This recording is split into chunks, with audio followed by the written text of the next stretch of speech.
eventually people are going to say, what the hell is going on? No matter how far you go into the dark, when you flip, you go exactly the same place to the light in our galaxy. Everything. Because everything is in balance. Everything is a polarity. I think it's just going to get weirder and weirder and weirder, and finally it's going to be so weird that people are going to have to talk about how weird it is. Yo, what is up? Happy birthday, guys. Thank you all for being here. We have a massive, massive show planned today. So much stuff to get into. It's going to be a long one. I don't even know how long we're going to go for, but it's going to be long. It's going to be good. It's going to be big. And we have, of course, the best girl in the house ready to party. You don't know how many snacks I needed to use to get her to sit there with that hat on before this stream started. Quite a few, but let's just go and give her one more on the full screen to show her what a good girl she is. Actually, let me get you guys in the chat first. We want to make sure Suki can read you as well. There we are. Any moment. There we are, Suki. Good girl. Happy birthday to you. The best co-host. The best co-host on the internets. What a good girl. Oh, man. The one thing I'm excited about today is that we're not in a rush. We're not in any kind of rush. We're going to take our time. We've got snacks. Okay. We've got the Doritos. This is the only day that I will welcome you to have dirty, cheesy fingers and get your keyboard as filthy as possible. We've got the Vegemite shapes as well. And we have these things, which if you were in the members only stream the other day, you would realize they don't have a name, okay? Suki doesn't like this, okay? Suki doesn't like this, as you can see. Suki.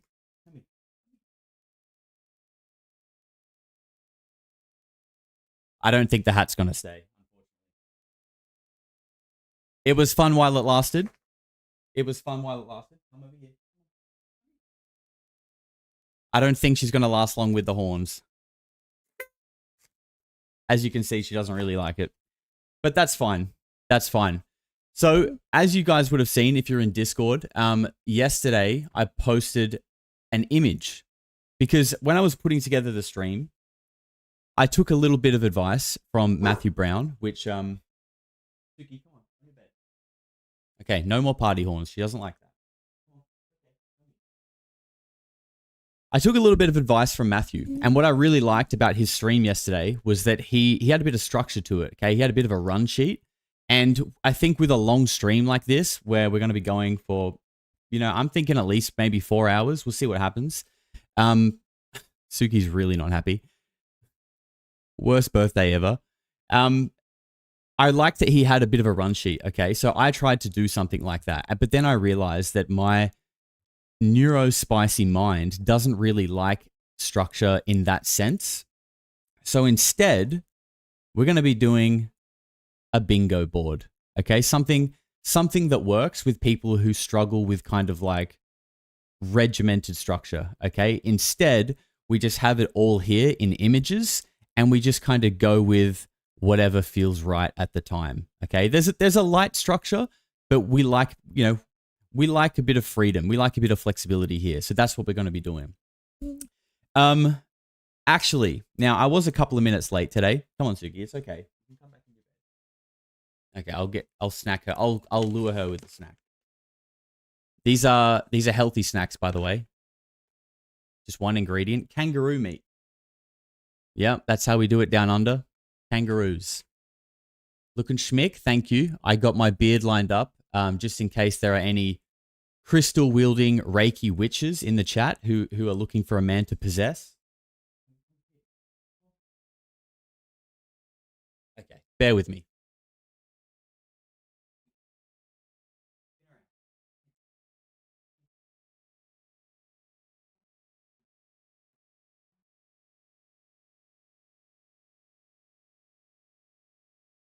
All right, we should be good now. We should be good. Just had to get her in position. She's a little worked up. It's been a few days since we've had a stream, so she's forgotten how to do her job. Yes, I do have legs. That it is true. There have been rumors that I that I don't, but I do. And thank you. Thank you very much, UFOs around the world. Thanks for being here, brother. So what was I saying? I was a couple of minutes late, right? And that is because I was surprised this morning by Yoshi and Jared, who made a song for me, okay? And I want to play this on stream because it's actually fire, but I wanted to make it a bit more special, okay? So I'm not going to spoil it. I'm going to get the song in here. Where are we? We need to be over here. And I'm going to show you guys the song because, I mean, what party doesn't have music, right? What party doesn't have music? I didn't get it in earlier, so it might play straight away, so bear with me. Hopefully it's not too loud. I'm going to drop it in. Prepare your ears. Here we go.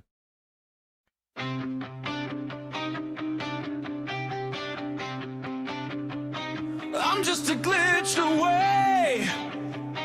I'm just a pulse away. Losing my veil today. They're cloaking from the edge today. I am just a human, not augmented. I'm not augmented. Someone wake me from the trance.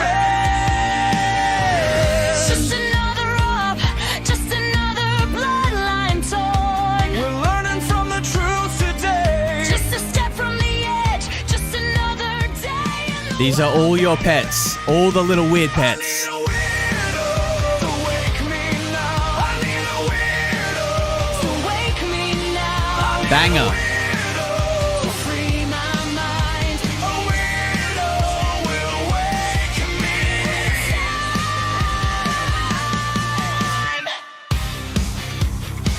I've got a hack today to live another day. Taking red pills today. My signal will be heard today. I've got to make a stand, but I am just a human. Damn. He's you wouldn't want to mess with him. Signal will be heard today. It's just another up, just another bloodline torn. My signal will be heard today. It's just another skill. The countdown starts to detonate our sound. I need a weirdo to wake me now. I need a weirdo So good. To wake me now. I need a weirdo To free my mind. A weirdo will wake me. I need a weirdo To free my mind. I need a weirdo Just in time. Wake me just in time. Wake me just in time. Sorry to pause it, but that's baby Suki in her timeout TP for pooing inside. Yeah. Who's gonna fight for the truth? Who's Baby gonna Suki. help us survive? We're in the psyop of our lives. We're not ready to lie. Who's gonna fight for the sheep? Who's gonna make them believe? I've got a weirdo. I've got a weirdo. Living in me, I've gotta fight for the truth. Today I'm leaking the files, and if they drone me tonight, I will be ready to die. A widow's not afraid to give their life. A widow's gonna wake me just in time.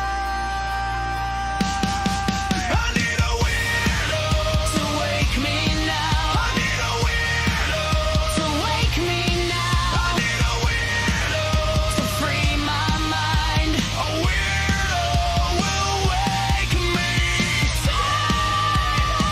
I need a weirdo who's gonna fight for the truth, who's gonna help us survive. I need a weirdo who's gonna fight for the sheep, who's gonna make them believe. I got a weirdo. I need a weirdo. A weirdo's gonna wake me just in time.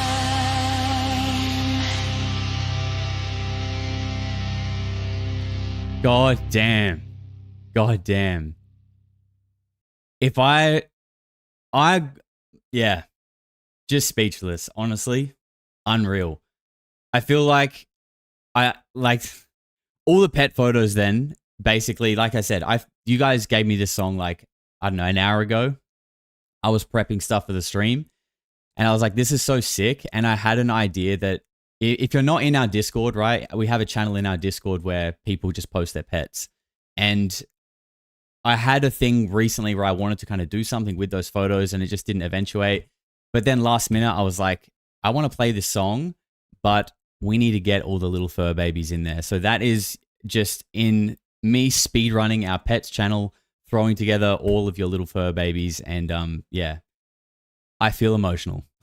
I will say that probably detracted from how good the lyrics are. So what I'm going to do is I'm going to go get myself a beer because we've got a few beers. We don't drink very often, but we've got some delicious ales in the fridge. So I'm just going to let that run one more time. Not the whole thing because it won't take me that long to get the beer, but I'll let that run and then we'll start getting into the show.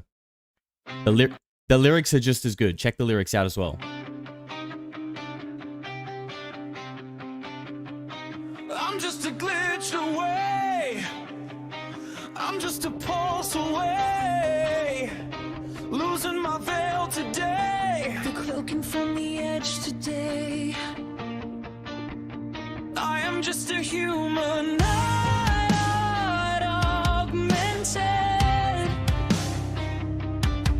I'm not augmented. Someone wake me from the trance. Just another up, just another bloodline. All right. We are in the mood to party now. We are absolutely in the mood to party. Suki can't even sit still. Oh, yep.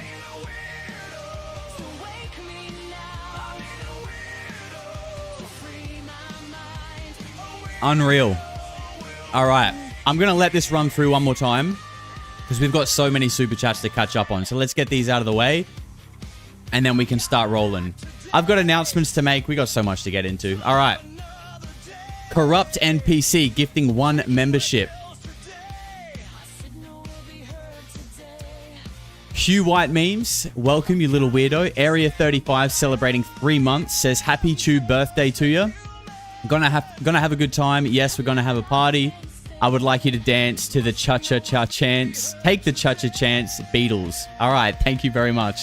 Aaron Clark, $5 says happy freaking freaky first birthday. I bought you a coffee for recreational use. Of course, we only have recreational coffees around here. Adam Bandelli, you little freak, sir. Welcome. T-Mad, celebrating 3 months as a member, says happy first birthday to the GOAT. Hopefully I can manage to catch the stream later on. I can usually only listen during work or driving. Much love. Thank you, my man. Jared, you little weirdo, sir. Thank you for staying with us.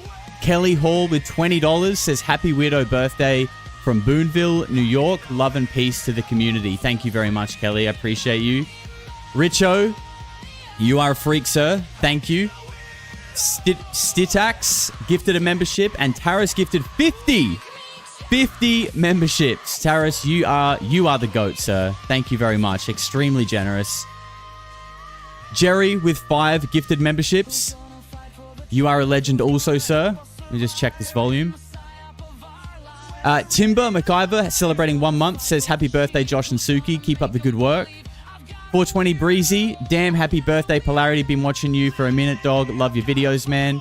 Shout out to you, bro. And there you go. There's P. Shaw, right on time. Right on time. Zanza, you little freak. Thank you very much. Dot's here, celebrating 6 months as a member. Happy birthday, Polarity. Keep it up, Josh. Crushing it. Thank you. I appreciate you very much. Yvonne, you little freak. Thank you for becoming a member.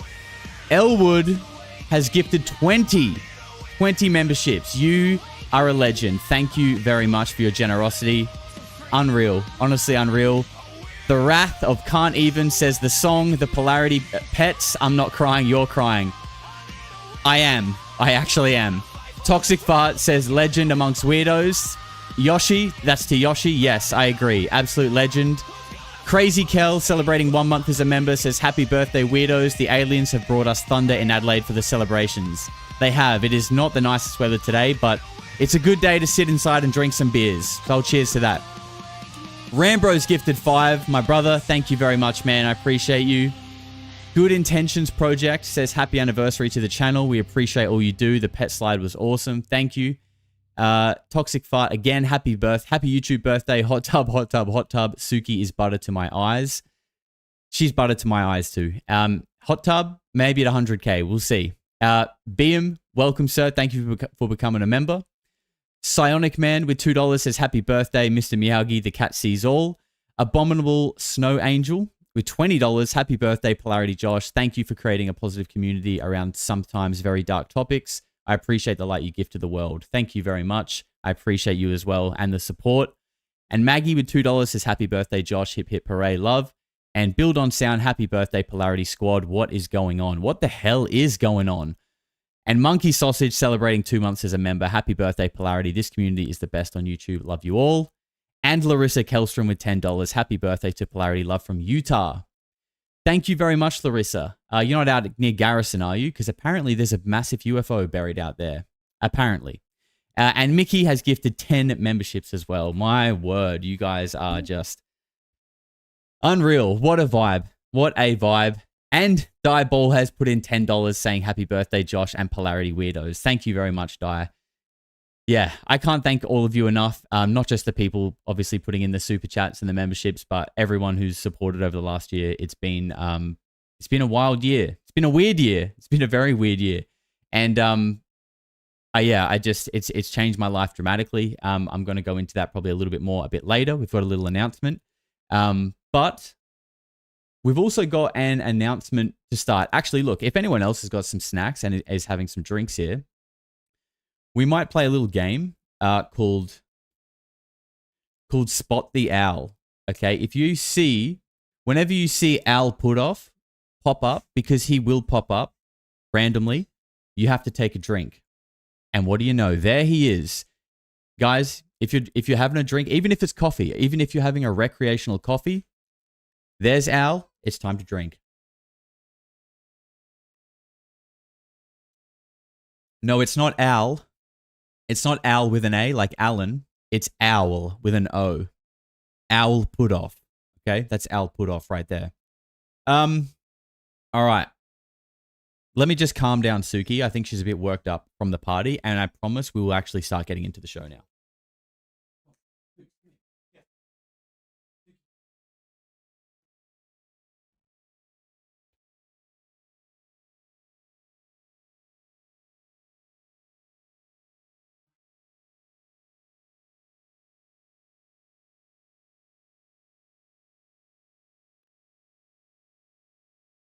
Okay, definitely no one blow the party horns because she can't handle it right now. Heather Harding, $15. Happy birthday. Well done, Josh and Suki. Best YouTube channel ever. Thank you very much, Heather. Long-time supporter of the channel with that gold trim on your badge there. And Jazza Girl with $15. Woohoo. Awesome party. Congratulations and happy birthday. Love your work. Love you, Josh and Suki and all the weirdo freaks. And Burley Bob says, thank you, Home Skillet. 1 month here. Appreciate you, bro. Appreciate all of you guys. All right, so let's jump over to the bingo board, okay? Because this is how we're going to run the show today. We're going to tick all of these off, and like I said, some of these things that we're going to be getting into here are long. It's going to be a long show today, so you're welcome to come and go as you please. But the real ones will be hanging out the whole way through. All right. So, okay, how do I start this one off? I guess okay. So to celebrate our birthday, because it is our birthday, we are going to be doing something that I mentioned on the channel a while ago. Now, you've heard about Shark Week, okay? We all know about Shark Week, where, the Discovery Channel or whatever it is basically just plays documentaries about sharks all week, okay? Well, this is the very first day of Reptile Week, okay? We are going to be looking at all things sort of lizard people focused throughout the week. There's going to be something coming out every single day. We're also going to get part 2 of the Grey podcast, which, I kind of cut off halfway, which a lot of people were calling me like Josh Corbell for doing that, which I respect that. I understand. But it was probably, honestly, it was due to the fact that I've just been so busy this week and I wanted to get a video out. So I basically just cut it in half because there's a whole other hour to go after that. It was a combination of just trying to manage my time, but also a small part of it was just trying to. I like to try different things. You know, I experiment. You try things. Sometimes they work. Sometimes they don't. I think that's kind of how you sort of find your way. So it's the first time I've ever cut a podcast in half. Will I do it again? I don't know. Depends. We'll see. We'll see how the next one goes.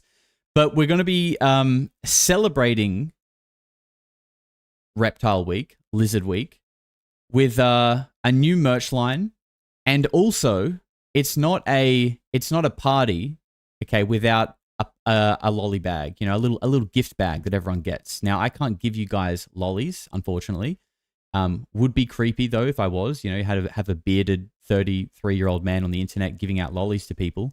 But I can give you guys 20% off the entire week of Reptile Week on the new on everything in the merch store, except hats and mugs, but everything else is going down. So this is our little David Icke sticker there in the middle. We can cross that one off the bingo card now.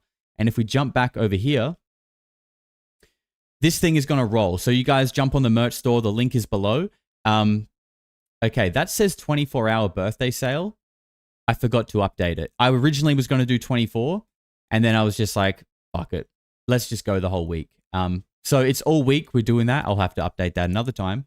And as you can see, here's some of the Lizard King range. We've got baseball tees, we've got crew necks, we've got tank tops, and we've got some female ones as well. I know some of the ladies were asking for some cuts that are a bit more flattering to the female figure. So we listened, and I've got you. Me and Suki have got you. We've also got these new faded tees. So these are like the premium heavy tees, but on like a faded sort of style. With the seraphim design in the middle, which was also a really popular one. We've got like the stone-washed drop cut tanks as well with the Lizard King design. I'll kind of power through these so you guys can see them. We've got the new Illuminarity. This is the new Illuminarity design in the hoodies. What else we got here? More Lizard King, comes in lots of colors. This one is one of my favorite for the ladies. Okay, we got the razor, what's it called? A racer cut singlet. I really like this one with the seraphim design. This one comes in lots of colors as well. I think black and pink. Another singlet. We've got the UFO, You Are Not Alone. So the old design with the Japanese writing on the back. We've got that one on the hoodies now as well, because I know it's getting colder stateside. That's the front of that hoodie. So we've also got that hoodie in like a light pink. And what else we got here? The seraphim on faded. This is a new design as well. This is Suki's first design, okay? Well, Suki inspired. It's an Anubis, but, you know, so is Suki. So this is the Anuki singlet, which you can get. Unisex. There's the pink racer cut tee singlet. And that's the back of the You Are Not Alone hoodie with the Japanese writing. So code Lizard King at the checkout, 20% off all week. And that's not just on those items, basically everything in the merch store other than hats and mugs. So that is my gift to you guys. If I could give you lollies, I would. But unfortunately, we can't. I'll try and Bluetooth you some. All right. Now that we've got that out of the way, we can start digging into the content. However, let me just smash out these extra few super chats until we do. And let's jump over to the bingo board. I want you guys to start looking on this bingo board and tell me what you like the look of, or maybe ask some questions. I mean, I'm sure a few of these beg a few questions, right? And that's the idea of it. That's the idea of it. Toxic Fart 1947. Did I win? I know exactly what you're referencing, sir, and you're just a little bit too slow. I think you need to refresh your stream. Hit F5. Tamara Mystic Rose with $50. You are very generous, Tamara. To the best place ever. It's all because of you, Josh. We appreciate you and all the weirdos. I appreciate you too, Tamara. Been here pretty much since day one. Thank you very much. Attempted Human, a member for 2 months, says, bro, thanks for all the good times. Please do an episode on Project Looking Glass, Alien Tech. Converging Timelines, Awakening of Human Consciousness. I need to do Project Looking Glass. It is on the list. It is on the list. Thank you very much. Enjoy Leapart, $20. Happy birthday, Polarity. I'm glad I found this channel. It makes me think and it makes me feel good about being in a group of such freakishly like-minded individuals.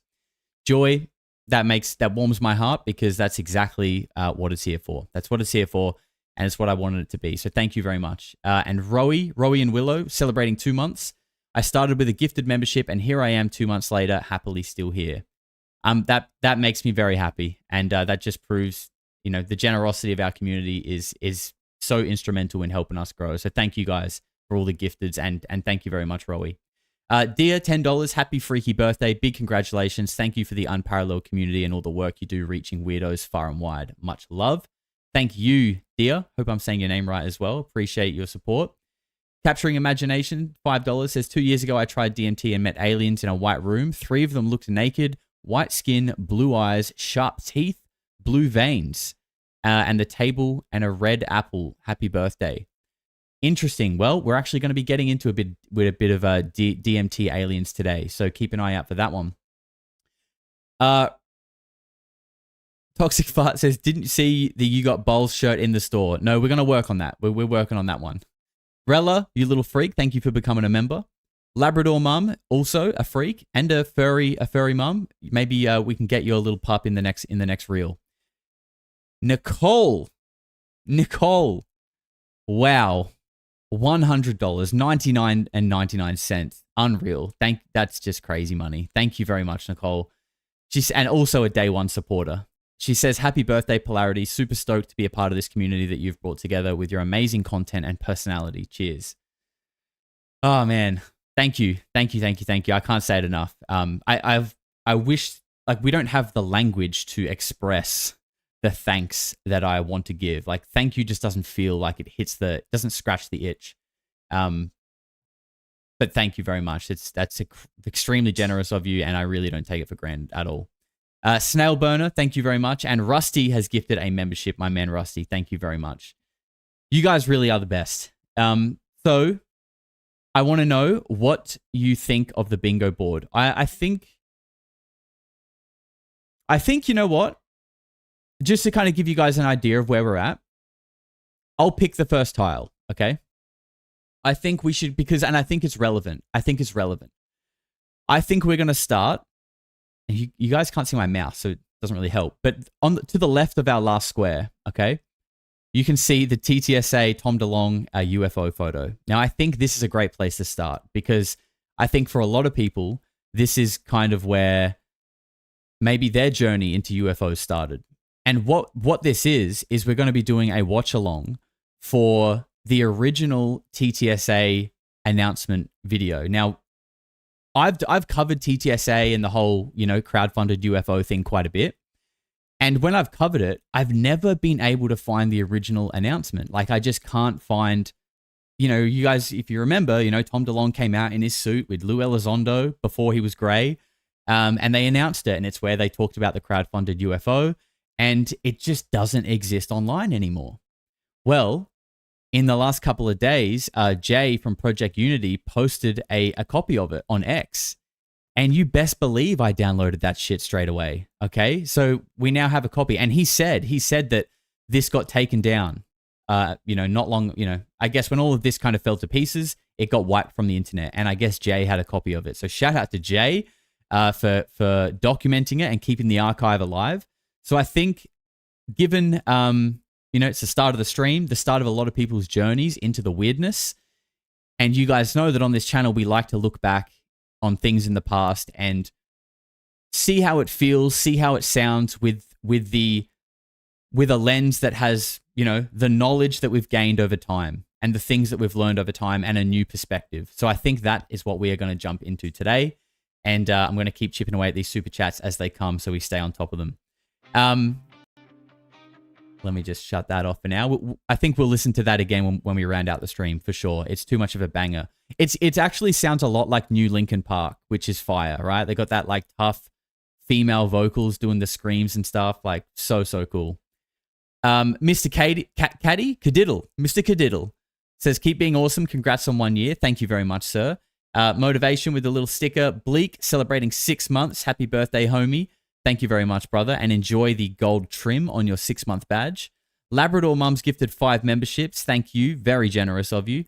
And Kat Simpson celebrating 9 months. Another OG. I think one of my first members, actually. Congrats on your first birthday, Polarity. I lined my touch grass cap with tin foil for the occasion. Love all you weirdos. Very smart move. And I think you're going to need it today. This party hat is actually made out of premium tin foil as well.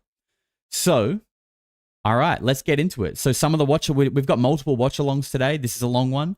About just under 40 minutes, in fact. But as always, we'll stop off along the way.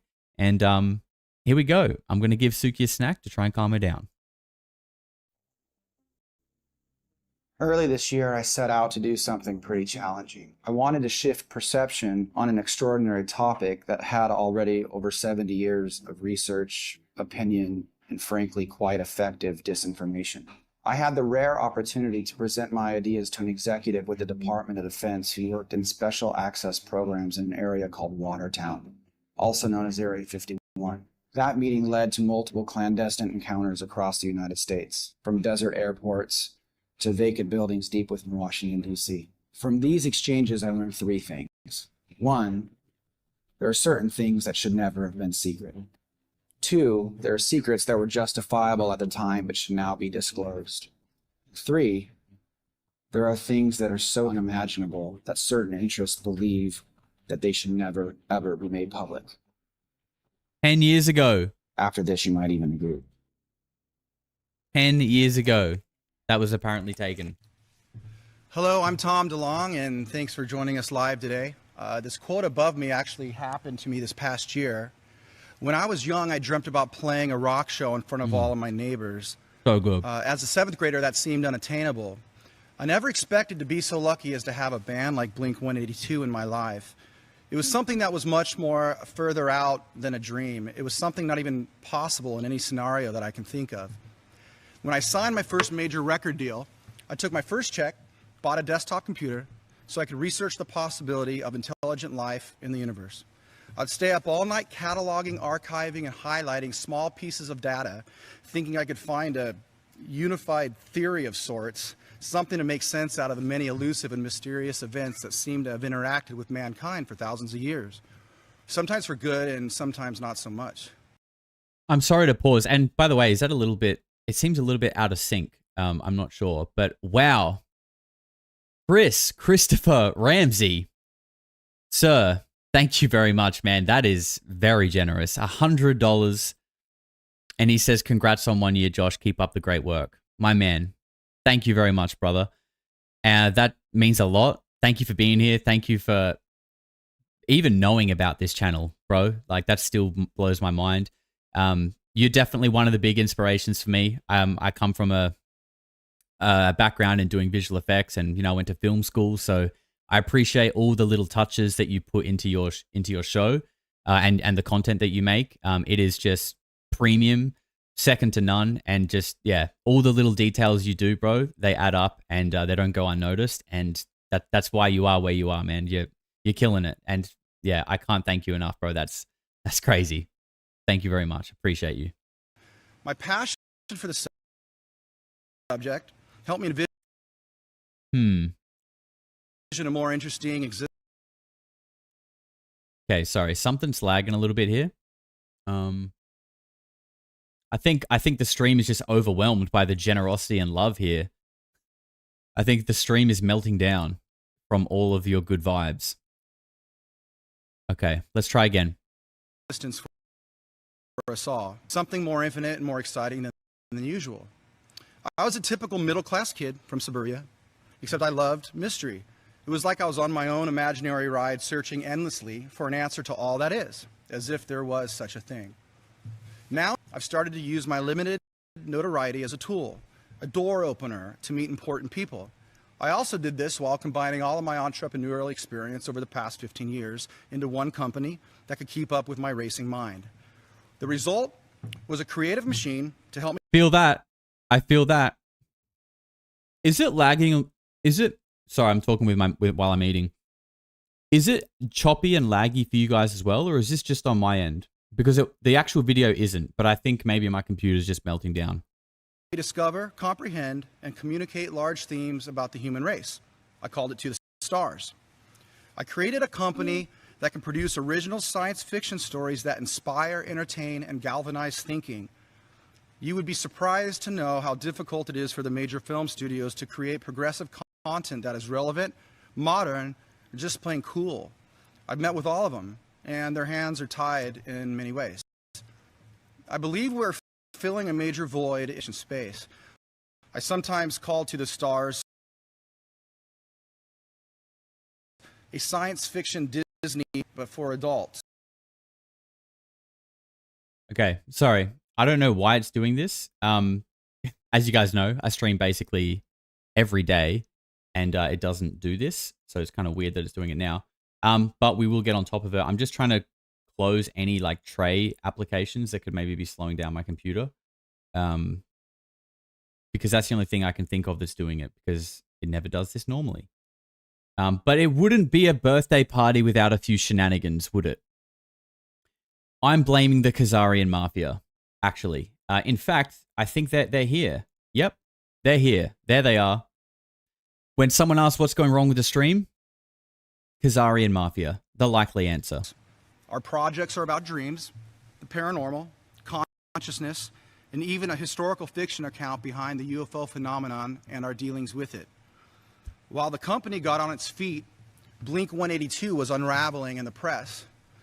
I was traveling around the country secretly for 18 months at the time. I was working my way through NASA, the Department of Defense, and various other agencies. And I couldn't tell anyone at the time, including the band. Then the Wall Street Journal and some other large news organizations reported a story that some rock star was having video conference calls with senior military and defense contractor officials. And I don't think people really knew what to make of it at the time, but the major news publications definitely started taking notice. Even they didn't know how I had that kind of access. And over that time period, the story of the millennia, as is it starting to seem a little bit better now? And I'm a little bit annoyed because I've been trying to fix this and not really listening to what Tom is saying, but my ears perked up when I heard him say the Wall Street Journal, and I just want to read what this thing is. You know, obviously, I want to know what their take is. It says WikiLeaks reveals UFO messages in Clinton campaign emails. Read Tom DeLonge's leaked email to Hillary Clinton campaign about UFOs. Okay. Right. So it's about the WikiLeaks and the John Podesta emails. I would like to. It would be interesting to dig up this article, right? Given what the Wall Street Journal wrote recently about UFOs, about how they're all just military hazing, which makes total sense, right? You know, when you've got a guy who's got his finger over 10 nuclear missiles, it makes total sense to go and dig your elbow in his ribs and play tricks on him, you know? Just maybe spook him out, see how he reacts. It makes total sense. It would be interesting to go back and look at this Wall Street Journal article and see what it actually says. we call it, sat quietly in my head. I started to tell it in the book Secret Machines. Back then, I was even visited by a man in a certain agency. The conversation put me in my place fast. It was the first time I really digested the enormity of the national security implications of the UFO subject. His words were, and I remember this sitting in the small room, when your book came out, there were calls coming in from everywhere.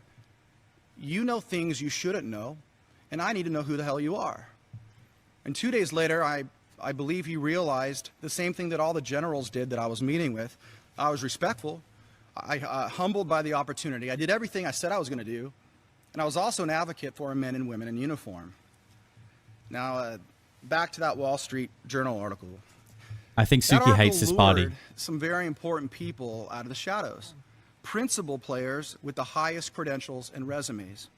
A strategy was developed that I really think can achieve the impossible. You must first understand that the Department of Defense has a culture of secrecy, not out of disdain or distrust for its citizens, but because it's appropriate to protect the lives of its people, technologies, and methods. Like my own brother, who spent a career in the Special Forces. It's not in their job description to help you and me understand the universe past events or why certain actions were taken on the UFO phenomenon 70 plus years ago. They were too busy actually dealing with it. So this brings us to today. I've worked for 2 years to construct a mechanism that I feel was missing. One that can take the biggest secret and the most controversial secret on Earth and surround it with 3 groundbreaking strategies that will innovate, educate, and hopefully wildly entertain at the same time. It's called To the Stars Academy of Arts and Science. And we did this truthfully, as hard as it may be for you to really understand, to define a future and not be victim to one. And that was the service that I offered. And that's also why I received a ticket to meet some very invisible but also very important people. Now, if there's a subject that could potentially change the world, how would one approach it? Especially if the subject contained earth-changing technology, the need to understand a coming tidal wave of information, and what my partners and I call, again, the story of the millennia. Again, a technology, a need to learn more, and a hell of some stories to tell. Our institution, a perpetual funding machine that can continuously attack those 3 things. Here we go. Aerospace, science, and entertainment. Again, some important stories to tell, a need to learn more, and a plan to... When did Tom do this? So this is the original To the Stars Academy announcement video. So this was a live broadcast, I believe, in 2017. And this is, and as you can see here, that he's about to get into it. This is where they appealed to people to donate to crowdfund a UFO.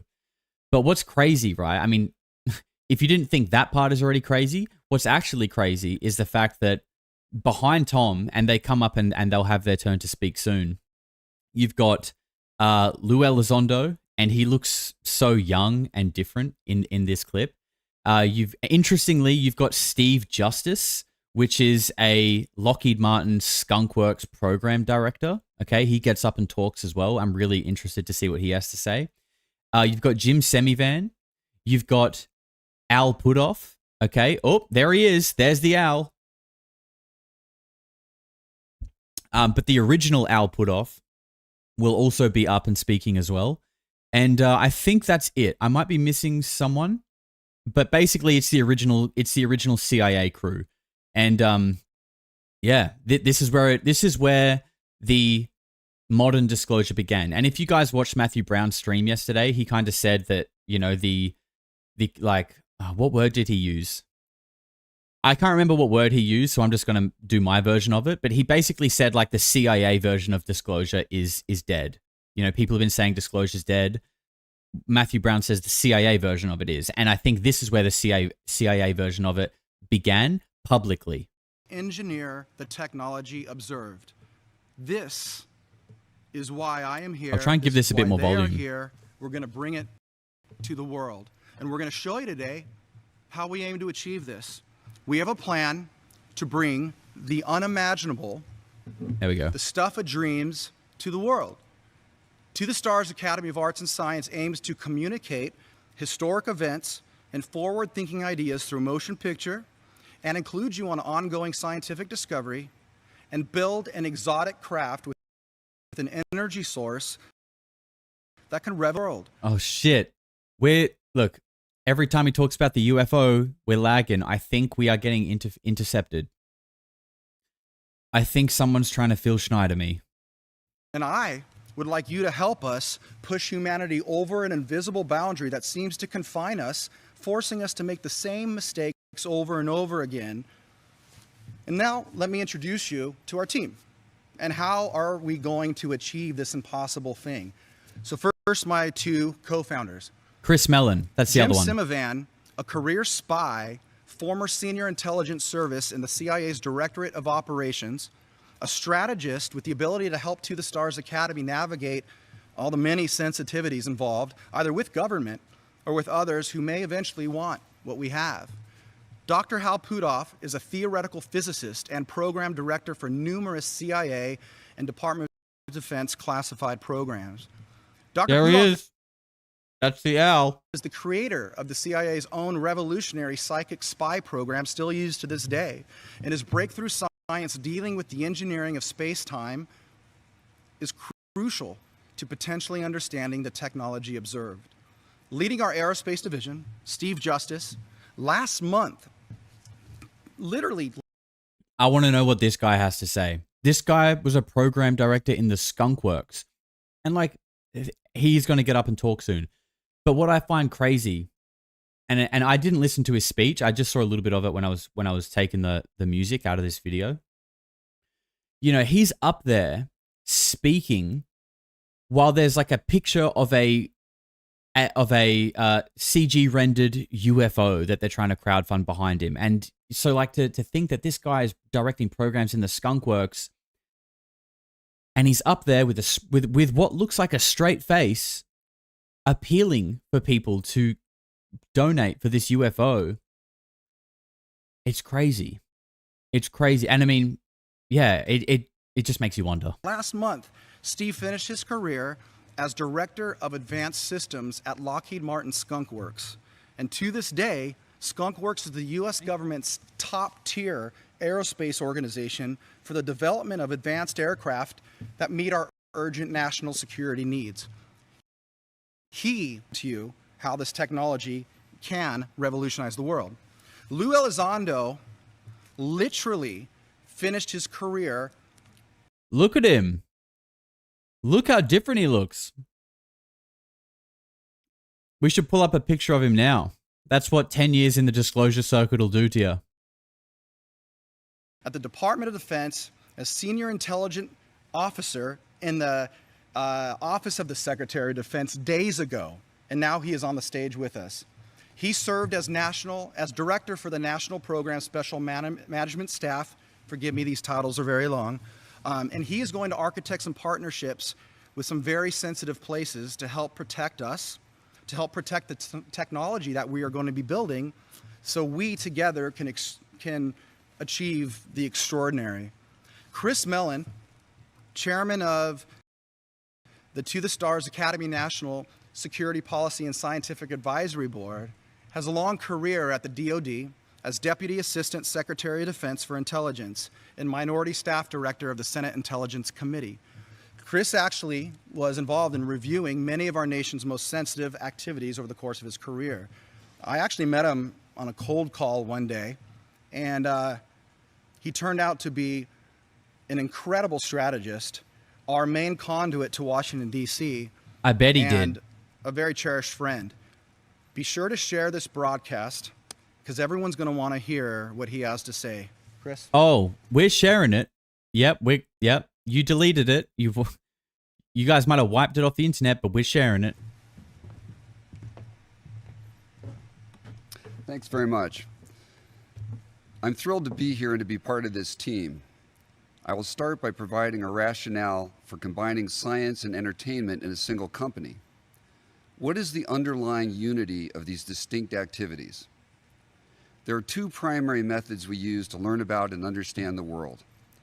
The first is through stories, and the second is rational inquiry. There's nothing more ubiquitous among humans than storytelling. We require stories to recount our experiences, convey information, and better understand the world. We've adapted our storytelling to new technologies, but the vital function of storytelling remains the same. Rational inquiry, or the scientific method, is the other principal means we use to make sense of the world. But storytelling and rational inquiry must work hand in hand for the benefit of society, much as the right and left hemispheres of our brain work together, one analytical and the other intuitive and holistic. Yeah, he's reading off a teleprompter for sure. Not that that means he's lying or anything like that, but, you know, it's not the best look. It's not the best look when you can't read from a teleprompter without making it obvious you're reading from a teleprompter, even just from like a public speaking perspective, not like, are you trying to psyop me perspective? Like when someone is visibly just reading their lines, it's just like not as compelling to listen to them. Albert Einstein identified the underlying unity of art and science when he said, quote, "The most beautiful thing we can experience is the mysterious, is the source of all true art and science. Now let me discuss the urgency we feel at To the Stars Academy in connection with our dual mission. Precisely 60 years ago this month, the former Soviet Union proudly announced its success in placing the first man-made satellite in orbit. The news fomented intense anxiety in the context of the Cold War, but America was energized and enthusiastically entered an era known as the space race. Space exploration seized the public's imagination, and we elected to reach for the moon. Sputnik was an unwelcome shot across the bow, but it sparked a boom in science and engineering, and enrollment in science and engineering courses surged. He's not the most engaging speaker, Chris, is he? He's just a bit bland. At the same time, the public devoured fiction and nonfiction books, TV shows, and movies on space exploration, using those mediums to process the ramifications of the space age. Now, imagine for a moment that Sputnik had remained a secret, known only to the Soviet Union and perhaps a small group of CIA. Meh? Yeah. There would have been no public Luckily, outcry or he does. debate. I don't think he speaks for very This long. great boost to space exploration would not have occurred if the public had remained ignorant of Sputnik due to excessive secrecy. And like, you know, what he's saying is like interesting and fair, but it's like when you're standing up there and delivering your speech like this, it just isn't really that fun to listen to. Like, bro, get some humanity about you. Become a person. Have emotions. Make little mistakes. It's okay. People probably like you more. It will undoubtedly surprise the public to learn that we find ourselves once again in a race for technological innovation. Permit me to tell you a story in the hope of making this clear. We are presently standing within 10 miles of the home port of the USS Nimitz, a $5 billion warship with a crew of thousands. It is one of the premier assets in the U.S. Navy. Envision the Nimitz operating off the coast of San Diego. Okay, look, I'm going to take that interference as a sign to skip Chris Mellon. Because he's putting me to sleep. And it's the middle of the day. And there are people watching where it's late at night. And, you know, I'm looking out for you guys. All right, there he goes. Take a seat, Chris. Please don't speak again. Who are just joining us from around the world, I want to welcome you. Today we're announcing To the Stars Academy of Arts and Science, a company dedicated to pushing the outer edges of science and understanding the understanding of aerial phenomena.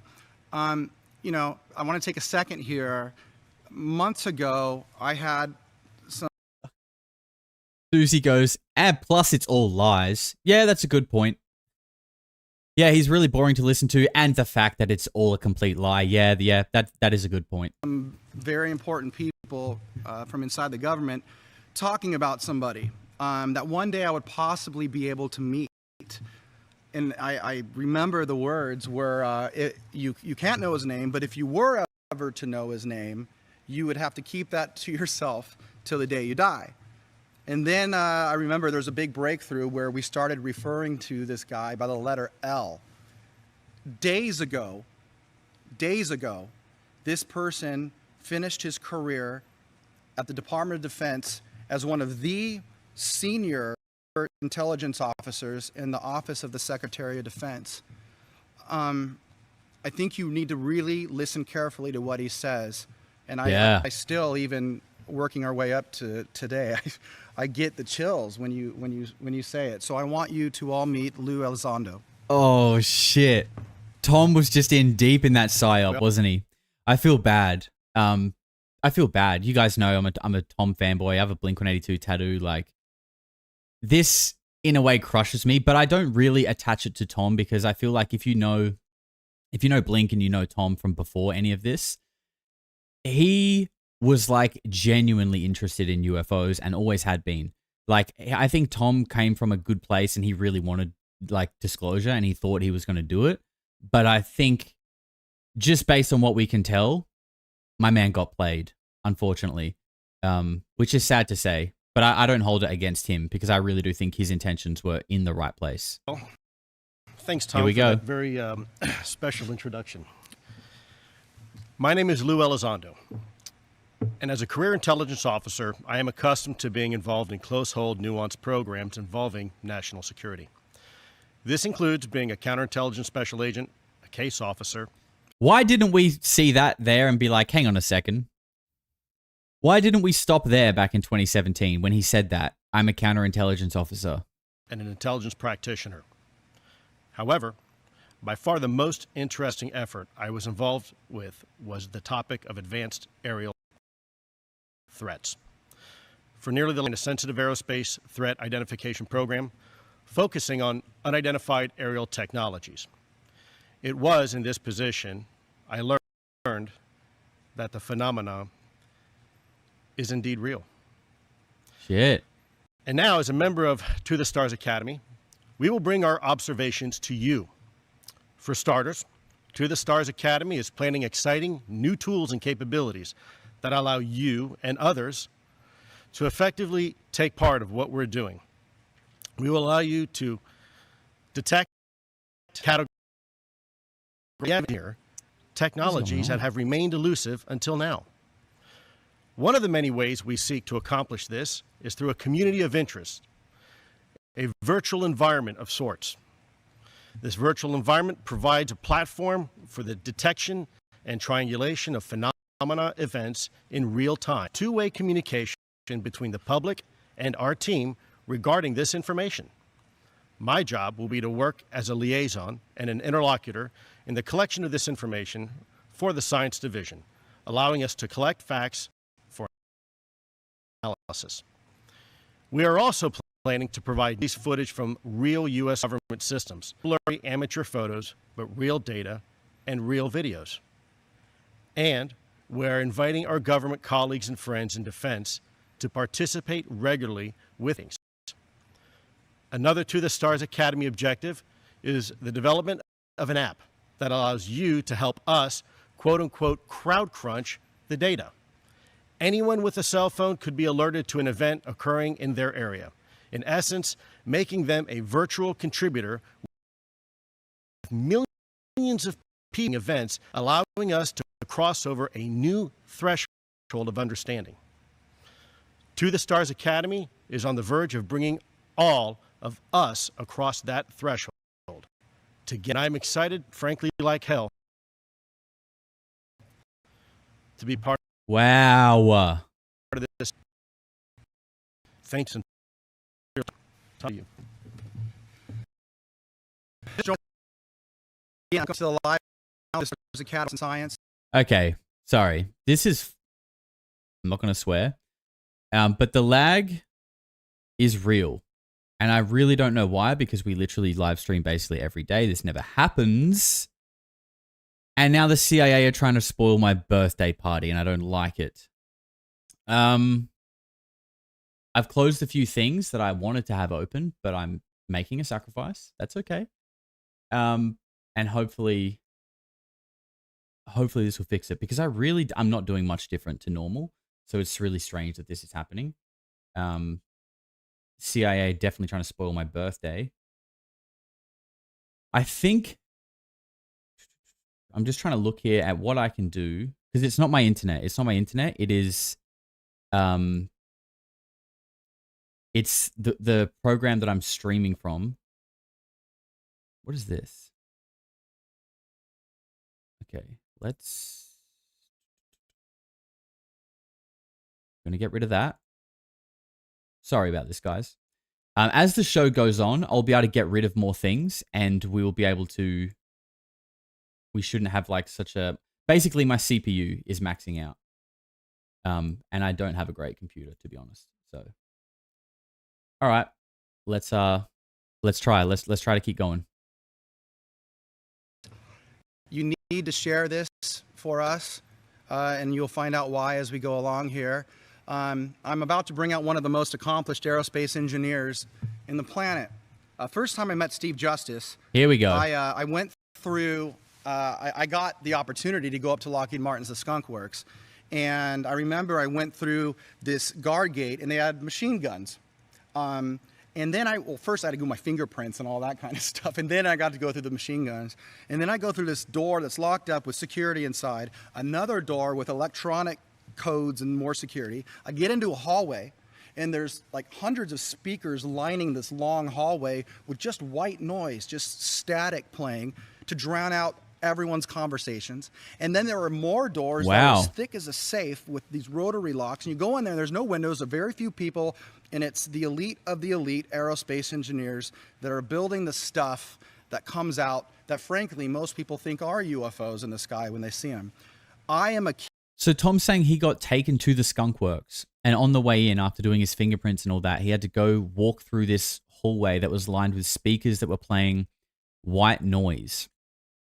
Now, he just said that they're playing white noise to drown out conversation.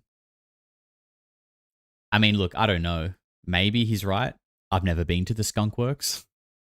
But it reminds me of a thing that Tim Taylor said. I'm pretty sure it was Tim Taylor, where he says that, I think it was like a story Gary Nolan told, that when he got taken somewhere, he was told to like sing a song in his head. So when he walks through these things, like they can't like read his mind or something like that. I don't know. That's what that reminded me of.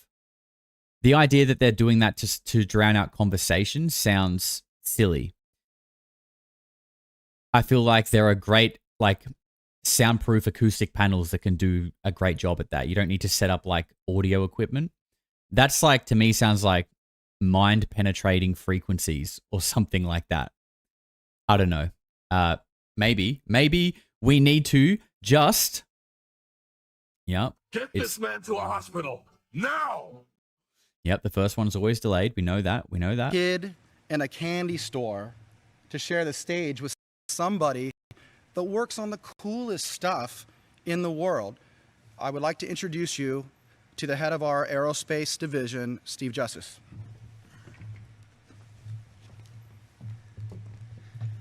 Thank you, Tom. When Tom came to visit my office, I wanted to talk about rock music. He wanted to talk about airplanes, and so we had to kind of come to a meeting of the minds there about what the discussion was going to be like. I want you to play back in your heads for just a minute what you heard from Chris and Lou. And I want you to think about these real people that are involved in this, how they've been impacted by what they've seen, the witnesses that Chris talked about, Lou himself.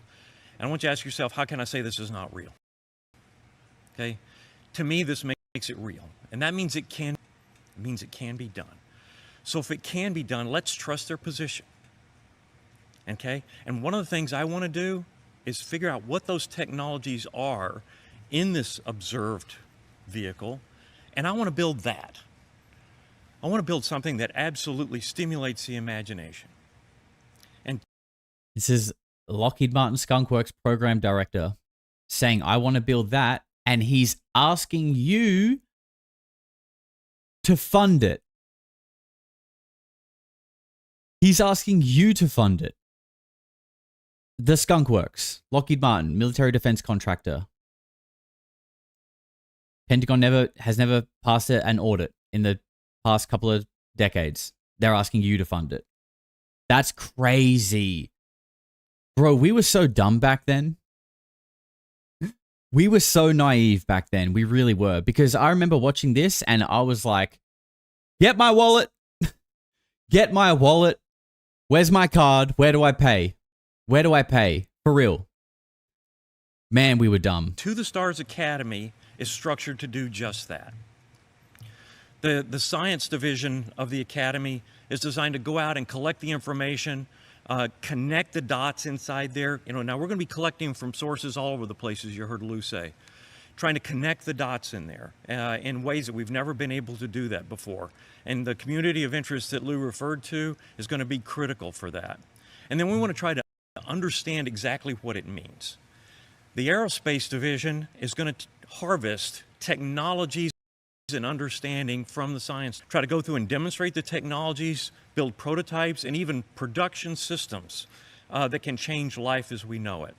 And then finally, there's the entertainment division that Tom talked about, where you will walk this journey with us. You will participate with us, and we'll inform everyone along the way. We'll provide education, and hopefully inspire you to think about the Isn't it interesting that like the only division that's still going today is the entertainment one? It's kind of ironic. The future in a very, very, very different way. When it comes to shaping the future, one of the greatest obstacles you have is your mind.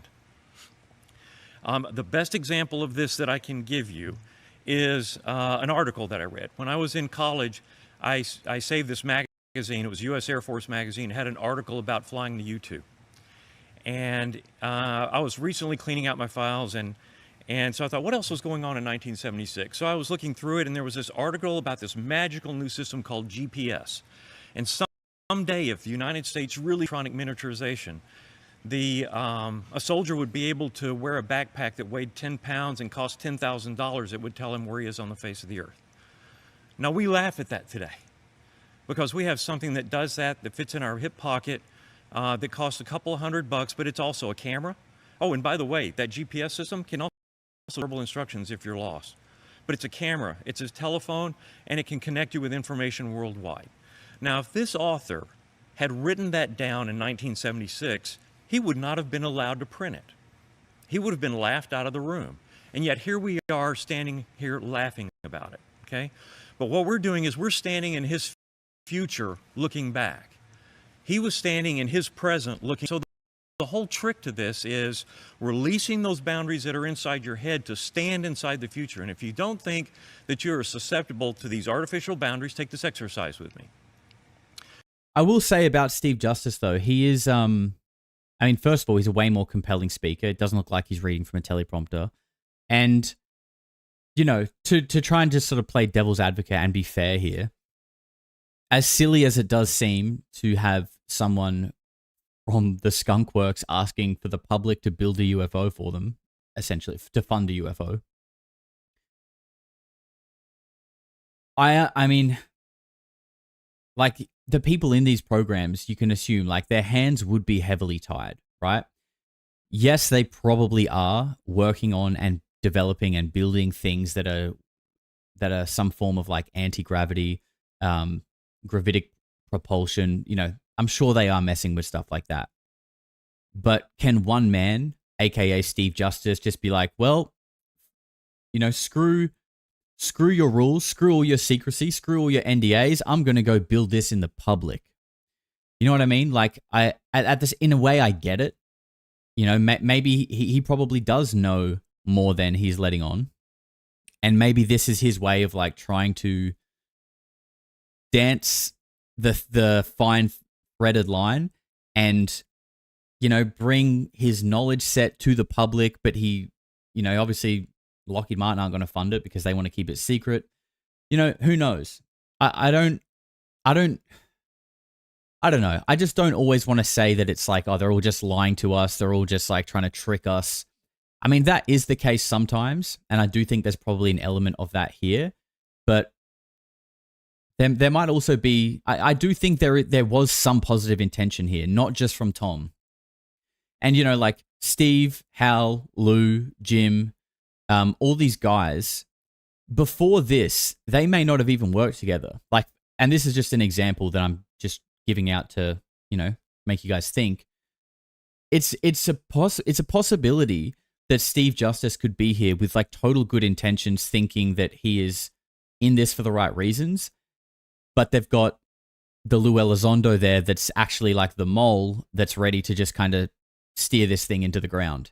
Do you know what I mean? Like, a few of these guys could actually have been just as psyoped as Tom. We don't actually know that. I think Tom's just the obvious public-facing one that we all are kind of like, haha, you got tricked. I don't know if that's the case for all of them.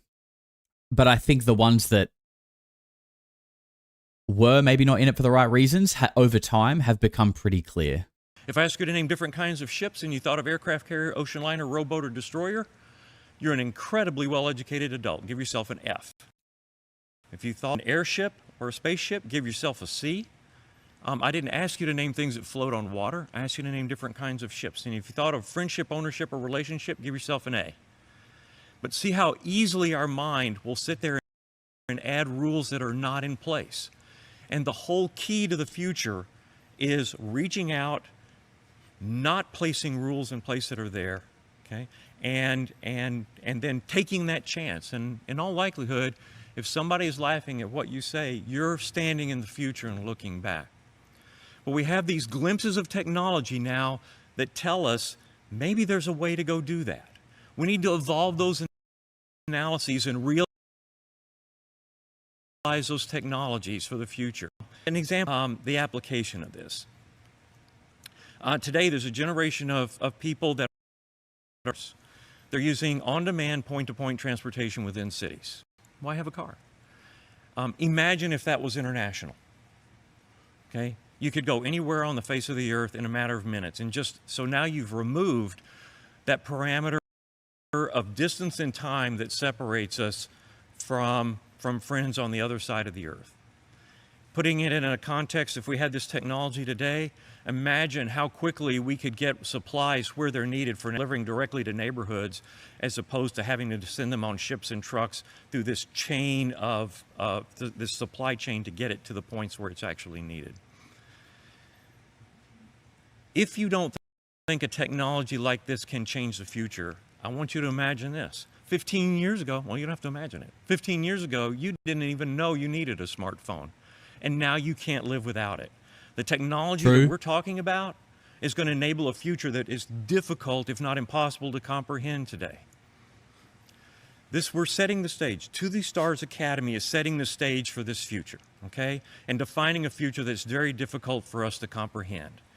This quote that you see up on the screen right now with the patent office, where the head of the patent office in this report says that there may be we're coming upon the arrival of a period when human improvement must end.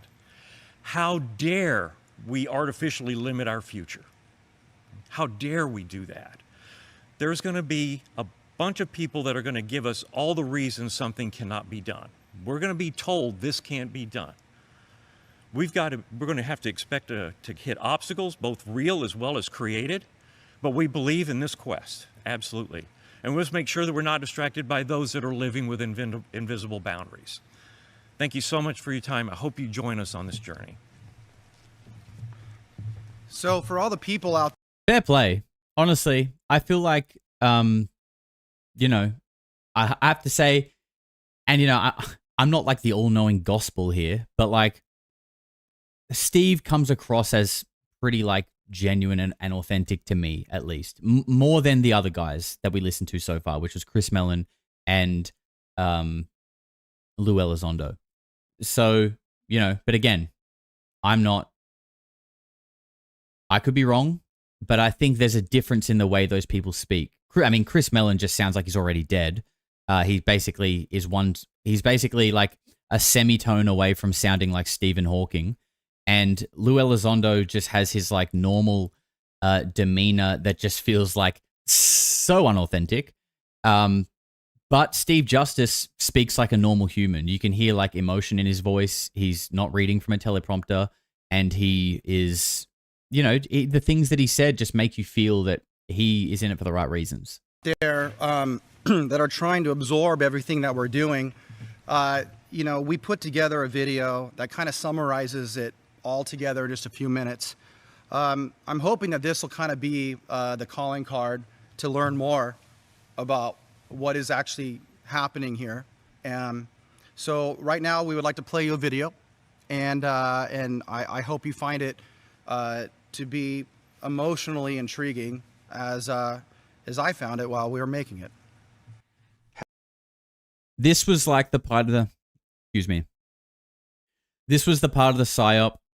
So like, I feel like what we just all listened to back in 2017 was like designed to like capture your attention, give it some credibility, hook you in. And then this was the bit that was meant to latch onto your emotions and really sell it to you.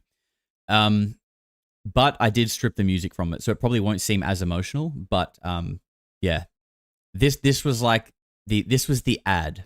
This was the paid ad. Have you ever had the desire to look outward? Today, we are presenting you with To the Stars Academy of Arts and Science, a public benefit corporation, the first transparent partnership of its kind between the fields of aerospace engineering, science, and cinematic entertainment, a collaboration with global citizens to explore the outer edges of conventional thinking, targeting the mysteries of the universe and using them to help unify mankind. Humanity is clustered around a campfire, surrounded by the shadows of an infinite and cold universe. Tom and the others involved with Secondhand this embarrassment. enterprise want to take torches, stick Feel them that. into fire, go on adventures into those shadows to explore those boundary areas and reveal what's there. What if scientists were given resources to investigate the boundaries of traditional theory? We could finally pull together a unified study from religious scholars, archaeologists, quantum theorists, physicists, and even the most advanced aerospace engineers on the planet. The truth of the matter is, we now know in our physics, which has been advancing, that something like warp drive is not out of the question. To the Stars represents an opportunity to reach beyond the normal boundaries of aerospace, to create products that you can call them revolutionary, and it's too mild of a word. I'm very excited about this. I think it's an opportunity for us to take certain topics, whether that's unidentified aerial phenomena or ESP or telepathy, and really get to the bottom of it. Starting as a kid, I've always been interested in the actual forefront of physics, right at the edge. These days, standard mainstream physics is really outstripping science fiction. I was charged of I need to get another one. aerospace threat that deals with highly sophisticated, unidentified phenomena. In the last 10 years, we've come a long way in our understanding of our place here in this universe. There are physics that we don't quite yet understand. Doesn't mean that they're not real, just simply means that we don't have the capacity yet to understand those physics. I think we're all frustrated by the fact that our government and conventional science neglects some of the most interesting and provocative and potentially important issues out there. One of the things that we must do is challenge ourselves to stand in the future and look back to the present. That's the key to breakthroughs. That's the key to changing life as we know it. I think it's in our nature to go out and explore and report back what we see. The fact is, we might not necessarily be alone. These things are real. These things are out there. They've been out there for a long time. They are not the provenance of the government or any government in the world. They belong to us. These are things that happen to people all the time, and these are things that we need to explore. And we need finally to get together to figure out what this is all about. Using state-of-the-art technology, our own advanced research and development programs, and unique storytelling experiences, our goal is to introduce these unconventional subjects and their potential to affect the world positively through a model that innovates, educates, and entertains, to present a positive and unifying message to all generations in every country and every belief system that the growth of consciousness that we all desire can start here, right now. And I truly believe now is a time for us to move forward and finally begin to answer some of life's most deepest mysteries. We can either crawl forward, or we can take that viewpoint and say, okay, let's leap forward. Let's try to get the 25th century science this century. This is the time that we are inviting you, the public, to help build a paradigm-shifting global movement and to own it with us. Together, we can create a vehicle that pushes us forward, where we can hopefully learn that we are much more special and much more connected to each other than we could ever imagine. We That's are true. To the Stars That is Academy true. of Arts and Science, a public benefit corporation. I mean, you know, again, it's funny to watch this and it's funny to shit on it because We're living in a it didn't really live up to what it was meant to, so I think it's okay to shit on it. But there are some good messages in it. Like, let's be real. You know, there are some things that they're saying that I definitely agree with. What am I drinking? This is an Australian beer. Actually, I believe like a pro surfer made this beer. Maybe like Mick Fanning or Kelly Slater or someone. No, not Kelly Slater. Sorry. I think this is a Mick Fanning beer. It's called Bolter, and this is a hazy IPA. This has got 2 minutes left. Okay, I think we're all pretty much done with this. It's got 2 minutes where left. a new universal view of ourselves is possible, and revolutionary technology is finally within our reach if we just have the courage to grasp it. And whether it's trying to launch satellites into space with lasers, which we are aiming to do, It's not or Vegemite making beer. major motion pictures that spark the imagination of generations to come, the rule must be the same. No one person, one government, or one hidden institution should own this information and technology unto themselves. and we must relentlessly pursue access to the information that will shape our future. Look very closely at these people and who they are, and take notice of where they come from, and think about the realities of what this team has the ability to accomplish and deliver if we're fully equipped. And be a part of making history and join us at the start. We cannot wait and depend on others to do it for us. And you have the ability to take ownership from day I think we should listen to that bit. Don't wait for other people to do it for you. one and keep all this in the public's hands. And that is my goal here. You can join us and own a piece of this because that's what it's going to take for this to happen. And you have to visit tothestarsacademy.com and click on the invest button, and you will learn about the Regulation A equity crowdfunding. And this process removes the middleman and democratizes access to equity ownership. Go to tothestarsacademy.com. You can read the offering circular. You can see the business plan. You can see the investment opportunities and all the risks involved investing in this type of a venture. But this may be the only time in history you will ever see one of the biggest aerospace engineers in the world, a senior intelligence officer from the CIA, 2 former senior Pentagon officials, and an experimental physicist from the DoD take a giant leap of faith to tell you something. And I ask that you listen very carefully. These guys really went out on a limb here. And the only way to do this is if we do it in the public realm. And the only way to bring it out to you is if you help us. We're offering you the opportunity to be on the ground floor of building the future. And this is only the beginning. There's so much more coming. We're making history, and I'm inviting you to be wonderfully surprised at what we got in store. Thank you so much. Get this man to a hospital now. Yep. Yeah, look. Some good messages there at the end. Not the invest your money with us, but the, again, I feel like the heart was in the right place for some of them, and in a way, like, it's a similar message to like kind of what Matthew Brown said yesterday on his live stream, that the disclosure is in like the people's hands. But I don't think people like what that actually means. Okay, because when you say disclosure is in people's hands, sorry, I keep hitting this. It means that, like, we all have it within us to make contact with something. But that's generally speaking about, like, that's when you get into the realm of consciousness. That's when you get into, people start calling it like the woo. But there are people out there who believe that you can channel and you can contact, and in deep states of meditation, you can have knowledge or wisdom imparted on you. Like that is what that means when people say, like, disclosure is within you. But when people say disclosure is in the people's hands, most people don't want that. Most people want to see nuts and bolts UFOs, which a part of me gets, right? Or they want to meet a gray alien. But maybe, I don't know, maybe that's part of the psyop. I don't know. I don't have an answer, but I think when people say disclosure is within you, a lot of the people don't actually like what that means. So you're going to have to work that out. You're going to have to come to grips with that, because I don't think Steve Justice and his pals are going to be rolling out the Tic Tac from the Skunk Works garage anytime soon, unfortunately. Well, that was a nice place to start.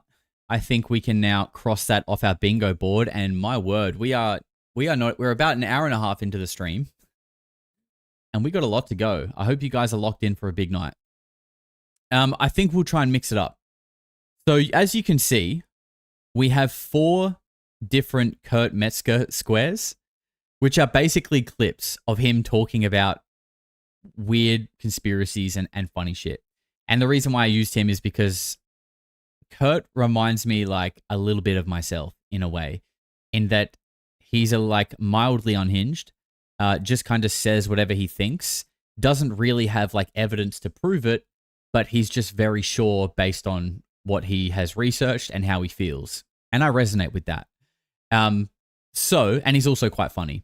So we've got 4 Kurt Metzger clips. We've also got 4 tier lists that we're going to do. So I'm thinking, I do have a lot of super chats to catch up on as well. I'm thinking we maybe, because I want to mix it up, right? We want to keep sort of jumping around. We'll mix it up a little bit. I'm thinking we do a tier list, and I think we start with the conspiracy tier list, okay? So this is essentially ranking all conspiracy theories out of 10. By the way, if anyone's tuned in late, there is 20% off the merch store right now with a brand new merch line with our Lizard King merch. Shout out to the King of Lizards himself. We're going to be doing all lizard, all reptile stuff all week. And there is 20% off all tops, hoodies, and tanks. Lots of new stuff in there. The link is below. And make sure when you check out, you use the code Lizard King. All right. I reckon let's do a tier list. Okay. And I'm going to get this up here. And we are going to catch up on some super chats. For anyone who doesn't know what a tier list is, you basically are ranking, you rank things in an order of how good or how likely or how probable you think they are. Okay. And we can work on this together. But let me catch up on a few of these super chats. I almost feel like I need to bring the song in again because there's so many that I feel like I'm going to be talking for a while. So just a little bit of background music probably wouldn't go astray. Let's just do it one more time. Why not?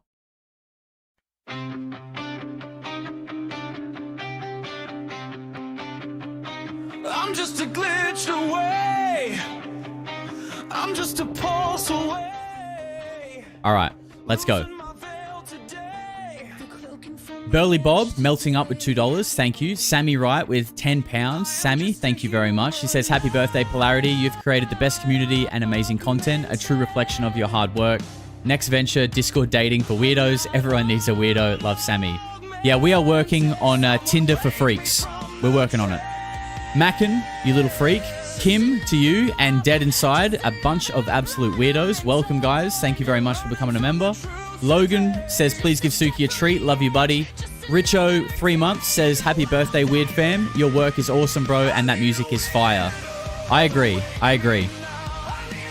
MJB has gifted 10 memberships. M, thank you very much. You are too kind. And Logan Clark says, looks like someone's been giving Tom extra treats. Yeah, he definitely did put on a few in that era. He definitely did. Super Coach, celebrating 4 months, says Tom wants Muna Pluser. No idea what that is. Happy birthday, mate. Thank you very much. 79 Juna with a sticker. 79 Juna. Okay, sorry. We've lost it. Wow. Wow, there's a lot here. Okay. 79 Juna with a sticker. 2 stickers. Richo says that's not a straight face. That's Steve Justice. Suspect Constellation from Juna. I am the fat with $5 says shout out to the bodyboarder that dropped in on me in the surf. Sorry for getting angry. Thanks for being the bigger man. I just need to touch grass. Not sure what you're referring to, sir, but I hope you're okay and I hope you're injury-free. June says they don't even sound slightly enthused to talk about real-world changing shit, apparently. Yeah. Dead giveaway, right? Changing the world, and Chris Mellon sounds like Stephen Hawking.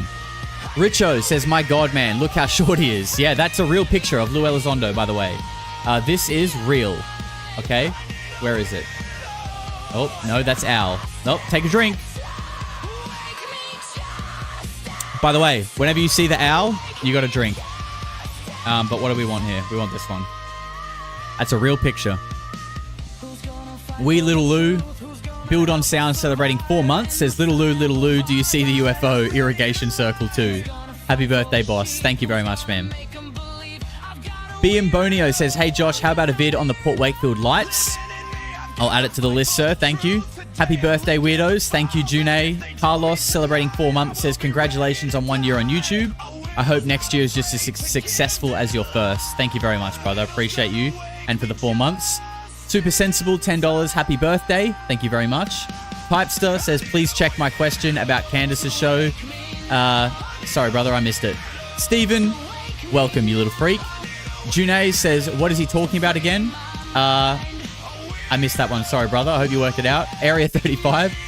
Happy Tube birthday. I'm at a horse show. I've got a horse's shirt wing tonight. Plus watching the Dodgers on my cell. Plus Dylan's into the Polarity. What a November 1st. Hello. Okay, you got a lot going on. I wish I was watching the baseball too, by the way. I'm missing out on that. But I got my Dodgers hat on. Let's go Dodgers. It's the Tiger's tail they can't let go. Thank you, Nebraska. June with $20 says, this reminds me of World of Warcraft lag. Not bad though, let's fucking go. Yeah, look, I think it's going to get better as we go because I can get rid of all the shit that's in the show that's clogging up my computer. Horse showing, not shirt wing. Okay, that makes a little bit more sense now. Attaboy for human mistakes. Is he sending us to space camp? A lot of questions here that we have just completely missed. D, celebrating 8 months, says Al Putoff is going to hunt some people in their dreams tonight. Yep, he certainly will. That's what he's here for. And June says, love and aliens is what I got. Happy birthday. Thank you, my man. Appreciate you. Joshua Bartlett says, Georgiani is convinced Nordics are here and the moon. I mean, Georgiani says a lot of things, a lot of wild things, and I'm open to it. I like listening to him for sure. Rhoda says, happy birthday to Polarity. You really are inspiring, Josh. I'm so proud to have a fellow Radaladian stepping up in this space like a freaking boss. You make us better weirdos. Thank you very much. Shout out to the South, hey? We don't get a lot of love, but we have a lot of love. Absolutely. Beth Noise says, derping hard with Kurt Clips. Love y'all. Thank you. Anne McPherson says, happy birthday. Keep doing your thing, Polarity. Abominable Snow Angel says, having the best night with all of you. Thank you very much. So am I. And Juneau. Okay, Juneau is the capital of Alaska. Thank you very much. I've already said it wrong about 70 times, but that's okay. It's a party. Madif says, happy birthday, mate. Love from Melbourne. Shout out to you, brother. Appreciate that. Toxic Fart. Jake Barber. Happy YouTube birthday. Thanks, mate. We'll go and get in the helicopter. Mike Cooper says, $10, butchered the Lacerda files. We've come a long way. Love the vibes here. Yep, we absolutely shit the bed with the Lacerda files, but as long as we're 1% better every time, that's all we can ask for. And Stidax, I can't really see from here. I'm going to be real. The monitor is far away and your font is small, but it's something like that. And you said, happy YouTube birthday, Josh. You are going places, my dude. Maybe year 2 will bring that Manscaped sponsorship, manifesting good vibes. Let's hope. I've reached out to them twice. They've dodged me. But once we get 100K on the charts, we'll go back in. Third time lucky. All right. I'm feeling it. All right. So what are we doing next? We're going to do the tier list. Let me just eat this shape real quick. Okay. If you've never done a tier list, we're going to do this together. I'm going to need your help. We've got a bunch of like baseline conspiracies here, okay? Nothing too deep, okay? There's no Baal worshipping stuff here, but it's more surface level. Preschool stuff for freaks like you guys. And we're going to rank them, okay? So the very top one here is Zero Doubt. This is, oh my word. Okay. This is like, this is like it's 100% real, and doubtful is obviously doubtful. I probably didn't need to explain that, to be honest, but you know, the beers be hitting. All right, let me finish these off because my man Serp has just dropped a nuke on us. Adam says, happy birthday to the channel, dude. I put out a music video for my friend's punk band, Big Milk, with occult cows that may be Baal worshippers. Nice, man. I have to check it out. Come drop it in the Discord so we can have a listen. I'm the Fat says, thanks for all the work you put in, bro. Happy birthday, Josh. Hope all you weirdos have a great day and night, whatever time it is where you are. Thank you, brother. Russell says, celebrating 1 month. I'm also from Alaska. Lots of weirdos here, I guess. Cheers. Looking up daily. Thank you, bro. And my man Serp has just dropped $150. That is the biggest super chat ever to happen on the channel.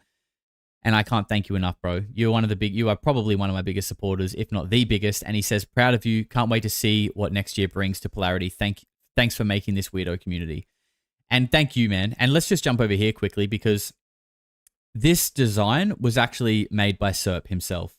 And it's our first Suki design. So if you love Suki and you need a new tank top, which if you're in America, you probably don't because I know it's getting cold over there. We have a Suki design. Let me find it. Let me find it so you guys can see. Here it is. Here it is. My man did this for us. It's an Anubis over the Eye of Horus. It says Polarity. We love it. Thank you very much for doing that. Serp also streams in our Discord. You know, if you're in our Discord, he's doing marathons of Ancient Aliens, Star Trek, South Park, all kinds of stuff. So, you know, there's always a place to come hang out in our Discord. There's always people to talk to. So if you haven't joined, the link is below. It's open to everyone. But we do have a special members section as well, which I must say is the best place to hang out on the internet. The vibes are unmatched. The vibes are unmatched. You've got people that make amazing songs like this. But let's get into this tier list, all right? So first one off the ranks, we have the moon landing. Okay. Now, I covered this in a video. Is the moon landing fake? All but, okay, I don't think we can say zero doubt on this one. We can't say zero doubt because, you know, you've got these astronauts there that swear that they did. Although they won't swear on the Bible, though. They won't put their hand on the Bible and say it, which is very interesting. You've got the Apollo 11 mission crew who came back from what was the greatest achievement of mankind, going further than any man had ever gone before.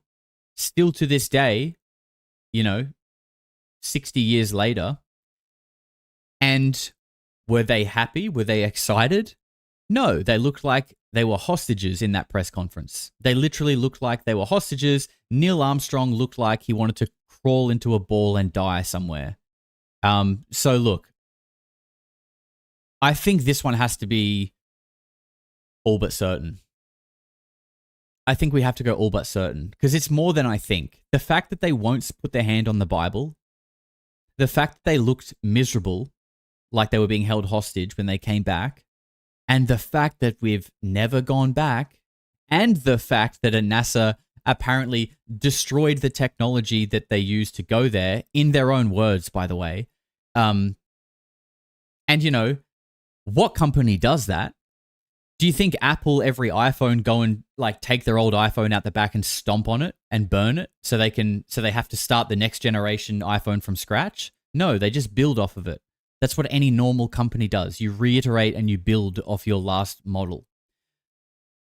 For NASA to come out and say, oh, we destroyed all the stuff that helped us achieve the greatest achievement of mankind is laughable.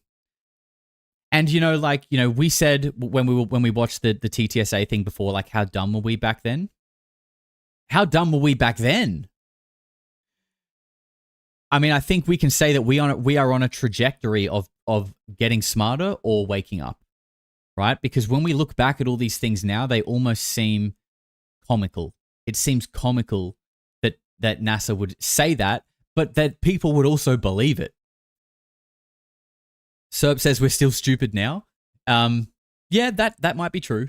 That might be true, but we're less stupid. Okay, we're getting less stupider by the year. And, you know, although we have a while to go, what more can you ask for? That's what I say on my channel. As long as I get 1% better every time, as long as we get 1% less retarded every year, we're on a good trajectory. We're going in the right direction. Also, Richo says, but is it a Peter Thiel list? It might be. It might be. We might have a Teal appearance. And Toxic Fart says, don't squash your balls when you sleep on your stomach. I try not to, sir. I tuck accordingly. All right. What do we got? Oh, here's one. Aliens exist. Do aliens exist?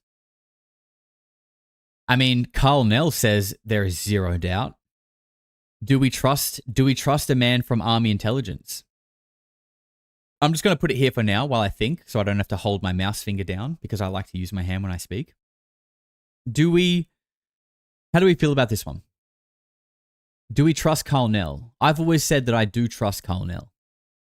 The thing is, I don't like the wording here. I don't like the wording of aliens. If it said non-human intelligence, I would feel far more comfortable with placing it at zero doubt. But when we say aliens, I feel like we're talking about physical beings in bodies, and it's all a bit psyopy. You know, not that I think that they're not real, but it just has a bad taste in my mouth. You know what I mean? Italian Josh, yep, I'm true to my bloodline. Yep, we like to speak with our hands. Yeah, look, I think I think we'll have to go zero doubt. But I will just caveat that by saying I would like to use the term non-human intelligence. Let's use the term non-human intelligence. Because I think that's what we're talking about here, really. I think aliens is just I think they just use the word aliens because it fits in the little picture better, okay? That's what I'm going to tell myself so I sleep better at night. Next up, what does this even say? Oh, a favorite, the dead internet. The dead internet. I mean, I don't want to be like full tinfoil hat, as I say that wearing a tinfoil hat, but I mean, just say anything that goes against a mainstream narrative on X and look at how many retarded accounts with an anime girl as their picture or like a NFT monkey that just start abusing you, telling you how you're a retard for platforming or alluding to certain ideas. And it's like, hey, bro, I'm just having a discussion. I don't know if bots have learnt that you can have discussions without subscribing to an answer. And to me, that's sus, right? That's sus. That's like something's trying to control people's thought pattern. What do you guys think? I'm definitely at least all but certain. I think all but certain, I mean, because we can't really prove that. There's no real hard evidence of that. Like, yes, when you talk about MH370 or when you do a podcast with MK Ultra whistleblower named Gray and you post it on X, yes, you get a bunch of retards from the intelligence agency and faceless accounts pop up and tell you that you're platforming a grifter, but you can't prove that they're bots. You can't really prove it. Everything, yeah. I think for now, this is amendable, okay? This is amendable. We can come back to this. I think for now, we're going to go all but certain, but we may revise this. Chemtrails. I feel like I'm going to have an unpopular opinion on this one. Because again, this is kind of nuanced. What do you guys think about chemtrails?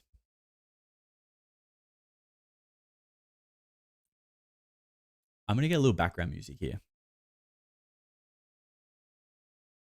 Because with chemtrails, the thing about... So, okay, this is my take on chemtrails.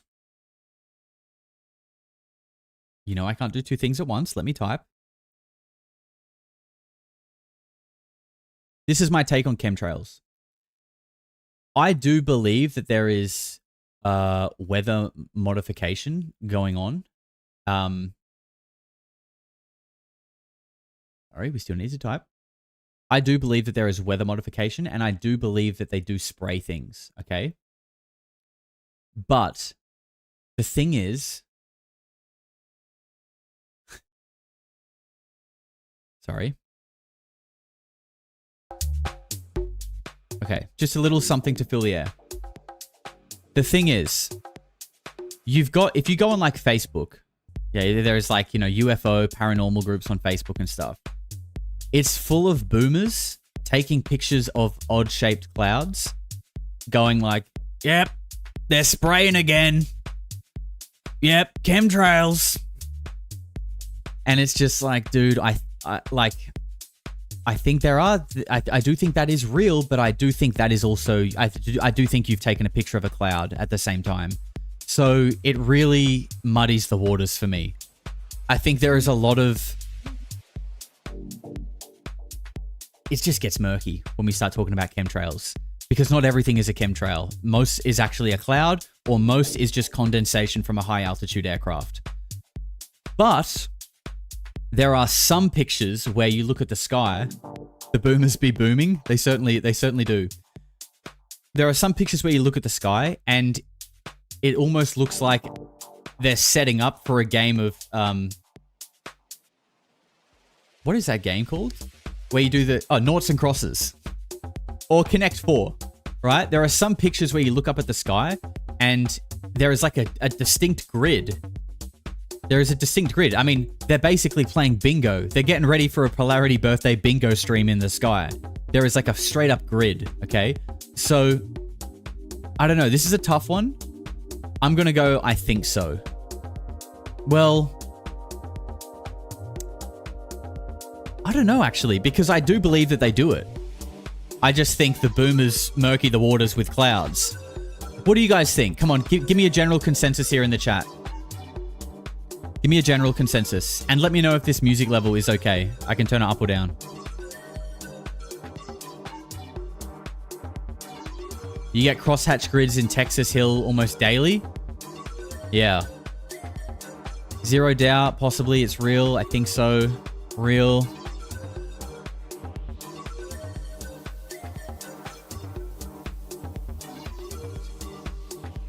All right. I think the consensus is zero doubt. And I'm happy to go with that. But I want to just be clear that I think not everything in your dad's Facebook group, not everything in your mum's Facebook group is a chemtrail. Most are planes, most are clouds. But I do think there is weather manipulation and there is things being sprayed to potentially mess with us. I do think that's good.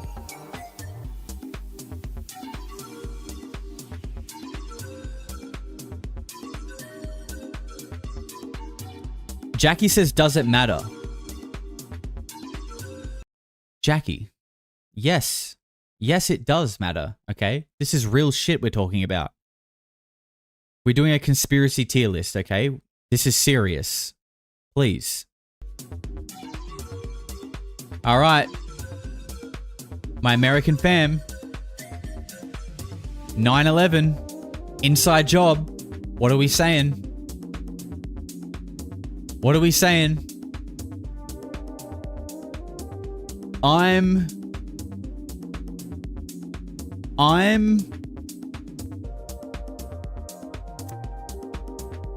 mean, personally, I'm all but certain.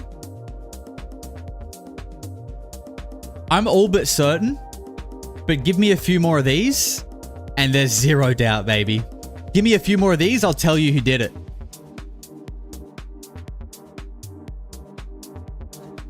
I will tell you who did it in about 2 or 3 more of these.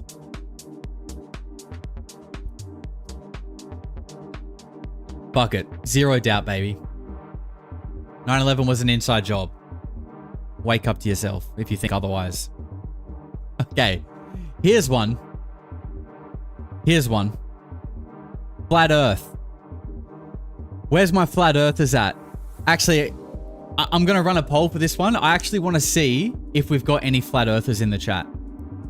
Because this is when you're really down the rabbit hole. We're just going flat earth, yes, no. Do you believe it? Yes, no. This is where we got... If you're a flat earther, and no hate to you if you are, everyone's entitled to their opinion. But I feel like if you're a flat earther, you are... It's like you were going down the conspiracy road.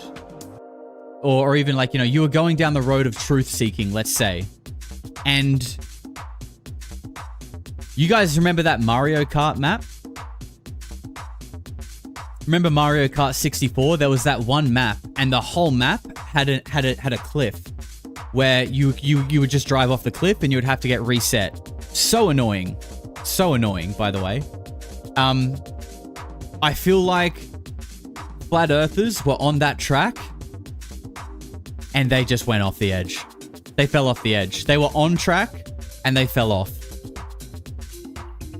And 89% of the people in the chat agree with me. Okay, we're going to shut off the poll. But I'm going to go possibly. And by possibly, it means...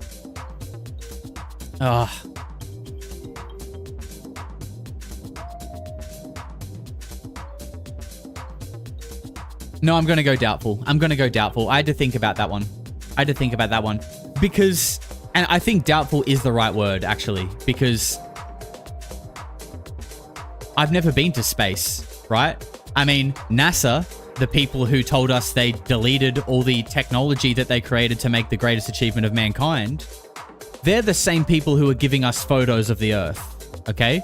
So, Boy Who Cried Wolf taught us that when people lie and talk shit, you're the retard if you just believe them again and again. That's your fault. Now, that doesn't mean don't believe them, but like think critically and maybe have some reservations on like how much weight you want to put in what they're saying.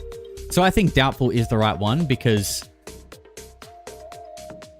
who knows how far the fake reality runs, right? Who knows? And I would say I'm far more open to the idea of Hollow Earth. I think, and you know, Hollow Earth, what does that mean? It means I think that it's far more likely for the potential of there being deep cave systems that open up into like large areas that could house another civilization in some manner. I think that's far more likely, and I feel like that's potentially true. There's no thing for that, but if there was, I would probably put that in I think so. I really would. Lost Civilization is up next, and look, Suki obviously hates this party, okay?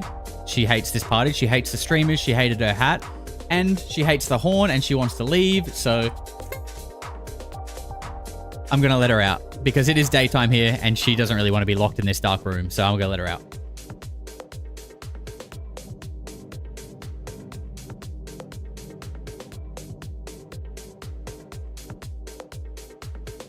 And the good thing about that is,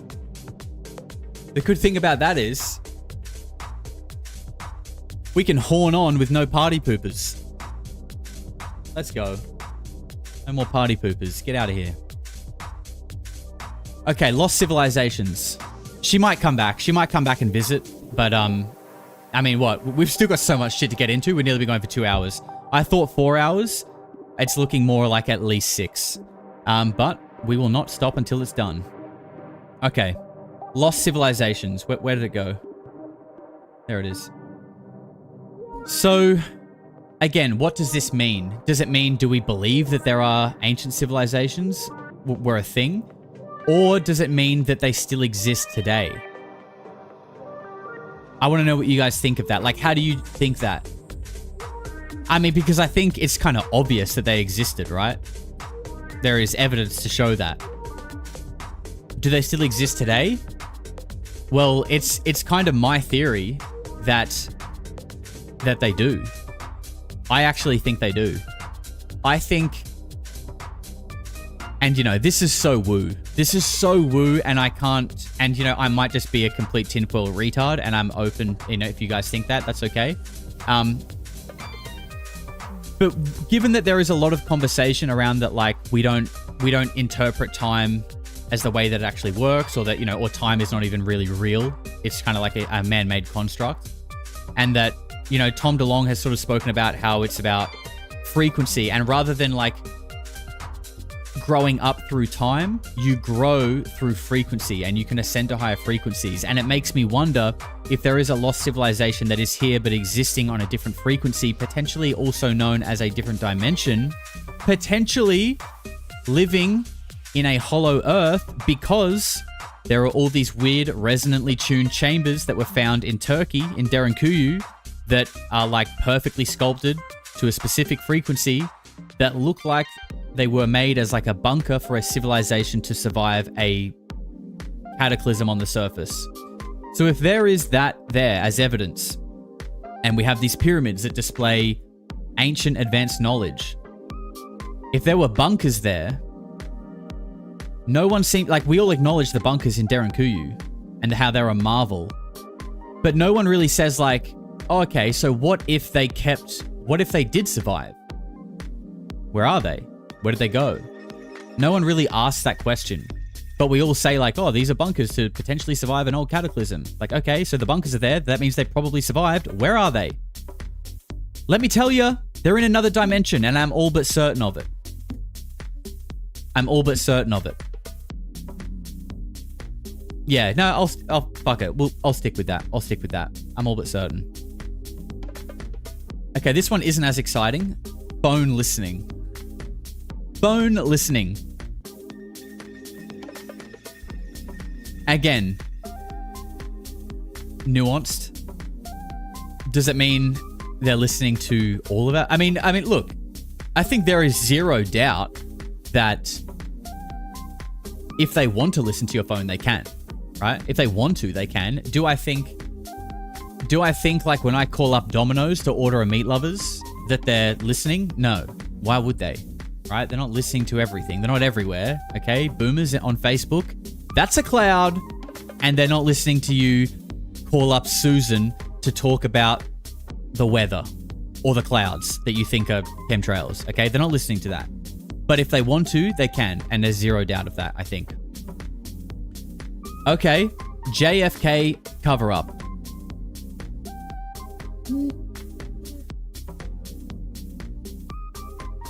Look, I don't want to keep putting everything in zero doubt. But I mean, when did JFK get shot? I'm just going to put it here for now so I can let go of my mouse. When did JFK get shot? I'm relying on my Americans here. I'm relying on my free folk. Where are my free folk? What year did JFK get shot? Tell me.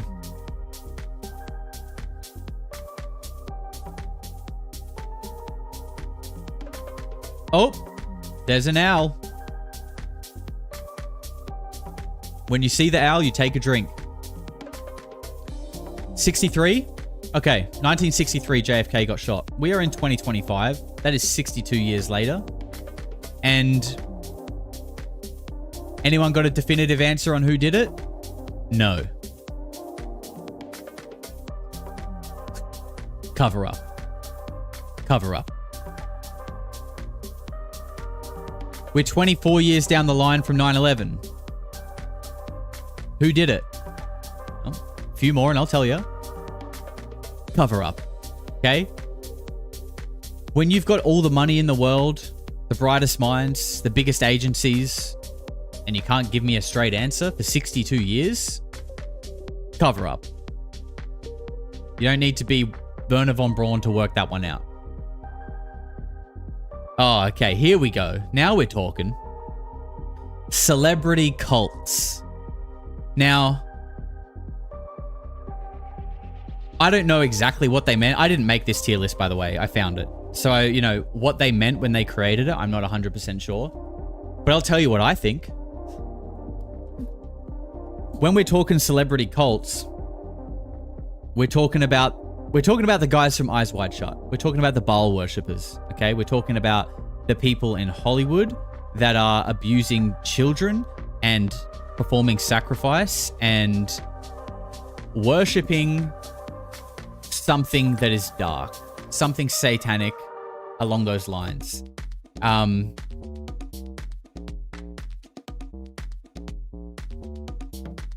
mean, it's got to be at least all but certain. At least all but certain. Jen says abso-fucking-lutely. And, you know, I'm kind of with you on that, to be honest. But I don't just want to put everything in zero doubt. But, I mean, it is what it is, right? Jared Leto has a cult. All but certain, zero doubt. The only thing stopping me from putting it in all but certain is the fact that, like, you have people coming out telling us. Like, you know, I covered Corey Feldman in the video that I did on Billy Corgan's Shapeshifter. And he's just one example. And then, but then there are also the celebrities that aren't explicitly saying it, but you look at them and you listen to them and you're like, bro's gone crazy. Bro's gone crazy. Why is that? Why is that? I don't know, but I'm pretty much zero doubt. I feel like I would love to put this one in between, but we're gonna go with zero doubt to get to give respect to the people who are speaking out as survivors. Because, you know, are all these people coming out saying the same thing just lunatics and crazy like the media would make them out to be? Or is there a reason why a lot of people in Hollywood start talking out about certain things or certain groups? We're not there yet. What's this one? Time travel pics. Time travel pics. Okay. Given that it specifically says pics, I'm going to go doubtful. Time travel, though, would be more higher. Time travel would be higher, but the fact that we're talking about like pictures, I don't know. I don't know about that one. But again, maybe I'm just not clued into it enough, because it's definitely not something I know a lot about. Certainly not as much as I know about the Baal worshippers. But for me, I'm going doubtful. I'm going doubtful on that one.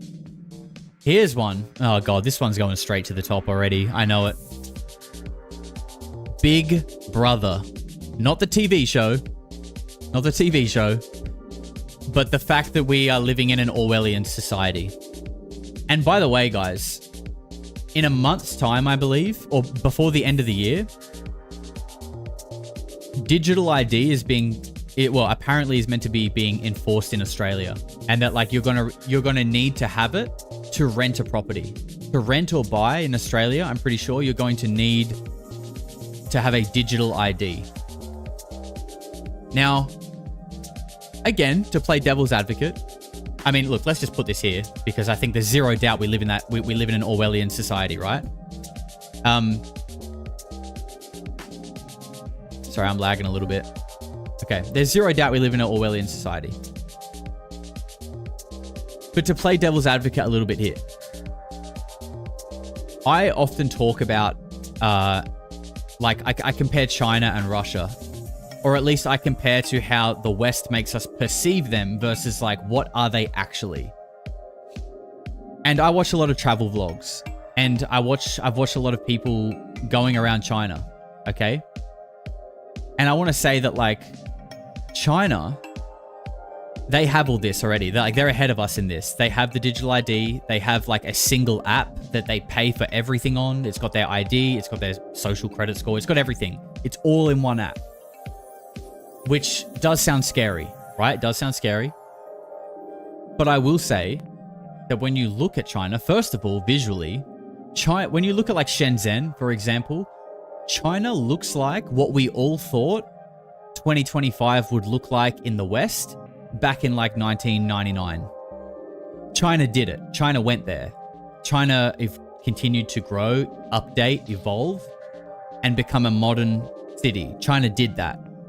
Look at New York. Look at Sydney. The buildings are all old, dull, pretty grey. I mean, not all of them. There are some new buildings, obviously. But for the most part, like the city has not evolved and become a modern city. It's like still kind of like lifeless and like looks like a concrete jungle. You can say that about pretty much any Australian city. You can say it about New York, and probably other American cities too. I would say London actually is a little bit more modern. But I do find that interesting.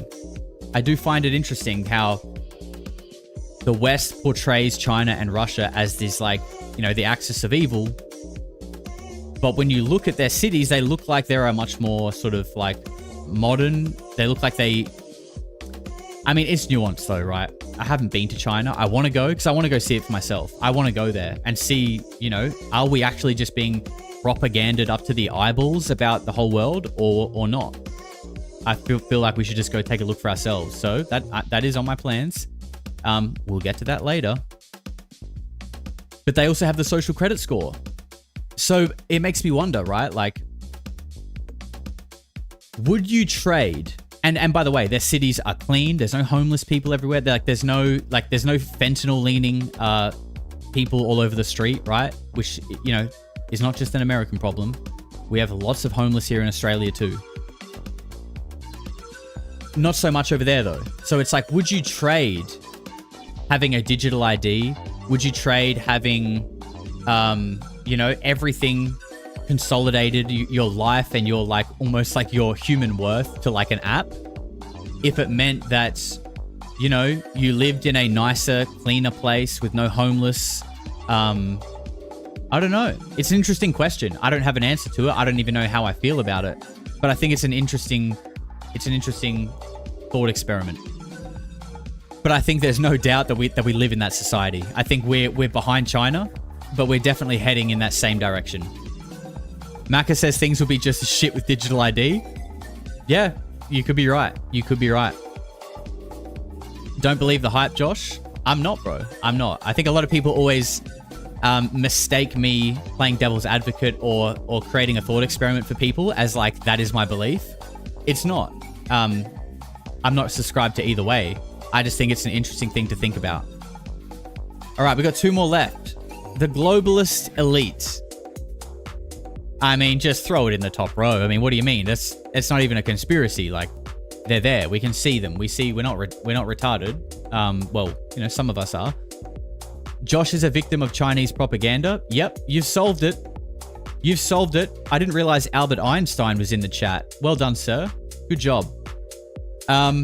Yeah, we don't really need to talk about that one. I think we all agree that there is just zero doubt that there is an elite group pulling the strings in the world. And the last one is an interesting one. Simulation theory. This is probably the best one, I think, because I feel like we all have a lot of different perspectives on this. And look, I'm just going to put it here for now because this is the realm that I'm thinking. But I think simulation theory means something different to different people. And I think the more that I've learnt about it, the more that my perspective on it has changed, right? Because when we say I think simulation is the best explanation for what they mean.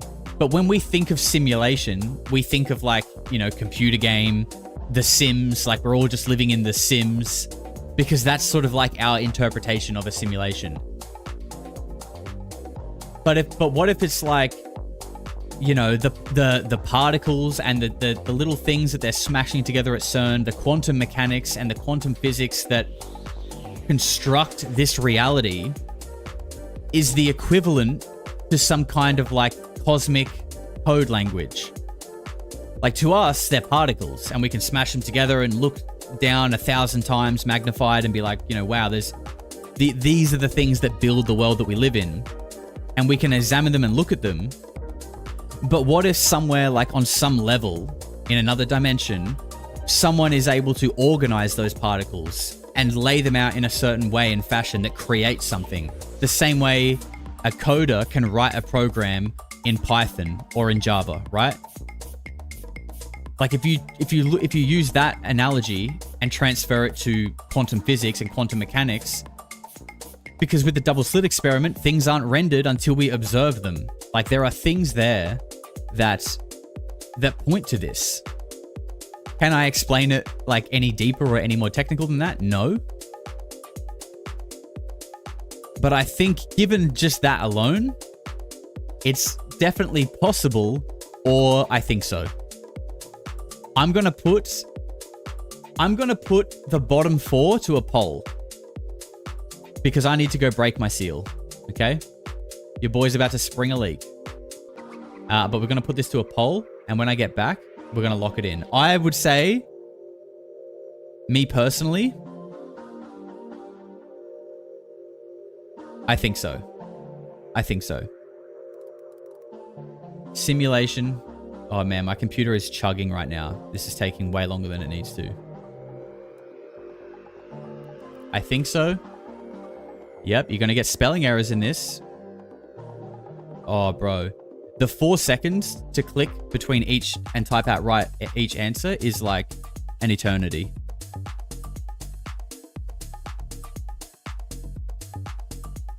Yep, add option, another 4 seconds.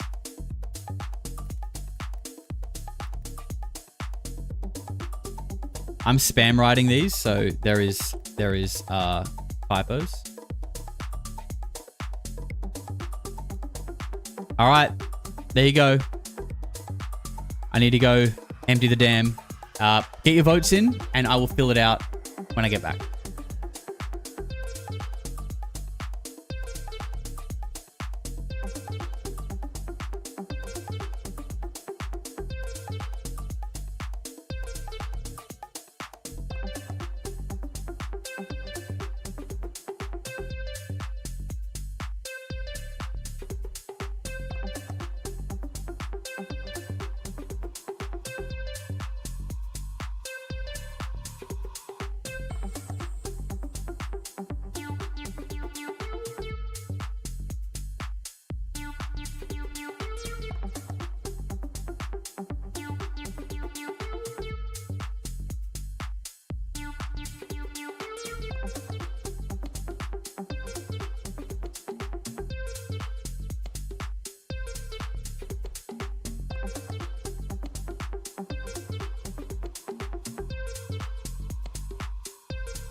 We have a guest. We have a guest.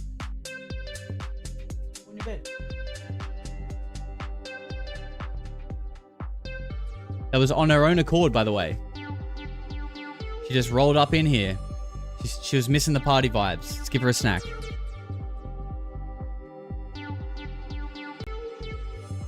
Good girl. Alright, no party horns while the girl is here. Alright, what are we thinking? 48% is the leading vote at possibly. I'm happy to roll with that and wrap up this tier list. Let's drop it down. I like that. I'm happy with that. Alright, let's cut the music for a second. Okay, that is our first tier list complete. Let's hop over to our bingo board. And where are we at? Just over 2 hours into the stream. We have knocked off... We have knocked off 3 tiles. And at this rate, we are in for potentially a 12-hour stream. And if that's what it takes, we will do it. We will do it. Okay. It's probably time to do our first Kurt Metzger clip. And I think I'll take charge with this one. And we're going to do Bohemian Grove. Okay. So let me just pull that up real quick. I basically have it ready. We just need to jump over here. This is why, by the way, this is why the stream is lagging a little bit, because I have just so many things open that I'm streaming. And it's just chugging. But as we progress, it will smoothen out a little bit.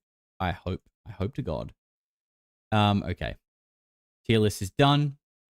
Kurt Metzger clip is showing half. Okay, that's not good. Can you see half of Julian Dory's face on there, or is it just me? Because that is just my thing messing up. Before we start this clip, half.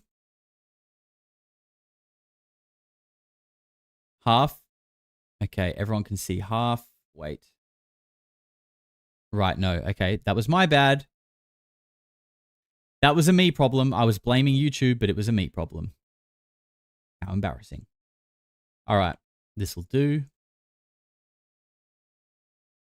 Okay, we're just going to chuck the music on quickly because I have some super chats to catch up on, and then we're going to get into Kurt Metzger talking about Bohemian Grove. Let's bring that back. Where did it go?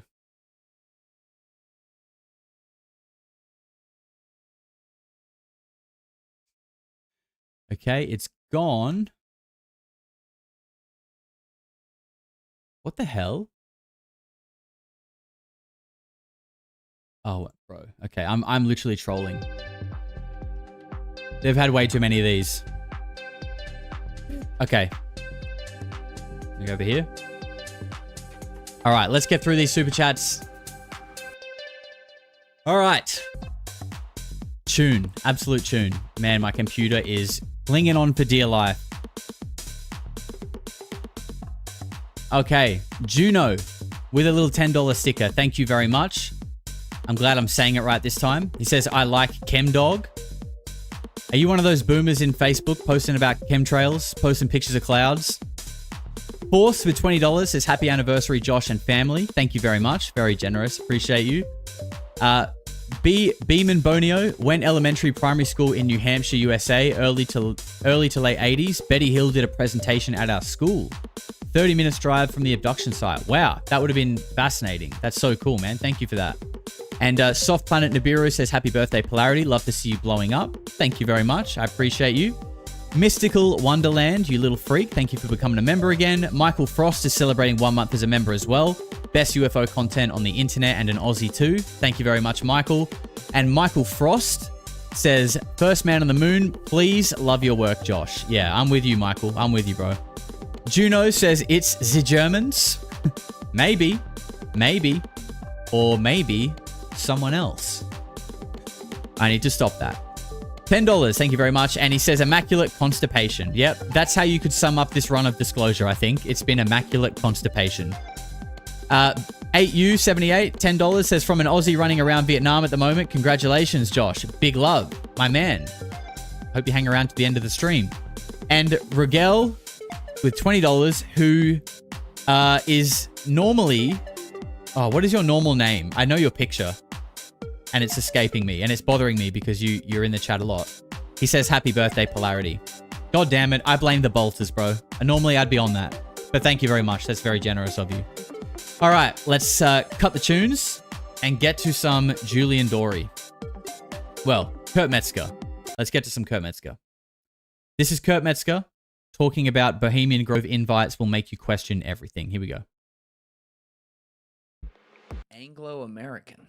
Yeah, the Anglo-American World Power is the second book he wrote later after he went through a lot of shit for writing his book. And it's amazing, his story. Anyway, I have the original version. So they put out an edited version. So here's who's behind the big New World Order thing. It's that as we know it now. I'm sure it's changed since then, but Cecil Rhodes, I know that name. Yeah. Let's pull him up. The father of apartheid. Yeah. Let's pull that up for people. The inventor of the concentration camp during the Boer War. This piece of shit. And you'll see like weird, like, you know how there's like a far right homosexual movement for some reason?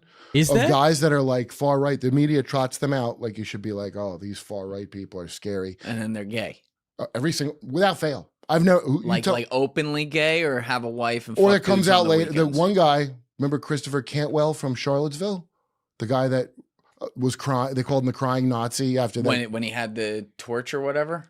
So now he makes gay porns, gay Nazi on Jew porn. They're all gay. Dude, you can see it in 5 seconds. Like, wow. Is everybody What was crazy? the name of that? What was the name of that? Everybody, so That's anyway. an Just actor. make sure I don't go on that website. What was it called? No, dude, so Cecil Rhodes' story is he's one of 12 fucking kids.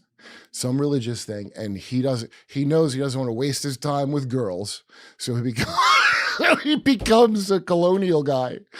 Wait. Most Doesn't want to waste his yeah. time with girls, so he becomes a colonial guy to fuck dudes? Of course, that's why they did that. All these rich kids, dude, the basis of it, dude, Alexander the Great. He was gay. This is Bohemian Grove, by the they way. didn't have gay back then, but he definitely fucked dudes. He fucked dudes. I mean, he was definitely dominant. Ptolemy? I'll give him that. Yeah, Ptolemy.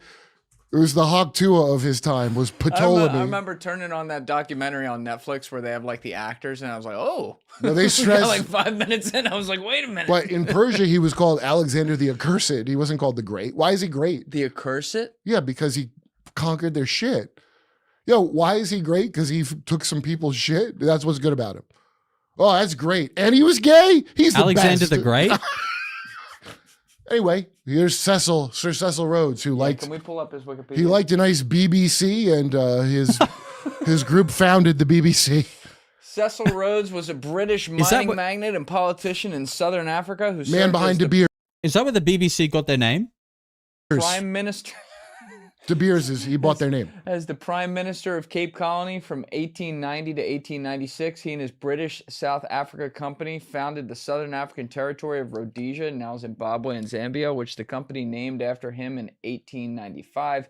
He also devoted much effort to realizing his vision of a Cape of Cairo railway through British territory. Rhodes set up the Wait, he's the founder of the Rhodes Scholarship? That's right. Funding from who? Rothschild & Co. That's cool. Wait, where's that? Right there. Oh, yeah, there it is. Those damn Rothschilds. At 18, he entered the diamond trade at Kimberley in 1871, and with funding from Rothschild & Co., began to systemically buy out and consolidate diamond mines.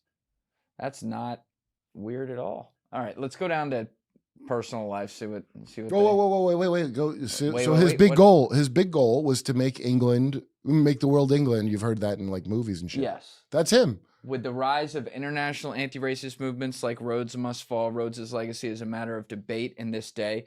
Critics cite his confiscation of land from Black indigenous population of the Cape Colony and his promotion of false claims that Southern African archaeological sites such as Great Zimbabwe were built by European civil... Okay, so he's a piece of shit. And so he invented concentration camps, the Boer War. It's in The King's Man, the prequel to Kingsman. They shows in the beginning, and it's in Tragedy and Hope. The pictures, it looks like Auschwitz, but it's white and black people. It's really wonderful. So this piece of shit. Anyone that just wouldn't get behind what he wanted to do. It's the Boers are the fucking Dutch settlers in South Africa, and they fought Apparently, Lethal Weapon 2 didn't cover the whole history of that. I found out. I was surprised. I mean, listen. There was more to it than Lethal Weapon 2. Even when you look at like what Prince Leopold did to the Congo and stuff, and the numbers, no one talks about that. Mark Twain did. Mark Twain even, you know. Yeah, when? Fucking 150 years ago? That's what I'm. It's like someone said to Kurt, or like Kurt said to someone, dude, like, I know I already say wild shit, and people probably already struggle to take anything I say seriously, but how can I make that worse? And someone said, why don't you just bring a pipe? Why don't you just hang a pipe out of your mouth whenever you talk? And Kurt went, fuck yeah. That sounds like a good idea. I'm saying, like, no one talks about it King now. Leopold, right. Well, no, because now is a convenient time to, like, it's always good to point at Africa and be like, look at. Damn it. Sorry. Whoa, I gotta take a leak, by the way, really bad. All right, let's stop. 1 sec. Yeah. We'll be right back. What's it? Jimmy Dore got his phone hacked? I didn't hear about this. Yeah, what happened? So, like, this is, could be a year and a half ago. So first he met some people that invited him to Bohemian Grove, he's telling me. Did he go? No. I think he made it weird. In fact, I think he made it weird with them because he brought up, I like that when he's like, talks about somebody being invited to something. I'm like, well, you were invited, but what did you do? You brought up Nick. Kurt has good intentions, but he delivers it in a crazy manner. Yeah, I do. I think that is the problem with so many people. Like, but yeah, that is the problem with so many people that they do good work, but they just fall flat on their ass with their delivery. And then also other people can't see past that. Like, other people can't get over the delivery to actually listen to the message, which is an equal problem. You know, takes two to tango. Nixon and his Bohemian Grove quotes. Where they all go fuck each other in the woods. Oh, hell dude, yeah. It's one of the funniest. It's need to get me an invite. I don't even want to say the F slur on this show. Okay, not next to Todd, not right now, not next to my friend in the arts, but you know the word. We could all think it at home. But Nick said, "This is a goddamn yes, I'm aware of the quote. Haggidious thing." I don't know how to just communicate things now. What? Listen, it's not my fault. I think you got it across. That's yeah, we good. can tell, Kurt. Anyway, Jimmy brought that because you know you've heard that quote. Oh yeah, yeah. So these people had not heard it. It's a male-only invite. God damn it! I've already got my invite on the way, and it would be rude to decline. By the way, guys. Someone said, where's Al? Al has actually been here the whole time. Not that laugh. I know, right? Hey, how can I sound more like a lunatic? Hold a pipe at your mouth and laugh like that. And now no one is going to listen to what you have to say. Al Putoff is here, by the way. Look in the top left corner. Look in the top left corner. There is an owl that's peeking at you, thinking, drink, motherfucker. He's been there the whole time. And none of you saw him.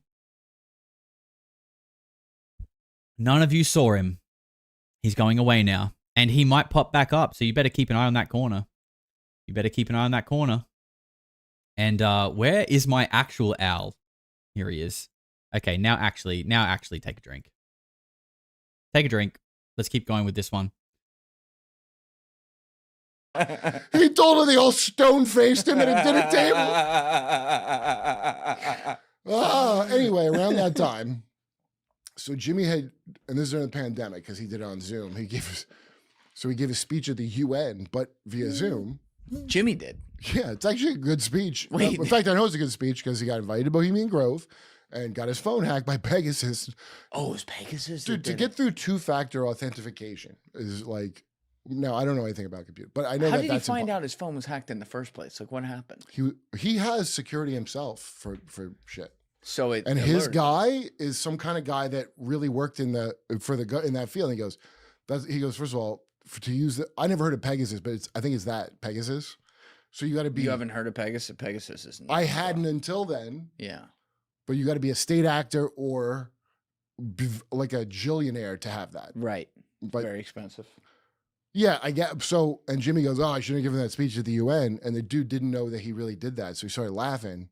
And Jimmy told him, "The guy like shit a brick." He said, "Like, oh my god, yeah, it's crazy." When I was trying to tell Rogan the story, the calls kept dropping. Like I couldn't get in touch with him while I'm trying to tell him the story the day. So, but Jimmy talked about it on the show. I mean, he immediately talked about it on the show. Yeah, but why did he need to go? Why did he have to give a speech at the UN for that to happen? With Pegasus, they can get to your phone from anywhere. One thing that we learned. That is true. He's a comedian. So, I guess part of his thing is being funny. That is part of his act. And he definitely does a good job at that. He is funny, but he's also kind of true. And, I like that. That's my style. That's why I like Tim Dillon as well. Because he just spits facts, but he's also funny. Yeah. What, like real, just, less than nothing, actually, if you got. So, no, it wasn't a nothing burger. It was insane. It was insane. In fact, if you complain about Jimmy Kimmel later, that's back then they were censoring people without big followings. Oh, it was insane. Yeah.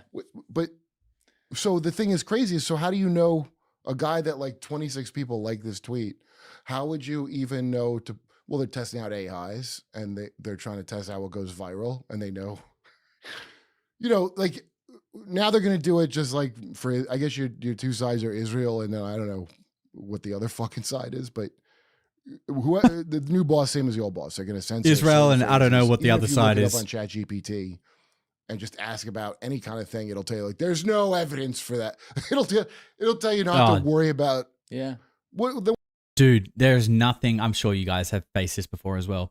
There is nothing more frustrating than trying to research a rabbit hole and starting with like Grok or ChatGPT, and it says like, what you're researching is a well-known conspiracy, but there is no substantial evidence to back up these claims. They surface from conspiracy theorists on internet forums. And I always am like, bro, stop.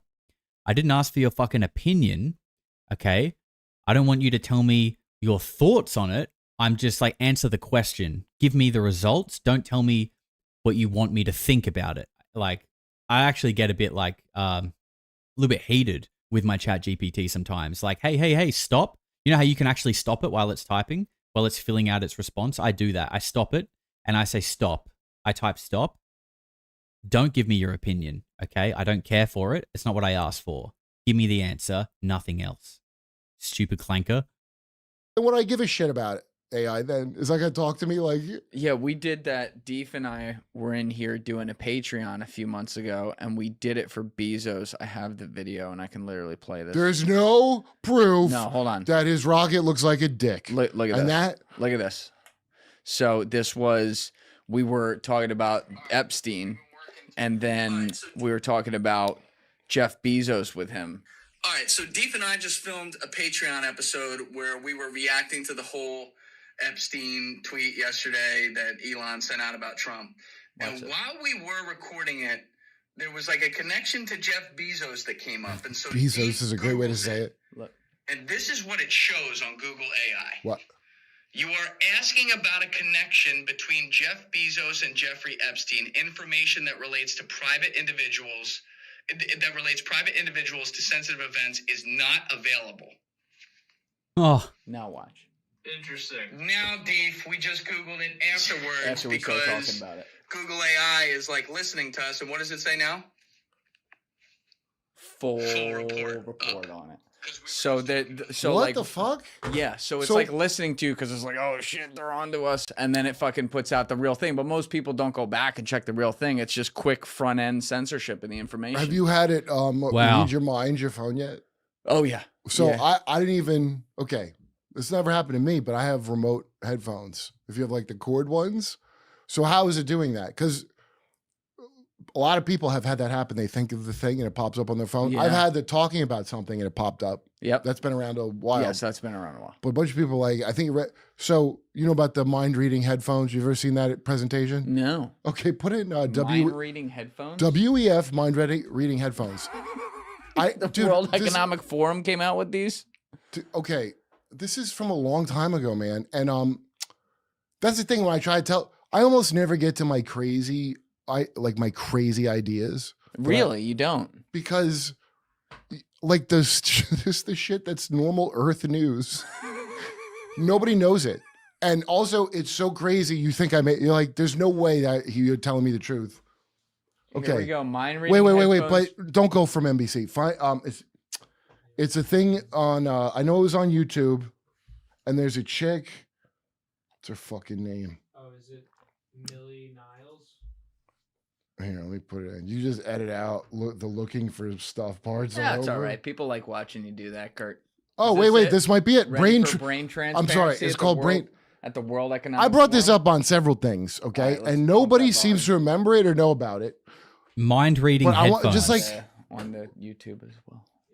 brain transparency. And wait, go into. I wonder if This video that they're about to watch is called "Ready for Brain Transparency" by the World Economic Forum. it's 30 minutes. Is there a specific spot? Get to the animation part. So there's the chick.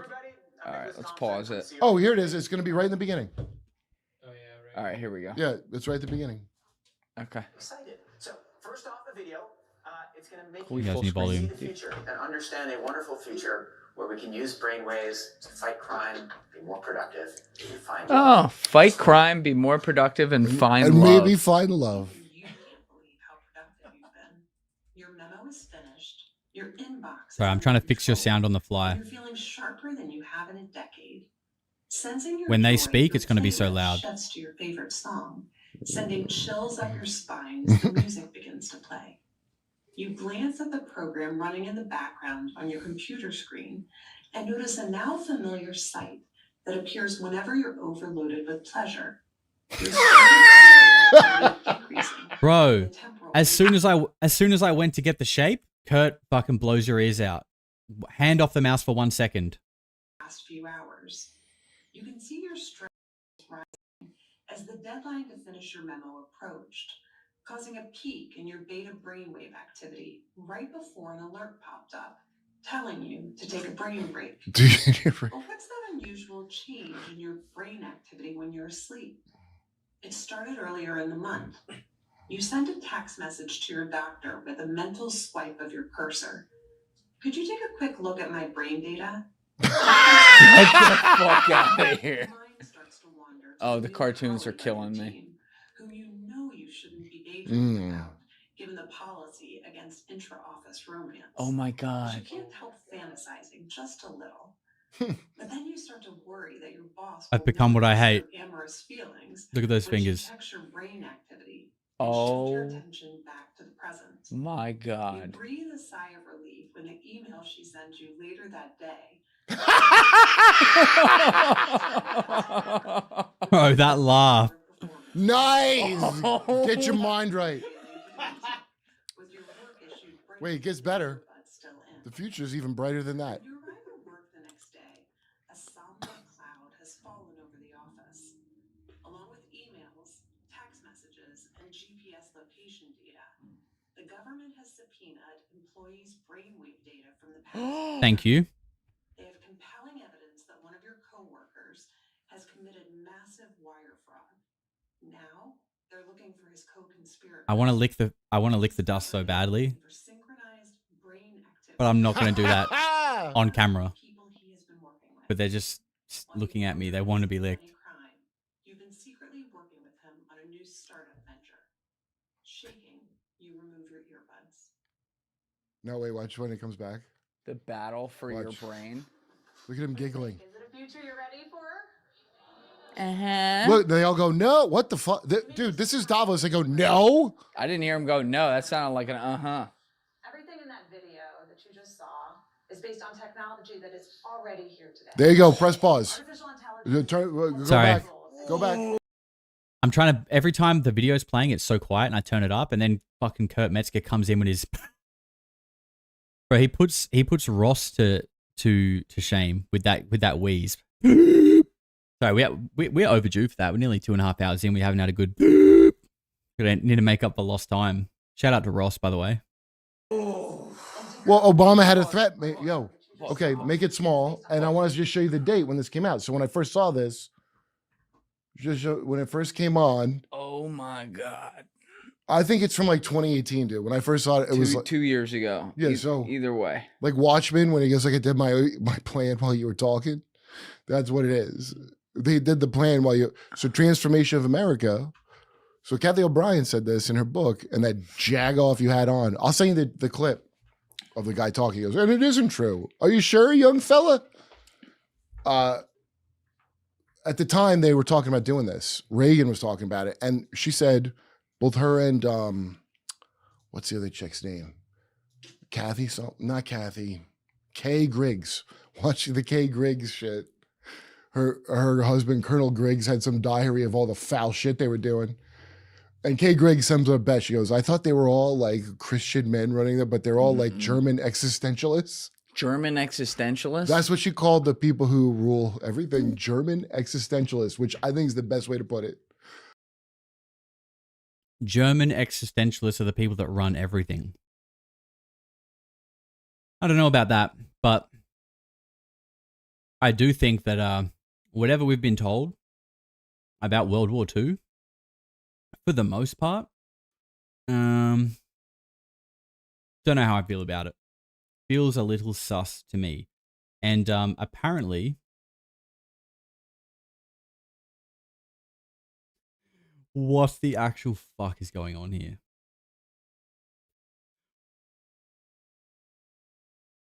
Okay. Fuck me dead. There it is. All right. Cool. We got that. All right. That's the first Kurt Metzger clip done. Jesus Christ. All right. We can cross that one off, which we're slowly starting to chip away at the board. That was the Bohemian Grove clip. And I think it's time to get back into watching some stuff. I'm thinking, chat, I'm just going to go on a general consensus here, not a poll, just general consensus. Do you guys want to do clips about DMT aliens? Or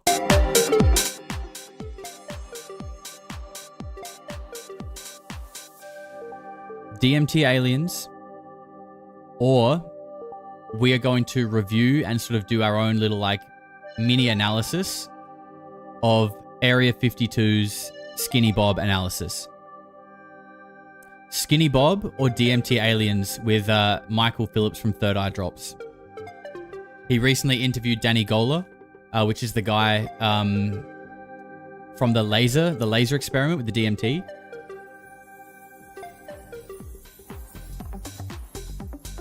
Both? Aaron, don't worry.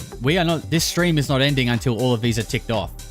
We might be pushing the, honestly, like, I don't know, 8 hours. I think probably 8 hours. Maybe a bit less. I don't know, 6 hours. That's what I feel right now anyway. We'll see. People are asking for the Pokemon tier list, the Shapes tier list. Not yet. We just did a tier list. I'm trying to just, break it up.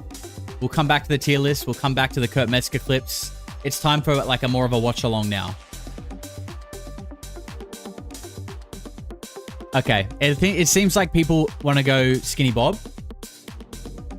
Now, we can do that. I definitely need...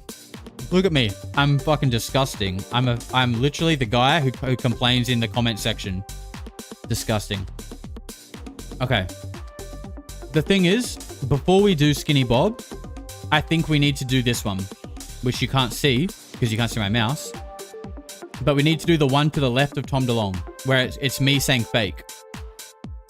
This is the very first YouTube video that I ever posted. And I thought that would be funny to watch because I posted it a year ago today. And it'll probably be cringy and embarrassing for me. I think it only goes for like 12 minutes. But the reason why I think that would be interesting to watch first is because it's me doing a visual effects analysis of a UFO clip. And we're going to watch Chris Ramsey's analysis of the Skinny Bob footage. So I feel like that kind of fits in as like a short preamble. So I think we'll do that. We'll do that. By the way, anyone who's just tuning in now, code Lizard King, 20% off the merch store all week. We got brand new designs. Got female cut tops, all the good stuff. Go check out the merch store. The link is below. Or buy me a coffee. Recreationally though. If you're going to buy me a coffee, make it a recreational one. I only drink coffee recreationally. Okay. The thing is, this is the... Yeah, I haven't actually pulled this video in yet, so forgive me. while I go and collect it. And then I'm going to go get something to clean my fingers, because the fact that I'm using my keyboard and mouse like this bothers me deeply. Bothers me deeply.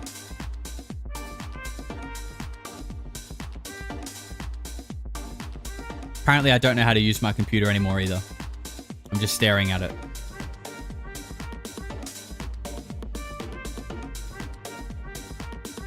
Okay, we found it.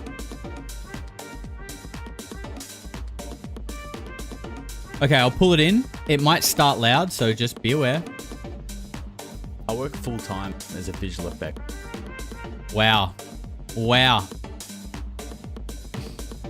Who is that guy? Who is that guy? I had a few extra kegs on me back then, I reckon. All right, this... Oh, wow, my headset's giving me low battery. That's odd, because I charged it all night. And that's definitely not going to last the stream, but don't worry, we can get a cable. We can get a cable. Okay, before I hit play, I'm going to full screen you with Suki, and I'm going to give her a snack, and I'm going to go clean my fingers. Suki's about to get a kangaroo snack coated in Vegemite dust.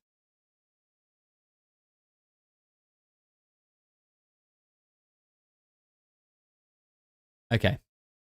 I'll be back in a second. Oh, okay. She's not going to co-host for me. She's not going to co-host.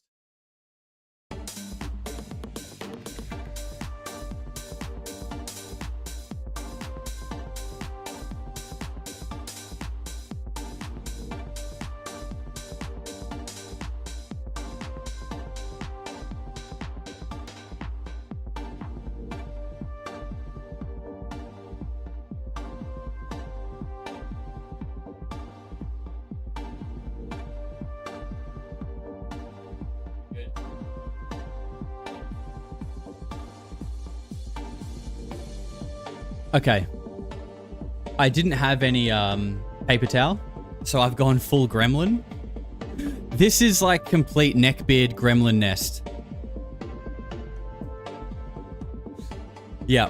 In case we get dirty again, we have toilet paper. Wow. Wow. Okay. That's what we're doing. I work full-time as a visual Who is this effects guy? artist, and I also Who is this really guy? like UFOs. Ever since I learned about the Phoenix Lights case, I was hooked. Okay. Let me just fix it. I couldn't actually hear myself there, but there was so many sounds playing in my ears that I nearly went into paralysis. I nearly went into sensory overload paralysis. Okay. How long is this? 13 minutes and 40 seconds. This is my very first ever YouTube video that I uploaded 1 year ago today. And it is called something like VFX Artist Analyzes a UFO or something like that. I don't know. But I thought it'd be funny to watch this, and then we'll get into the Area 52 analysis as well. And Michael Phillips, thank you for being here, bro. Shout out to Third Eye Drops. It is his interview clips. That was our other option before we got into this. So maybe we'll have to do that next. That is some clips from his interview with Danny Gola, which was a fantastic interview. Well done, man. Really good stuff. All right.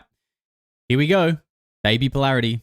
Thousands of people all seeing time as a visual effects artist, and I also really like UFOs. Ever since I learned about the Phoenix Lights case, I was hooked. Thousands of people all seeing the same huge object in the sky. Is that sound there okay? was something to this. And Levels as much okay? as I want to believe, there are a lot of fake videos and hoaxes out there, and the last thing we need is more misinformation and more people telling us that we're crazy. So this footage appeared on X the other day, and at face value, I thought it looked really interesting, and I thought, why not run it through some compositing software and see if what we're looking at here is the real deal. Perfect. Good. Wait.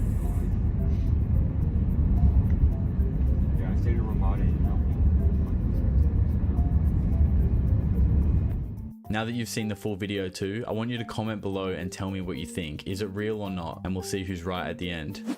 So this program here is called Nuke. There's the It's owl. basically the industry standard compositing software. Any movie that you've seen, all the Marvel movies, they've all come through Nuke to do their visual effects. Now I haven't done anything yet. I've just brought our video into the program. I'll try not to get too techie as I'm explaining things, and I'll just try and stick to what I'm achieving rather than how I I did it. So the video... I remember when I recorded this video, because I said there I'll try not to get too techie and just explain what I'm doing. I remember I recorded this video like 2 or 3 times before this version, and every time I did it, it was basically like a tutorial on how to do visual effects. Like I was explaining like what everything is and why I'm doing it and how to do it. And then I was like, wait, people don't really give a fuck about this. They just want to see the UFO, dude. Cut it out. Cut it out. You've had enough. And I think because at this time I was also tutoring at the university in visual effects. So I couldn't help myself. I was just slipping into teacher mode. Here, the first thing we're going to want to do is to track it. It's super shaky, and that's just down to the person who's holding the camera. They're also in a moving car, which adds a lot of complexity to the shot. But it also gives us something else to work off, which we'll get to later. And just like that, with the magic of editing, we have a tracked shot. So you can see... Who's more monotone, me or Chris Mellon at the TTSA announcement video? Now the frame is rather moving around the UFO rather than the UFO going crazy all over the frame. Although you will still see a little bit of those light streaks. Again, that's just the person holding the camera, but this is a much better starting point for us to work on. I'm going to try and find a nice single frame to look at, and then we're going to try and grade this footage and see what else we can find.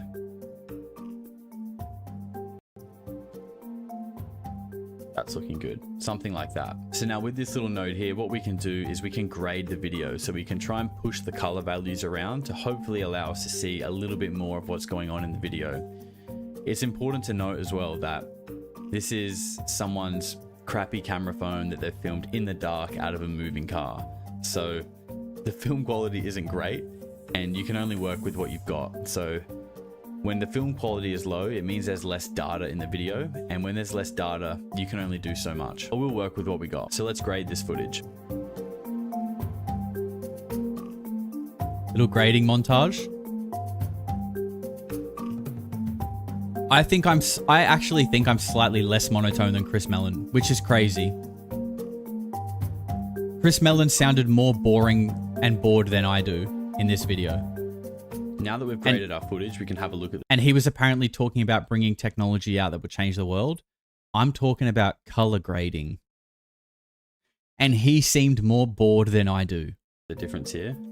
That's without the grade, and that's with it. So it just kind of pulls up the blacks a little bit. Again, it doesn't do a lot, but it might help us see a little bit more in what's going on here. So bored. Now we're going to take a slowed look back here. Right there. And we're going to have a look at how this light object interacts with the sign. Now it's important to note that when you're getting motion blur from this car and you're getting this defocused sign, the light is going to shine through it.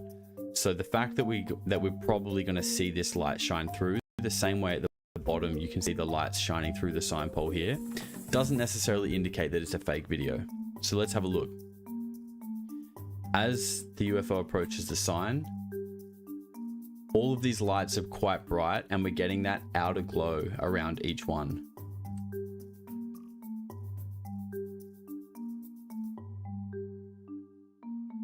So the light is behaving how I would expect it to behave if this was a real video.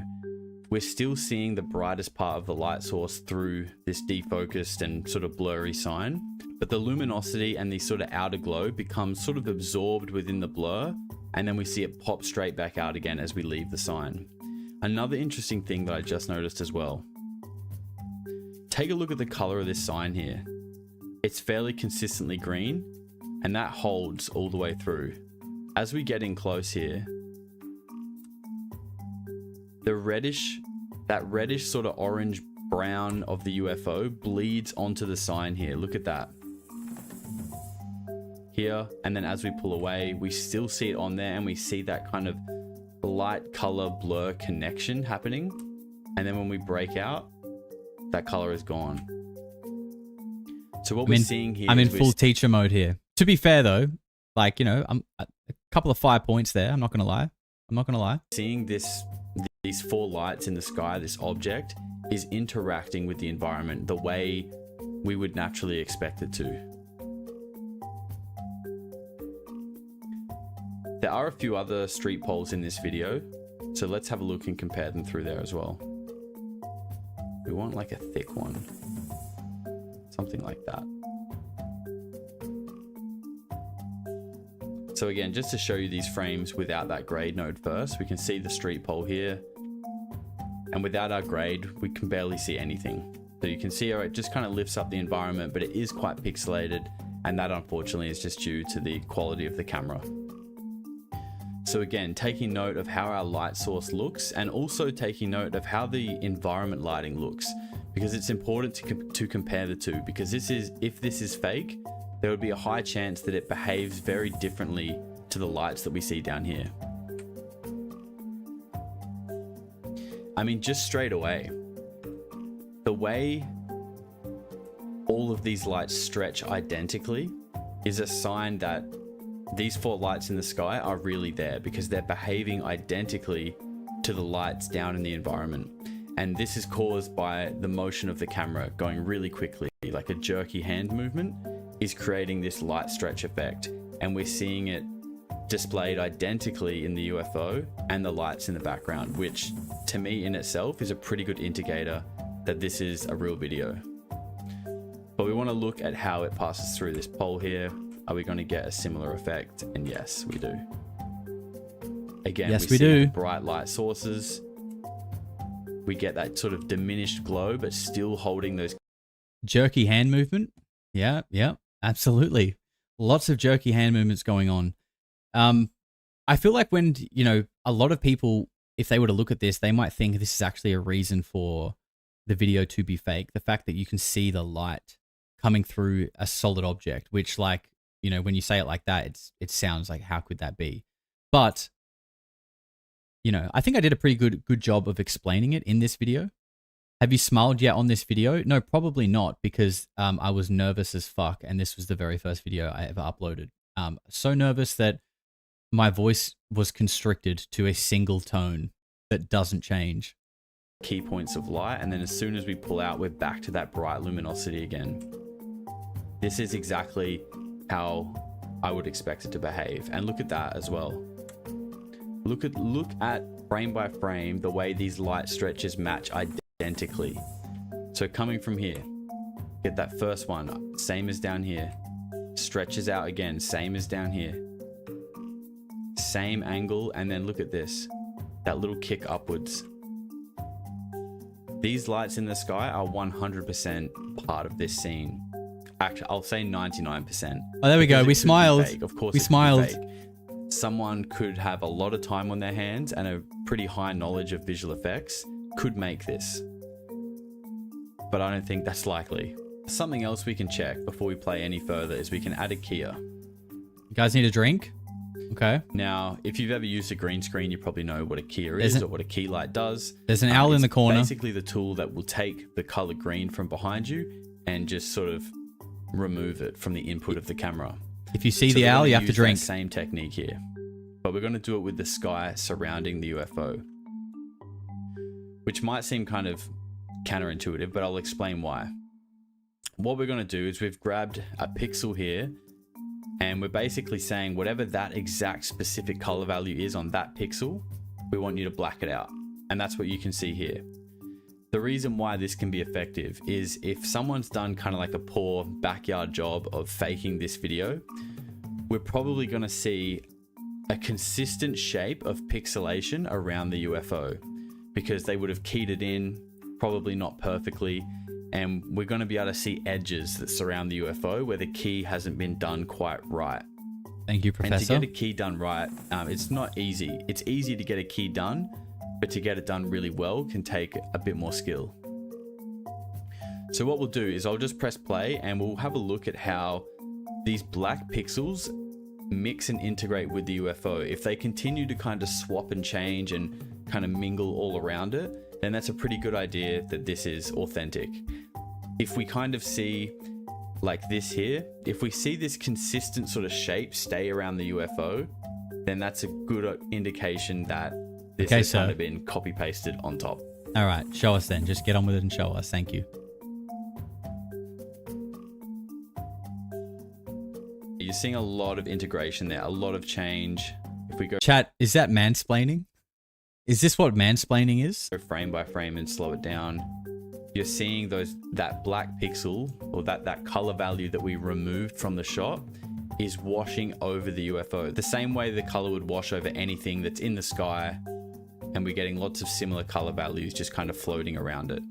This looks very organic to me. If you're enjoying this video so far, I'd really appreciate it if you went down and gave it a like. And also, the call to action. Please subscribe, because there's going to be a lot more content coming soon around the UFO phenomenon. So by this point, honestly, I'm pretty convinced that this is a real video, but I'm aware of the fact that I want it to be real. So what I've done is I've imported the video twice. So you can see we've got 2 copies here. They're both tracked. They both have the same grade, and they're merged together. But this merge is showing us a difference. So one of these videos is offset by 1 frame. So what we're seeing here in the viewer is the video overlaid on top of itself 1 frame apart. And I'll show you what I mean here. So if we can see the UFO here, it looks a bit funky. That's because we're seeing frame, in this case, 2 and 3 on top of each other. If I remove the merge, we just go back to seeing 1 frame alone. And then this is with the next one overlaid. So if we play through it this way, this is just another way we can maybe check for like any anomalies, any maybe bits of light or shadow that don't seem to correlate in the previous frame. So I'll just let it play through for a bit and we'll see what it looks like. The background music, yeah, I stopped doing that after a while. I felt like most people didn't like it. And it was just like an extra thing that I had to do in the edit. So I was just like, nah, get rid. It is a little bit like repetitive though, but important to compare again how these lights look down here and this light looks up here. At the moment, they're looking very similar. No they're emotion. behaving in the exact same way. They're stretching the same way.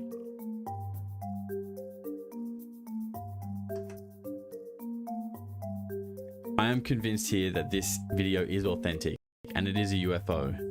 But does that mean that it's aliens? No, of course not. It means that it's something in the sky that's unidentified. I might just pull the best frame of the video and really go to town and see what we can make of this object. See if we can get a better definition of its shape and see what's going on there. So this is frame 43. It looked to me like one of the best frames where you can see things clearly without any kind of blur or shake happening.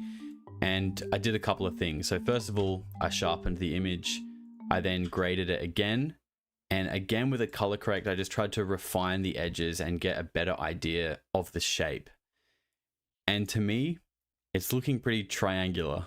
I have no idea what this could be. I don't know of any craft that can sit up in the sky in a triangular shape with 4 lights like that, that has no real evidence of thrust or propulsion. Oh, shit.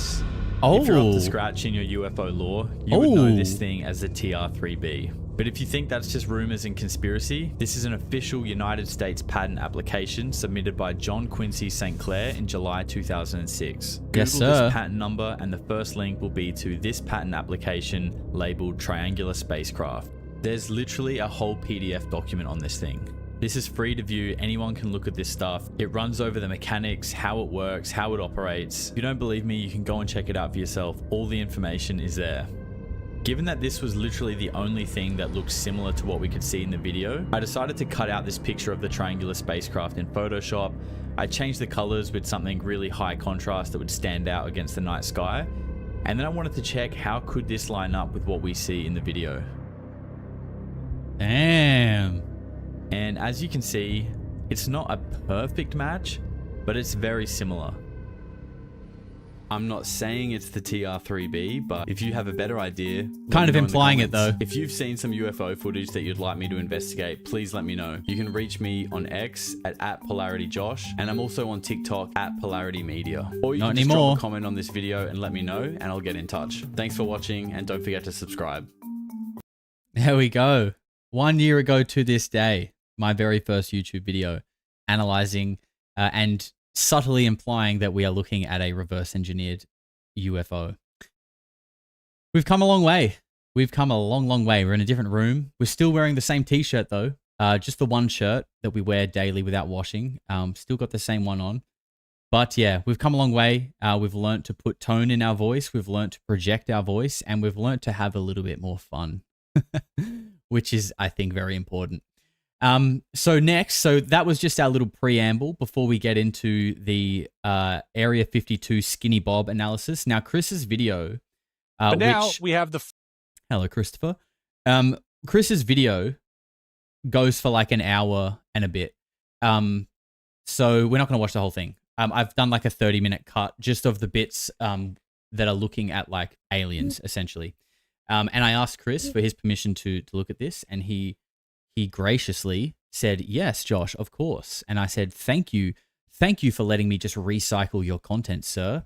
But there we go. He was very generous to do that. So shout out to him. I haven't left any links to anything that we're watching in the description yet because I wanted it to be a surprise. But after the stream is finished, there'll be links to all this. But I mean, it's Area 52. I'm sure you know where to find it. Before we hit play, I'm just going to catch up on some super chats. John Anthony, almost like an hour ago, has gifted 10 memberships. My man, John, thank you very much. I hope you're still watching, bro. I appreciate you. Very generous. Marin gifted a membership as well. Thank you very much. And also said, happy birthday, Polarity. Josh, you are a breath of fresh air in a space that can be suffocating and toxic. Keep up the amazing work and don't change, brother. Thank you very much. There are no plans to change anytime soon. Michael Gibbons says, happy birthday, Polarity. Great stream as always. As Dolan says, what if it's all true? And as Ross says, my man, thank you very much. He certainly does say that quite a lot. And Richard Dolan, what a man. I think he might be onto something there because it does feel like it might be. Juno has sent me a hot dog. Thank you very much. I do need to eat. I'm nearly finished these boxer shapes. Elrad says, I'm glad to finally catch a live stream, brother, and today of all days, happy birthday, Polarity. Thank you, man, and I'm glad you could be here. Toxic Fart says, you got balloons on your screen. Mick West is happy. Yeah, absolutely. My whole stream has been debunked now. And Juno, again, says, I touch grass and I smoke it. Love all who are in. My man, thank you very much, bro. I hope you're having a good time and enjoying the stream.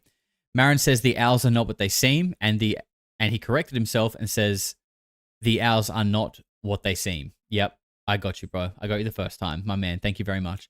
And Mickey with $30, that is a big super chat, Mickey. Thank you very much. She says, yes, it just got weirder and weirder and weirder, and then finally it was so weird we found a spectacular community of the best humans ever. Hell yes, we did, Mickey, and thank you for your long-time support as well. And Kyle says, love you, brother, with $10. Shout out to you, Kyle. Thank you, man. I appreciate that. All right. Actually, before we play Chris's vid, because, you know, we are chipping away at our bingo board, we will not end the stream until this thing is finished. We can now cross this off. There you go. We did a whole line without even meaning to. And by the way, the announcement is not coming until we tick off every other tile. Okay, the announcement is the last tile. That's why it's there. All right, here we go. Tell us how it is, Chris. Tell us all about Skinny Bob. But now we have the first impression of an alien being. This one is a little hard to identify, as you can. Sorry, I know I always do this. I play and then I remember I should probably explain. If anyone who doesn't know, Skinny Bob and these bunch of clips that Chris is going to play, and there are more in his full video, we're just looking at a couple.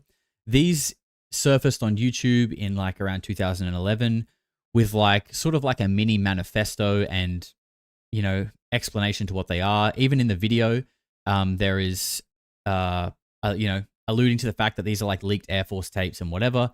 But there's never been, you know, a known hoaxer come forward. There's never really been any answers. They just kind of existed on the internet and created mystery and question ever since then and to this day, because here we are analyzing them. Is the announcement the 20% off? No, it is not. It is much bigger than that. But there is 20% off the Polarity merch store at the link below, and we have a whole new range of tanks, tees, and hoodies, and our Lizard King collection has just launched. So go and check that out. See, because of the low lighting, but there are several interesting movements and what appears to be uniform as well in this video. Looks like it's wearing like a turtleneck, but not quite, like almost like a spacesuit. And it does look silvery and shiny, which is also, you know, coincidentally or not coincidentally, what Guy Hoddle talked about in that memo. And so many others, by the way. So right here, it's saying that there might be some stuff in the background. And if you take a look at C and D here, it almost looks like it could be the craft in the background. But then it also might be a person. And a person might be more likely. And then that person might be holding a gun or antenna from a military backpack radio. Both of which are a little hard to determine, I'll be frank. But you know, the alien is interesting. So the next scene shows what could be the UFO seen in the Flying Twin and possibly the Tin Bird, but at this time as burning wreckage on the ground. As if it wasn't enough, there's also an alien body lying nearby, all right, for dramatic effect. So we have smoke obviously billowing from this craft, and then it pans to this alien just lying down. And this is probably one of the coolest things that they've done, in my opinion. An alternative video stabilization shows how the camera is rotating and captures the crash scene moving towards and orbiting around the body. So if you see here, wow, it shows the entire scene. And if you stitch all that together, it kind of gives you this image here. So we see here, we have, some brush, we have the craft, and we have the body all in one particular scene. Very interesting. You can also see the smoke section here. And, and the way that it's moving is interesting to me as well, because it's not just like a little, like you can obviously see camera movement, but it's not just a zoom in or out that you could do in Premiere Pro or whatever. There is like rotation happening, like a perspective rotation happening on the subject. So you actually someone is physically sort of moving in and around subject, which, you can't do that in post. That's either 3D generated, made in 3D software like Blender or something, or it's real. And if it's, but even still, if it's real, it could be a doll. Okay. It could be a fake doll. I'm not saying that's what it is. I'm just trying to make sure all of the potential options are clear to everybody. This is cool. A faint lens flare might seem like nothing, but a lens flare proves that whatever's happening is happening in camera and is not done in post. Obviously, it could be done in post, but I don't think, given everything else, that would make sense. But maybe, who knows? But it makes sense with the movement. It says here, note that such flares are generated inside the camera housing and depend on the angle a bright light source such as the sun is hitting the lens system. The clip above has been motion stabilized, resulting in the flares moving pretty much linearly. Ooh. So although it's shaky, the flare is moving linearly. That's interesting.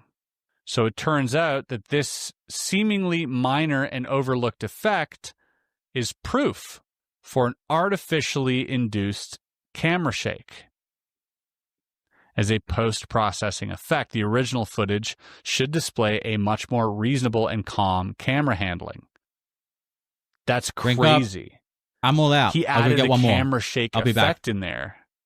And you can tell because of the lens flare. That's so cool. Interesting. So he's noticing that there is post-production happening on these clips.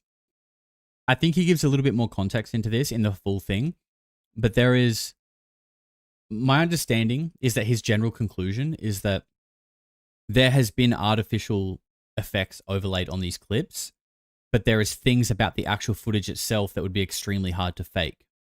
So it's like he's alluding to the idea that it's real footage, but it's been tampered with in post-production. Why they would do that, I don't know. But I'm going to go grab a beer quickly. And, but I mean, goddamn, before I go, achy balls with $100.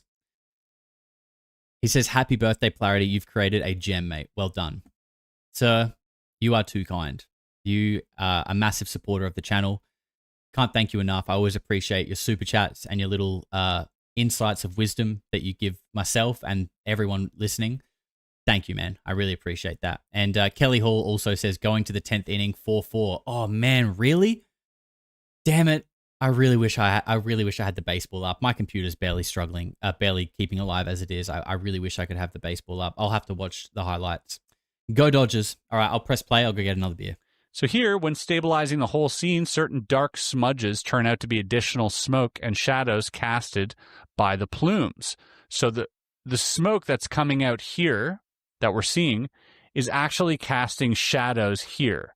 That is, beyond technical if you were to hoax this using CGI.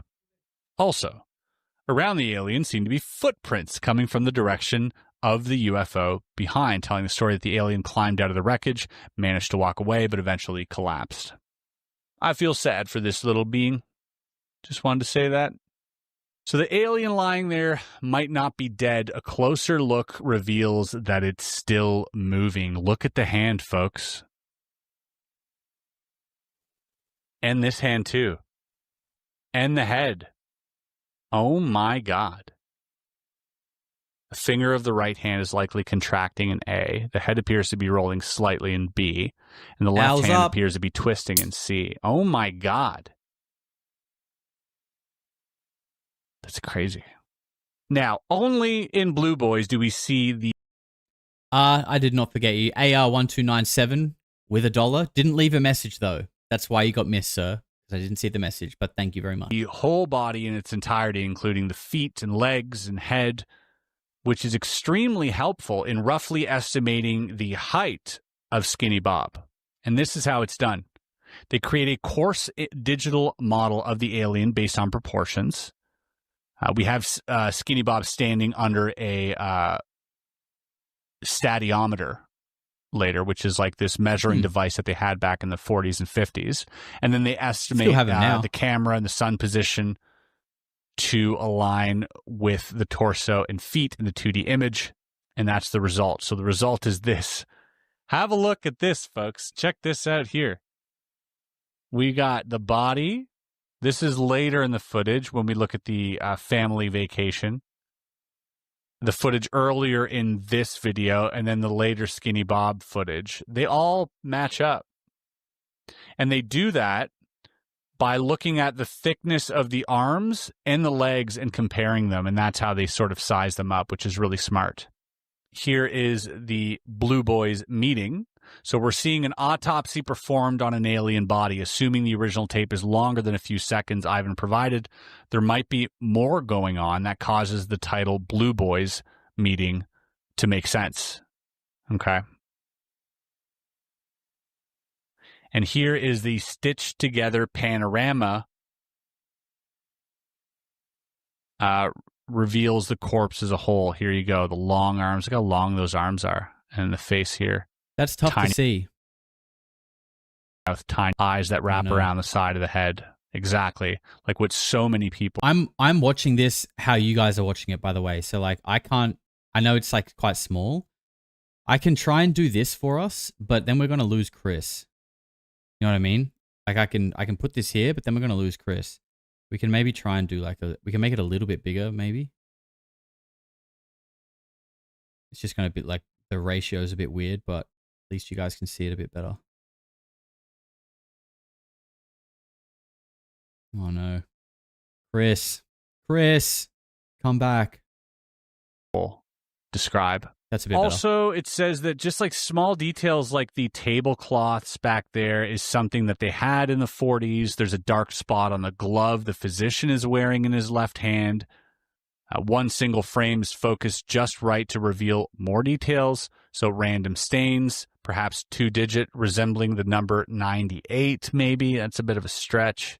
So anyways, this is just more corroborating evidence of, this stuff. This next video. So just try. That's my cut there. That's not Chris's editing. That's me jumping to the next segment. Well, have a look and we'll discuss it after.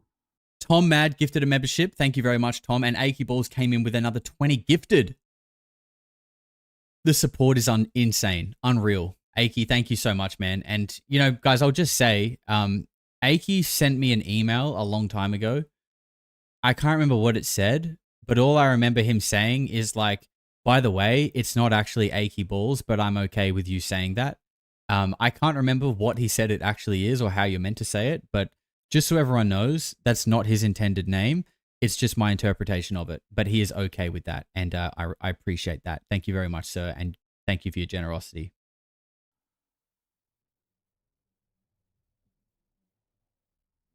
Chris?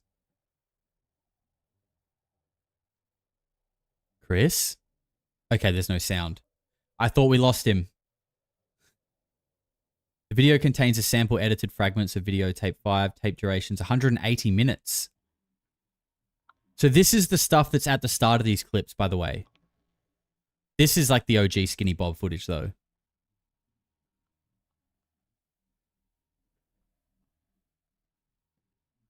This is fascinating footage. And, you know, the black spacesuit, recurrent in so many encounter stories. Dr. Jonathan Reed, the aerial school sighting. They're just the big ones that come to mind, but there are many more. That's got to be the eeriest little video ever. When I remember when I first saw this video, I thought to myself, like, that initial feeling was like, holy crap, I think this is real. And that feeling never really left me. Every time I see it, there's something in my gut that tells me it's real. Let me know in the comments if you feel that too, intuitively speaking, not from evidence, just intuitively. You look at it. Yeah. Get in the chat with what Chris said there. Like, just based on how you feel in that footage, what do you think? Because I will say, from my visual effects perspective, which we just saw in the last video, by the way, Professor Josh, there are a lot of things in this that really, you would think something like this would be pretty easy to see that it's fake. Like the movie Paul, for example. Obviously, that's not meant to try and convince you that it's real, but you can see what a 3D looking gray looks like and how it moves. And I mean, any CGI rendered creature or person, it's just very hard to mimic natural human movement perfectly in CG. Like, they're getting pretty good at it now, and that's why they do motion capture, because there are just small little movements that are so hard, and like the speed of movements, you know, we don't move linearly. For example, like when I go to drink this beer, I don't do everything at the same speed, right? I don't just go like zzz, zzz, and come straight back down. Like, everything is sort of got like a little, you know, a little touch. Like, you sort of go here, you slow down, and then it kind of gets a bit quicker, and all of these little things added together create what looks like natural human movement. And that's very hard to replicate in CG. This thing is very close to that. And considering that it got put on YouTube in 2011, but is allegedly dated back to, I think, like the 60s or something like that. Don't quote me on that, but it's old. It is really interesting. You're like, something about this creature. Those eyelids, the way it does the eyelid. This being seems like it's real. If a hoax, I mean, well done. Incredibly well done. Well, let's head to skinnybob.info to see if this is a hoax. So here, this is a more detailed clip of Skinny Bob featuring his entire body, featuring his, blinking, his hands twitching. Very, very strange. It says Ivan might have reversed the playback direction for dramatic effect so that the head appears last. One clue is the shaking of the camera, which could have been caused by the operator touching and preparing the camera on a tripod for pivoting. And I'll just say as well, the things that he's reading from here is from a website called skinnybob.info. I had no idea this was even a thing until I found this video. Apparently, someone has created a website basically doing a full breakdown analysis of this footage and trying to, I guess, provide as much information as they can about it. I haven't had a good look over it, but I did look at it, and it's, pretty comprehensive and interesting for anyone who wants to really get into these videos. Take the liberty of showing the clip in reverse here, despite having no conclusive evidence. So that's a good guess. Close-up inspection of the blinking could further support or refute our suspicion of reverse playback. Okay, regardless if it's reversed, I don't think it matters. But yes, on A, it does seem to be reversed, and on B, it does. Okay, yeah, absolutely. Now, Skinny Bob's wearing a tight-fit jumpsuit. Looking good, Bob. Looking good, little Robert. He's in shape, too. He has some kind of crease on his chest. For a more convenient analysis, we stitched the video together with frames. I think, just to give you my quick overview, that this footage is real. I think the real question is, what is it in the footage, though? Is it an animatronic doll? And if it is, it's a high-quality one. Is it a puppet? I don't know. Or is it real? But I think this is, I'm pretty confident that it's not CGI. This is him in his entirety. Look at that. He does have some type of stitching going here. Look at those long fingers, man. Massive head. And somebody commented that this particular posture is called contrapposto. All right. Not a valuable addition to the investigation, but a welcome one nonetheless. Bet that guy's like, contrapposto, which means he's basically leaning on one leg. This is a detail here that is really interesting. So comparing the outfit from the one in the Blue Boys video, the previous one, the collar style is notably different. But another little detail, there appears to be 3 dots on the alien's right shoulder, almost like a logo. So according to the mysterious email correspondence, which we'll get into a little bit later, from Will, human clothes were provided. And Skinny Bob does not wear the original outfit here. Maybe it was him in Blue Boys, where he still wore the original outfit with a wider collar. Directly above the alien's head is a wedge-shaped object. It appears to be a so-called stadiometer, commonly found in doctor's practice. You see the owl, you take a drink. The second scene here shows Skinny Bob from the side as it moves and apparently interacts with something. So you can see him here kind of like reaching out right there, like reaching out. Yeah, like that part is the head turning, the eyelid movement, and the arm. And for the time period that this came out, I just can't, I struggle with the idea that it's CG. For something. His shoulder moves here, and he blinks like, man. I don't know about you, man, but this looks real to me. This looks like a chair back here, so he's probably sitting, and he doesn't seem to be alone in the room. So here, at one point, you see just a little bit right there. Rob Stewart says this is as real as the 3 orbs chasing a plane. Yeah, so it's real then. So it's completely true. Michael Grieger with $30. Very generous, Michael. He says, happy first birthday, Polarity. With many big-time interviews and fantastic videos, which make a mark in this space, is a credit to you. The next year is likely to be just as, if not even more significant, I reckon. Michael, thank you very much, brother. Appreciate your support. Appreciate your invitation out to speak at Astro SA. That was a pleasure. That was the first time. And I appreciate your support, man. I really do. Thank you very much for the $30. And Raw Sounds says, congratulations on your 1-year B-Day. Love your work. Enjoying the marathon with all the loyal followers. Thank you very much. And Steven, my man, has gifted 10 memberships. Stevie, you're a legend, sir. Long-time supporter as well. I appreciate all of your good vibes in the comments, my man. And shout out to all the new weirdos who have been gifted memberships today. Let's get some love up in the chat for these guys. Somebody maybe leaning in or somebody's arm or something. And then he's given something, I guess. And now they're trying to match whether that's like somebody's coat or whatnot. And they also said, according to the correspondence, this particular scene has been cropped, meaning it's been cut maybe to obscure or to, cut out the person talking to Bob there. Some people say that the posture with the hands and the shirt and the curvature due to the fabric tension. And I don't know how they're getting all of this from one simple little, thing, but they said it seems like exactly.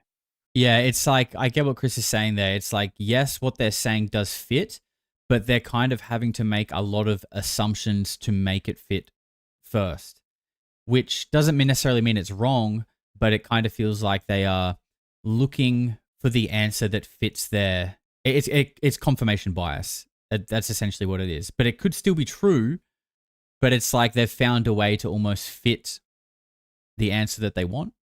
I don't know. Hey, I want it to be real.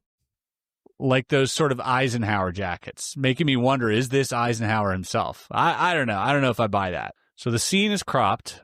People trying to evaluate the authenticity of Skinny Bob by close inspection of his movements often claim to clearly see some bad underlying Bezier curves used from digital animation. There are, in fact, occasions where the head moves in a jerky way. Okay. So it kind of like bobbles. You kind of see him. What he's talking about there, the Bezier curves, that's what I was saying about like linear animation. When we drink the beer, we don't just do it everything at the same speed. We naturally just sort of slow down and we drink. Everything happens at sort of like different paces. And the pace changes as we move. This is what he's talking about movement with Bezier curves. This is in animation. Whereas like low budget, low quality editing is just like linear animation. Everything is just kind of like this. A little bit. But they don't think that that gives away sort of a CG origin. Here's why. Ooh. The other head movements are smooth. From all the non-trivial to implemental details we see in this and other scenes, smoothing out a major head rotation curve would be the least difficult thing to do. And Ivan's videos have frame rate issues, both repeated and drop frames, that impair motion. We don't know how aliens move is the last explanation. That's probably the best one. And here they're looking at the brow and sort of like how his eyes are moving and how here, look at the shadow. This is the part for me that this is the bit, if I had to pick one bit that I think is the most at least like compelling and interesting, it is the eyelid movement. Move. And then it seems like he might have possible bruises or cuts on the forehead, meaning maybe this guy was the one that was laying down.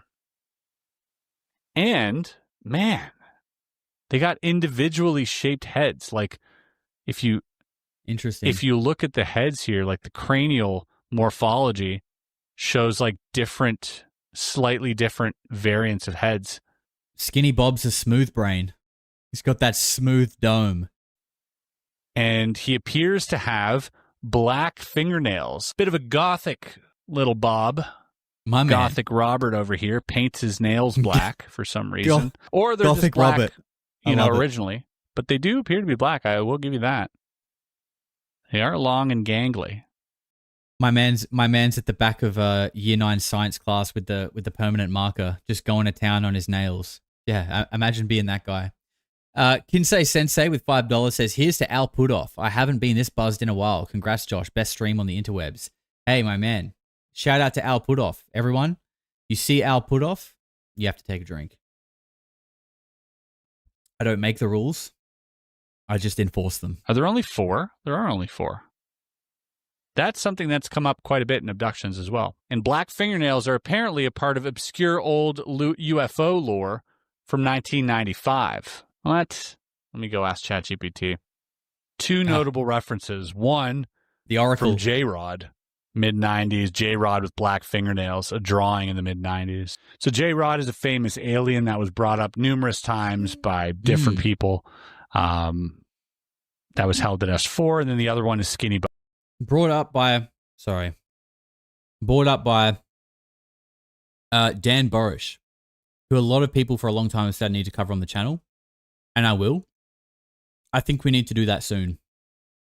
The vibes for Dan Borish are growing, and I think we're doing Reptile Week this week, but I think in November we will do the Dan Borish deep dives for sure.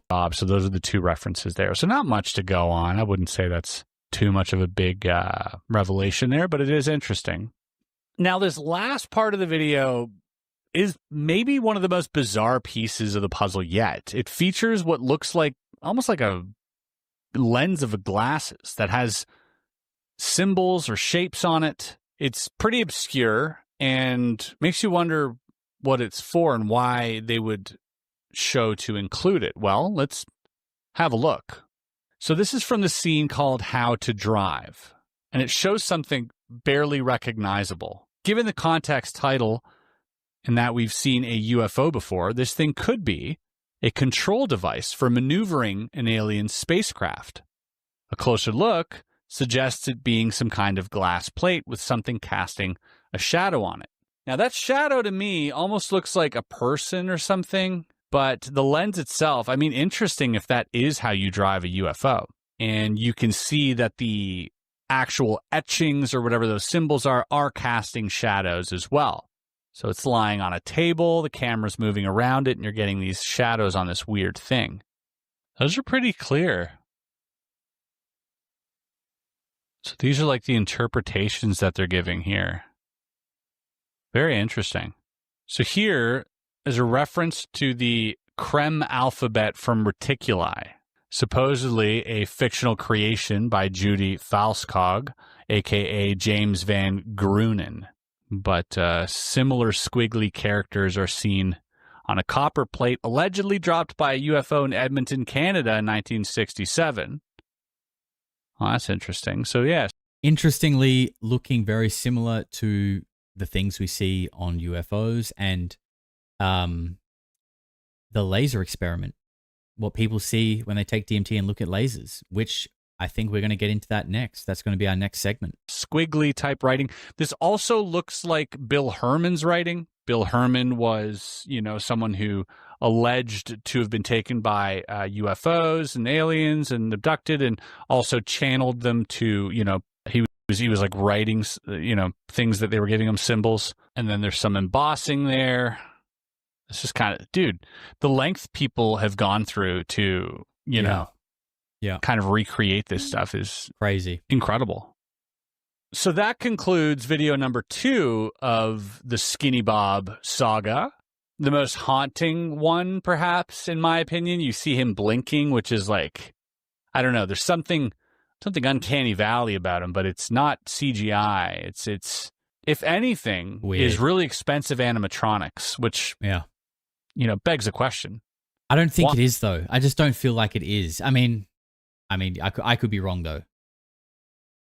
I don't know. It just doesn't feel like it, but who knows? Who honestly knows? Why only there? Why not release something that you can make money off of if you're going to spend that much on animatronics? Legit. All questions that we're going to get to in a second. Final video. One more video. So this has got about 15 minutes left, this deep dive. But Wolfus has gifted a membership. Wolf, thank you very much. And Kelly Hall says, Dodgers are going into the 11th and it's 4-4 still. Oh, man. There's no way I'm going to catch the end of the game. We still have hours, literally hours to go. But, yeah, I'm looking forward to those highlights. Thank you for the update, Kelly. Video, folks. This is the final one. And quite a happy one, I will say. This is family vacation. All right, but not your typical family vacation. No, sirree, Bob. This is a vacation with gray aliens, possibly from Zeta Reticuli. Have a look at this video. This is wild. You guys see? I'm sure most people have seen this footage before. There's like 4 or 5. There's at least 3 different grays in this video. The description says, family vacation, tape 6.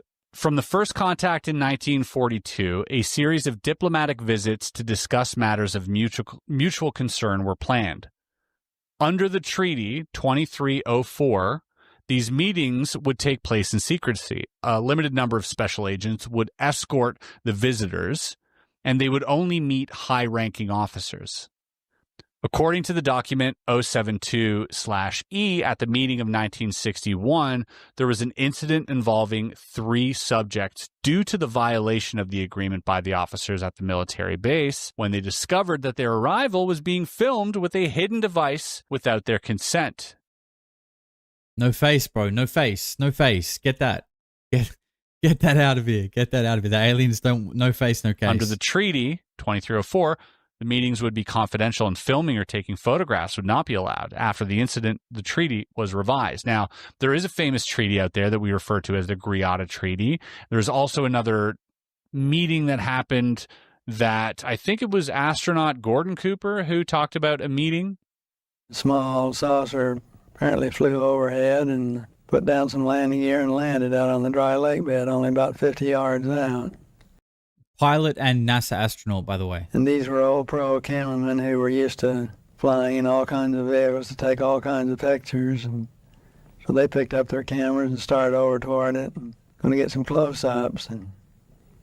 And with that, it lifted up, put the gear back in, and at a very high rate of speed disappeared.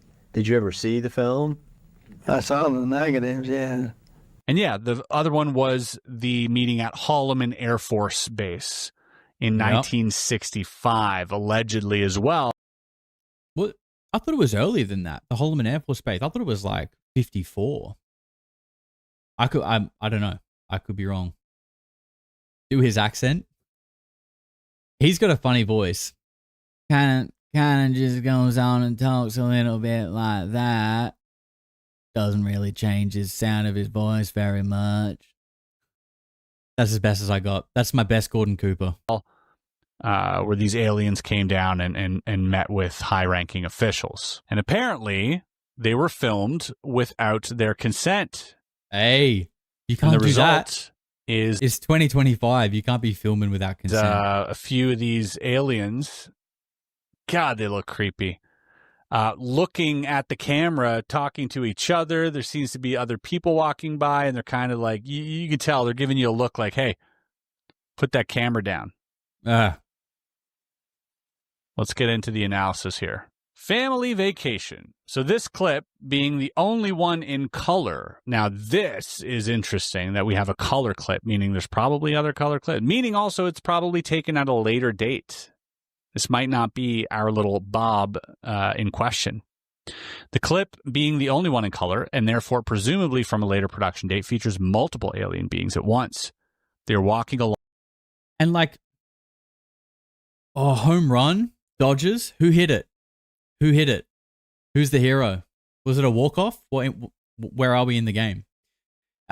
Sorry, back to the aliens. What I find interesting about this is like, if this was fake, first of all, I find it strange that someone would make a fake video so sort of vague and hard to catch. Like, this has been stabilized and you can still barely sort of see what's going on.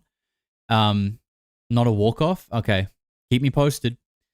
But also, like, you see, I think the alien that's closest to the camera, as the camera moves, this one kind of turns his head away from the camera to look at the other one. Like, there are just so many interesting little things here that, again, just like the MH370 videos, are very strange artistic decisions if you're trying to convince someone that a video is fake. I don't know. Or they are just extremely genius and they're playing 4D chess and they're intentionally putting in shit camera movement, camera angles, they're intentionally making it shit and vague. So anyone who thinks like me thinks it's real. I mean, where does it end? Where does it end? Alongside a wall and are accompanied by humans. The name family vacation could refer to the aliens in a sense that they came and visited as a group. Another possibility is a connection to the infamous dentist visit of Dwight D. Eisenhower on his vacation in Palm Springs of February 20th, 1954, suggesting that President Eisenhower took a family vacation but was actually brought to meet these aliens at a meeting. It's challenging to keep track of how many entities we see in total. This one here, the one on the right, watch this. As he's walking, he does like a quick turn to the one on the left. Like, he turns away from the camera. And then it's almost like he does a really quick whip to the camera. Almost like the one he's looking at that can see the camera says something or telepathically lets him know that, like, he's like, hey, bro, they're filming you right there. And he's like, whoa. I mean, I know I'm fabricating an entire scenario and dialogue in my head right now, but just watch this and you see what I'm saying. So it goes from 2, 3, 4, there. Yeah, maybe 4. A few frames show the floor, and one frame is focusing on the wall, revealing the surface. I think that's the frame actually where he turns his head back. So he's actually not looking fully at the camera, but he is going like boom, boom, real quick. It's surface structure, so it's kind of looks like rough concrete. Now, the metadata he provides associated with the video clips. So it says here it appears to be divided into 7 tapes, and those again are divided into cases. If a tape refers to video 8 or high 8 or digital 8 cassettes, the tape duration is 180 minutes, suggesting PAL, which is a European video standard. Oh. We use that here too, PAL. They're saying here, yeah, the feedback was like some type of emotional response. He seems to be annoyed by people speculating about the origin of the tapes. Curiously, he was the one that put the insignia of the KGB in the front of the first clip and is now claiming that there is not any reference which may link the material to any organization that is working today in the material exposed. So he's either contradicting himself or added working today on purpose to indicate that at least the modern KGB is not involved. And here it says, don't underestimate the human factor, assuming, that someone's sitting on a treasure trove and deciding to slowly release it to the public, expecting overwhelming reactions and gratitude, but receiving the opposite. The person might now be upset and decides to cancel disclosure for the undeserving public. That, I mean, seems like something, that would happen in today's internet culture. So now let's get to this mysterious email. So Will from Planet Under Attack claims to have contacted Ivan, or at least someone affiliated with the videos via email on June 17th, 2014, and received a response 2 days later. He says, secondly, do you happen to know who the copyright holder is for the Skinny Bob footage? I'm also wondering who is the original leaker of the footage. Somebody told me this footage originally came through you. Any info would be great. Regardless, thanks again, my friend, Will. His response, we were sent that footage to release from a source. The same source that sent us blank. I know it's the original source because the original version is not available to anyone. That's why you won't find it anywhere on the internet. We released the footage using several SOC channels on YouTube and other sites. We did it this way to make sure the info got out even if our channel, website, etc. was terminated.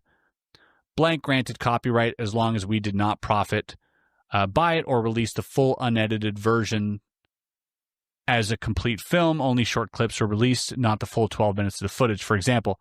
Oh, wait, so hold on. So someone affiliated with the videos responded. Sorry about that. For example, the clip where the alien is sitting down is cropped. The full scene shows him sitting at the table, looking through what looks like star maps. Government officials are also seen at the opposite side of the table in clothes of the time. The clothes it's wearing are explained at the beginning of the footage, too. Full footage shows original clothing. The jumper and trousers are not the original clothes. Original clothes were taken for analysis. Human clothes were provided. Alien can be seen wearing a dull silver type ski suit with a utility belt and dull silver footwear. I'm hoping the source will allow us to release the full unedited footage at some point, but I cannot release without permission. In this game, mutual trust is everything. Hope this helps, and you're welcome. Dang. So purely anecdotal, unverifiable. They still decided to include the email. Totally fine. The person replying claims the original footage is 12 minutes long, and a previous description told recording the duration of 1260 minutes is mentioned, and most of the timestamps exceed 12 minutes. That's a significant discrepancy. Yeah, okay. This is interesting. That was a little bit mean. I just scared Suki with the party horn. We've got about 6 minutes left on this, okay? And we're going to move on to the next thing.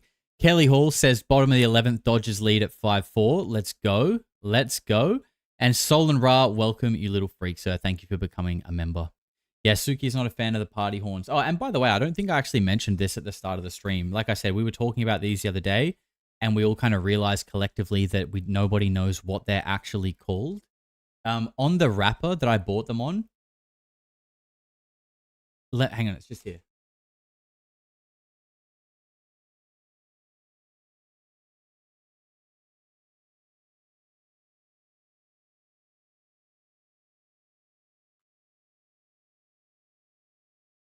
Paper blowouts.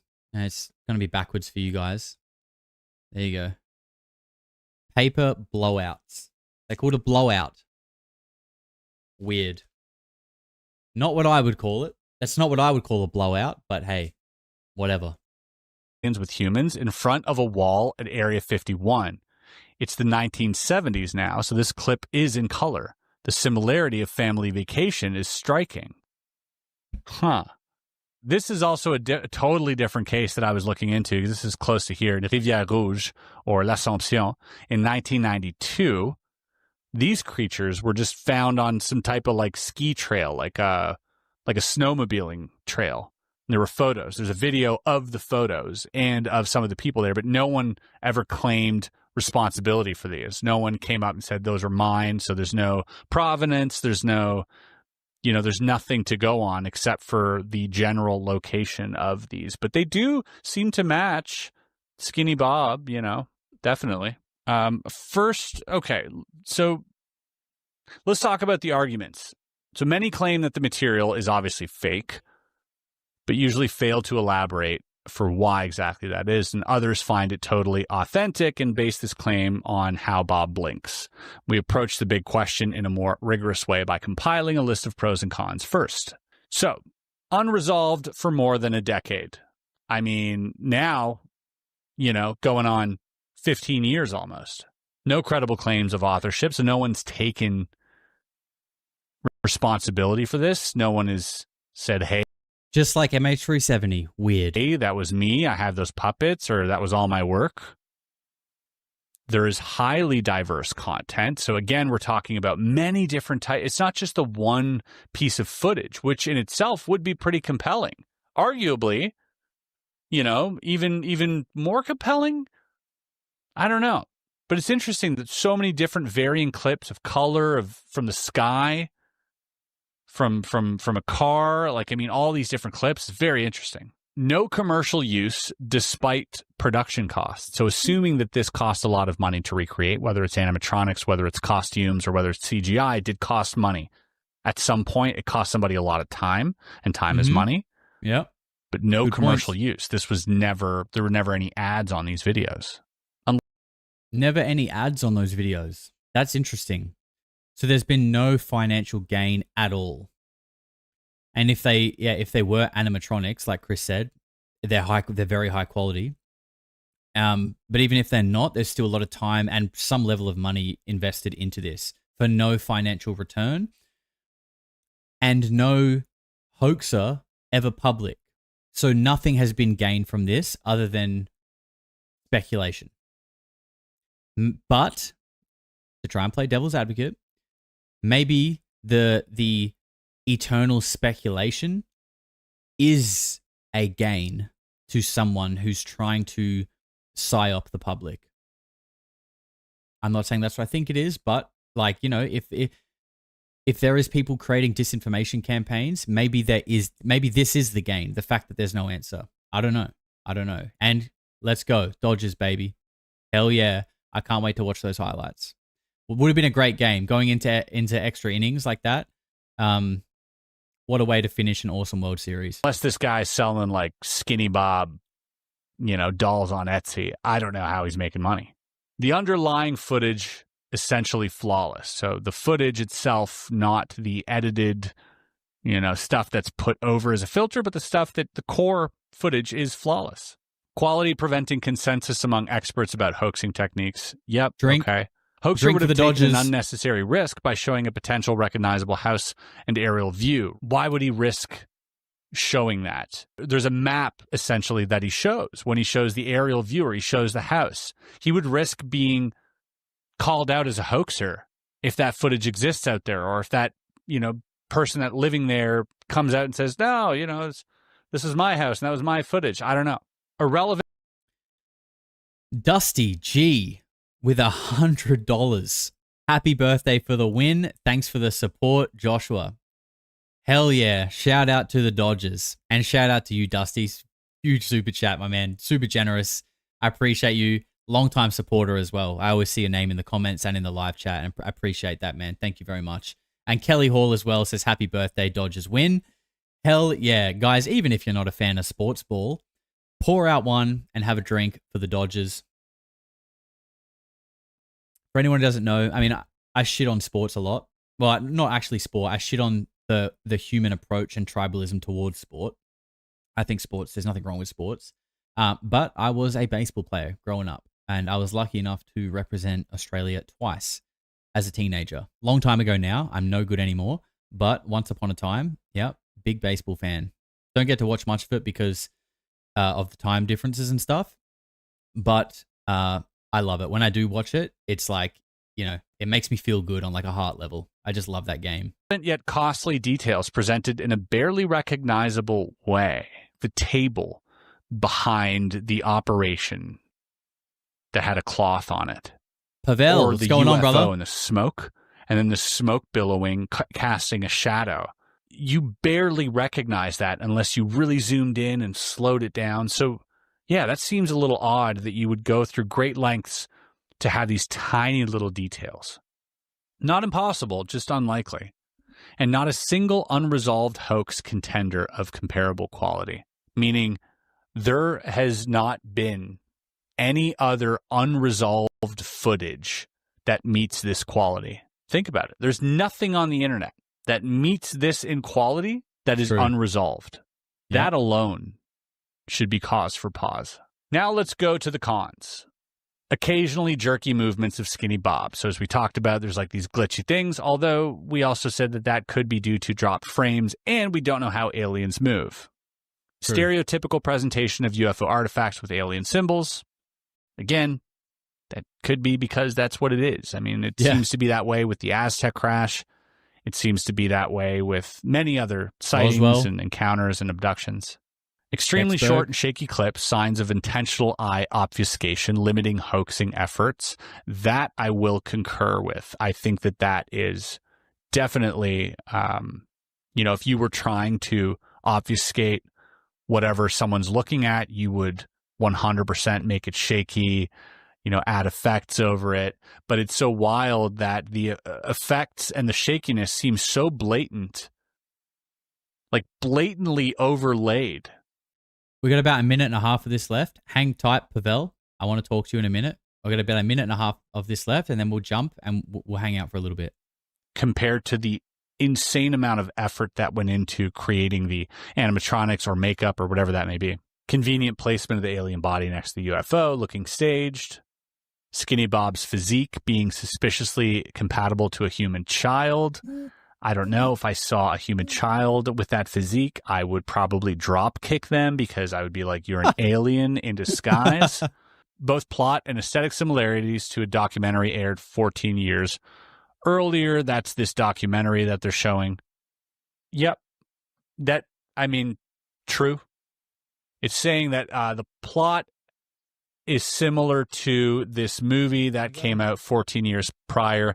It had alien symbolism, human interrogator, the strange symbols on the how to drive thing, the inspection of the alien, somebody filming like this, maybe the autopsy scene, and then obviously the meeting here. But again, maybe that's based on real stuff. The best way to cover it up is to lean into it, I think. Then we have the potential overestimation of production costs, meaning like, what if this person made everything using chicken skin and bread, right? And then we're just overestimating. Oh, this doesn't actually cost $100,000. This costs $50 in a trip to Walmart or whatever.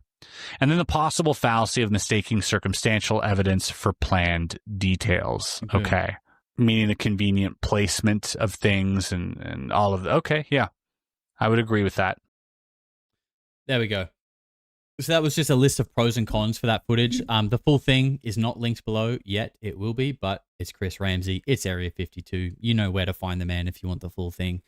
But interesting analysis. It was cool to see Chris do something a little bit different like that. I thought it was really good. I think he made a lot of really good points, and I tend to agree with a lot of it in that it doesn't make a lot of sense for it to be a fake video, even though what we're looking at does seem hard to believe. There's not a lot of logic to it unless the logic is literally to keep us confused and looking for answers, because that may be to someone's benefit. And I think that's important to remember. But it does always feel a little bit funny to, not funny, kind of like a little bit anticlimactic, I guess, to, like when we watch some of these videos and we don't get answers at the end. Obviously we know that, we know what's coming, but yeah, it is what it is, I guess. Disclosures within you at the end of the day. So we have now checked off, what do we got? 5, 6, and how many do we have left? 4, 5, 6, 7, 8, 9, 10. Okay, we got a while to go. Not all of these are as long as each, some are long, some are short. So I think, what are we at? Coming up to 4 hours now. All right, I think we're probably on track for maybe 7 hours or something like that. But I'm having a good time. I've always wanted to do like a massive marathon stream like this. So I'm having a good time. Suki's taking a break. She's going to go enjoy the sun, so we can remove her for a moment, and we can actually... Redacted. Yeah, she's now redacted, so unlucky Suki. When I find it, there it is. Okay, by the way, if anyone's new, 20% off all week, birthday sale. We got a whole bunch of new merch in the store for ladies and for the guys. Tanks, hoodies, tops. Use the code Lizard King at the checkout because we have a brand new Lizard King range in the merch store as well. So... Pavel, I hope you're still here, brother. Actually, let me know if you're still here in the chat, just so I don't end up asking questions and talking to no one, because I want to ask you a couple of things. But a few people were asking me questions about baseball and my experience with baseball. I played, my main position towards the end of my career was catcher. I really enjoyed playing catcher. I liked that, and I saw someone else say that they struggled playing outfield with ADHD because they'd be daydreaming. Yeah, bro, that's why I had to play catcher. I need to be involved every single ball. Okay, I don't want to stand there and wait. I want to play, so I need to be involved all the time. So that's why I really liked playing catcher. Yeah, amazing game, loved it. Won a batting average award when I was a bit younger, but was never really a great batter, to be honest. All right, he's here. First of all, thank you for being here, bro. Absolute legend. Wanted to ask you, obviously yesterday you jumped on the stream with Matthew Brown, which was awesome. So did I. Got to play some games with him, which was a lot of fun. Hopefully we'll get to do more of that soon. What I wanted to ask you though is like when you jumped on with him, you know, he just kind of started dropping bombs. He started saying some like not crazy things, but just like I was wondering, like, did you guys organize that? Did he say that he was going to sort of start dropping bombs when you got on? And then you sort of asked him a few questions as well. I was just wondering, like, did you guys organize that, or did you just kind of like capture your chance when it came and just start hitting him with some questions? Because obviously with a live audience, you know, he's a little bit on the spot, and I was just wondering, like, you know, did you guys tee that up, or was this just an in the moment type of thing? Heidi, you little freak, you little pink-haired freak. Thank you very much for staying with me as a weirdo. I appreciate you. And Sam Saunders with $27. Very specific, Sam. Thank you very much. I appreciate that. Says, for your next six-pack, hoping this goes for another 6+ hours. Hey, my man. Or woman. Sam could be a woman. I don't know. My weirdo. Thank you very much. And I was honestly thinking, I've only got one more. I may need to Uber Eats the bottle shop because I can't leave, obviously. But we may run out. We may run out. But thank you very much. That will go to good use. Pavel says, I told him I would just ask him about the movement. The other questions were organic. Yeah, nice. It kind of felt like, to me, it did feel organic, actually. I thought it was. I kind of felt like you were sort of just jumping at your chance there. But it did sort of feel like as well that he was maybe looking for a moment to say what he said. Yeah, do you know what I'm saying? It kind of looks like it kind of felt like he had that on his chest and was waiting for the right time or the right person or whatever to kind of, you know, say it how it is. But it was awesome, man.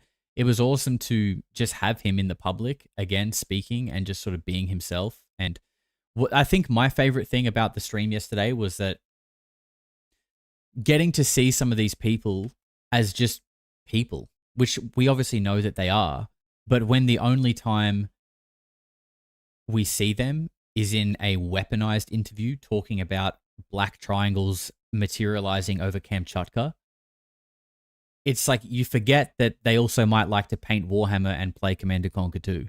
You know what I mean? Like it's sort of like a little bit dehumanizing in a way.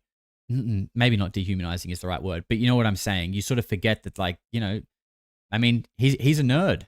He's a nerd. He's a geek like us. He just wants to play Warhammer and video games and shit. And he just also happened to be working in a sort of special access program type environment and saw things. So I think that was cool. I liked that. And I liked just having some content creators come together and just some good vibes, you know. I think the contrast to what people would say that the UFO community is by looking at X versus jumping into a live chat on YouTube here on this channel or on Matt's channel or in your comment section or whatever, you would think that they are completely different. And, you know, they might actually be. I don't know if the bots that appear when you make a certain statement or opinion on X, I don't know if those bots have accounts on YouTube. It doesn't seem like it.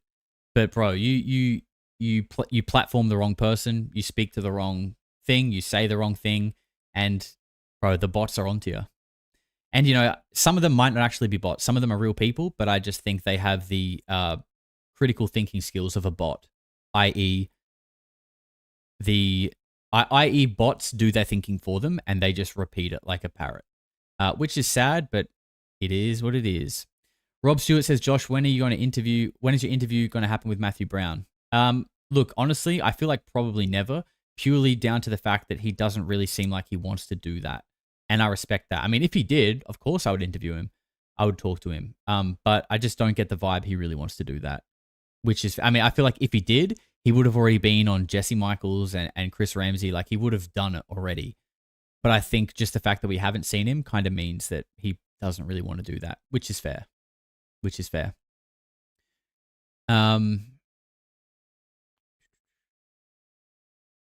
Matt is very reserved, says Mickey. Yeah, he might just be a reserved person in general.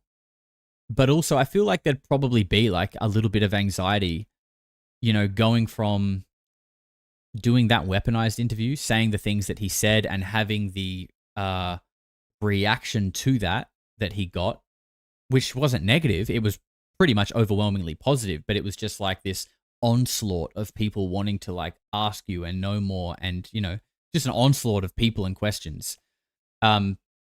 If you're not the kind of person that enjoys publicity or enjoys being on camera or whatever, that might be kind of a lot for you to deal with. And to me, it seems like he more just wants to, you know, he said his piece. You know, he like, that's it. He said what he said. He only knows what he knows. He's only seen what he's seen. He said it. And now I think he maybe just wants to, you know, enjoy the UFO community, be a part of it as more of like a participant and maybe even a creator. Rather than doing the constant podcast circuit like other whistleblowers have. I don't know. That's just my opinion. That's not from any inside information. That's just the vibe that I get from his actions and what we can see. All right, we're up to date on super chats. I think we should. I think it's time for another tier list. We are either going to rank the best Arnott's shapes. Okay. Now, I'm sorry, Americans. We can maybe save this to later, because I feel like we'll wait till the Americans go to bed, perhaps, because this is an Australian snack and they might feel a little bit left out, and we don't want anyone to feel left out. Or we can rank the Harry Potter movies 1 to 8. This is important shit, okay? This is real. Don't laugh. This is real and important. We can also do a tier list of all 151 Pokemon. Gen 1, okay? Gen 2, I can dabble with. Gen 3, I'm barely hanging on. Gen 4, don't talk to me. Beyond, I don't want to know about it. Gen 1 is the only real Gen, okay? And I don't want to hear anything else.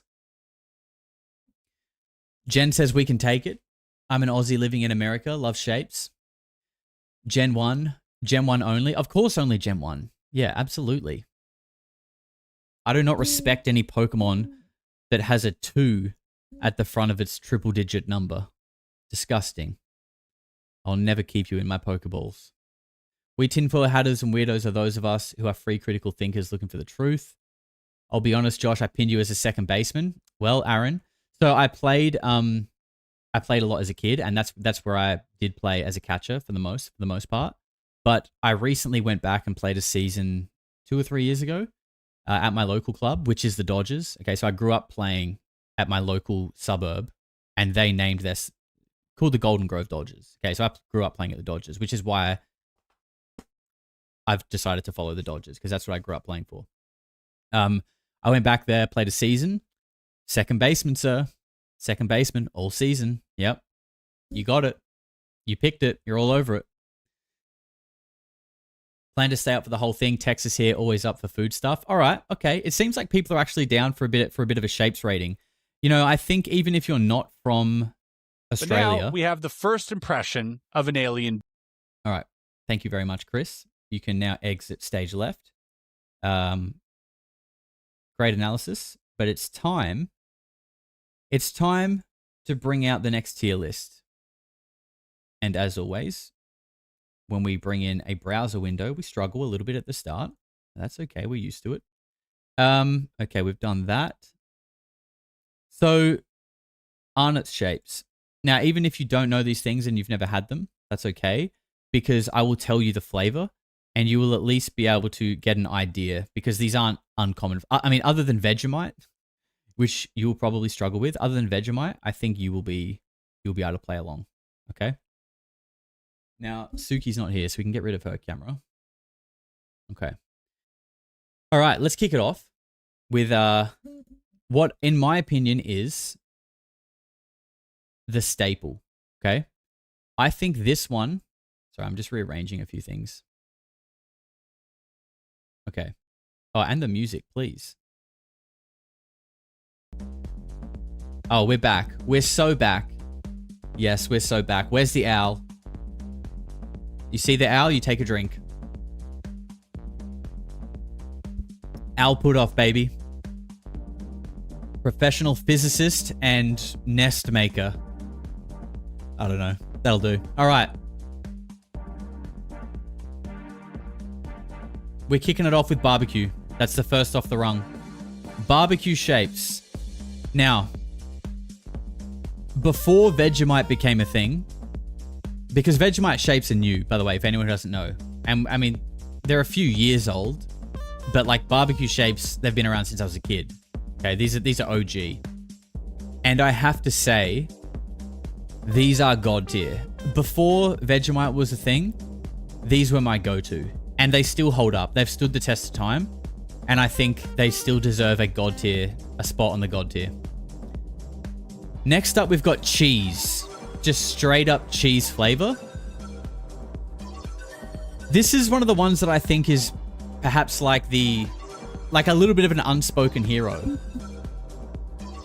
I would never go for it. I would never buy it myself. But it's the kind of flavor where, like, if I happen to be at a party and they're there and then I start nibbling on them, I'm kind of like, okay, I'll go back for more. You know what I mean? Like, you would never buy them.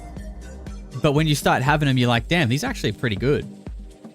So I'm going to go good because I feel like something that's great, I would perhaps purchase.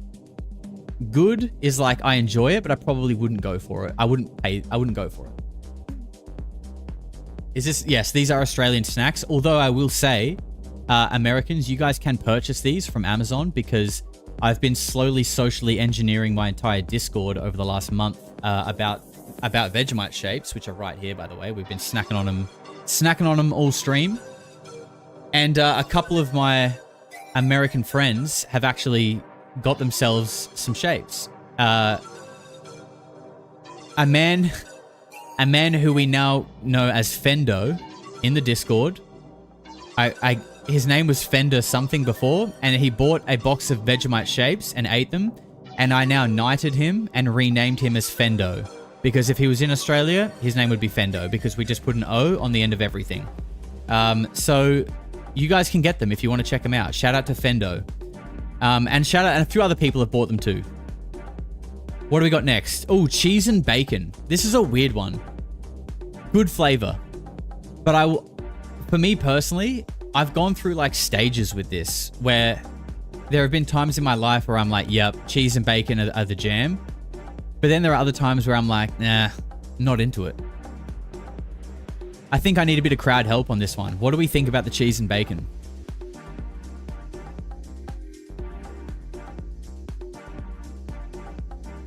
Is that right, Josho? Yeah, look, I have had Josho. I feel like so it's either an O or it's an A or an E. Any vowel.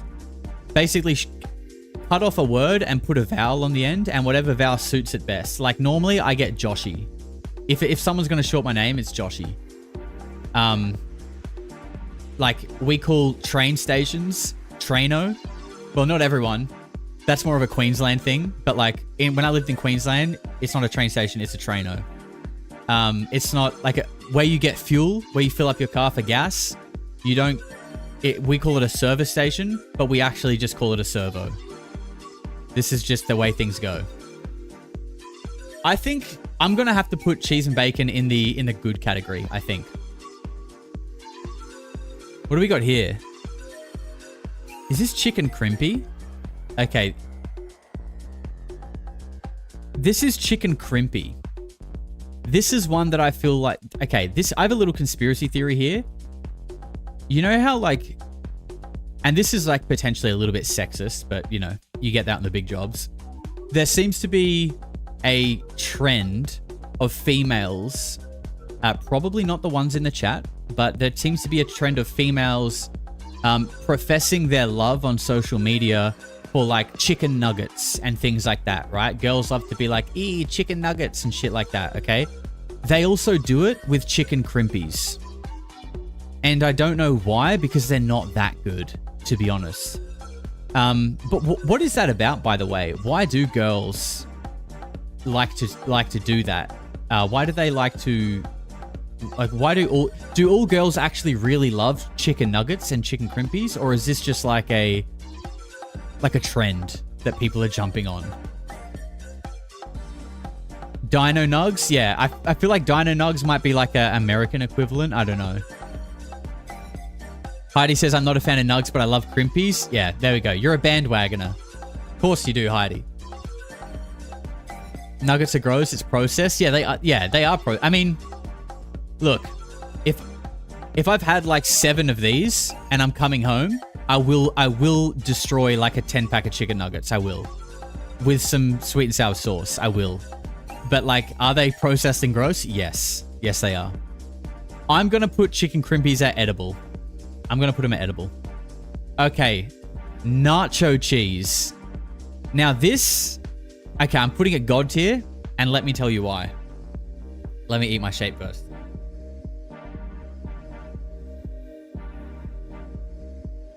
Not all girls like such things. I know. I'm generalizing massively. I'm stereotyping you girls, and I'm sorry. I am. I know. That's not fair. But neither is life. Okay. Nacho cheese. This flavor, you won't even really find... Yeah, there you go. Mickey's saying, I don't even think I've had nacho cheese. This flavor is not very common. Like, it's in most shops, but it's not everywhere. And you'll often find a shop that has a selection of shapes. It won't have nacho cheese. This is like the rogue flavor that doesn't... It is not as common. But I'm telling you... I'm telling you right now that motherfucker is not real. I'm telling you right now that this flavor is up there with the best. It's like... I was about to say it's like nacho cheese, but that doesn't really help. It's like a spicy cheese. And it's like got like a little Mexican infusion to it. If you haven't had it, go and do yourself a favor and get the nacho cheese, because it is fire. It is God tier. I'm telling you. Taylor Stagg with $10 says Dodgers just won a crazy Game 7. Woo, love all you weirdos. Hey, I heard. I'm sad that I missed it, but I'm looking forward to watching the replay. Thank you, Taylor. Very generous. Appreciate you. Okay, this one's going to ruffle a few feathers. Pizza. Pizza flavor. Get it away from me. Get it away from me. Yep, I said it. Get it away from me. Bring back the original nacho cheese. Yeah. So yeah, a lot of these flavors have changed, by the way. And like, for example, I think they have the original versions here. We're not going to do that. We're going to place them in the same tier. But yeah, they did change the flavors and they're not as good. But honestly, pizza, look, I'm a little bit of a snack king, as you can tell. I do like my snacks. If there's nothing in the cupboard and there's nothing around, I'll eat pizza shapes, okay? But it is probably like the last option for me. I don't know why it is. Yeah, I don't know. I'm just not into them. And I know that's so unpopular because I know a lot of people would be wanting them up at God tier. Like, you know, you go to a party, people have shapes out, and I'll be like, oh, shapes, what are they? Most of the time people will be like, they're pizza. And I'll be like, get the fuck away from me. Where are your barbecue? Where are your nacho cheese? Where are your Vegemite like a normal person? Savory. Savory flavor. It's been a long time since I've had savory. I think from memory, we'll go edible. you know, if they're not that memorable and I'm not out there trying to find them, you know, but I don't remember disliking them. Barbecue again, we're not going to mess around with all the new flavors, and I think actually a lot of these are repeats actually, so we'll just place these in the same as before. But this is one. I can't even read this one. Maybe someone in the chat, you guys can help. I think that one is like schnitzel or something. We'll come. If anyone can identify this shapes packet, let me know. Vegemite. God tier, obviously. Okay. If you're not eating Vegemite shapes, you're wasting your time here on Earth. Okay. Do yourself a favor, look them up on Amazon and get yourself a box and just report back to me. Do yourself a favor. What is this one? I can't even read this one and I don't recognize the box. I'm going to leave it here for now. Okay, so now we're getting into some of these like limited edition flavors. This is cheeseburger or like triple cheeseburger or something like that. I can't say that I've had it. But let's just go on like burger flavored things in general. Honestly, it's a dance between get it away and edible.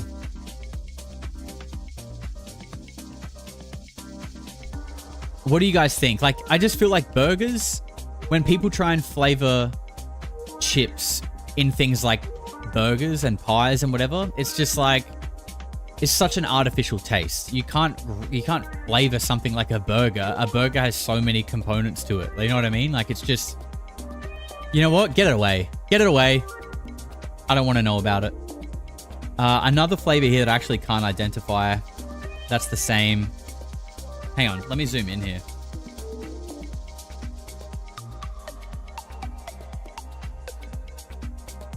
Can you guys see that? Yeah. Okay, so we got chicken parma. If you don't know what a chicken parma is, it's a chicken schnitzel coated in melted cheese and ham in the oven. Fried chicken, cheesy garlic pizza, sizzling steak onion, and triple cheese toasty. Okay, so you can see that these are all like novelty flavors. They're almost all like limited edition, and I haven't tried any of them. So I'll just go on feel. I'll just go on vibes, like I always do. This whole channel is based on vibes. Chicken parma, get it away. Fried chicken, look. Yeah, I agree, Mickey. It is palmy. I'm only saying parma because it was on the box. It is a chicken palmy, not a parma. Again, example of Australians finishing words with vowels because the real name is a chicken parmigiana. But nobody says that here. Everyone just argues whether it's a chicken parma or a chicken palmy. It's a palmy in my opinion. Fried chicken. I mean, actual fried chicken itself is delicious. I'm going to put it in... I'll put it in good. Garlic pizza. I mean, I love garlic bread. We'll put garlic bread at great. Why not? It needs a bit of love. This one. What is it? Sizzling steak and onion. I mean, sounds amazing. Sounds amazing. But how good is it in a chip? That's the big question. I'm going to say edible. And then triple cheese. Look, you can't really go wrong with cheese, so we'll chuck it on good. I think that's a pretty fair tier list, to be honest. Barbecue, nacho cheese, and Vegemite. Look, guys, if you want to try these things for the first time, go with the God tier flavors. Barbecue, nacho cheese, or Vegemite. You won't be disappointed. I promise you. And no, we are not sponsored by Arnott's yet. Yet. I'm working on it. What's going to come first, Arnott's or Manscaped? I don't know. But we can now... We are one step closer. We are one step closer. So I think what we should do next is maybe a Kurt Metzger clip. And then we're going to jump into the DMT aliens. Okay? So what do we got left on Kurt Metzger? We've got CIA mind controlling people, Scientology, or the CIA's psyop to make people love Taylor Swift? What do we want? Get in the chat. I'm just going to go on a general consensus here. CIA, mind control, drugs, Scientology. Actually, these are all CIA related. The first one is the CIA mind controlling people through drugs. The other one is the CIA funded Scientology. And the top one is the CIA, that Taylor Swift is like a CIA psyop.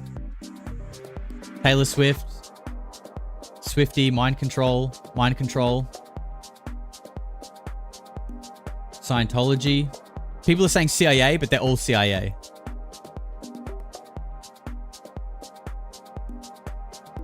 All right, I think maybe let's go with Taylor Swift. I saw a few Swifties in the chat. All right, let's get this happening. Taylor Swift. That was probably a bit premature. Here we go.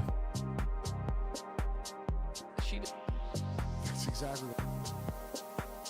Yeah. Okay.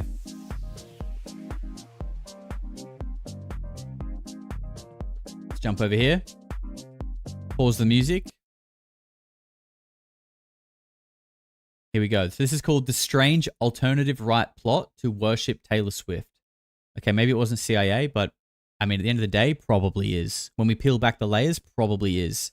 Build on Sound with 2 pounds says, what the fuck is pizza flavor, plain cheese, and pepperoni? How do I explain? Guys, how would you explain pizza flavored shapes? It's a tough one to explain. Whoops, we might need sound.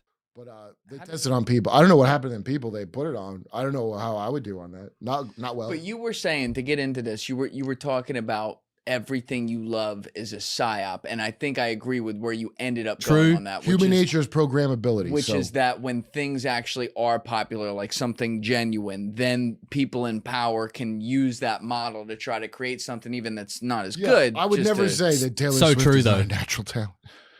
Taylor Swift is just a great talent, obviously, and it should be as huge as it is, and you should base your life on her, but not remember what happened at the concert. I think I think agree. the cults around people like that is crazy. The thing is, though, and I've heard people talk about K-pop this shit, right? Hold on one sec. Hold on, before we get to K-pop, I've heard people talk about this with Taylor Swift and stuff, and I'm not like a Taylor Swift guy or anything like that, but she is a brilliant songwriter. Like, I cannot take that from her. Do we believe Julian that he's not actually a Taylor Swift fan? I think he could be trying to fool his audience here. I enjoy Wood. A lot of people are criticizing her new song Wood about her boyfriend's dick. I haven't heard it, but I imagine it's like his dick is good like wood. That's how I would take it myself. It's fucking amazing. And also, I don't know who's listening to Taylor Swift. Is it like, I mean, it's what age of women. woman is listening to her? It's a lot of teenage. All ages. But it's not about the age. It's about the amount of brain cells that they have. Your total brain cell count will determine how invested in Taylor Swift's life you are. I'm potentially at risk of offending a lot of the people in the chat right now. I understand that. Age girls, and now now there's some that have grown up with her, so you're She's talking not late Gen Z, young or millennials. old enough for a gay following, so it's got to be some What do you kind of mean limit. she's not young or old enough for a gay following? She's like right. She was in like that, peak. She like, has gay one, doesn't following she? Season. She was. Yeah, she came up in like 07, 06, 07. Yeah, but okay, that's what I'm saying. Yeah, but then there was a time when, remember, she was for Nazis because the alt-right, like, they related her to milk. I don't remember this. Yeah, I the remember. alt-right was relating Taylor Swift to milk? Oh my God, dude, back in 20. I don't remember this. Before Charlottesville. I'm not up to date with They Taylor were Swift. Early adopters. Yeah, well, do you see what you do? You get like a Taylor Swift. Oh yeah, there you go. Icon. Don't we remember this? Oh my God. Do you notice that life is like a Taylor Swift concert? You don't remember a lot of it? That's what I noticed. How could anyone forget this? Weirder and weirder. Okay. So look at how crazy Taylor that is. Swift is a star of many faces, known variously as country music darling, a pop music sensation, a forlorn damsel, the powerful leader of her girl squad, and perhaps above all else, a savvy marketer. Less well known is her reputation within the alt-right, where she's become the objection of affection for white supremacists. As the founder of a now underground neo-Nazi website put it, the entire alt-right patiently awaits the day when we can lay down our swords and kneel before her throne as she commands us to go forth and slaughter the subhuman enemies of the Aryan race. Hold on. I Keep can in tell mind. you, she doesn't. What? She does not approve of that. I can assure you that. Well, keep in mind. Some absolute tinfoil hatter, potentially a viewer of the channel, has conflated the Aryan conspiracy theory and Hitler's dream of eugenics and a master race with Taylor Swift. That's my kind of man. Or woman. It's my kind of man. This is before Sydney Sweeney's big white titties. Oh. Sydney Sweeney. Before her racist titties were on that Gene commercial. So basically, you're saying Taylor Swift walked so Sydney Sweeney could run. That's exactly what I'm saying. Yeah. Thank you, Julie. Wow, That's this exactly is what I'm saying.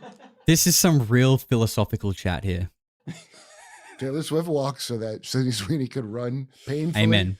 Amen. Now, why would she be in a jeans commercial? She's not an ass-based celebrity. I don't. We're good over there, right? I don't.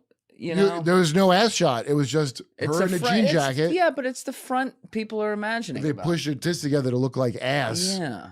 And then people were shocked by her. We go through eras of this, Kurt. There's eras of the ass and eras of the tits.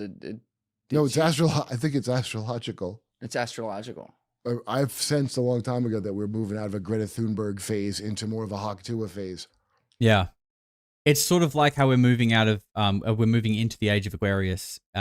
Men around the world, depending on when they're born and what age they're born in, will determine whether they are a tits or an ass guy. It's all in the stars. It's written in astrology. Please explain. It's just the signs that you're born under. Those are not the women I was. Do you follow crypto? I'm in Haktua coin. Are you a crypto guy or a FUD? What are you, a FUD? Wait, you still gotta explain this. You can't go from ass to titties to like fucking. Remember Wire Mother and Soft Mother with the experiments with like the monkey, and there's like a Wire Mother who is like hard but the provider of food, and then Take a guess. Mother. You never heard that shit? That experiment they do with chimps? I told you, you're here to teach me today, Kurt. Well, I'm here then. Nothing would please me more than having Kurt Metzger come in to just teach me things. Just teach me things, bro. You don't have to provide evidence or facts. Just tell me. Just teach me. I'll listen more than happily. All right, what is this? What should we be googling? In advertising, if you notice, it was a long time. We had an ass-focused culture for a while. Yeah, would agree. And then Sydney Sweeney all of a sudden titties. Now we're going back to a tit-based culture. Yes. So is that telling you to breed again? They're telling you not to. We're going back to a tit-based culture. Amen. Amen. Make America great again. Breed for a while. And now they're like, nope, we're back to breeding again. Titties. Wait, why is ass telling you not to breed? Because you can't make a baby that way. Sure you can. If you're hitting it from behind, you're still going front door. I mean, you can go back not door front too, door. but wow, this is a conversation. if you're selling women's asses in public, I mean, you shouldn't be selling anything, but I mean, what? If you can't sell women's asses in public, that's the end of like most industries. Yo, Skechers shape ups would have never happened. True. It's so true, when though. Skechers made ass shaping. You don't know. Fucking Psyop Kurt believes in selling sex. Just throw that on the record. It's not even about believing in it. It's just like, this is the reality of it. Like, this is how people sell. It's not like a sexist thing. It's just like, sex sells. It's not a saying for a reason. That is the reality of the world that we live in.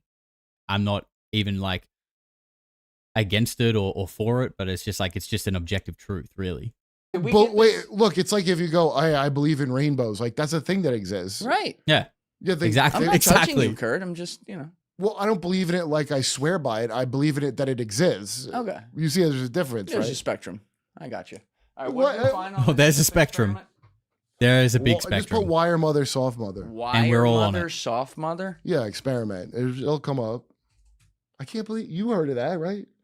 No, Scott. I guess I'm a fucking asshole Never then. heard of it. There you go. Harry Harlow's theory and rhesus monkey experiments in psychology. Harlow, 1958 study, wanted to study the mechanisms by which newborn rhesus monkeys bond with their mothers. These infants depended highly on their mothers for nutrition, protection, comfort, and socialization. What exactly, though, was the basis of the bond? The learning theory of attachment suggests that an infant would form an attachment with a carer who provides food. In contrast, Harlow explained that attachment develops due to the mother providing tactile comfort, suggesting that infants have an innate biological need to touch and cling to something for emotional comfort. Cloth mother versus wire mother experiment. Here it is. Harlow separated infant monkeys from their mothers immediately after birth and placed in cages with access to 2 surrogate mothers, one made of wire and one covered in soft terry toweling cloth. In the first group, the terry cloth mother provided no food while the wire mother did, in the form of an attached baby bottle containing milk. Both groups of monkeys spent more time with the cloth mother, even if she had no milk. The infant would only go to the wire mother when hungry. Once fed, it would return to the cloth mother for most of the day. If a frightening object was placed in the cage, the infant took refuge with the cloth mother, its safe base. This surrogate was more effective in decreasing Sorry, the my head's really cold. The infant would explore more when the cloth mother was present.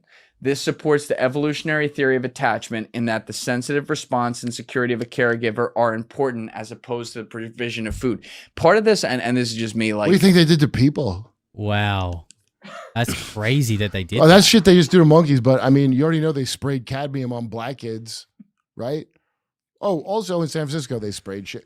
Wherever you live, they sprayed some shit on you. It's crazy that they did that. And you know, like, it's obviously justified because it's like, oh, it's science. We're experimenting. We are trying to learn more about psychology and ourselves, so we have to do these things. But we do it on a lesser species. I guess perhaps to, I don't know, make ourselves feel better about it or whatever. I don't know. But it makes me wonder, like, if you scale that out, I wonder if we are that species to something else. Like, something else manipulates us on an individual level at times, or even as a social group running experiments, injecting certain ideas or situations and scenarios to see how we handle it and react as a experiment. I just can never really get past the idea that like it feels, what's the word? It feels kind of like naive and like shallow thinking to be like, we just happen to be born at the highest, at like the upper echelon of like, you know, intelligent biology or just intelligence really. And that, you know, we look downwards to different animals and other species and have them as pets, put them in zoos, experiment on them, do all kinds of things because we believe that we are the top. But like an ant can't comprehend humans and, you know, politics, science. It's an ant. It might see us, but it doesn't understand what the hell is going on. The same way when we maybe have an encounter with something, we can't really understand what the hell is going on because it's just beyond our comprehension. But just like the ant looking at the human, it can't comprehend the fact that we have our own ideas and experiments and whatever. I just feel like, you know, as above, so below.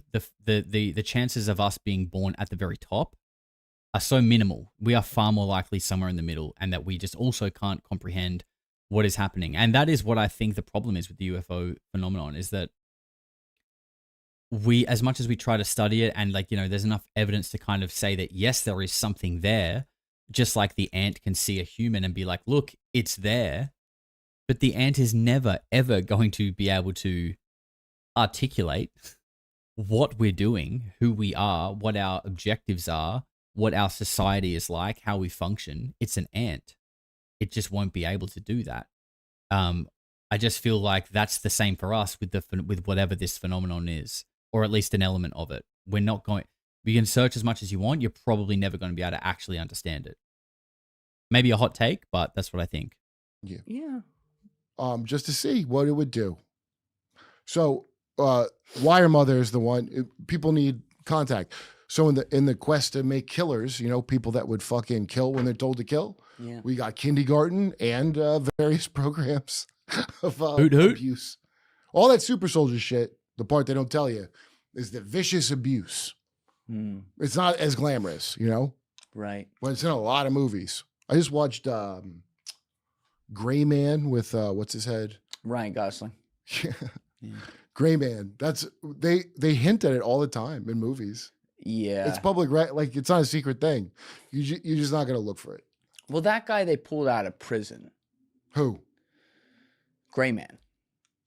In right? the movie? Yeah. Wasn't it like he killed someone when he was 15 for abusing somebody or something? Maybe I'm remembering this wrong. Correct me in the comments. And then he's in prison and they come in. I don't remember that, but Billy Bob Thornton's like, son, I'm going to bring you out, commute your sentence, but you're going to kill for us now. Really? Yeah, I think that's what it. Can we pull up the plot on Wikipedia? Jamie, pull that up. Wrong podcast. Jamie, what is a toady? So you're not going to interview the head of Mossad on your show? That's not in the cards for you? I don't want no trouble. Let me tell you something. Israel's just doing what it has to do. Let me make something clear to everyone. Let me make something clear. I love Israel. Let me just put this out as a public announcement. I love Israel. And I don't want any trouble. Now, I know Saudi Arabia, they're bad. But Israel, you guys are right to complain about Saudi Arabia. Fucking Petraeus is sitting down with ISIS in a fucking Barbara Walters interview. I mean, do you see how stupid that is? Like, Pretty dumb. All right, I just want to see the first paragraph of the plot so that we don't spoil it, Deef. Just go down to plot. Oh my. No offense, Josh, but this video is shit.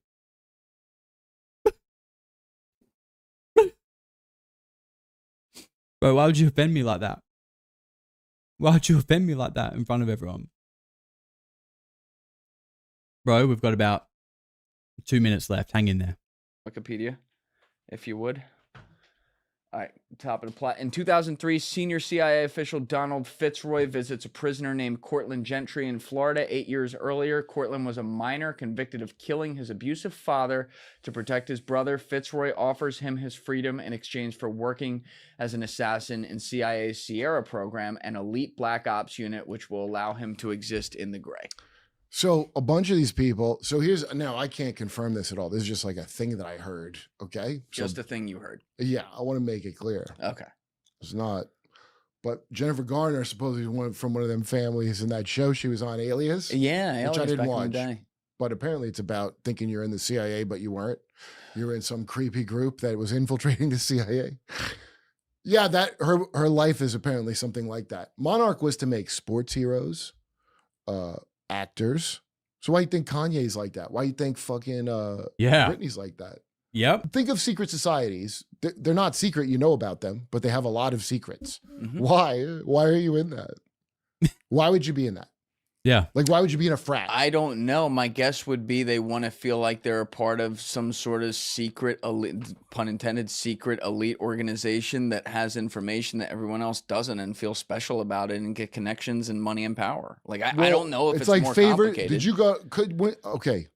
You must have known. All right, actually, we'll round up this video here because I want to ask you guys a question. Like, do you guys think... Pull that down a bit. Do you guys think that it's kind of weird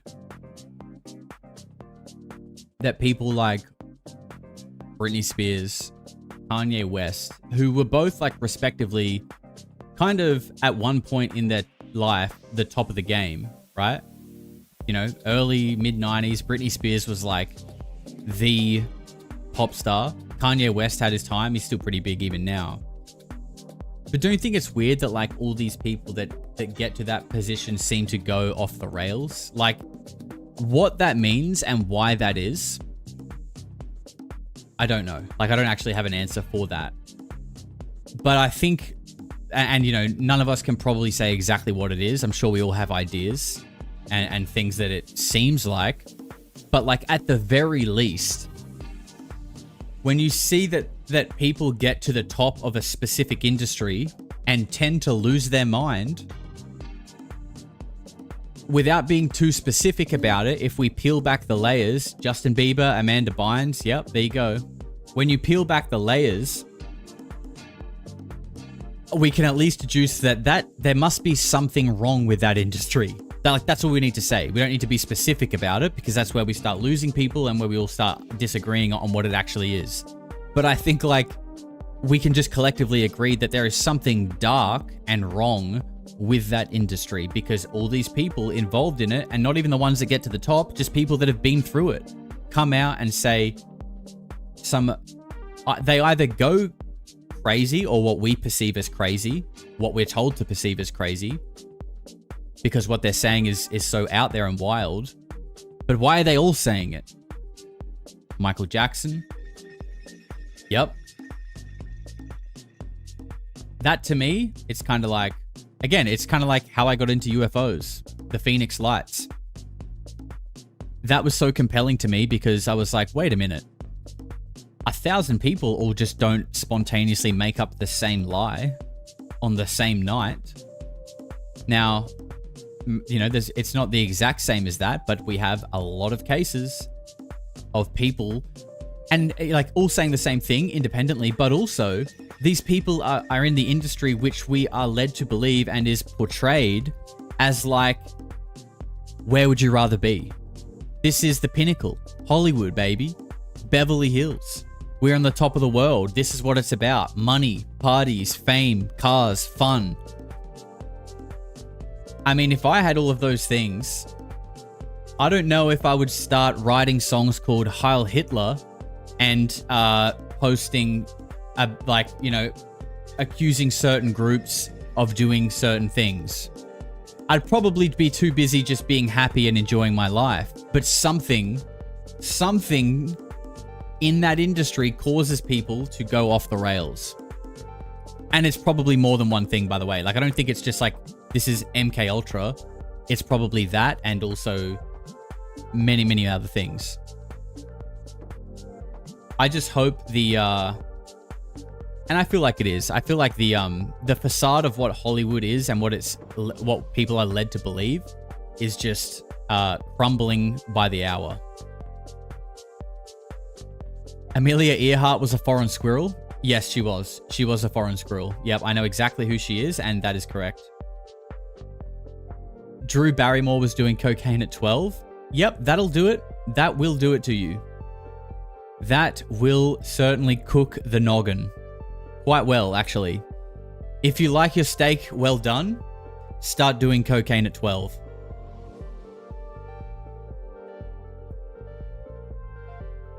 You're a lovely person, Josh. Thank you. Not the comment I normally get after talking about frying your brain from doing cocaine at the age of 12, but I appreciate it the same. Thank you, Mermaid. All right, what's next? Let's go to the board. Redacted. Whoop. Wrong screen and redacted. All right, let's cross it off the list. We have now done the Taylor Swift psyop with Kurt Metzger. What are we doing next? What are we doing next? We have 2 more Kurt clips. We've got 2 long watch-alongs. We've got some Avi Loeb 3i Atlas clips. And we've got 2 more tier lists. I think it's probably time to jump either into a watch-along or maybe the Avi clips. I kind of want to do the DMT alien stuff. What do you guys think? Al Putoff? Al Putoff is not on this screen, actually. But you know what? Let's have a drink. This beer's nearly gone. I might need to Uber Eats some more.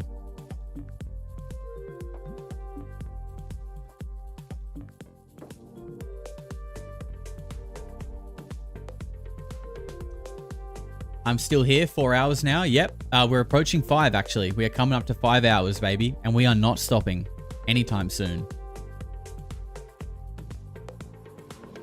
All right, look, it's a bit of a mixed bag, so I will assume the responsibilities of captain, and I will make this decision, and we will do DMT aliens, okay? Basically, once we do the DMT aliens and the Kyle Odom story, everything else is pretty quick, but these are the 2 big ones, so I think let's get this one out of the way.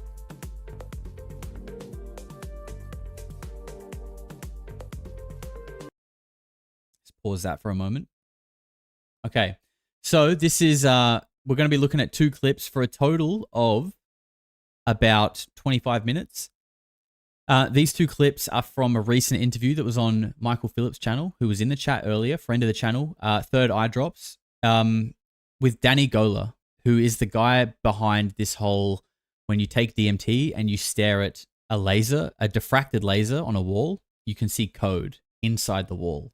And apparently this is an experiment that has been done multiple times with many different people, double blind, all this kind of stuff. Well, not double blind, blind experiments.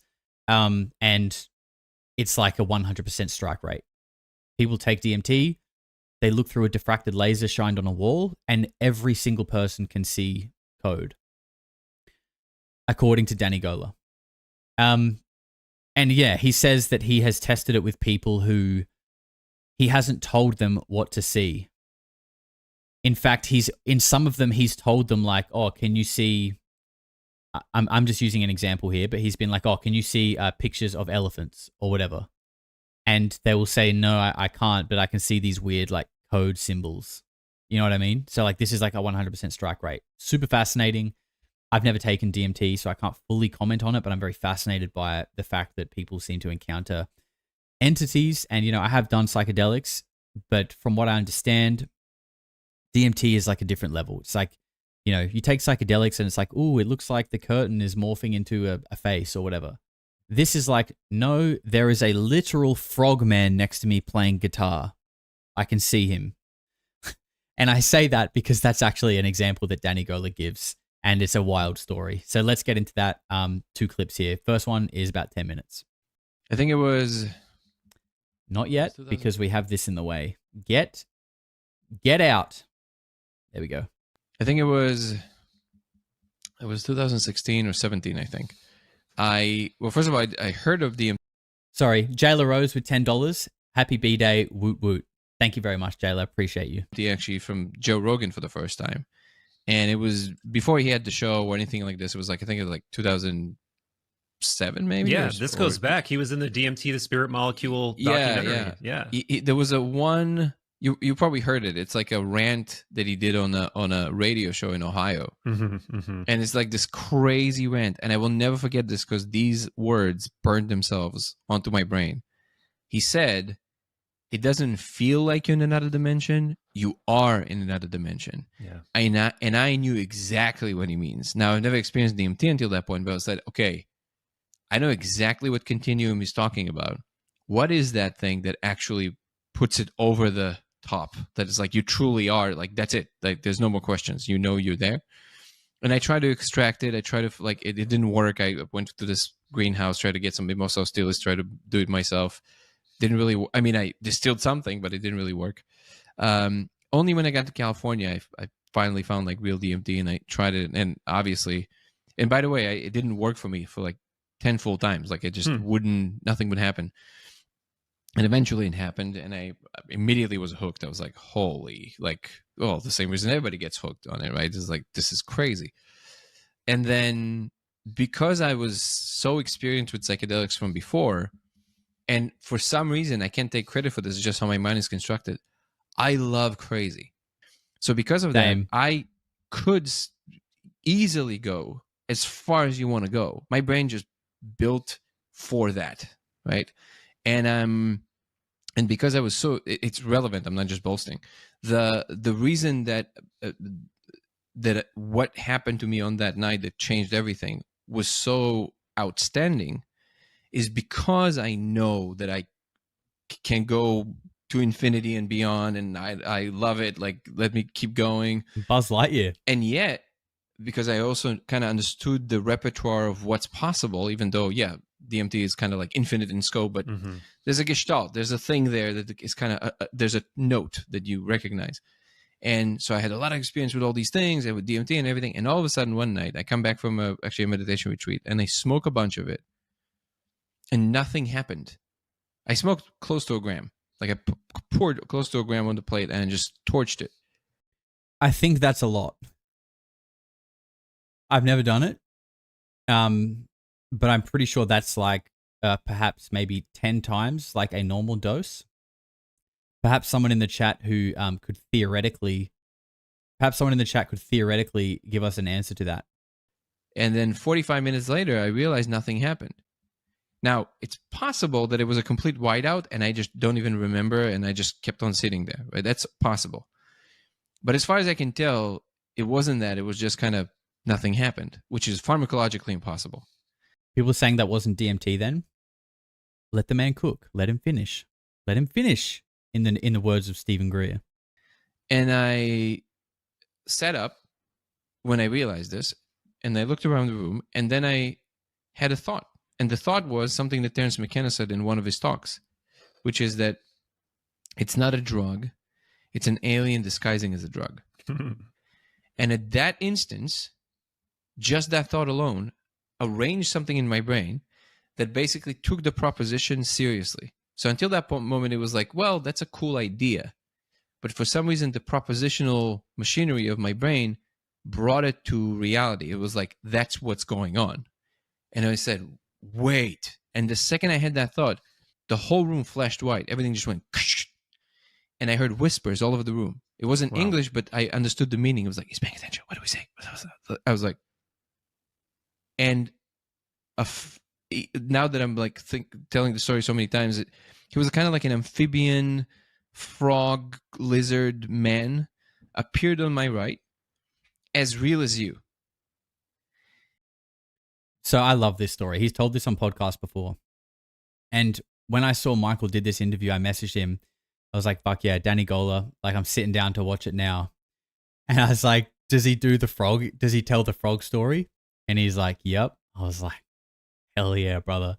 This story is so good, and it gets even better because he tells more stories about, I feel like his encounter stories and entity encounter stories on DMT like are way more visceral.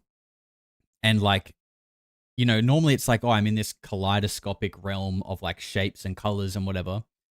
With Danny, it's like, no, they're here and they're like real. It's absolutely insane. And because I know what's possible on the substance, and because I've done it so much, so deeply, all of that stuff, that is not on the map. That kind of realism where there's just a straight up person standing next to me, nothing else happening. No crazy visuals, no nothing. Just a person that looks like a lizard frog standing next to me, as tangible as a human. And I mean, not froze out of fear, but froze out of awe. I just couldn't believe what was happening. Yeah. And then he pointed to the guitar in the bottom of the room, and the other side of the room, and I immediately thought, oh, you're trying to communicate to like music theory, whatever. I'm not a musician. I'm just practicing. He's like, go. I was like, okay. So I get up. I love this story. Pick up the guitar, sit down, and he disappears from one side of the room and appears right next to me, just like that. And then he puts his frog fingers like on the thing, and I'm like, I'm trying to follow, but I'm also obviously all out of it. And I start noticing what he's doing, and I'm putting my fingers, and then I'm strumming. Mm-hmm. The frog is trying to teach him chords. He's saying the frog is like using his little frog hands to show him like how to play like a C and a G and all this kind of shit. Mm-hmm. And a chord comes out, and then he goes, okay, like this. No, let's like do this, and then I go to the next one, and another chord comes out, and it makes sense. And I go, and he's like, you understand?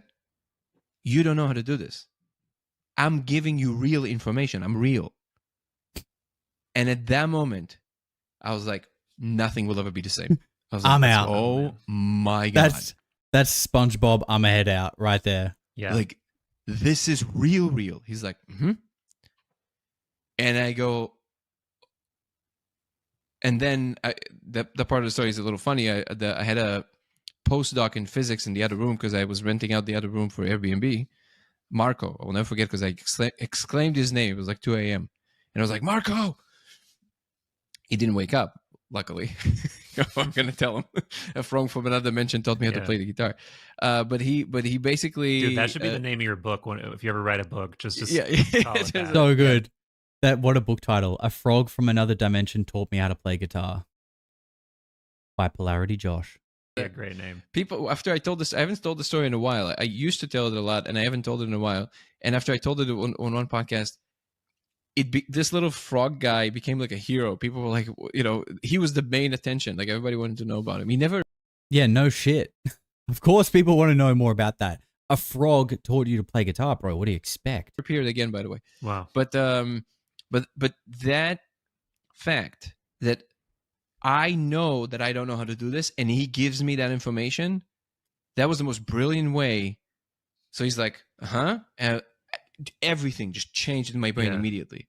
And then I started doing it every day. I started smoking DMT every single day, all day. So I was on DMT for over a year. That's crazy. He's being serious too. He was on DMT for a year. Did all day long in the gym, in the store. And we should say here, because a lot of people in the comments, I can just already see this person being like, "You're addicted to a drug. You're a drug addict." Sure. But we should point. Yeah, they'd have fingers that look like mine right now too, covered in dust. Point out that this is stemming from like an intellectual and philosophical and spiritual interest. This isn't like a substance you need, like you're addicted to it, like nicotine. This is like you are actively, intellectually and philosophically and with your entire being exploring a mental space that you otherwise cannot access. So it's like a different, it's not that kind of a like addiction or that kind of a, physiological and thing. And I'm so glad Michael like made that statement because but I mean, even still, you're still going to get like the brain dead Bradley that's like, drug addict, he's a drug addict. But I think like people don't get it that like this drug is not, it's not like heroin. Okay. He's not on meth every day. It's very different. And he's approaching it from like an intellectual and philosophical perspective of like trying to understand like, wait, what is this actually doing to the brain?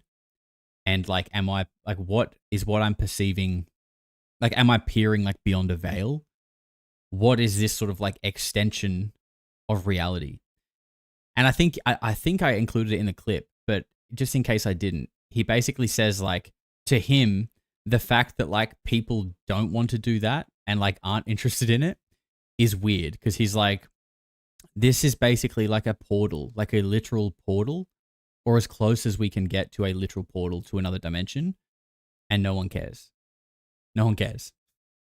But he's like, I care, and I want to explore it, and I want to figure it out. It's gonna sound super elitist, but it is true, and this is a point that Terence McKenna used to make, which is your level of intellect will determine how much you can pull out of it. Yeah, it's just how it is.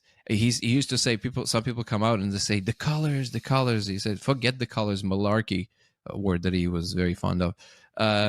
He said those are three-dimensional scenarios, and the important part isn't what you're seeing, but what it tells you about reality. The fact that it is possible to construct something that complex and coherent on its own right, with its own rules of operation, if you don't understand that that's substantial, that you don't have the capacity to. And it's not so much that the importance in being able to do that, to discern that, but to all the people, the naysayers that think that this is just like you said, like it's a form of an addiction. Well, it's more, if you want to say addicted to curiosity, then yes, you're right. But the fact that you just discovered a portal to another dimension, you're not going to do it every day? I don't know what's wrong with you then. You know what I mean? That's the other way for me. But basically the weird part that from that point on, the DMT behaved differently. It was no longer what I was familiar with. Once in a while, I would be kind of torpedoed into this like hyperspace. But for the most part, no matter how much I would smoke, everything would come to my room. I would be fully standing, operating, and it was just like augmented reality. And it was like a phone call. Like they would come to my room and they would pick up from where we stopped and they would explain things to me and show me this and show me that. And it was like, and it was as real as you right now. Yeah. Wild. And I love that he said that. And it's so true, right? He's saying that like your level of intellect will depend on what you pull from the experience. And I also think like, that just relates to everything. Some people take it and feel like they just see nothing. You hear people say like they white out where it's all white. I don't know what that's about. I don't know if that's necessarily tied to intellect, but it just comes back down to like perspective, right? You could have the same experience of seeing these colors and all these things, and you could come back and your level of intellect is like, oh, wow, the colors are colors. Someone like Terence McKenna is going to come back and start questioning like how those colors are, you know, interpreting like a message of the universe or something like that. And I don't know, I kind of agree with what he said in a way about like, I mean, I don't want to be doing DMT every day. I'm fine. A few people in the chat were saying you should do it and tell us. I'm open to doing it, but I'm not in a rush to go and do it. Like, I just don't feel like, I don't feel like I need to send my brain into a place where I have a frog teaching me guitar. You know what I mean? Build on Sound was saying, I want to do it, but I'm worried that I'll like lose my mind. I don't think I would lose my mind in a sense of, like, you know, I never come back and I'm not the same again. I don't think that would happen. But I just don't feel like I need my state of mind to be like rattled and shaken up. Not because I think it's fragile, but because I'm just quite content. You know what I mean? Like I'm good. I'm good right now. Maybe one day when the time is right, I'll do it. And not that I don't think you need to be in like a crisis to do these things. In fact, I'd probably recommend you not be in a crisis when you take DMT. But yeah, I think it's just one of those things. It's like, it's to be respected and no rush to do it. When the time is right, it'll happen. And I will potentially report all about it and tell you guys. All right, next clip, a little bit longer on this one. This is just a more broader coverage on all the different entities that he's encountered, and it's interesting because he talks about mantid beings, and he actually has a theory, and it is a theory, but this is his belief. Like, he has an answer and a theory that he is like strongly, you know, assigning himself to on what the mantid entities are and, you know, what their purpose is and all that kind of stuff. So check this one out.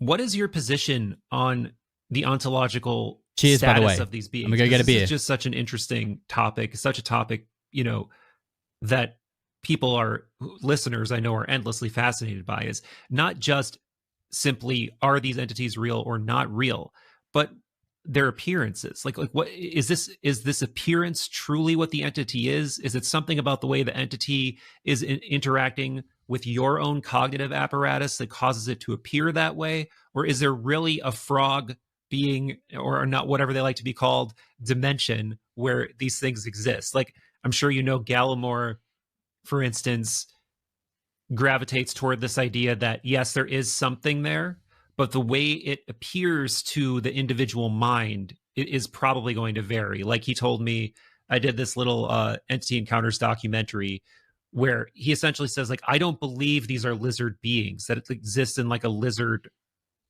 realm or planet somewhere. I believe that there's something about the way the human mind interacts with this being that causes it to meet it halfway as that. You know, what is your take on this? The first thing to mention is that formless beings, completely formless beings, is not a thing. That's not a thing. That's not a possible thing. Okay, because if you're talking about true formlessness, then it's just not. There's nothing that distinguishes it from just the infinite soup, right? If you want to say, well, their form is a lot more diffuse and it's some just energetic flow, okay, but that's still form. Like, there's still something there that is different than just the soup, right? So already, let's notice that they have something that is like to be them for them, right? And I do think that the higher dimensional they are, they probably also hold the capability of shapeshift and change their ability. And, you know, it's as easy as like changing an avatar. Like if it is an infinite video game, you can just change the avatar, whatever. The representation as it appears to others doesn't matter as much as the substance of the interaction itself, which is the essence of the being and how it operates and all of that stuff. And I actually think maybe the video game example really can drive the point home. Yeah. But ultimately, what you notice is, like, if I interact with you in some kind of a future virtual reality, even if you come to me in a different avatar, if I know you well enough, I can probably tell it's you, if you're not trying to, like, you know, obscure that from me, because there's something about the interaction. So to some extent, yes, I would say it makes perfect sense that they would be, you know, other things. But then you have to ask yourself, why would they? wear that particular suit in any particular instance, right? Yeah. And to me, actually, that is not so much of a just like a question that really we have no way of coming at an answer to. Function creates particular shapes. This is The interesting. reason that a quagmire looks circular like this, it has something to do with the dynamics of fluid dynamics in water, which has to do with water, the surface tension of water, the exact parameters of what the medium is, and the function that is happening creates the circular thing. Well, that means that if you see a particular shape, it implies a function. So you can go the other way around. So I think, for example, with the insectoids, which I'm not, in my awareness, the insectoids are the ones that are weaving physical realities. That's their job. They're literally making universes, right? Wow. Interesting theory, right? He believes the mantids, insectoids, whatever you want to call them, these insect-like non-human intelligences that people report to have seen in abductions are the ones that are threading together our existence. And it's interesting because in a lot of encounter and abduction cases with people who do claim to have seen them, specifically like in encounters where they've been taken on a ship or something like that, where there are, when they claim to see them, it's usually always in among other species, usually greys. And that these people often report that the mantid-looking beings, the insect ones, seem like they are like the form of authority. And that like the greys and whatever are kind of like the working class, and that the insectoids are in charge of whatever is going on. So to hear Danny say that he believes that they are the creators of reality is pretty interesting. And when I thought about it, I was like, why would they, first of all, why would they must know that humans are bothered by insects, right? So why would they come to you as that if they can be whatever? This alone tells me that most likely that's actually their base shape if they truly reveal it. But the function to shape ratio there, maybe insectoids, and this is why the reason why insects look that way also on our level, is because maybe that shape, that kind of a thing, is best for hive mind for some informational reason. I don't know.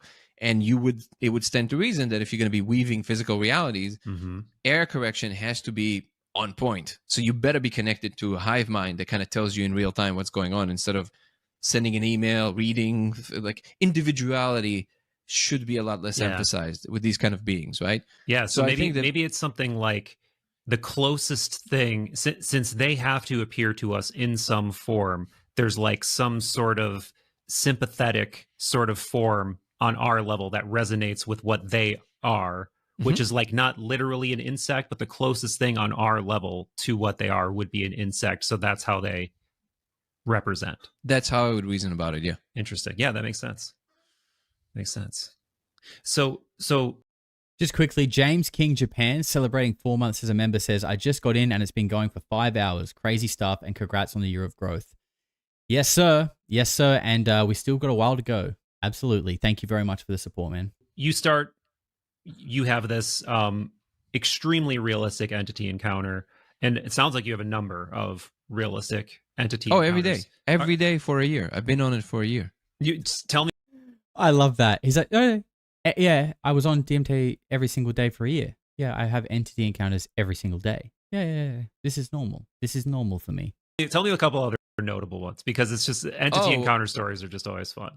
Yeah, it's so funny. I guess I don't know. I can. He's like shocked. He's like, "Oh, really? Is that interesting to you that I had a frog teach me to play guitar?" Oh, yeah, okay, yeah, sure. Connect to them a lot less for some reason. There's crazy. Well, the one being that was always appearing is the one that jumps in and out of my body. That one was pretty regular. He had a lot less more of a self definition, but he was, I guess, much more. It's gonna sound bad, but it's not what it sounds like. I don't have a better description, but like the boogeyman. But he's not like. I can totally see how maybe he can like scare people, but that's not what he's trying to do. He's just very fast, and his delivery is very erratic.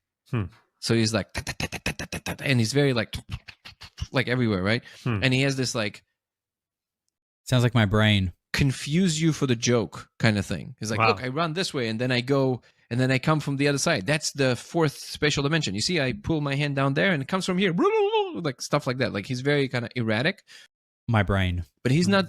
It's different than the Joker. The Joker is different. The Jokers are also very fast, but they have a lot more of a vanity about them, which is part of their kind of operation.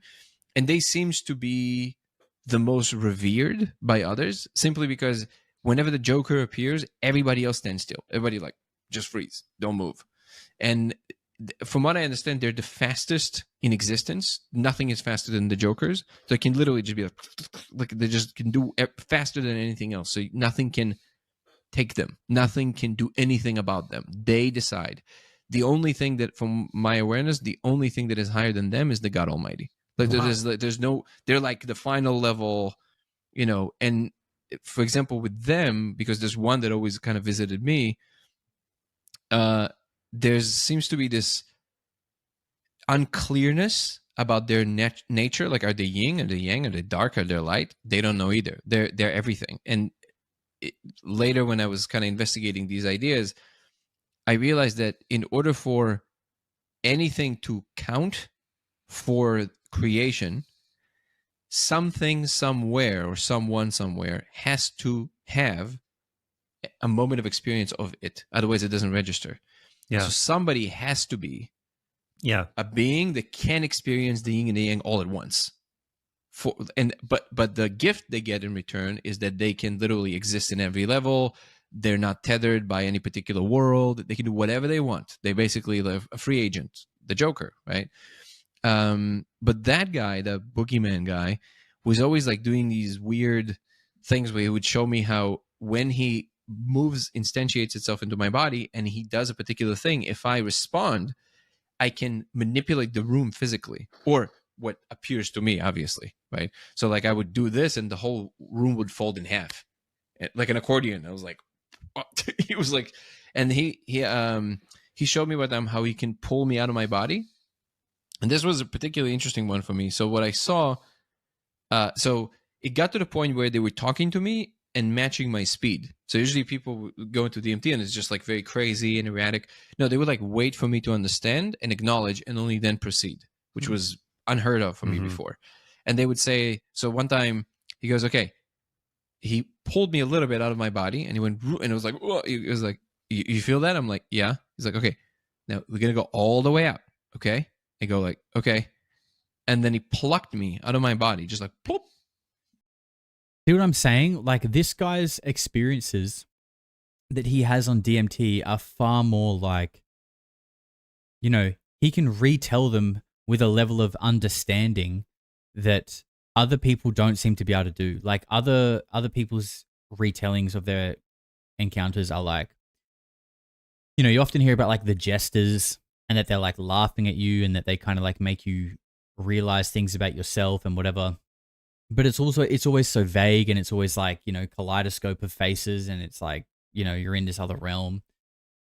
He's having like face to face with things that look as real as another person just in his room, and they're telling him things that work, that make sense, and are like having conversation. Like, are you ready? Yeah, okay. Okay, sweet. Okay, here we go. Like, it's just so fascinating. And I'm looking, I don't even know what that means, but I'm looking and I'm seeing a boundary, almost like an energetic boundary, like something you would see in Rick and Morty or something. And then I see the room, the way I see it from my eyes, and then a perfect replica right beyond the boundary. And he's waiting. He's like, do you understand? I go, no. He's like, look again.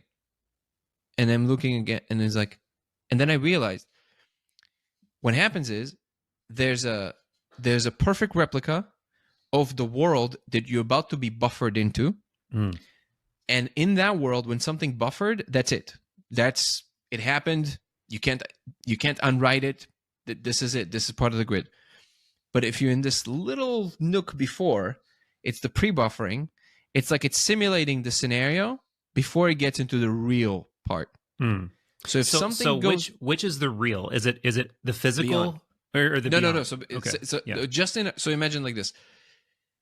It's all real. Like Yes, there's nothing fake. Okay, everything is real. It's just As Richard Dolan says, it's all the real. that in the computational space, they reserve themselves the right, a tiny buffer of time, where if things go a little bit too haywire, they can still correct it before it gets into the thing, and then it's like, oh my god, they don't want a disaster. Okay. Yeah.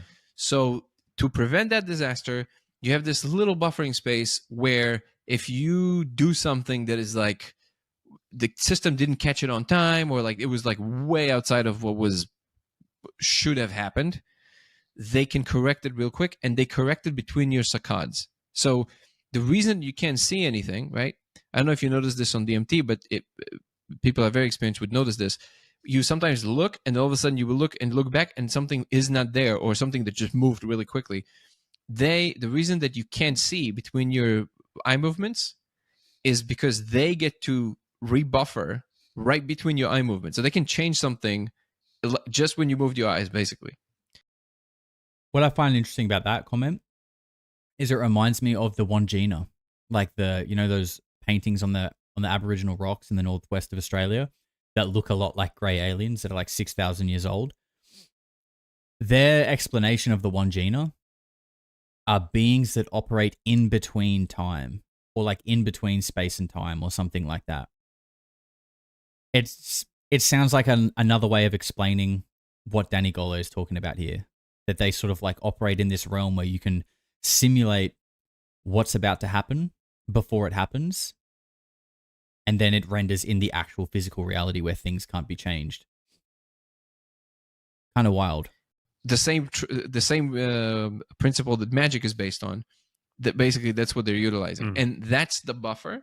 And it's almost like the best way to describe it is if you put a really like highest end iPad right in front of your face like this, and let's say somehow I like make it like bigger, so you don't even know it's a screen. Like I'm putting it right here. Right. You wake up from a coma, and you're just looking at a room, but you're not looking at the room. You're looking at an iPad. Right. You see what I'm saying? Mm-hmm. But it's so perfect that it looks like the room. But only you have two devices. You have an iPad and an iPhone right in front of the camera of the app, so you have like two of them. But that's basically the room there. So that was a really interesting one for me, because it's the first time they ever showed me something technical about how things operate. And then slowly, and I should mention that I never. The funny thing is, what people think, you saw the Matrix. This is an idea you have, and you just kind of injected the idea. I couldn't care less about the simulation hypothesis. I found it to be one of the most boring ideas about the world. I thought it was just making things messy. It's not interesting. It's like, okay, now it's just all up for grabs. Who knows why they made the laws of physics the way they did? It's like, it just, from a physics standpoint, it makes things messy and not neat. Yeah. Physics is looking for the neat. It's like, we want that one explanation that kind of explains everything, right? So slowly they started showing me things. Like one time they showed me like literally like almost like I'm laying down and there's like a thing connected here, and it was real, like very real, very real. And that was the first time I've ever experienced anything on DMT, and I was a little disturbed. Like I came out of it, and the first thing I said, I was recording all of these sessions, and the first thing I said, why would you show me this? Like, wait, well, first of all, is this just like, are you just toying with me? Like what? I was so confused, because first, that never even crossed my mind, because I thought they're just in a parallel world of some sort, which makes the most sense, right? But then I never even thought about the simulation theory at all. But when they showed me these little hints of like computational layers, so the fact that they even showed me that was confusing to me, because I never thought about it. But at the same time, also like, why would you show me this? Like, it's actually not. It doesn't feel good. Like because it makes you feel like a puppet, or like and but then slowly, I now understand that what. Ace of Hearts says, this makes me want to go on a DMT bender. So I take no responsibility for that. That is your own decision. And I don't think that is the required, that's not the intended outcome of this interview, but I respect your decision. Let us know how it goes. They were doing basically is that they were kind of probing psychologically, gently, like to see what happens if you actually reveal some of this. And then they were telling me things that are just like, way beyond the scope of what I could accept at that moment, right? They were like, they would say things like, you already know, and we know, like, it's like these like very grand ideas. Yeah, almost and actually, like koans or something. Yeah, kind of placing me in a special place, things like this, which is actually when I was like, hold on. Because I was like, one second. This is delusions of grandeur.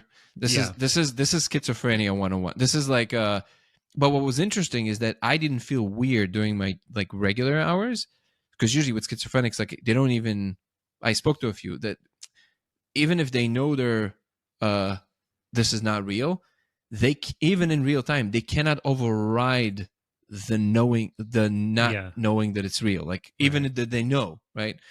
And that I wasn't experiencing that, but that gave me a little bit of a pause. I was like, hold on, and then I started looking online, and also I was in the beginning of my 30s, which usually schizophrenia erupts in people who are predisposed to it around that time. Yep.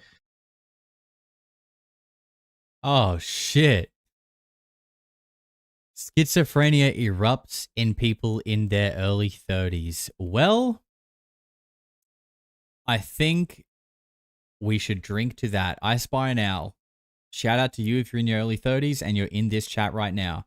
In fact, you definitely need to get this man to a hospital now. Yeah, I think so. What I will say is that I really do love listening to Danny Gola there, because he is a you can just tell that the guy has depth. The guy's got depth in like the way that he thinks. And not only is he not afraid to kind of like, you know, talk about some wild shit with his face out there. I'm sure a lot of people would just write him off for the things that he talks about, but he's able to understand it and then also relay it and articulate himself in a way that kind of, you know, it makes a lot of sense. And I don't know, I think we need more people like that. I don't think we need more people taking DMT every single day of the year, but I think we need more people who are willing to go where sort of other people aren't and talk about it in an articulate manner. I think that's important. We were talking earlier about people who have a good message but don't relay it well. That's a big problem. A lot of people are doing a lot of good work, but then they just come out screaming about how they're right and everyone needs to listen. Bro, no one's going to listen when you do that. No one's going to listen. Marin Family 3 with $10 says, this is a lot of fun tonight. Thank you, Josh. Always enjoy your thoughtful content. Quick question. What books are you currently reading? And a few of your all-time favorite books. Cheers, brother. Right now, I am reading Gods in the Tom DeLonge Gods, Man and War series. And I've heard that War specifically is one of the best. Like, a really, really good book to read. So I'm looking forward to getting to that one. I've been really busy in real life lately with a few things, which we will be talking about at the end of this stream. So haven't been getting to my book as much, but it's actually fire. So far, I'm really enjoying it. I would highly recommend it if you're into sort of ancient civilizations, pondering alternative history and our origins. This book, Gods, will be right up your alley, 100%. And it's also fresh out of the To the Stars Academy PSYOP, so it's probably all bullshit anyway. No, I'm just kidding. It's a good book, and I definitely recommend it. Thank you very much for the super chat as well. And James King says, this is for chair. This is for chair, bro? I don't know what that means, James. Chair, bro. Chair, bro. Do you mean like chair, bro? Like a Kiwi? Like chair, bro? Other than that, I got nothing. But thank you for the $15. Thank you very much. Appreciate you. All right. Look, let's take a drink for the owl. I'm the bro in the chair. Okay, it makes more sense now. This is for the bro in the chair. I get it. I get it. All right. We can knock that one off our list, guys. We're getting there. We are getting there. We're nearly 5.5 hours deep. All right, I think it's time for a tier list. It's either a tier list or RV Loeb time.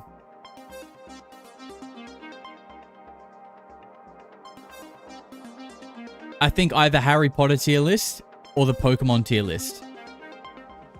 The Pokemon tier list is probably going to be a little bit longer.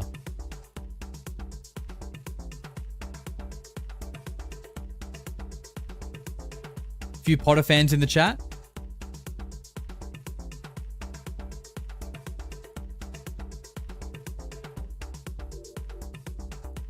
Aussies try to say chur bro, it sounds like chair bro. Chair bro? Chur bro? Oh, chur bro? Oh, short now. Potter. Okay, a lot of people want to do Potter. Didn't we cover Pokemon? Not yet. Okay, I think it's Harry Potter time. Let's do it. Let's jump over here. What is your position on No. the ontological Michael? status of Michael? Exit stage left. Or right. Just get off the stage immediately. Get out. Okay.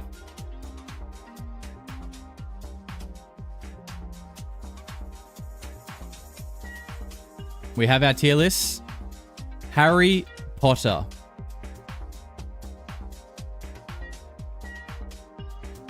So if you're just tuning in, a tier list is basically ranking the best in order. S being the best, D being the worst. Now, let me just fix this up a little bit.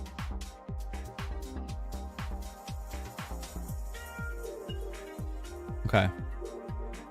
And look, just quickly, if you're tuning in, we have new merch in the merch store going all week. It does say 24-hour birthday sale, but it was originally. But then I just thought, you know what?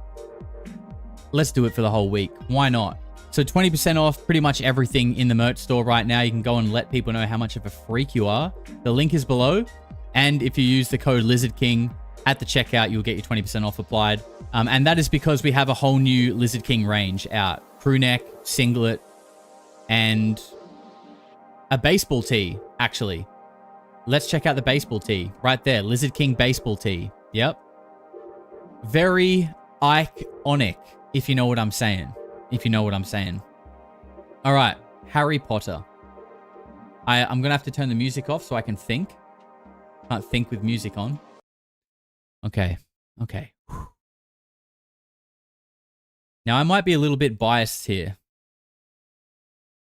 but I'm interested to see what you guys think as well. Let's do these in order. They're not in order at the bottom here, but we're going to do them in order, okay? First up, Harry Potter and the Philosopher's Stone. When you go back and watch this movie, it's tough. It definitely feels like more of a kid's movie. I'll say that. And obviously they're quite young in it as well. And maybe it's because it is a kid's movie.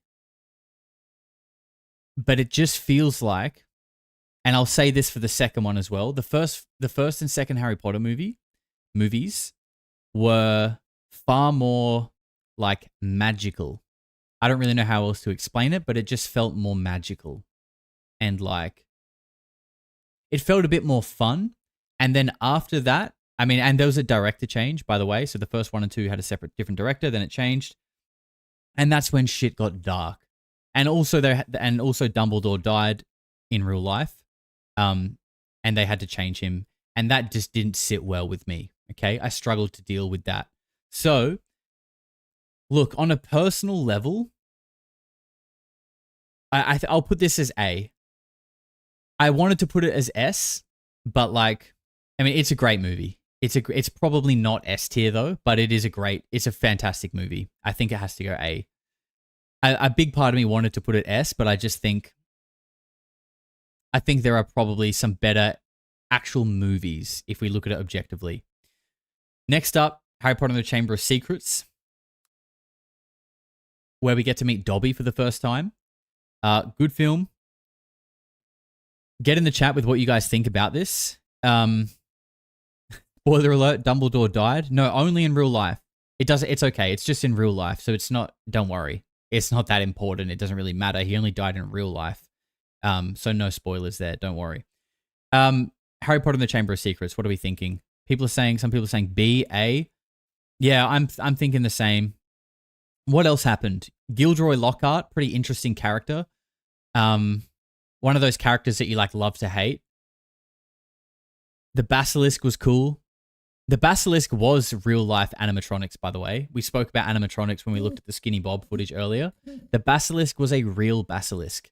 And I believe they did that intentionally to try and get a more visceral reaction out of Daniel Radcliffe when they were shooting those scenes, to actually have a giant snake in front of him. I think, you know what? I think for now, let's put him B. Oh, a lot of people are saying A. Okay, we'll go A. We'll go A, but we may amend this.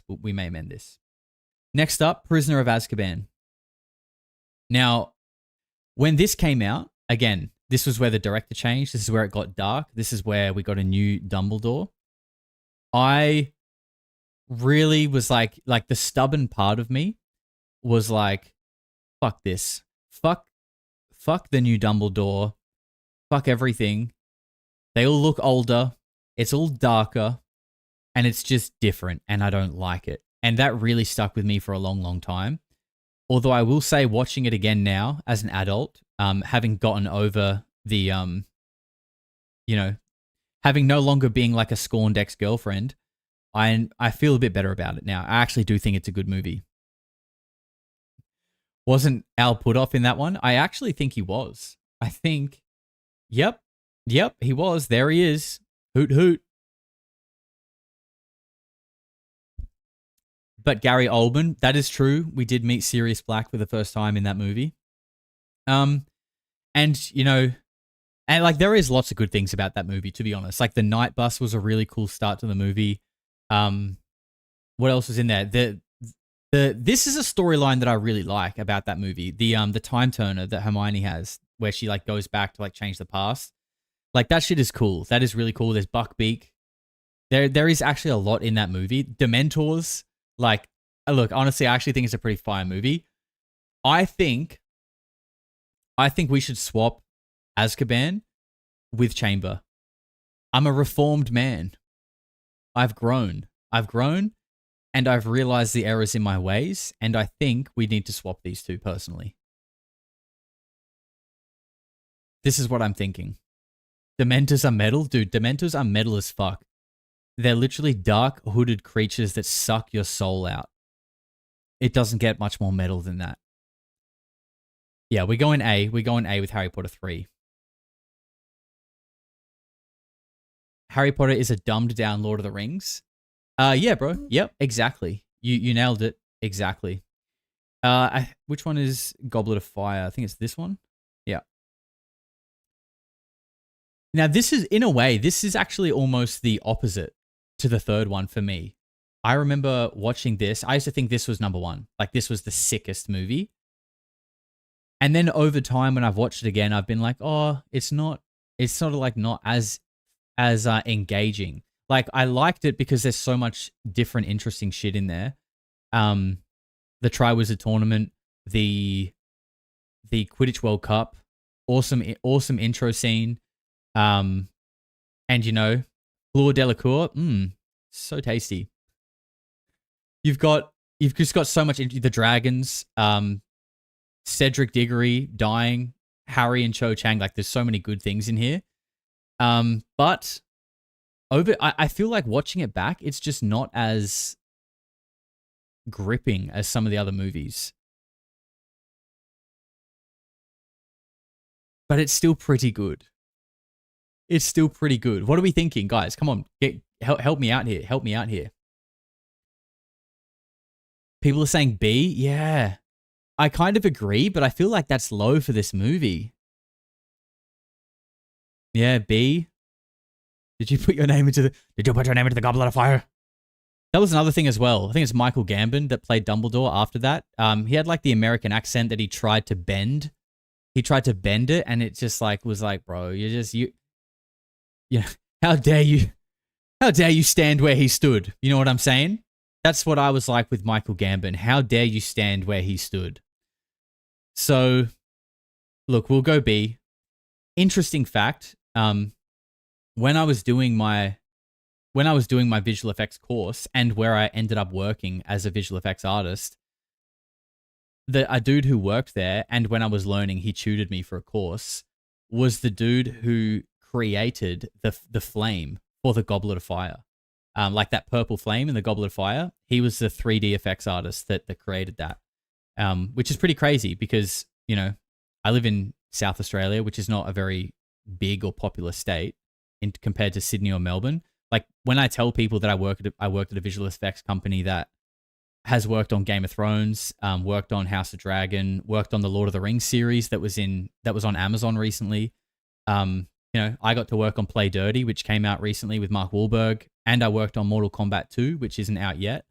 You know, we worked on like proper massive things. And when I tell people that, they're like, "What? Really? In Adelaide? You do that in Adelaide?" But yeah, we did. Pretty cool. Some little Polarity lore there for you. Next up is, I need to zoom in here because these are all starting to look a little similar to me. And it's not the Bolters, I swear. Okay, that one's Order of the Phoenix, Half-Blood. Okay, yeah. Okay. Order of the Phoenix. Order of the Phoenix. This is the one for me. S tier. S tier. Order of the Phoenix, Book 5. Lord of the Rings over Harry Potter over Game of Thrones. Oh, controversial take. I think Game of Thrones kind of trumps all of them, to be honest. But I feel like I probably need to give Lord of the Rings a bit more. I don't know the lore as deeply with Lord of the Rings as I do with the others. People are saying B? B for Order of the Phoenix? No way. Okay, let me tell you why. Let me tell you why this is an S tier film. First of all, it's got a fantastic villain in it that isn't Voldemort, and that is Professor Umbridge, okay? Again, another character, just like Joffrey in Game of Thrones, that everybody can't help themselves but just hate. You just can't help but hate them because they're such a piece of shit, okay? You've got her arc, which is her coming into the school, basically hijacking the school and turning it into this like Orwellian, totalitarian state where like everything is now under control of the government, the Ministry of Magic. And then there is this, and you know, she's really mean to Harry, really makes you hate her. And then there's this arc where the school kind of like rises up and she ends up getting taken into the Forbidden Forest and basically just gets wrecked by a giant called Grawp, which is amazing. So there's that, which I think is awesome. The Room of Requirement is also a really cool arc. This room that pops up to people who need it. And, you know, they go in there and they start forming up a resistance against the Orwellian ministry state that's come into the school. They start forming like a little group called Dumbledore's Army, and they rise up against the tyranny. You know, this is real shit. You know what I'm saying? This is like real life. And then on top of all of that, Harry's getting these weird dreams of like a prophecy, and he's like seeing through the eyes of Voldemort, and then he gets lured from these dreams to going to the ministry. So we get to see the ministry, and then they're in this room trying to look for a prophecy, and a big battle happens. Sirius dies, so you know it tugs on the heartstrings. And then there's this little clash between Voldemort and Dumbledore, and there's so much in that movie. It's so much in that movie, and I just think it's S tier. It's S tier. There really is so much going on in that movie. Next up, Half-Blood Prince. To be honest, I really liked this one. This could be S tier again, but maybe it's A. What do you guys think? What do we got in Half-Blood Prince? Peter says D. Peter, do you even like Harry Potter? I feel like you've said like D or C to every single movie. Is it true you just don't like Harry Potter? That's okay if you don't. Amy Hobbs says the SR-71 Blackbird. Look, I don't know what that's in reference to, but it was built in the 1950s, and it's important that we don't forget that. In fact, we should probably make a t-shirt about it. I think that would be the responsible thing to do. I think I'm going to put this in A, and I'm going to talk about why, and maybe you guys can convince me otherwise. I think this is the first movie where we learn about Horcruxes, which is like pivotal to understanding what the hell is actually going on, right? With Voldemort and Harry and the connection. And then all of a sudden it kind of creates this new arc in the whole series that now it's not just rocking up at Hogwarts every year and wondering how or why your year is going to be spoiled by a dark wizard. It's now you have to find these pieces of his soul to destroy him and finally defeat him. And there's the scene where like him and Dumbledore leave the school. And the Half-Blood Prince diary, Snape, Malfoy, that little jewel. I think it works A. I think it works as A. Horcruxes are real. It wouldn't surprise me. At this point, it wouldn't surprise me. It really wouldn't. Your mum's a what? She's a Horcrux. Yep. She's got many of them. She split her soul. Valiant says not really a Potter fan. That's okay, sir. You're getting all the lore in one hit, and we've only got 2 more to go. So next up, we have definitely I can't tell which is part 1. And now I'm getting ads. I'm going to say the one on the left is part 1 just based on the image. But I actually have no idea. So I'm just going to say part 1.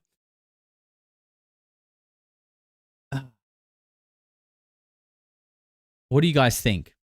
I remember when this came out, I didn't enjoy it because I was like, where's Hogwarts? I came for the Hogwarts.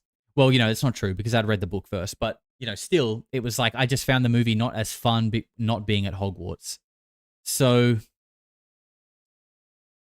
there was some good stuff in it. But look, in the name of just spreading it out a little bit, I think we'll go C. But I think it could potentially be a B tier movie. It could be a B tier movie. And the last one, for me, is either B or A. The final battle is pretty epic, I gotta say, where they return to Hogwarts and he finally battles Voldemort. Like, that is pretty epic. It probably has to be A for that, I think. Snape was the real hero. Yep, that's right. That's why you should never judge a book by its cover, right? That's why you should not get caught up on someone's character or personality and not listen to the message, as we always say on the channel. Pretty fair list. Yeah. Epic, A.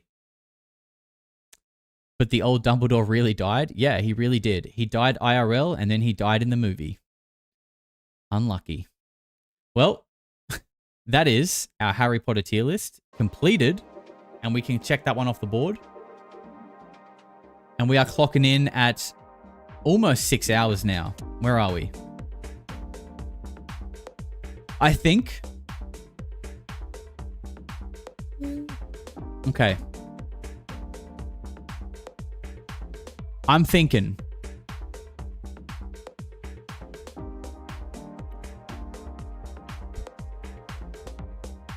Kurt, maybe not in this order, but like either Kurt or Avi, and then the Kyle Odom reptilian story, which I've never heard, by the way. But because I've been saving it because I knew that one day soon we were going to do Reptile Week. And for anyone who's just tuned in, this is day 1 of Reptile Week. And that is why we have our reptile merch coming out today. Where is it? Where is it? Where is it? I'm looking. It's somewhere here. That's right. There it is. Baseball tee and others. Code Lizard King. 20% off the new Lizard King line. So it's Reptile Week. And Kyle Odom is the first one off the rank for that. But I think let's... Okay, Avi or Kurt first. Avi or Kurt. We're going to do the CIA Kurt clip. And Avi. But in which order is up to you guys.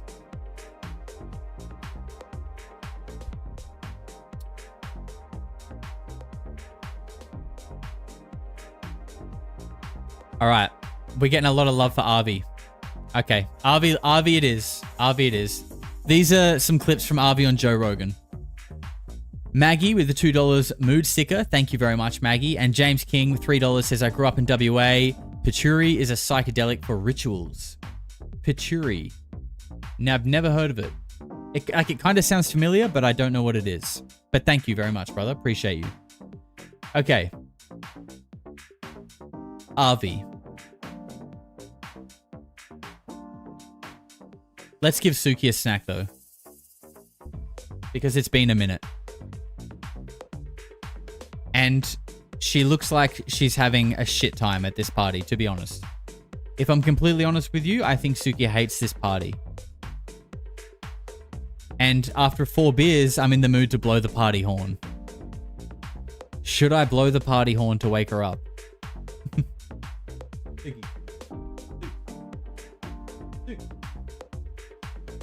Oh no, she's dead asleep. She didn't even hear me call her.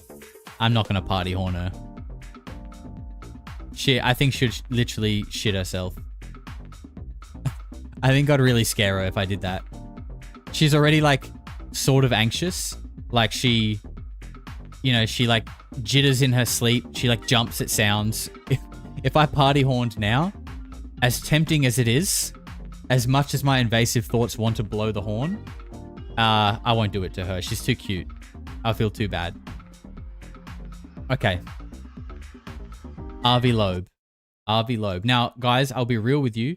I have to be careful with these because this is Joe Rogan podcast. Okay, all of these clips are Joe Rogan, and Joe Rogan's team are ruthless with copyright. So I probably will pause it like at least like every minute to a minute and a half just to break it up a little bit. Okay, but we'll work our way through it. This is the first one. Avi talking about the 3-eye Atlas tail. As time is going on, you are being shown to be correct. Well, we found more anomalies. More anomalies. So this is not a normal thing. Not a normal thing. So for one thing, there was a glow that looks like an extended feature. And everyone said, oh, that's a tail. That's the signature of a comet. Right. And I said, wait a minute. It's pointing towards the sun. It's not pointing away from the sun. Usually cometary tails are made of dust and gas, which is pushed back away from the sun by the radiation and the solar wind, you know. And so this one was pointed towards the sun, not away from the sun. And the question is, why? And actually, I calculated that, you know, it appeared very clearly in the sharpest image we had from the Hubble Space Telescope, which showed an elongation by a... Mickey says, more anomalies, end of the world. I don't know. I'm almost positive you said that in that accent. I can feel it. Factor of 2 towards the sun. But we were looking at it like a cigar. We were looking almost along the cigar long axis, within 10 degrees of the object sun axis. So we were looking almost edge on. Mm-hmm. And I calculated if you were to correct for that. I love how he says, calculate.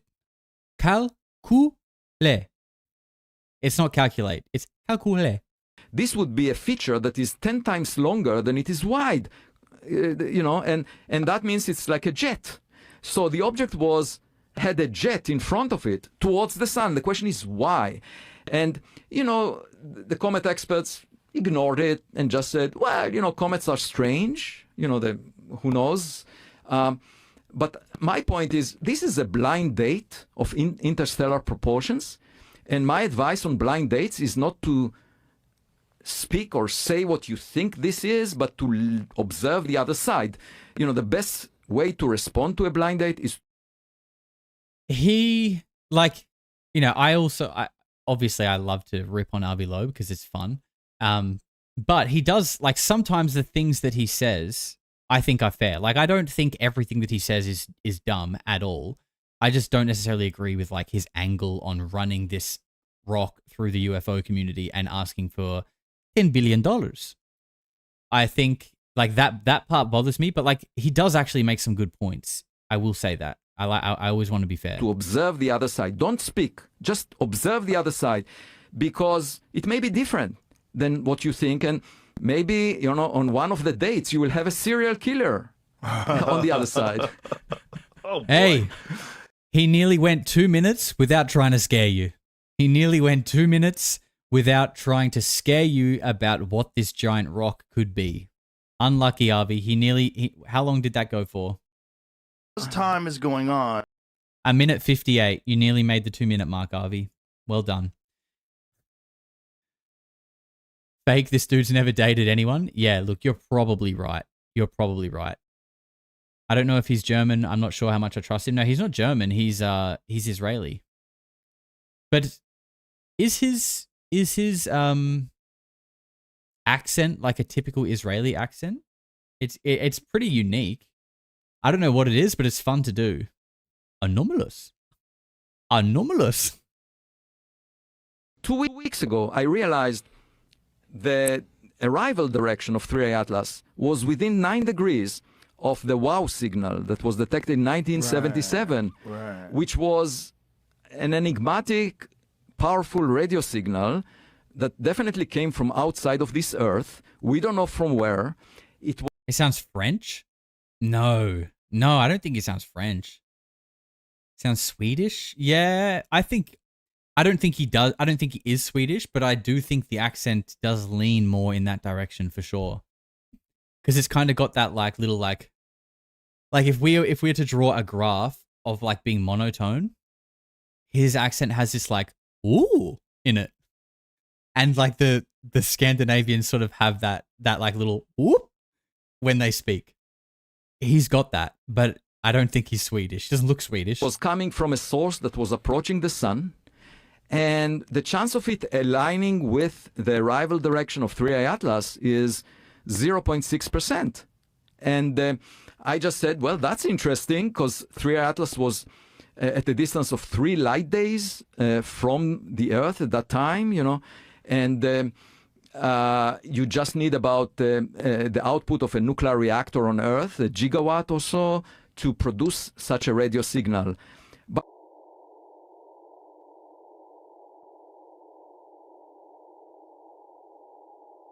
What the heck?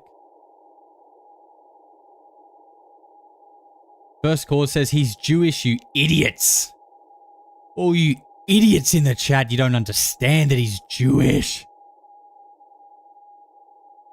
Absolute idiots. Why don't you learn? Stop speculating. Stop talking. He's Jewish. Idiots. Look, I think this must be the WoW signal. Look, I'll be real as well. I haven't watched the full podcast. I've heard that like only the last kind of 15 minutes were the interesting part where Joe started popping some. I did listen to the last 15 minutes, but I didn't clip it myself. I just pulled the clips from Red Panda Koala. So shout out to him. He is the Lord of the clips, and I didn't realize that half of that one was just like a WoW signal, or maybe it was Avi's accent. That's what we were looking at, a visual representation. All right, what do we got? We got 2 more here, about 6 minutes worth of 3A Atlas. 3A Atlas is anomalous. Marin Family with $10 says had 2 classes with Avi before he was a media sensation. Oh, that's sick. Awesome professor, super kind and generous with time. Years later, still follow him, read his books, etc. Hyper intelligent and great sense of humor. You know, I get all of that from him too. Like I can see that he does come across like that too. And this is the thing: is like when I say he's like running his narrative through the UFO community, I don't even necessarily mean that in like it's a nefarious way. Like he's trying to like psy-up and trick people. I think he's potentially just trying to get funding for something that he believes in. He personally believes in. But it's just like, I don't know, you know what I mean? Like it's just doesn't really feel like it's it from our perspective as people who actually have been into UFOs for a long, long time. Like it is interesting, but like keep it in the space and science community, bro. Until it is actually a giant UFO mothership that's going to come here and release probes to Earth, like you've said. Until you know that, then we will talk about it. But until it's just a giant rock that you don't even know the actual size of, keep it in the space science area, please, respectfully. And he actually does say in this clip that it's the size of Manhattan, but I don't think he actually knows that, because there are clips of him recently also saying that we don't know how big it actually is. We only know how big the minimum size of it is. It's at least it's at least the size of Manhattan, but it could be bigger. Here we go. There is a lot of misinformation. You know, some people said, I invented 3i Atlas, this object, in order to distract attention from the Epstein files. Is that what people are saying? Yeah, and I said, look, this object is the size of Manhattan Island. It's at 4.5 times the Earth-Sun separation. If I was able to put it out there, you know, I would be more powerful than the Pope. And because we're talking about a giant object that you can see from any place on Earth. You know, you can buy online a telescope that will allow you, 0.5 meter in size, that will allow you to see it. It's out there. Hoot. It cannot be faked. Well, those people are fools. You can't listen to those people. I don't listen to those. I don't listen to many people, you know. Initially, a lot of people were dismissing your concerns, and they were saying that this object is nothing but a comet, and it's very normal. But then as it got closer and as we got more data, it seems like you're correct. Well, this is a very unusual object. There is something really important to recognize here, that usually when you deal with scientific matters, they have very little. First Cause says, bro, you had a video on Ghost. STFU dissing Arby. Actually, no. I think I won't do that, and I will continue dissing Arby. Thank you for your comment, though. And also video on Ghost. Like, what is that? Video on Ghost. What Ghost? What video are you referring to, bro? No one is able to sort of understand what you're saying when you string your sentence together like a 4-year-old. Please take some time, clean your fingers perhaps, and articulate yourself better, and we can actually have a conversation. But until then, I will continue saying that this object is anomalous. Impact on the future of humanity. Very little. You know, if the neutrino has a little bit of a mass, it doesn't really matter. You know, when we discovered the Higgs boson, the biggest impact was to confirm some idea we had back in the 60s. And, you know, obviously that affected, you know, those people who got the Nobel Prize. But most of us continued as if nothing happened. However, here, if we ever encounter alien technology, everything will change. It will affect the financial markets. It will affect politics in a major way.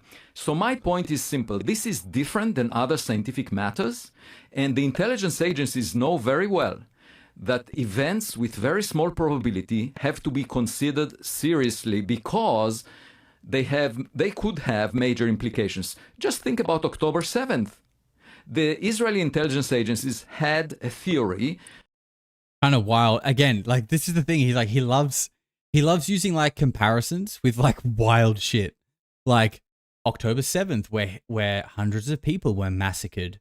Like the comet that also wiped out the dinosaurs. It's a similar size. Like, you know, he loves the bit of fear factor. That's probably why he's on Joe Rogan. He's a fear factor fan. That the Hamas will do nothing. And they got data that indicated something is going on out there. But they dismissed it because of their theory. Now, because as a result of their mistake, which was clearly a blunder, a lot of people died on both sides. For that, this could have been avoided if they were to consider a black swan event, an event that you put a small probability for it happening, but you look at anomalies in the data and say, look, the implications are so huge, we have to consider it. And, you know, this idea was already considered by the philosopher mathematician Blaise Pascal. He talked about God. And he said, look, of course, you might think that God doesn't exist. The probability for that is small, but the implications, if God exists, the implications are so huge that we have to discuss it. That was the argument, Pascal's wager. And the intelligence agencies know that. Believe me. I agree with what he's saying here, by the way. Like, yeah, I agree with that, with like a black swan event, and you should always be prepared for it. But I don't know if his angle is like the correct way to go about preparing for it, if that makes sense. I don't know if I'm sort of articulating myself well there, but like, he's making a good point, but I just don't know if it fully applies to this situation. But again, he's drawing on things like October 7th to make his point. That's weird to me. The Israeli intelligence agencies will not make that mistake again. Now, here comes an object from outside the solar system, and it shows anomalies. The scientists would say we should be as careful as possible at talking about anything other than a rock. Now, they say that when they know that humanity launched a lot of space junk, a lot of technological objects to space. And we also know that there are 100 billion stars like the sun in the Milky Way galaxy alone. Most of them formed billions of years before the sun. And there are billions of Earth-Sun analogs. Now, we all believe that we came out of a soup of chemicals. That's the scientific narrative of how human intelligence came on this Earth. And so it's quite likely that... That's the scientific narrative, that we just kind of like spontaneously spawned out of soup. Cosmic soup. I mean, is that actually the scientific narrative? Because it doesn't sound very scientific for me. That sounds like the kind of thing that scientists would wave off as being like woo, or like, to me that sounds like they would put that in the same realm as people who talk about remote viewing and projected consciousness and telepathy and things like that. To say that we spawned out of the soup is like, like what is that? Like what like, not that I don't believe it, but it's like, there's nothing to kind of prove that. It's just kind of like, it seems like a theory.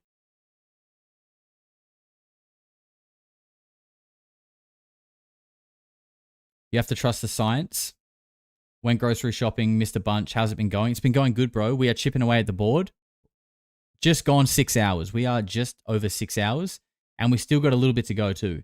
We have one more RV clip, and what is this one? Okay, this is the best one, I think.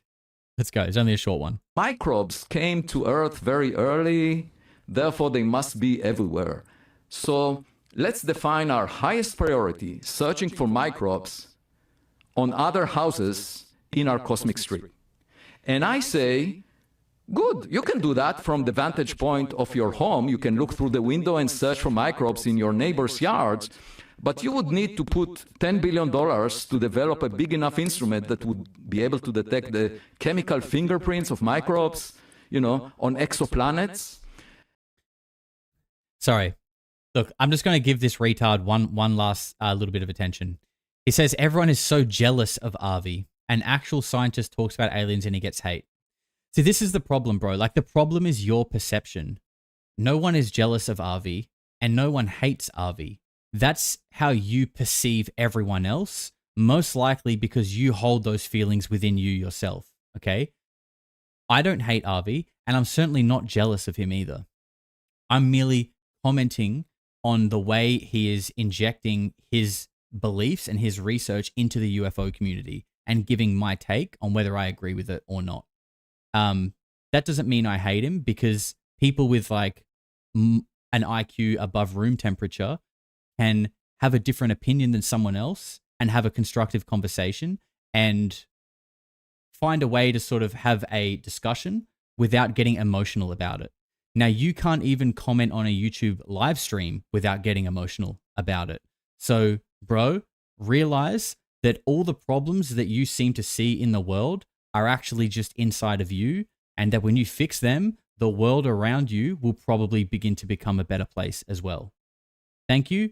Go and get yourself a tap water, and you can rejoin the group quietly. And think about the possibility that there is a resident in one of those houses. That resident might show up in your front door at some point, or you might see an object that arrives to your backyard or your mailbox from that resident. Black swan event. A black swan event. Or you might see some construction project from a distance. That might be easier to detect than microbes. So we should hedge our bets.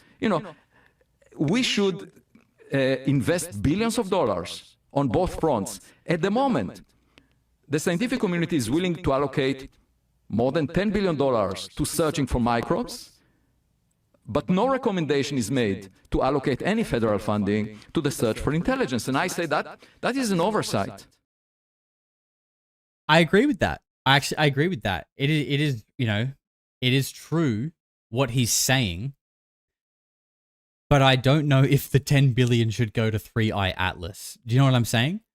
Like, yes, it is an oversight. We should be invested. Well, but also, right, this is the problem I have with that. That was the last Arby clip, by the way. So let's go hang out over here for a little bit. The problem I have with that, right, and this is like a conflicting belief system, okay? Because a lot of us believe that, like, the what do we call them? The powers that be. Sorry. My brain's slowing down after a few of these. But the powers that be, right? We sort of general consensus believe that we are in some form of contact with extraterrestrial life, or we at least know we're reverse engineering it. You know what I mean? The people at the top level know about this stuff, okay? So to then say we need to be investing $10 billion into finding extraterrestrial life, if you agree with that, that's like a conflicting belief system to the idea that the powers that be they already know. And this is another thing, right? Again, if we're to take this a little bit further, if we're to believe that, you know, the American government are reverse engineering things, Skinny Bob is real, they've been in contact with things since, you know, Eisenhower, the agreements, all these kind of things that, you know, maybe they're not all true, maybe they're altered versions of truth or whatever. Something like that is going on. If that is true, if half of that is true, there is no way that 3i Atlas gets to where it is now and us need to be like, oh, we need to study this, we need to invest in it. If it was something, then the people who we all kind of collectively agree upon that are reverse engineering, collecting, using this technology in an agreement with a non-human intelligence, they already know about it. They would have already known about it for a long ass time. Like, those, you can't be like, we need to study 3i Atlas and the Americans are reverse engineering and in touch with non-human intelligence. Those are conflicting beliefs. If that is true, they already knew about 3i Atlas a long time ago. And in fact, if it was anything, there would probably be some kind of like psyop manipulation of media to make sure that it wasn't a public story, that people didn't talk about it. So I think that's something that people need to be aware of, is that, like, you can't be all in on 3i Atlas and at the same time be like, yeah, the American government probably have UFOs and are in touch with aliens, because, well, then 3i Atlas is already known about. They already know about it. You know what I mean? They don't work together. And I'm actually a bit sad that I don't have the clip, but I did listen to the last part of the podcast, and there is a bit where Joe Rogan asks Avi Loeb, like, what is anomalous? What is anomalous about this comet? And, you know, he says the tail, and that there's a few different things like this. And he says, and the fact that it is interstellar. Okay, this comet has come from another star system into ours, and that's a big deal as well. And then Joe Rogan says, how many comets have we had that have come into our system from interstellar? And Avi's sort of like demeanor changes a little bit, and he's kind of like, oh, like hundreds or something like that. Like, you can tell it's not many, at least not many compared to the ones that are in our star system. So, like, the actual data set on what this comet is, if we are to class it as like an interstellar comet, different to something that is within our star system, we don't actually have much data to go off in terms of like comparing it to something else. And that's things that come from outside of our star system. This could be a normal, oh, there you go, three or four. Do you see what I'm saying? It's like, yeah, this thing is anomalous. It is anomalous. No one's denying that. But like, it's also came from another star system, so the chances of it being anomalous are probably high. because it's from somewhere else, and we've only seen 3 others. So, of course, it's going to be a bit weird and different. Does that mean it is a alien mothership going to release drones to Earth when it passes by? Probably not. Probably not. And they are things that he has said. He's talked about the stock market crashing. He's mentioned that it's the same size as something that wiped out the dinosaurs. Like, he has said these things. So it's like, why? You know, I don't think you're an evil person. I do think you are a genuine scientist and you are really interested in this big rock because that's what you do. But like, just leave all the weird fear-mongery shit out and keep it in the space science department, I think. Because it has nothing to do with aliens yet. It might one day, but right now it doesn't. And trust me, the people in this space, they're already confused and psyoped enough. We don't need a big rock to just complicate things even more. So respectfully, Harvey, leave it out. Get out. Richo with $8 says, I used to run pubs and Ghosty Boy has had about 5 too many hours. Cut him off. Don't worry, bro. He's been cut off for 24 hours. He can watch, but we've removed his privileges to speak. Unfortunately, he has been cut off. Susie Sunshine with $8 says, Josh, Rambro would like you to sing a quick night-night lullaby. Rambro would? I haven't seen Rambro in the chat for a while. There he is. It would be... Wait, what time is it there? Have you gone to bed yet, Rambro? Or are you just waking up? It's going to be something like that. Something like that. Anyway, let's go cross RV off the board. We're getting there. We are getting there. I think we're going to do a Kurt clip, and then we're going to get into the Kyle Odom story. Oh, it's 2 a.m.? Oh, you guys are good. You guys are fine. You guys got a few more hours in you, surely. I think you guys might make it to the end. If it's only 1 or 2 a.m. where you are, you might make it to the end. All right. Let's go. Kurt Metzger. We're going to do the... We've done Bohemian Grove. We did Taylor Swift. We are going to do the CIA mind control drug now. A guy sued...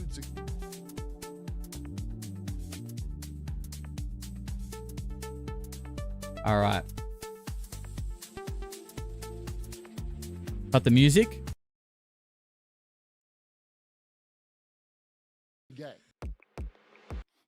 You're going to need a visual on that.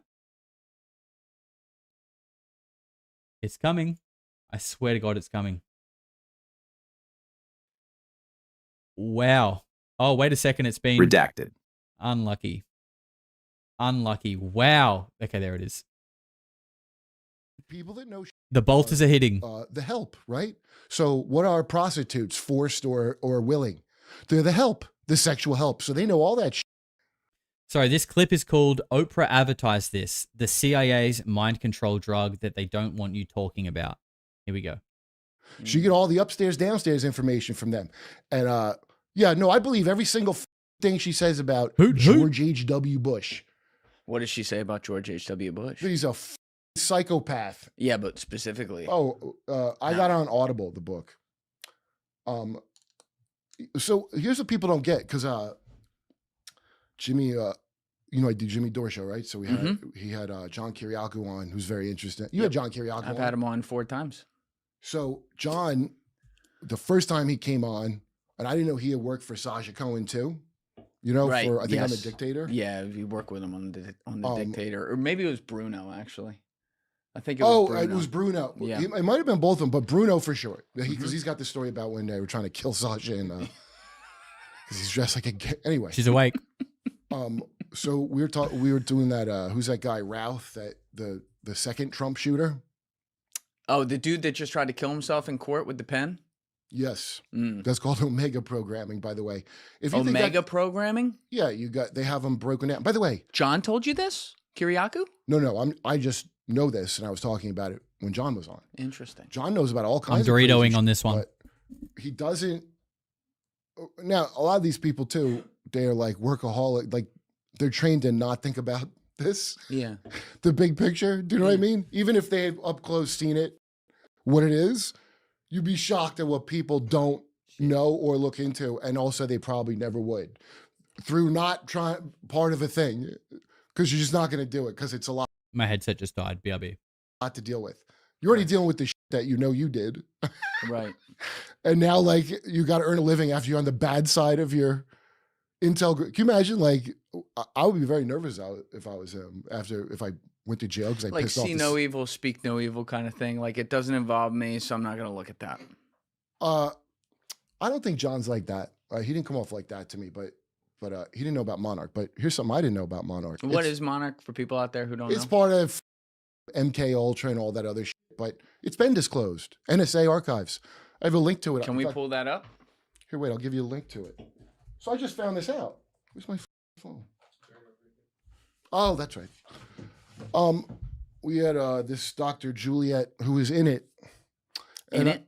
Yeah. So a bunch of people were in it. Dude, hundreds of people were in that.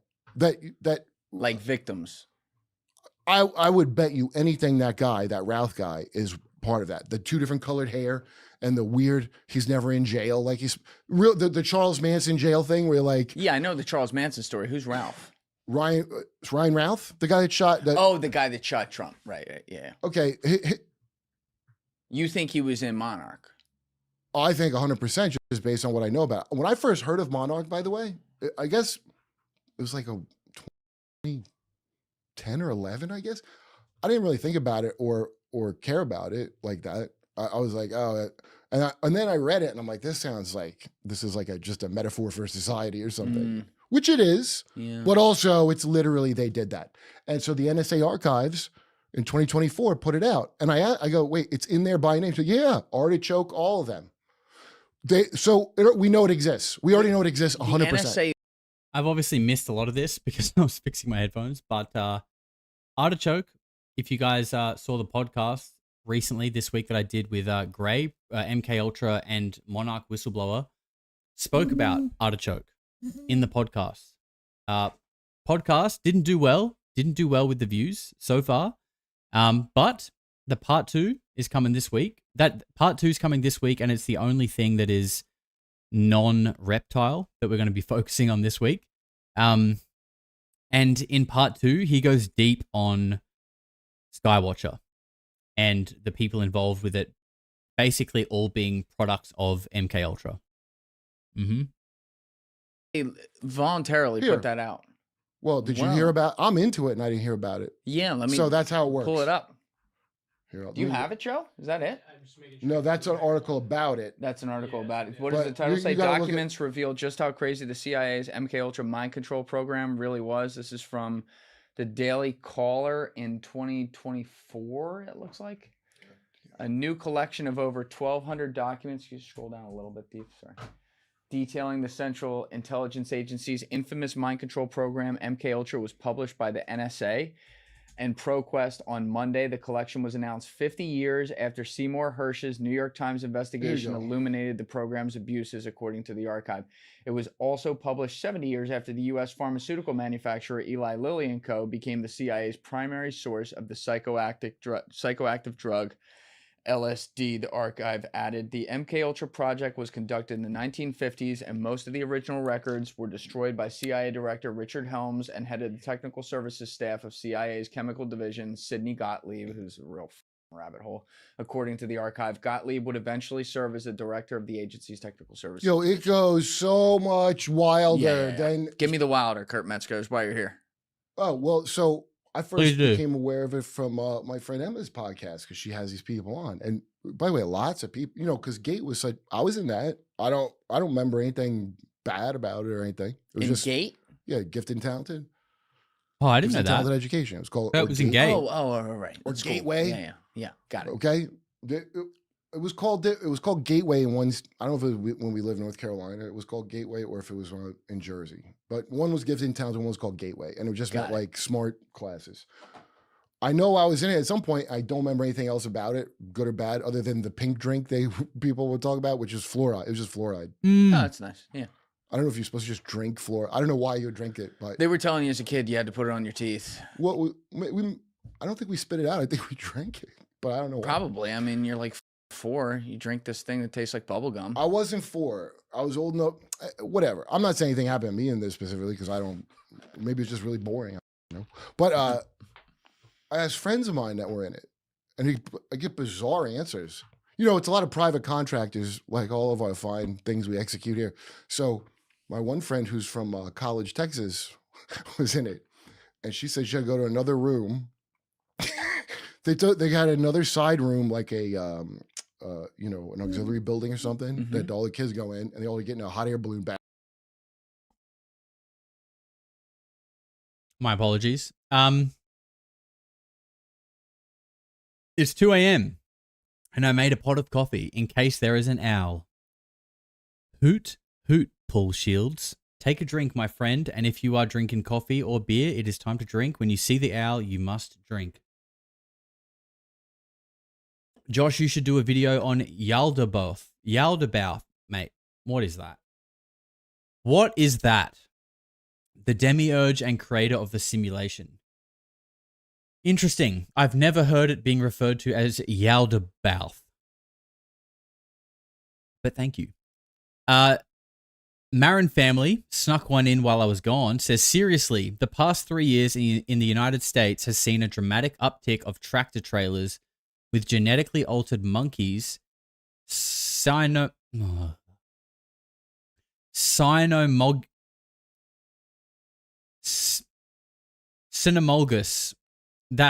That's how it reads, but I don't think that's how you say it. Cynomolgus and rhesus mate. I've had too many beers for that one. Randomly tipping over, and a percentage of the monkeys evade capture. I did see that the other day. That a giant trailer of monkeys tipped over.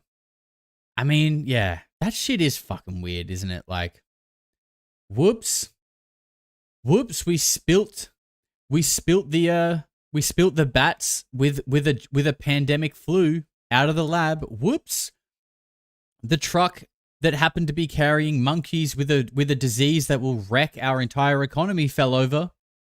Whoops. I mean, that's got to be coincidence number 11,356. And I can't believe there hasn't been more in this stream already. And Clerical Santa Maria with $3 doesn't leave a message, just doing it for the love. Thank you very much. Have they caught any yet? Well, they haven't caught me. I'm probably the most genetically altered monkey on the loose right now.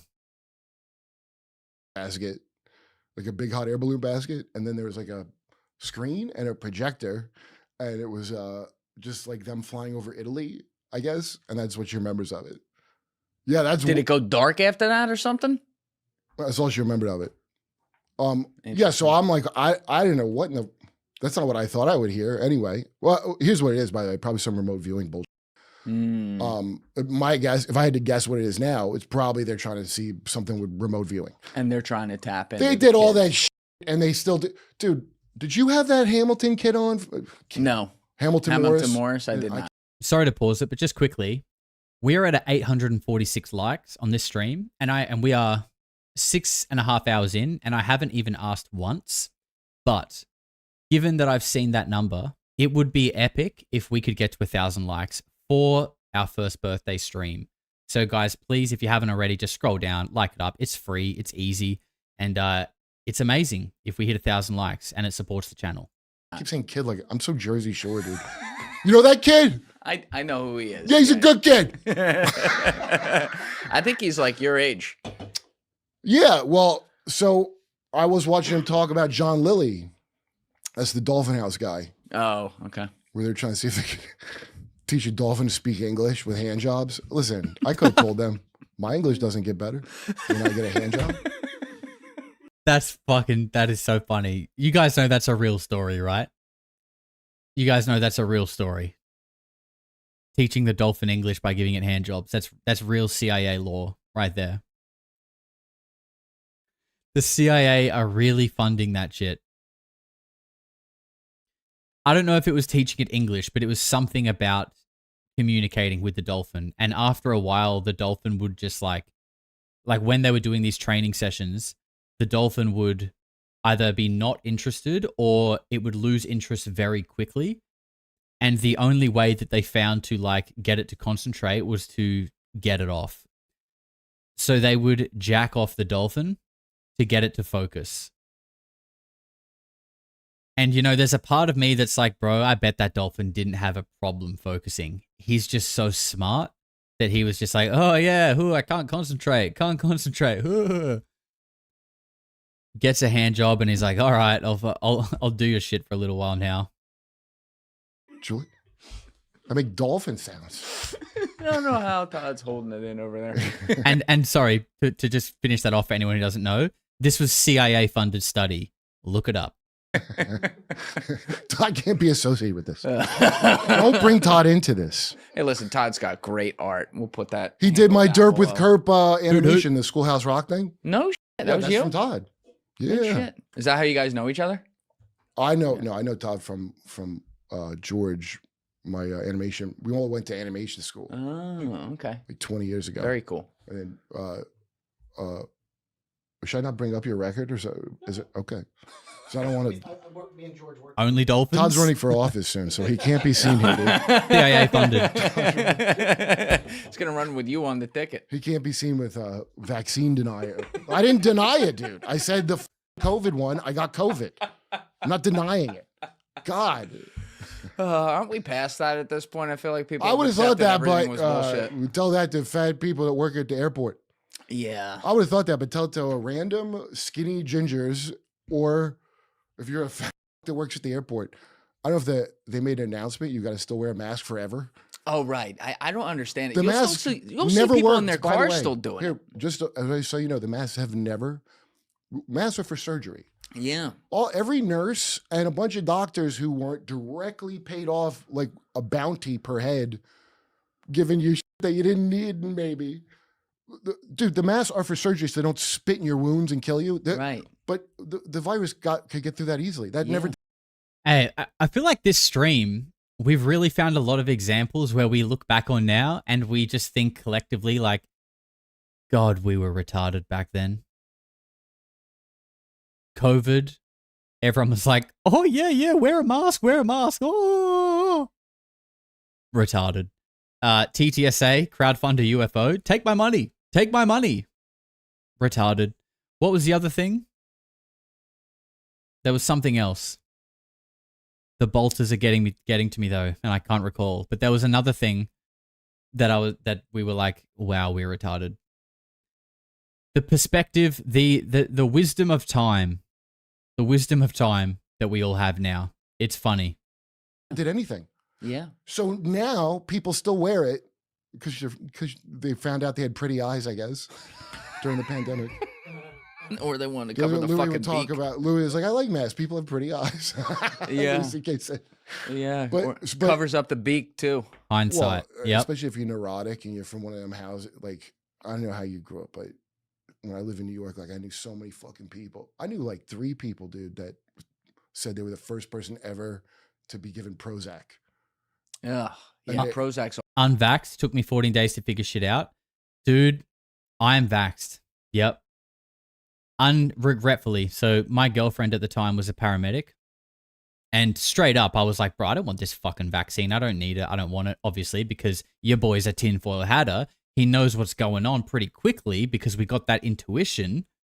I was like, look, I don't want to fucking borrow this. I don't need this shit. I'll just stay home and play World of Warcraft, and I just won't go out, and therefore I won't contract any disease. But my girlfriend was not of that line of thinking, and she really wanted... She had to get it for her work. Like, to be a paramedic, obviously, they had to get it. And me, being like a very close contact of hers, was kind of like... I mean, I didn't have... No one was forcing me, but it meant a lot to her at the time.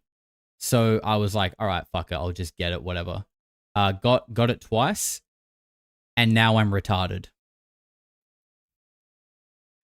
And now I'm here streaming with a fucking pointy hat on my head, listening to Kurt Metzger talk about CIA brainwashing. Yep, I'm retarded now.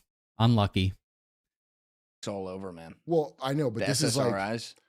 The SSRI thing is like, these are the early adopters of that. We're in New York. Yeah. We're neurotic. Like When did they all look like Woody Allen. These people. Even When the chick. did well, that's not good. When did that really become a thing? Like when did SSRIs explode? Was that the early 2000s? Yeah, probably. Yeah. That's when a doctor gave me samples of Paxil. I remember. I think I didn't. Just like out of his pocket. I think I didn't have insurance or something, and I was getting panic attacks like fucking crazy, like these horrendous panic attacks. Is like a long time. Here, take a pill. Put that on it. Peter, you got 2 as well to keep coaching kids basketball. Yeah, I think 2 was like if you got it, it was always 2 because it was like the first one. Then you had to get the booster. But then after that, I was like, yeah, I'm fucking good, bro. Like I got fucking COVID anyway. Got it anyway. You dumbass fucking vaccine, bro. And yeah, and I've talked about this before, but like I love that. It's like, yeah, we're not forcing you, but you can't work without it. So up to you. There's balls in your court. No pun intended there, Peter. But yeah, always found that funny. That it was like, yeah, it's up to you, but you just can't do anything or sustain a life without it. So make your choice. Up to you. Yeah, so it did like even me. I mean, it does do that, but it made me like, it's not like I could not sexually dysfunction, but like I didn't even want to be functional sexually. Right. I was like 20 fucking 2. I'm like, okay, now sure I'm alive, but why? So I stopped. But a lot of people are on them. They're not good. They're school. I call them school shooter pills.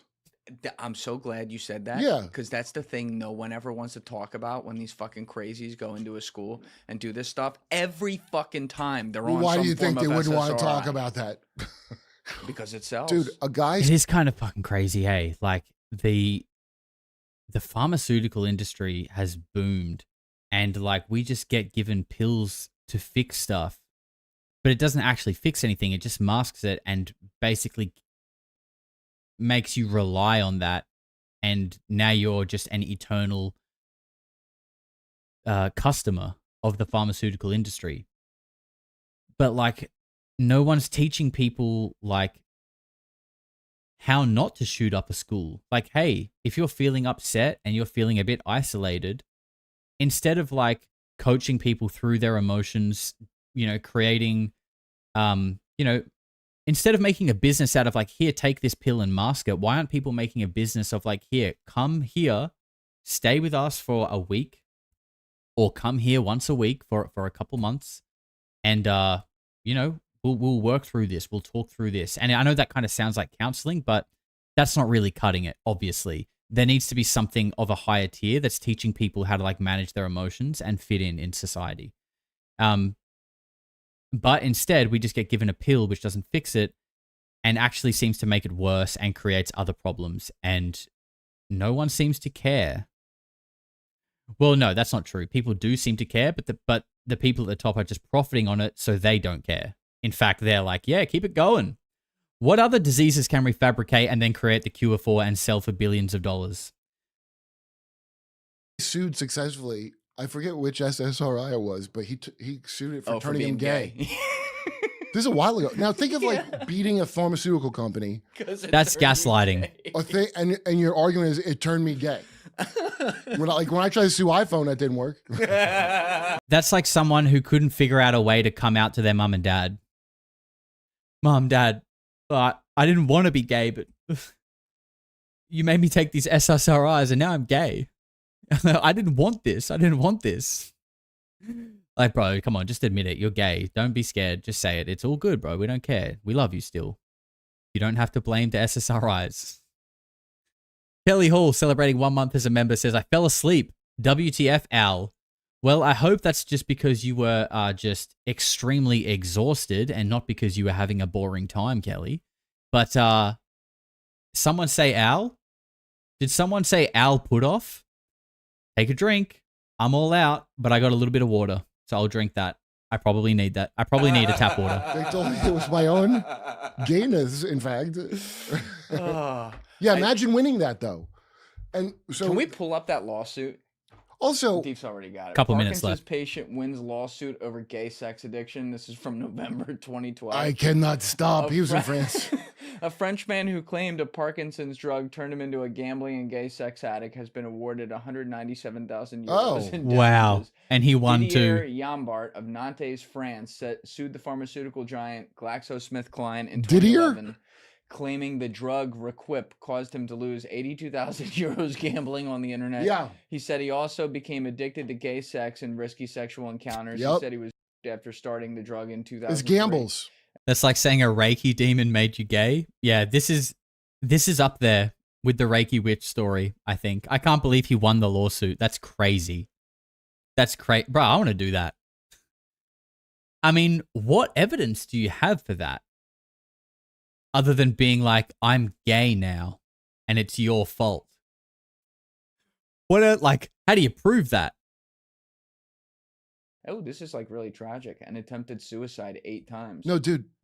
Wow. The gambling, it's so that him turning gay. It's not that turning gay. The compulsive gambling addiction. Yeah.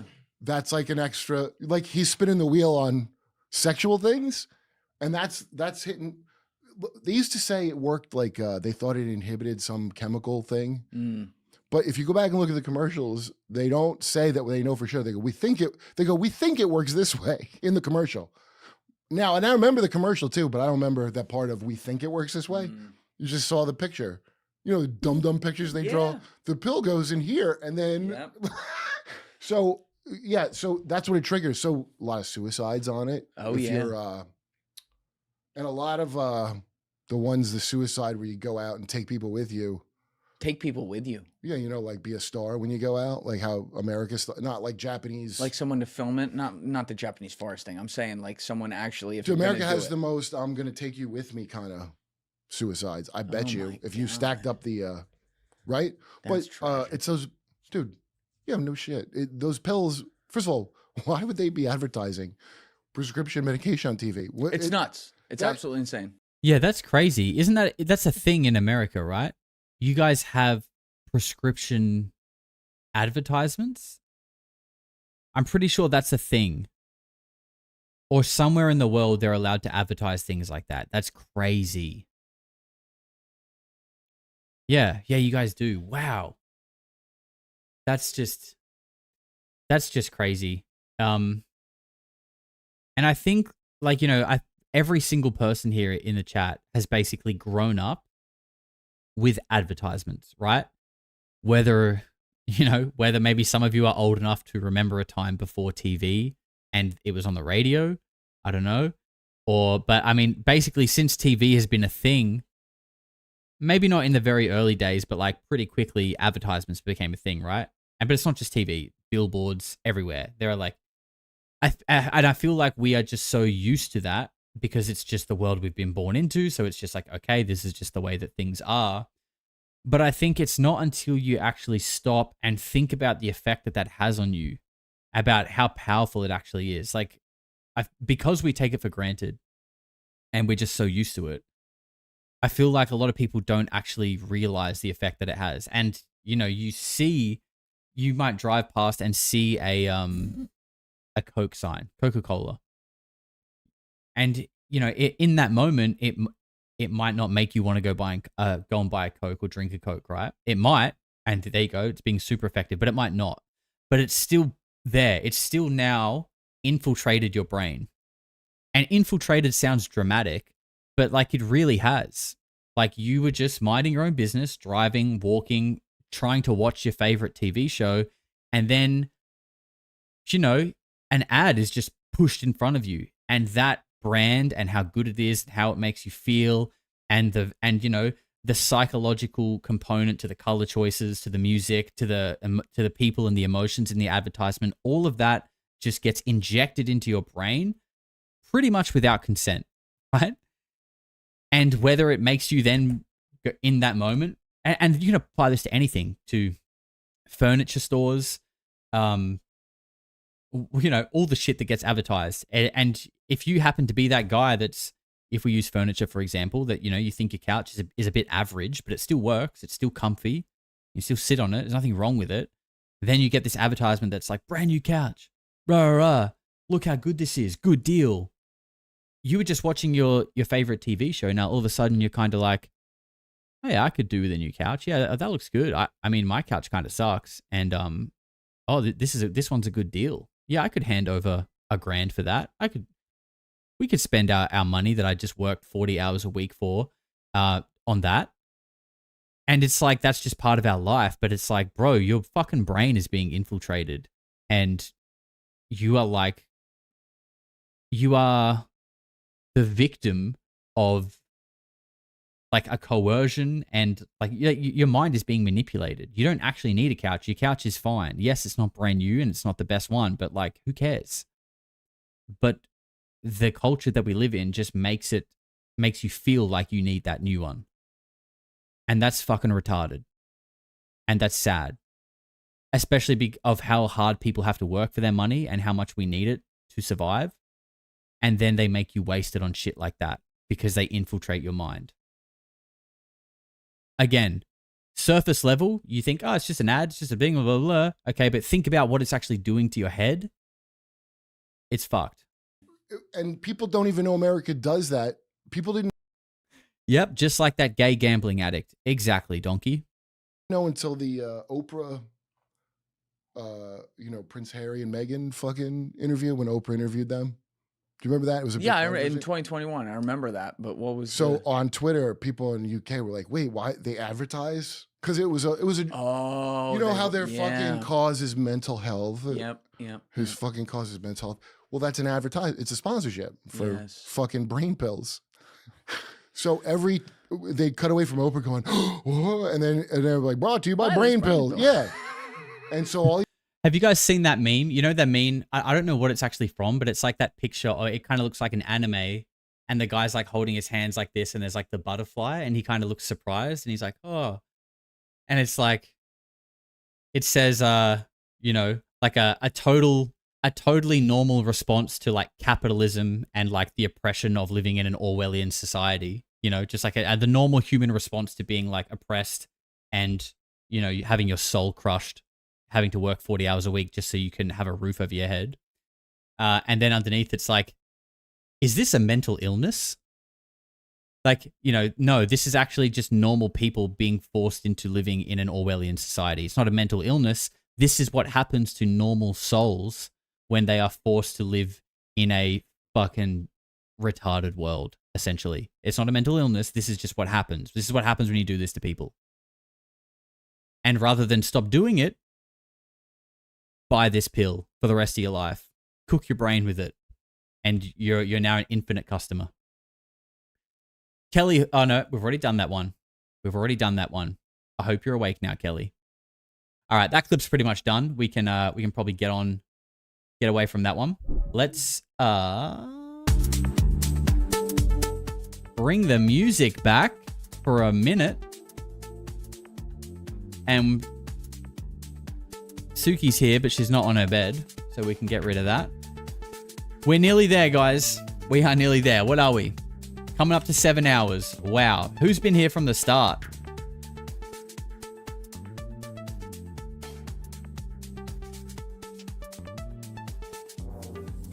You guys are still here? We certainly are, Ken. We certainly are. And we're nearly done. This is our last big segment. And then we're going to be pretty much running home to the big announcement at the end.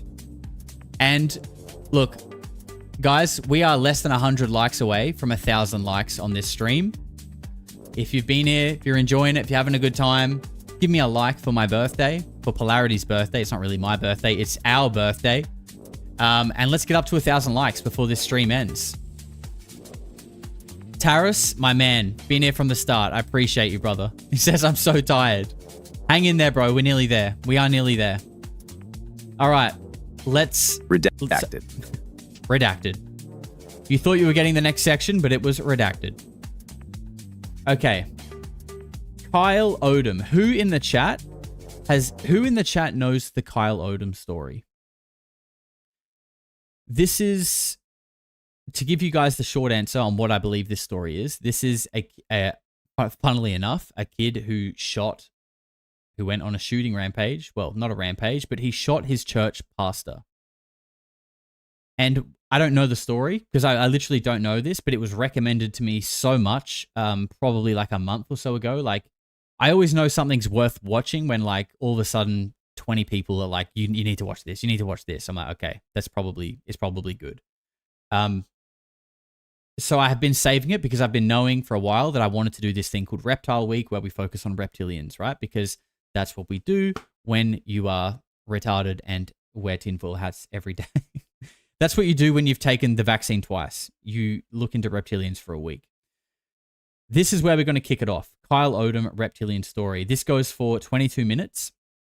And I think there's a little bit of like visual in this, but a lot of it is just a read through. So we're going to be, it's going to be a bit of listening as we go. Not too many visuals. But this is where we're going to kick it off. Wanted Josh to cover this for months. Yeah, look, it's been heavily recommended. It's been heavily recommended. Peter Thiel week? Yes, exactly. It is. We are going full Palantir this week. We're in the Turtle Club. You are the Lizard King. All right, let's get into this, but just quickly, Marin with $20 says, not judging, worked for the US government and law enforcement, etc. 2020 COVID shutdowns, BLM riots, and vaccine push convinced me to leave DC and move my family to an extremely rural part of the US. No regrets. Take care of yourself.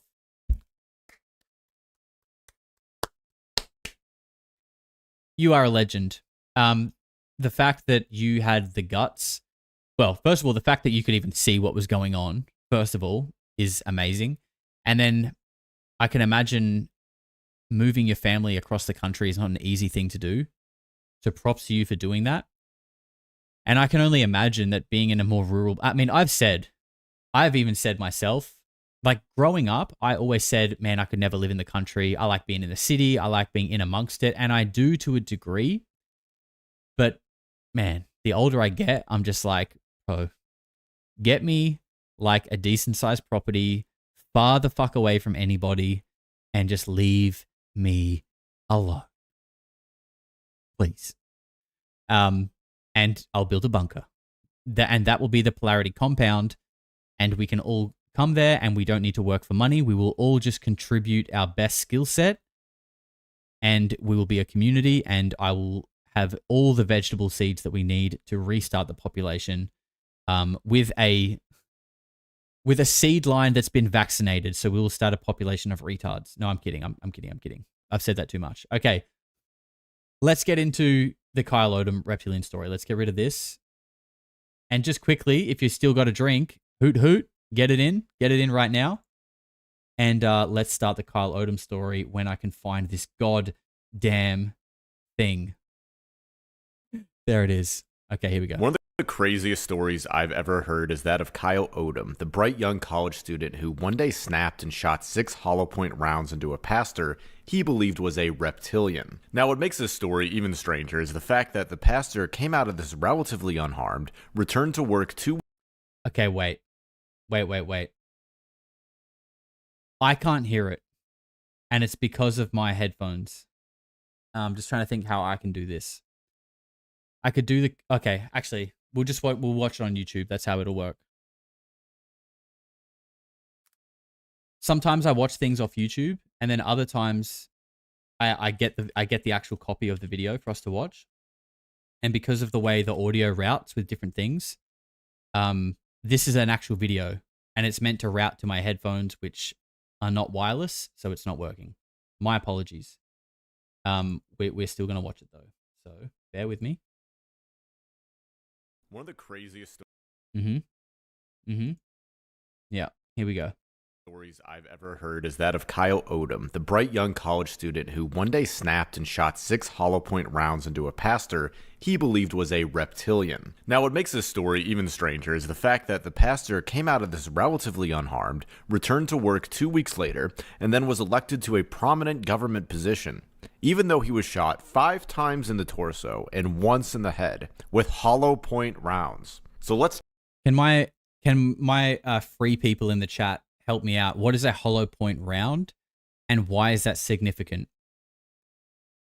I need my free folk in the chat to enlighten me here, because that means nothing to me. I don't know what a hollow point round is. I don't even know what the opposite of a hollow point. I don't know what other rounds are there.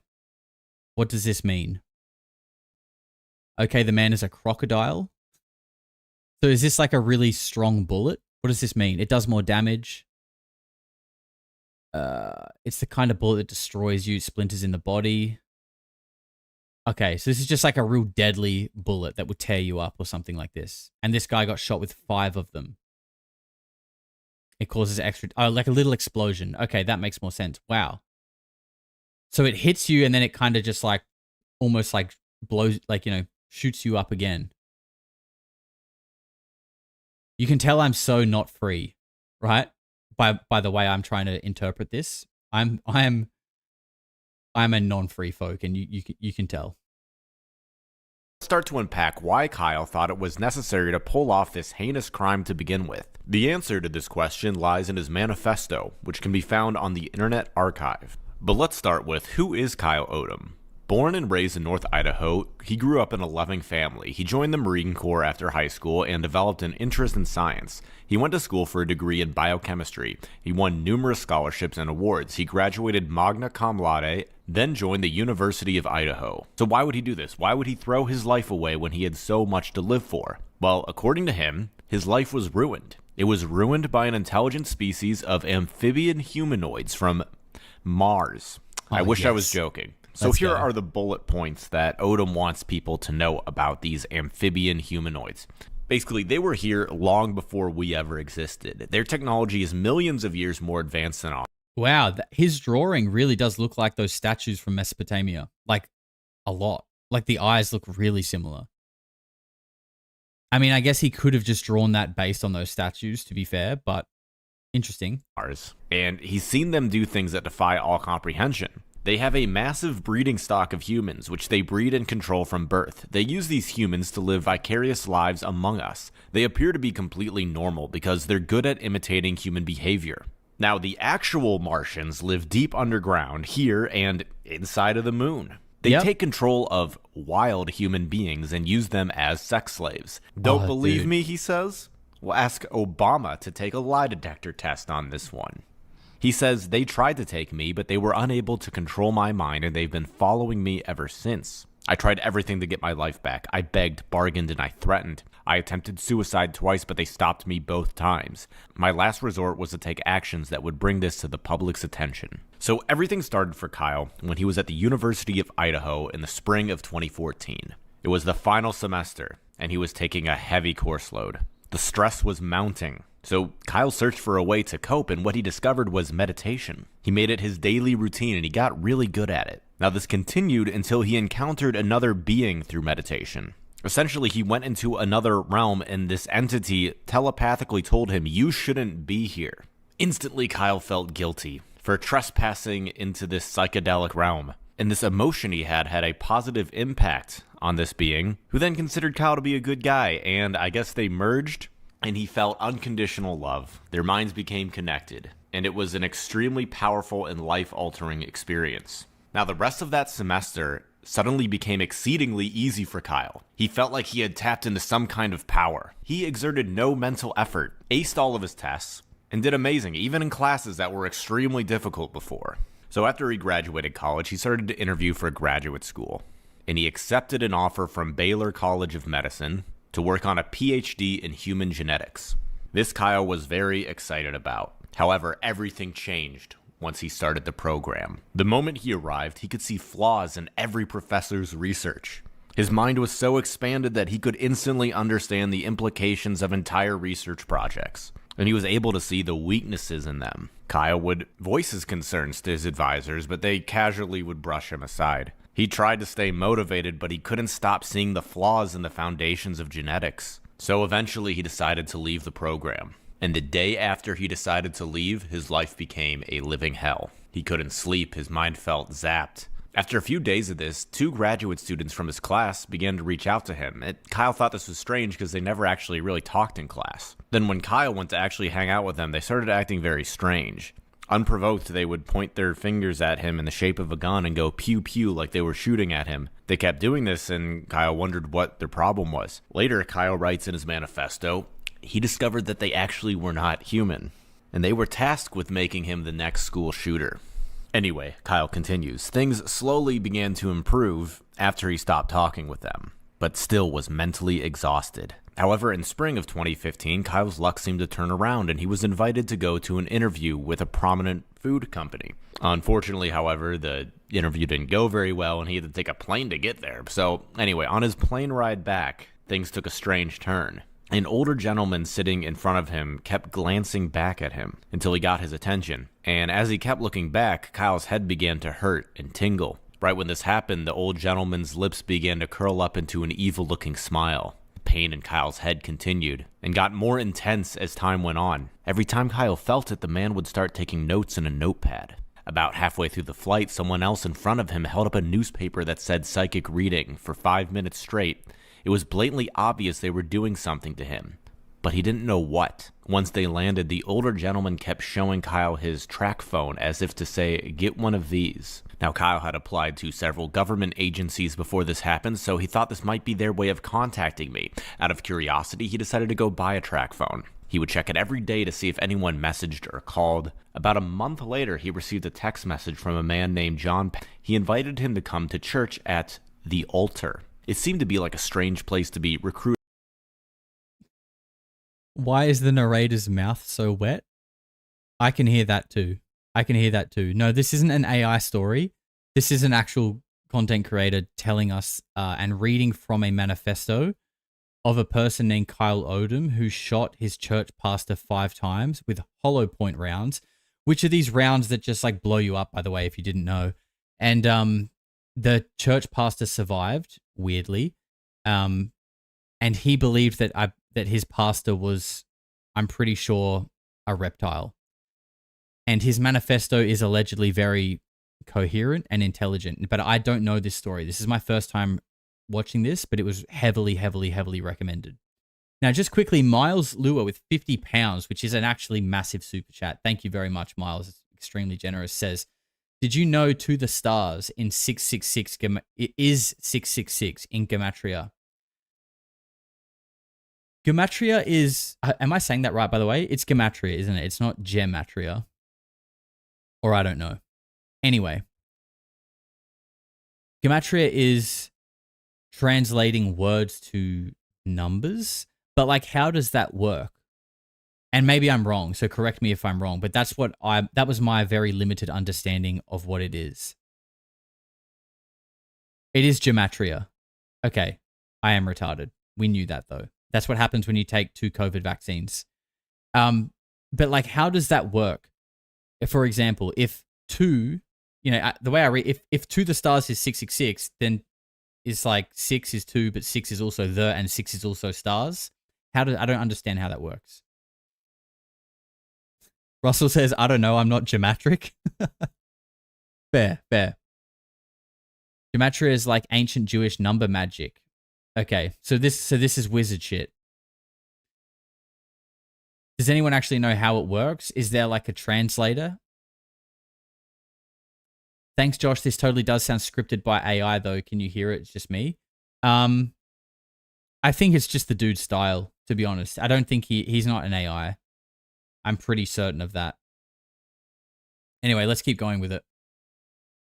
Recruiting for government jobs, but Kyle went anyway. However, after he got there and went inside, something felt very wrong. He felt as if his life was in danger and became so uncomfortable he had to leave. A couple days later, Kyle started to receive other text messages from someone named Tim at the church. At first, they were innocuous Bible messages, but then he started threatening him. He sent messages talking about their power and other things. He then sent a final text message which simply said angels. Kyle thought nothing of it until helicopters started flying around his house all day and night. At this point, he knew he was in trouble. He knew he needed to contact them, so he made an appointment to meet John for coffee. After making the appointment to see John, something very bizarre happened. Kyle started to receive spontaneous, erections. It felt like someone was manually forcing him to have these at inappropriate times. And whenever this happened, a song would start playing in his head.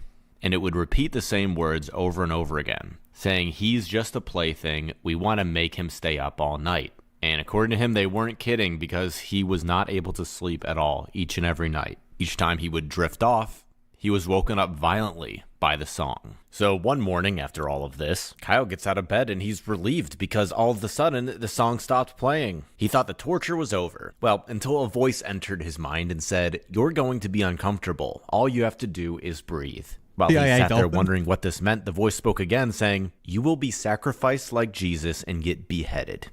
Well, this threw Kyle into a complete panic, and he began to have a mental breakdown. A few minutes later, some man knocked on the door, and when Kyle answered, he gave him a pamphlet talking about the sacrifice of Jesus. This sent him into a complete delirium.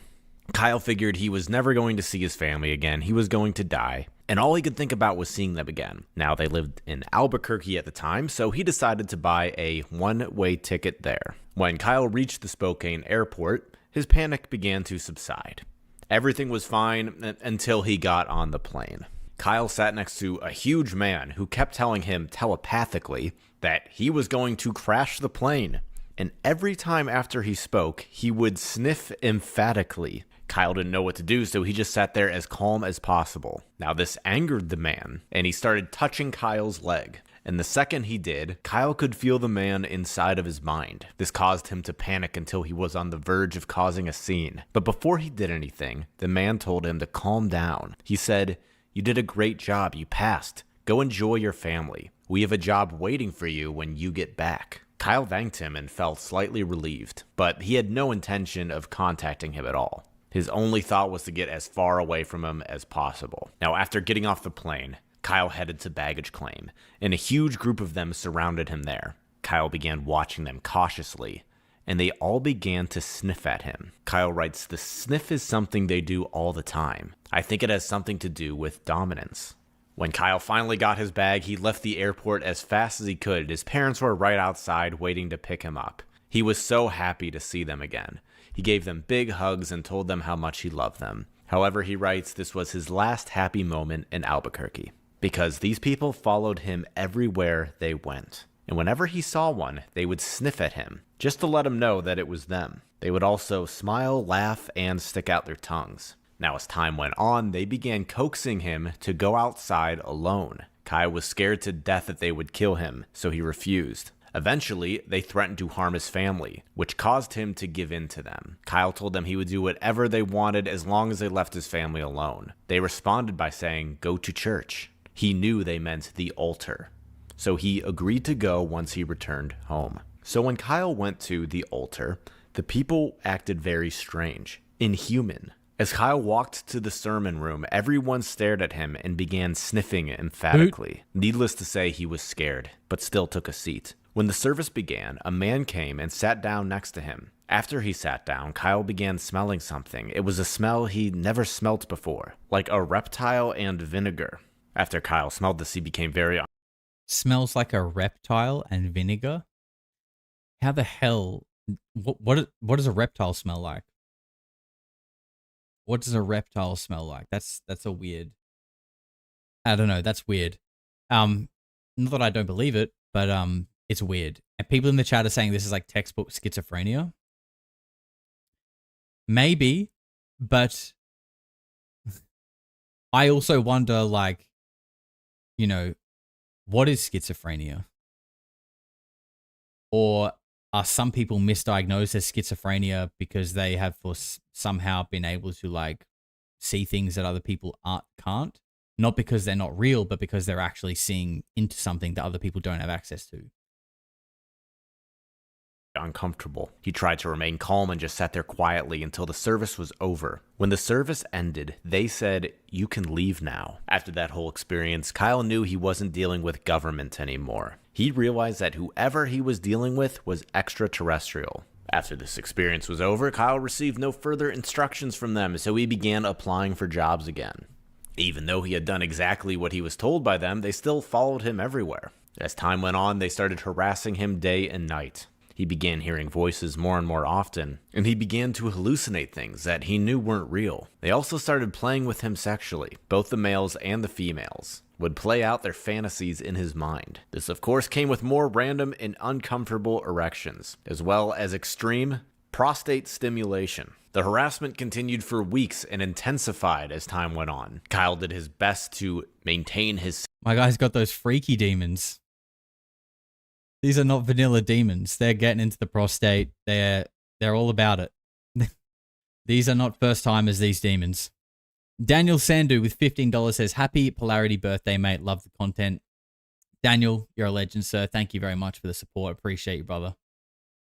Sanity and avoid them. This worked for a while, but eventually he had a huge meltdown. It was one day he was at the bakery when he was surrounded by a bunch of old men. Some of them looked at him and sniffed, so he knew it was them. They started stimulating his prostate simultaneously. Again? And then they spoke Again? Guys, can't we just hang out once without you stimulating my prostate? God damn. I just wanted to get a cake from the bakery, and you guys got to go stimulating my prostate again. For God's sake. Aggressively. They said, aggressively, humans too. are nothing more than the result of a successful genetic experiment. You are a threat to the way these people think, and you can no longer be free in society. Your life is over. You are nothing but a toy. Your purpose is now to suck their private parts. They continue to say other explicit things, Kyle says, that are too what obscene is that this he doesn't story? even want to repeat them. But before they finished talking, The only way for you to overcome this possession is to suck me off. It's the rite of passage. It is just the only way the reptiles will go away. What is this story? I'm actually shocked how, I mean, look, it's not that I don't believe it. I just wasn't expecting this. Okay. I wasn't expecting this. And I'm surprised that it was so heavily recommended by everyone because it's quite out there. But that's okay. I'm not saying it's fake at all. Just not what I was expecting. That's a Reiki healing. I think bro's gonna need a few visits to the Reiki healer after this one. This is this is something else. He's got those real freak demons. became enraged. It took every ounce of willpower he had not to kill them. So he left the store and tried to calm down, but it only got worse. The rest of the night, they continued to stimulate him. It got to the point where he was in serious pain. They finally stopped after he broke down and became completely distraught. It was to the point where he couldn't take any more and attempted suicide. He filled a charcoal grill with lit coals, put it in his car, and rolled up the windows. He reclined his seat and went to sleep, and he should have died, but they woke him up in an extreme panic, which caused him to get out of the car. As he slowly regained consciousness, Kyle was very upset to still be alive. He had no clue where to go, so he decided to check himself into the VA. They shipped him straight to the mental ward, but nothing improved. The medication they gave him did nothing. He just sat there surrounded by a bunch of psychotic people, and it was exasperating. He knew their goal was to ruin his life by making him into a crazy person. So he became determined to not let that happen and started fighting back. So after he was let go from the VA, Kyle went back to the altar to ask them what they wanted from him. At this point, Kyle was numb and he wasn't even afraid anymore. So he goes to the altar, he asks what do they want from him. He's not afraid anymore. He's like, I've already had my prostate stimulated. I've already sucked off some demons. Literally, I don't care anymore. Like, nothing phases me. Just give me whatever it is. I've had worse. I've literally sucked off a demon. And they respond by saying, we want you as our sex slave. Thinking they were serious, Kyle sat there waiting for them to do something. But all they said was, keep coming to church. So he did. After a few more services, he found himself talking to Tim, the pastor, face to face. The pastor told Kyle he should become a minister. They were in mid-conversation when suddenly the pastor revealed his true form. He has no clue how he did it, and it only happened for 1 to 2 seconds. But Kyle was able to draw a sketch of what he saw. His eyes really are what stood out and captured his attention. They were huge and bulging. The eyelids were darker green and the irises were yellow and brown with slit pupils. After witnessing this, nothing else happened. Kyle continued to attend the altar for a few more services, waiting for them to do something. They did nothing except tell him to submit and surrender. Kyle had... And give me your prostate. Mickey says, I've only heard half of this and my attention came back in at the wrong time. Yeah, look, Mickey, you're going to need to go and check this whole thing out because this is something else. This really is something else, this one.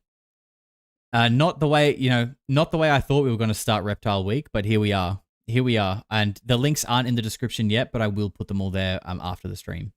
Richo says, seems a bit like a stitch up if you ask me. Yep. I mean, I don't know, man. I don't know anymore. Yeah. Who knows, dude? Reptilians, they're freaky. Had no idea what they meant, so he finally left the church and never went back. After leaving the altar, they finally gave him some breathing room. They held back on their harassment, and Kyle began to recover. Kyle decided to make one final attempt at a normal life by pursuing a career as a pharmacist. He started taking classes at NIC to finish up the prereqs he needed. He also started volunteering at a local pharmacy. Unfortunately, though, they followed him to school. There were several of them in every class he took. They made it impossible for Kyle to study, and they continually harassed him, especially while taking tests. But even with everything going on, he still managed to get an A-, an A and P during the fall semester. Sadly, though, this success was short-lived. The pressure in spring semester was far too intense. Every time he went to class, they started manipulating his brain until he got into a blind rage. They would flood his body with adrenaline. The females would stimulate his penis, and the males would stimulate his prostate. Kyle wrote this was... Right, so they've got a strategy. They've got like shift workers. Like, they've got experts in different divisions. I like it. They're regimented, these lizards. They're regimented. Someone said you can watch these weird interviews that the pastor did for the local news after the shooting. Taylor, that sounds interesting. We need to see that. If anyone can find those, throw them at me in Discord, and maybe we can check them out through the week. Incredibly exhausting. Every moment he spent in the classroom was absolute torture. The classes were already extremely difficult without all of this added pressure. Kyle concluded that his chance for a normal life was ruined.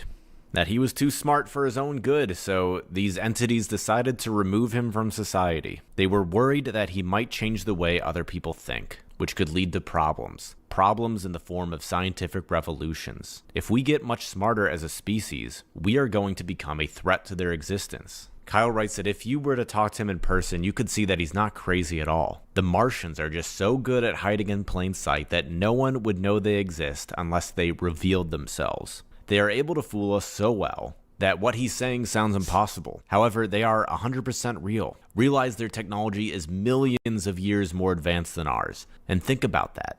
Think about the advancement we've made in the last 100 years. Once you've done that, try to imagine what millions of years of technology would look like. Kyle then writes the president is well aware of them, which is why he wrote him a personal letter, and he hopes he does something about it. And that what Kyle did was his last resort to take action to bring this to the public's attention. And just to make things very clear, Tim and John in this story were not wild human beings. Is that him? Wild humans are normal people like you and I. And Tim and John had minds who were controlled from birth by the Martians. He wants people... I mean, that sounds something I can get on board with. Marin says, celebrating 2 months as a member, by the way, says MK Ultra or psychotic behavior. What's the difference? We all need to pause and examine these cases. Oh, I totally agree. I mean, I know I'm joking about the whole prostate stimulation and, sucking off demons and whatnot, but that's just because it is kind of funny. But the case itself, I don't think deserves to be dismissed at all. Because, I don't think Kyle Odom is really an isolated case here with what he's claiming about who these people are and who they're controlled by and all of these kind of things like that. 100%. But, after you've had 4 beers and you start hearing about reptilians stimulating your prostate, it's hard not to laugh a little bit. To know that the pastor he believed he killed is not who we think. He says, it's hard to imagine, I know. Nonetheless, it's all true. Why would I give up a career as a pharmacist to do this? He says that he's actually left out many details from his story, but he wanted to write down the most critical events in order to make it coherent. And he says if you want to know more, like how I discovered there are multiple species of them, feel free to write to me. And he actually is still serving out his prison sentence, somewhere in Idaho, I believe. In his man. Oh, so this kid is alive. I don't know why, but for some reason, I just assumed that he, it was one of the ones where you shoot someone and you shoot. I don't know why I assumed that. I thought he was dead. So Kyle Odom lives. Bro, we need to get this kid on Polarity. Manifesto, and I'm going to get him to introduce me to these demons. Also, as a Q&A, one of the questions is, how do you know about their technology? He says, I've seen them use it, and they have talked to me about it. This was how I learned about their breeding stock of remote control humans. Physically, their humans are no different than us. They just lack a mind of their own. Why would they tell you so much? Well, they value me because I'm smart. They were also very confident they could take control of my mind. Turns out they couldn't. Anyway, in the interim, some of us developed a personal relationship. They are very arrogant, so they told me much more than they should have. This allowed me to understand some of the things they can do. What else have you seen? I've seen them make things appear out of nowhere. One time I was sitting on a couch and a dollar bill appeared on my lap. Another time while driving, they made a paper bag appear in my passenger seat. They used random, unsuspecting items so no one would think anything of it. I was alone both times this happened. I'm pretty sure they can pop in and out of this dimension based on other things I've seen. I'm also pretty sure they can overlap our reality with an alternate dimension. I say this because I have gone into stores where I know the employees, and suddenly there are all new employees who I've never seen before. Kyle has another section in the manifesto labeled Martian Brain and Behavior. He says, I've observed their behavior for almost a year now. Consequently, I've been able to make several deductions about them. The first deduction is based on their primary characteristics, which include they are hypersexual, hyperaggressive, and they are fearful and paranoid. In the human brain, the amygdala is responsible for all these characteristics. Therefore, Martians must have an analogous structure, and it must be greatly enlarged. The males are extremely aggressive. In their society, there's only one thing, and that is power. Whoever is the smartest, biggest, and strongest wins. He also goes on to talk about the origins of humanity, some stuff about the Martian technology, and our biological species and electricity, which reads, everything in our bodies runs on electrical impulses. Our brains operate over a wide range of electrical frequencies shown here. Everything we experience in life is simply the result of electrical activity. To be more precise, everything we experience is the sequence of a series of action potentials occurring in the central nervous system. If our perception occurs due to electrical impulses, it follows that it can be manipulated with the right technology. This is why Martians are able to directly alter our perception. They have the technology. They can trick our brain into visual and auditory hallucinations, smelling, tasting, heart rate fluctuations, erections, and every other CNS event. They Live was a documentary. I think that's quite clear at this point. And, this almost goes back to like what we were talking about earlier when we were looking at the Danny Gola interview with Third Eye Drops. How he's talking about how these entities sort of exist in a realm like in between time and how they can manipulate it. And, how I gave that analogy of like, what if our research into quantum physics and quantum mechanics and like the smallest particles that construct our reality are just like the equivalent to code. There is some other form of species that can use that to write a program like we write programs in Python or whatever. Could literally be the same kind of thing going on here. And this, like, if we are to sort of approach it with that kind of like simulation theory mindset, this makes sense. What he's saying makes sense. Provides a full explanation of how they manipulated my penis as described in my story. Read about the science behind an erection here if you're not convinced yet. So as you can see, Tesla was right. Energy, frequency, and vibration allow us to control the world around us. And your prostate. The Martians have known this for eons, and they use it against us. As I said before, they own a massive stock of humans, which they breed and control from birth. Since they have the technology to control a central nervous system, they can operate their humans like remote-controlled toys. Unfortunately for us wild humans, they can control us too. In his manifesto, he actually has an illustration of these amphibious beings he saw. So yeah, in conclusion, I would say that Kyle is a schizophrenic, and this is an excellent case study. However, I'm not going to dismiss him completely because on a spiritual level, I do believe that there are dark entities here. Kyle seems like a very sensitive person with a high IQ, high levels of imagination, and things just got a little too real. I mean, it is suspicious that the pastor lived after he shot him 6 times. I mean, Kyle actually was trained in the Marine Corps. He knew how to use a gun. All of his shots hit. And for those of you who know guns, you know hollow point rounds expand once you shoot them, and they're made to kill. No human is able to survive that many shots. 1 of them hit him in the head. 5 of them hit him in the torso.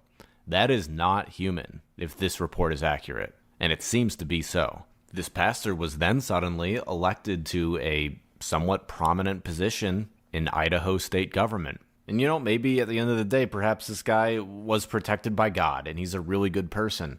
I'm going to actually side with Occam's razor and say Kyle was schizophrenic. Like a severe case of it. But the fact that this pastor lived through an anatomically impossible to survive shooting is something that bothers me. So I don't know what that's all about. Either way, it's an interesting story. It was sort of hard. Funny to hear him say at the end there how he's like, there's no way how like anatomically impossible it is for someone to survive 5 rounds of these hollow point rounds, 1 in the head, 4 in the body. 5 in the body, 1 in the head. How impossible that is. But he's still going to say that it was just schizophrenia. And, maybe it was, but like to put that as your conclusion, despite like the wild sort of like evidence to the contrary, it just proves how like afraid people are to step outside of their bubble of what consensus reality is. I just wanted to read this though, by the way. This looks like a screenshot of like a Facebook post or something. Things are not what they appear to be. This is from Kyle Odom. The world is ruled by an ancient civilization from Mars. Pastor Tim was one of them, and he was the reason my life was ruined. I will be sharing my story with as many people as possible. I don't have time right now. They are chasing me. I shot Pastor Tim 12 times.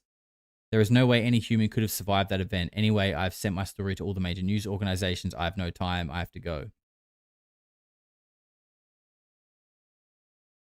I mean, shooting someone 12 times and then telling all the news outlets, to me, doesn't seem like a sane person. But if what you're going through is actually real, I would say a byproduct of that would be signs of insanity. Because what you thought was reality is now crumbling all around you. And apparently you're the only one who notices. So like, in a way, you would probably start acting out and doing weird shit. But this is really interesting. I don't know if I'll post a clip of this on my... There'll be lots of clips of this stream, guys. I know this has been a long stream. If some of you have missed it, we'll be clipping this up and posting it in segments on Polarity 2.0. This one I might post on there, but I think I want to deep dive this, to be honest. Like, this is a pretty wild case. I didn't know he was alive, but I want to look into this a little bit more. Kyle Odom.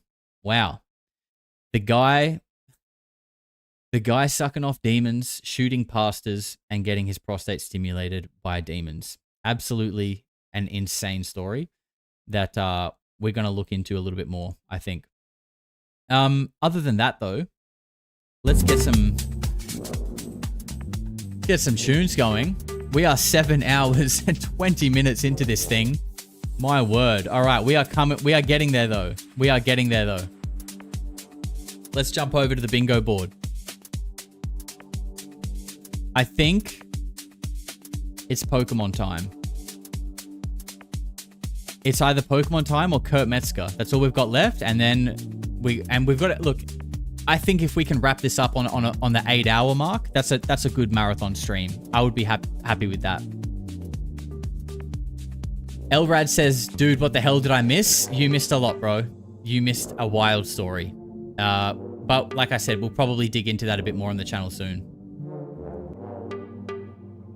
The comment section, 9877, says Lex Wexner, Jeffrey Epstein, backer and owner of Victoria's Secret, said that his Dybbuk demon is what motivated him to be successful. Interesting. Thank you for the super chat. Wool Daddy says prostate stimulator is a taser 5,000 years in the future.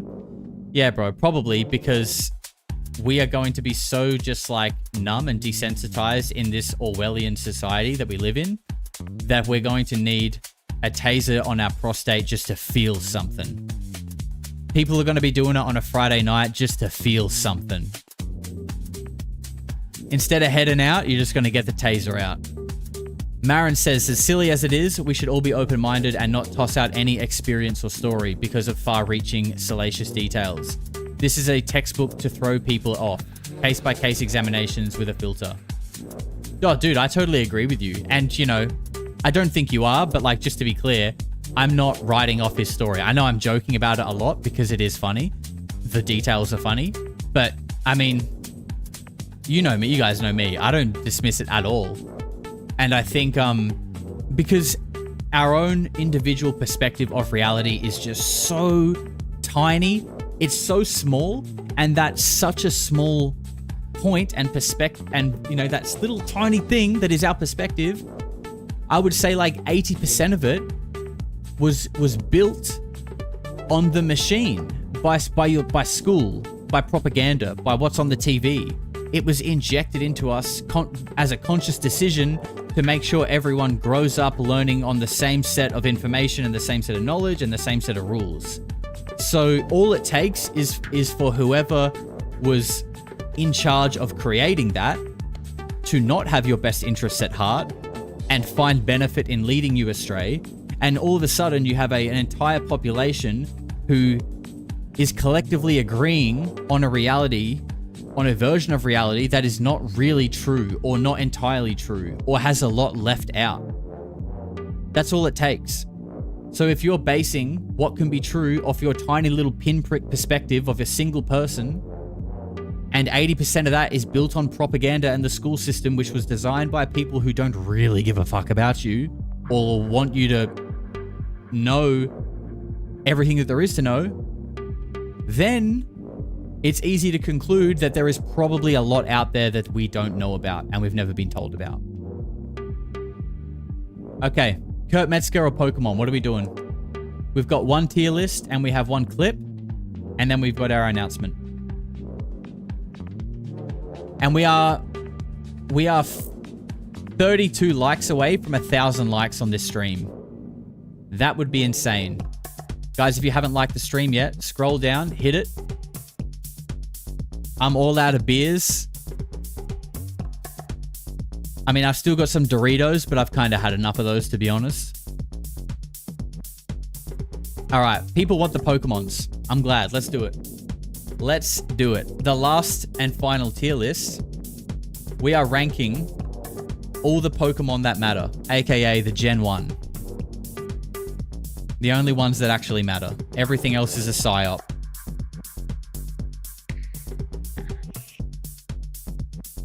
It's loading. Don't worry, it's loading. Redacted. Redacted. Yep, you thought we were getting a tier list, but redacted. Unlucky. Okay, this is a big one. Oh, no. My computer is hanging on for dear life.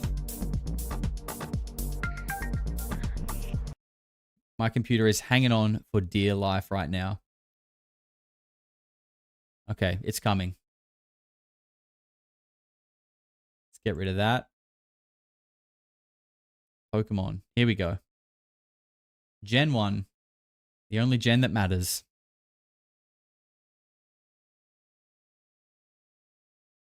Here they are. Okay. I'm not going to spend heaps of time on each one.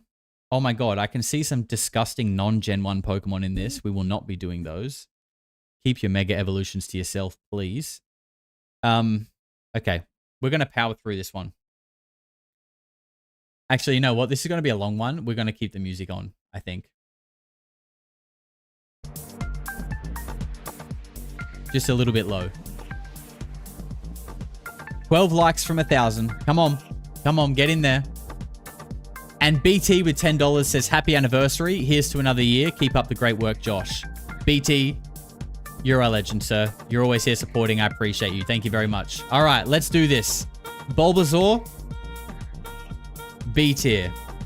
Ivysaur, B tier as well. Venusaur, I'm going A. We're skipping Mega Evolutions. Charmander, A because cute. A because cute.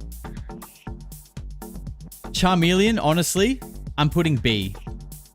A anticlimactic evolution. But Charizard, S tier, baby. Oh, wow, you guys can't even see. My God.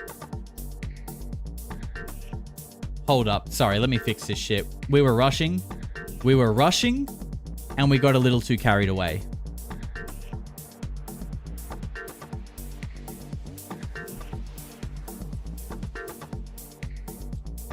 That's better. Whoop.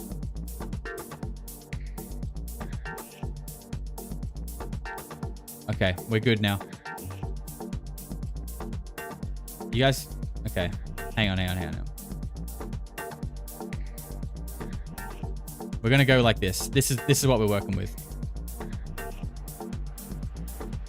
Oh, no. Sorry, I'm literally trolling right now. Hold on. Alright, we're gonna go with this. This is what we're gonna go with. We can all see this. Squirtle.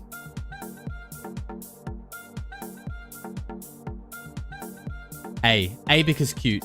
Let me pull your chat over here so I can see you guys. Ken Ma just wants to keep talking about prostates. Go ahead. No one's stopping you. No one's stopping you. You do your best. Wartortle. I'm going B. Yeah, B. Blastoise, S tier. Caterpie, D. Bro, it's literally a worm. It's literally a worm. Get it out. Metapod, D. Boring. Butterfree will go C because kind of cute and, you know, did have a few good moves. Weedle, also worm. Cocoon, worm. Beedrill, yeah, C. Kind of cool looking. Pidgey, just sort of, basic bird and then also basic bird with haircut. D. Pidgeotto, kind of a little bit cooler. We'll go C.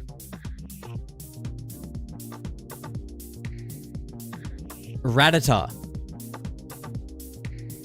It's probably C tier, to be honest. Raticate. I mean, I feel like normal type Pokemon are just like, they got no personality. They got nothing about them. Like, they're literally normies. Normal type Pokemon are like the NPC normies of the Pokemon world. Boring. And we have just hit 1,000 likes. You guys are absolute legends. You guys are legends.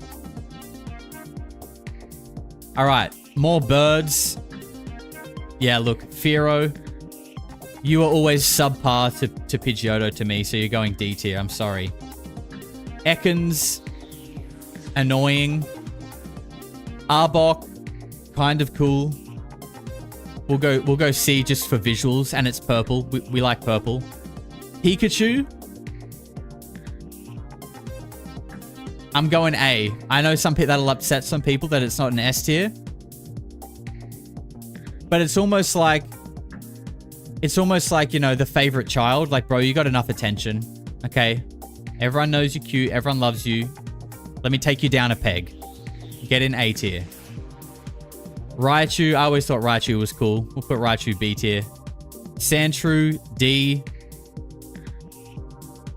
Sandslash, C. Yeah, look, I've upset a lot of people with that Pikachu placement, I know. Look, we may amend this. If I don't have many S tiers, I may reconsider. But S tier is special, okay? You can't just put everything at S tier. I will revise this at the end, Heidi, and I will see how I feel about that. Nidoran female. Again, there, but I would put Nidoqueen maybe like B tier. I'd put Nidoran C tier.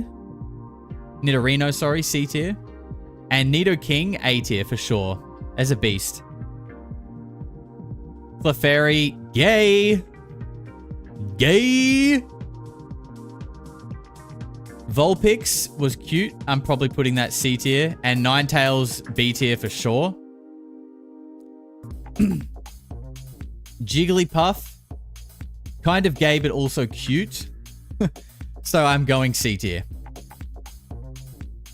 Skipping the later generation ones. Zubat. D tier because annoying.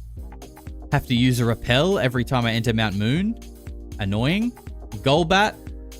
Kind of the same, to be honest.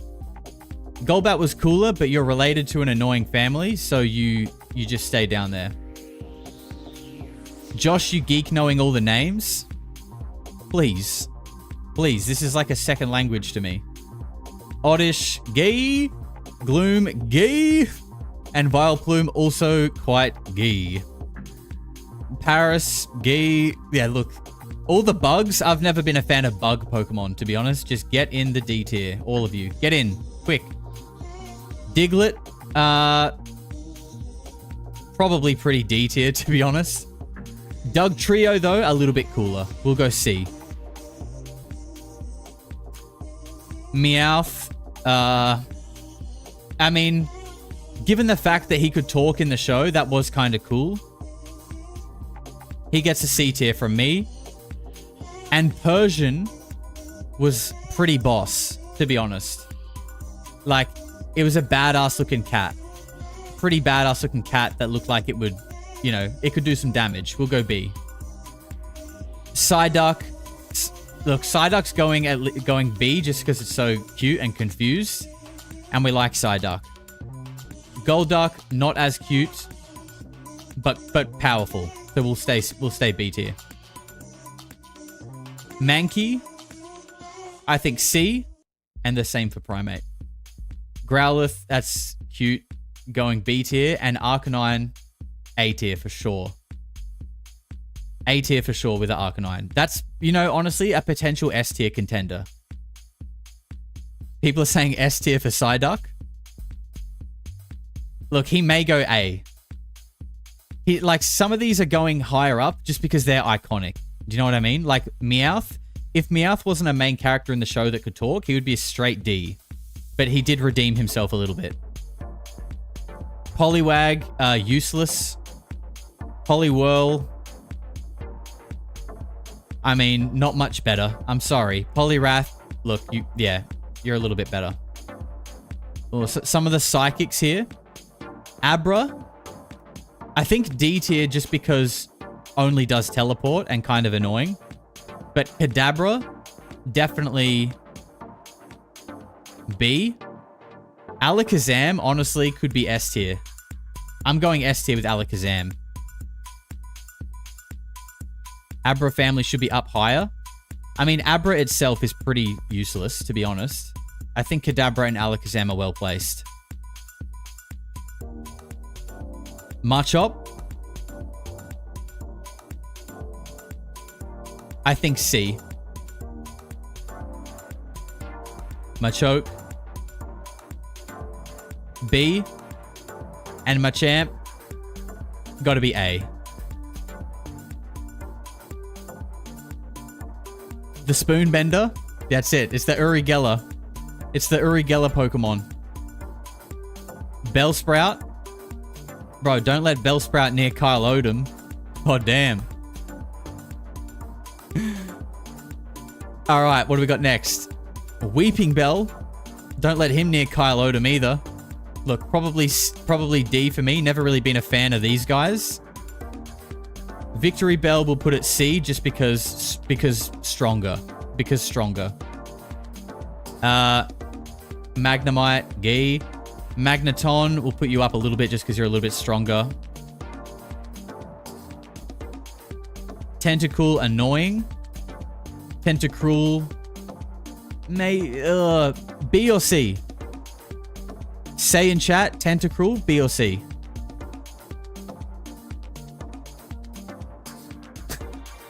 Doug Trio is the prostate simulator.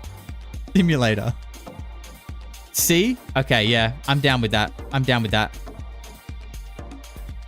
Geodude. I mean, I've been putting a lot of first evolutions low, but like, he is kind of cool. Little rock Little rock man with hands. Kind of cool. Graveler, I think he can go there too. Golem, I used to think Golem was cool. He can go B tier. Ponyta, I think C tier. Rapidash, B. Yeah, I think that's good. We're powering through this, guys. Slowpoke, look. Cute, but just so dumb. I'm sorry. So dumb. Was Slowbro Gen 1? Yeah, it was. We'll go C. How many are there? 151. We're actually nearly there. We're nearly done. Farfetch'd. Sorry, can you guys see this? Oh, wait. Oh, the screen's been stretching out for you guys. I didn't see that. Sorry. You know what? We might even just full screen this for now.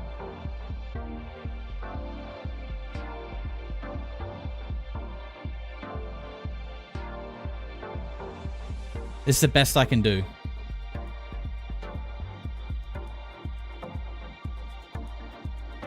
Yeah. Here we go.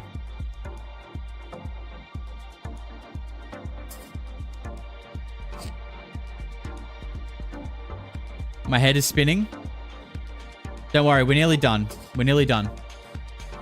All right, Farfetch'd. Unique. So C.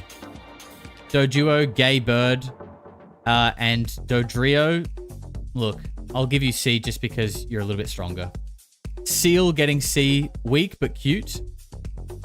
And Dugong, I'm sorry, you evolved, but you didn't really grow much. You're kind of the same for me. Grimer, I think C. And Muck, the same. Shelder, sorry, but you're down there. Cloyster, you're not much better. You're not much better. Jugong, yeah. J-E-W, Gong is how you spell it. Ghastly, I think that, look, the ghost Pokemon family are pretty cool. We'll put him there. Haunter, I think B tier. And Gengar, I'm going S tier. I'm going S tier. Onyx, unique and kind of cool looking, but not very strong. Drowsy, me every day. Actually, C tier. Hypno, C tier. Krabby, literally just a crab. What are you gonna do, bro? You're literally just a crab. Kingler, C. Voltorb, just a ball. Electrode, just a bigger ball. I'm sorry, but you're going. That's where you're going. Can you guys still see? Oh wow, the screen really keeps blowing out. Okay, sorry. Hold up.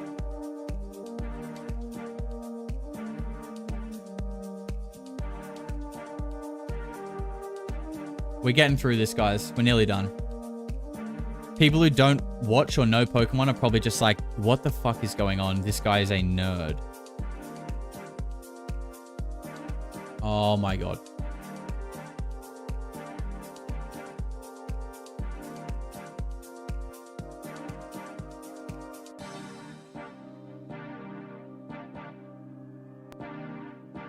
Okay.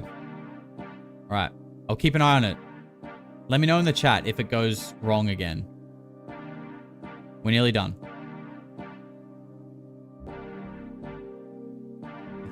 Okay. Execute. Literally just a bunch of eggs and one of them are broken. I'm sorry. But you're D tier. C just because you're evolved. Cubone, cute. Getting C. Marowak, same. Sorry. You evolved, but you didn't really change much. Unlucky. Hitmonlee, cool fighting Pokemon. That's going to go B tier. Same for Hitmonchan. Lickitung. Do not let Lickitung near Kyle Odom. God damn, what'd that tongue do? I think he can go C. Coughing. Yeah. we'll go C. D and Wheezing on C. Rhyhorn, C. Rhydon, B. Yeah, I'm happy with that. Chansey, Unique, so C. Kangaskhan, B. Do you guys agree with that? Kangaskhan, B or A? Horsey, sorry, but you're just a weak little seahorse. Seadra, C. Goldeen, gay fish. Literally just gay fish. And Seeking will give you up because you evolved. Staryu, D. Starmie, C. Mr. Mime, I'm going to go B tier for the novelty. I'm going B tier for the novelty. Scyther, I really want to put Scyther as an A tier Pokemon because I used to think he was so cool with his little knives. But he's just so weak that I'm sorry, bro. You look cool, but looks aren't everything. Looks aren't everything. Go work on yourself. Jinx, do not let Jinx near Kyle Odom. Jinx, you're a C. I'm sorry. It's just how it is. My decorations are in the way.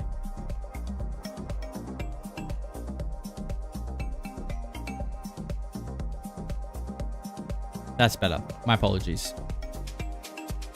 Okay, Electabuzz. Again, I would love to put you higher, unique and cool, but just not strong enough. You need to be strong to be in A or S. It can't just be all about looks. Pinsir, you know what? I want to put you with B, but you are even weaker as a bug type Pokemon. You're going lower. I'm sorry. Taurus, I'm sorry, you're also weak and normal, so boring. Magikarp, a straight D. Gyarados, probably an A tier. That has to be A tier. Lapras. Chat, say Lapras A or B. What do we think? Lapras A or B?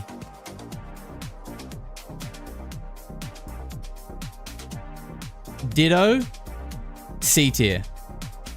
Lapras is B. I'm happy with that. I'm happy with that. Eevee. I think Eevee on its own has to go C. It's just a boring, normal Pokemon. Cute, though. Very cute. And then we've got the Evolutions, which I think we can probably just stack them all into B tier. I'm so disappointed in these choices. Look, you have to keep the top ranks reserved for the best. Everyone can't be the best. This is real shit. This is cutthroat. You don't get a medal for participating, okay? This is real. Porygon. Unique and interesting. Look, we'll go B tier. Omastar. Sorry, bro. You're a shellfish.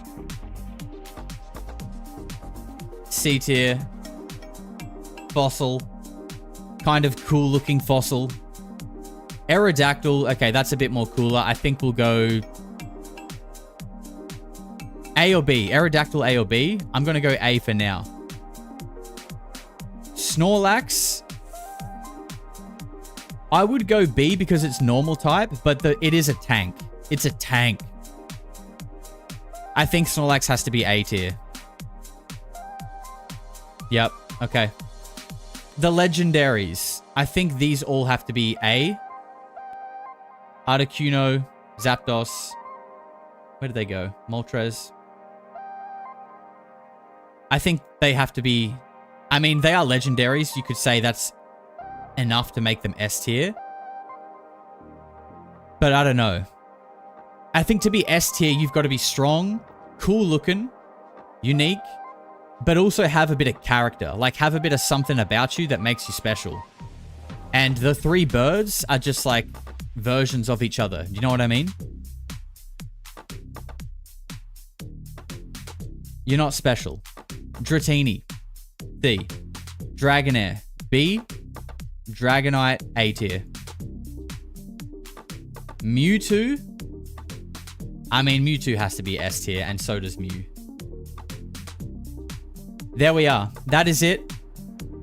I absolutely tanked the stream numbers with that, but it's okay. I understand. We're not all Pokemon fans. I get it. Probably not the best thing to do before my announcement because everyone is now gone. But you get that. You get that on the big jobs. Sometimes you have to do these things. Someone's got to do it, right? Someone has to make a Pokemon tier list. And I guess it has to be me. I'm happy with that. Is there anything that someone is like really unhappy with here?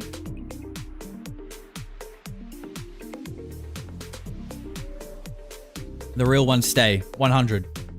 And we're over 1,000 likes too. Absolutely unreal. And while we were doing that, the comment section says Pikachu is God tier and should be worshipped. I think A tiers could be worshipped. Oh, look. You know what? Just to make you guys happy. There you go. There you go. There's your Pikachu S tier.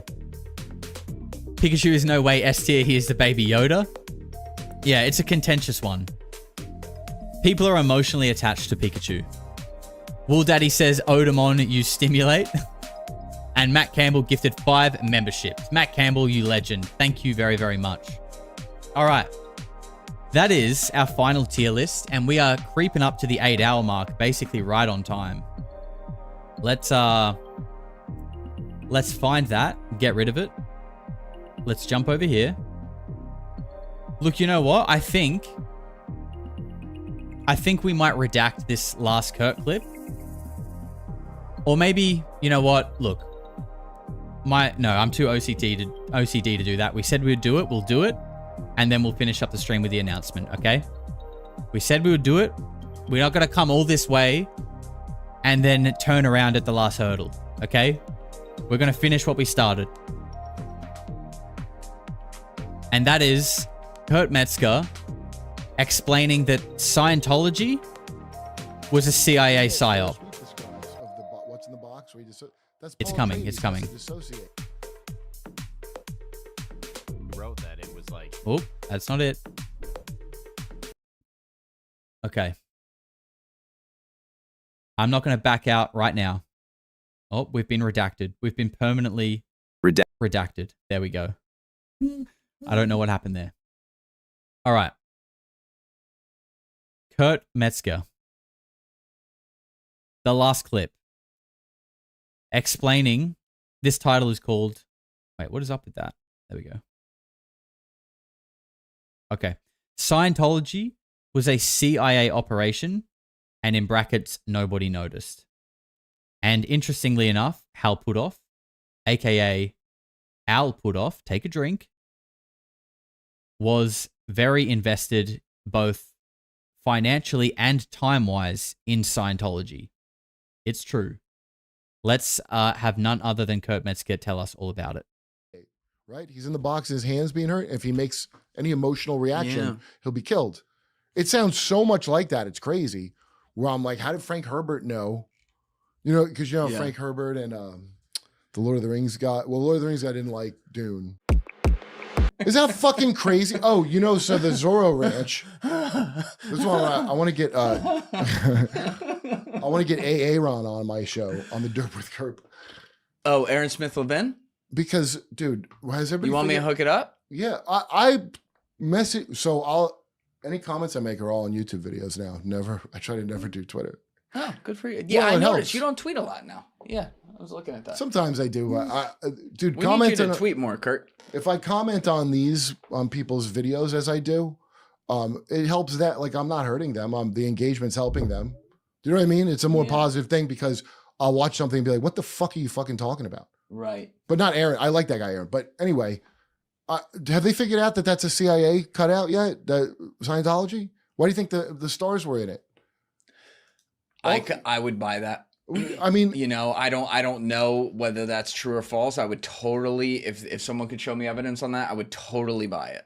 Well, I mean, look at what they do to the IRS. Like, what the fuck? So you think if you ever infiltrated the IRS with your little group, do you think the government, and you did it successfully? Yeah. Do you think the government would ever leave you alone after you pulled off something like that? No. And also, first of all, not only being impressed with that you pulled that off. Well, we're going to learn how to do that from you, and we're going to whatever. And so if you watch David Miscavige, you know, who's a bad. Of course, he's the bad guy. But He's a what's little his guy. origin story? He was raised in it as a kid, and he was a rising star. Yep. In science, what? What the There's only fuck are you thing talking rising about? him. Have you ever heard of a thing like that where like a child is a rising star? So he's probably a chosen one too, that little fucker. He's probably one of them chosen ones. That's what Monarch True. was. They told him they were chosen ones. Chosen. And after we get the fucking thing installed, you're going to be ruling over. It's very much like ancient Egypt, where you got a corrupt priest class and a pharaoh dressed up like a fucking idiot that they inbred for generations, right? Mhm. They inbred them for the trait of dissociation. That's why they did it. They knew about that. Dude, it's like Dune. You know, in Dune, remember when Paul Atreides puts his hands in the box? Right. On J.R. Sweet's fucking blog, he wrote about it. When he, on his birthday, or I don't know whose birthday it was, they had a ventriloquist show up who was part of the program. The hat's off. Okay. And then This means afterwards, business they played now. a game called What's in the Box. So, Oh, like 7? yeah. Yeah. What's in the box? Okay. Yeah, a lot like 7, actually. Yeah. But more like Dune, where she had to put his hand in the box and not react to the paint. So him and his brothers and sisters each went in and looked in the box, and there was a real severed human hand in the box. Okay? So his brothers and sisters mostly screamed because they saw a human hand, but him and his other brother, he said, dissociated. They're like, this is not happening. It's all that is like, this is not happening. You can just go somewhere else. Like, you've been really bored and you went somewhere else.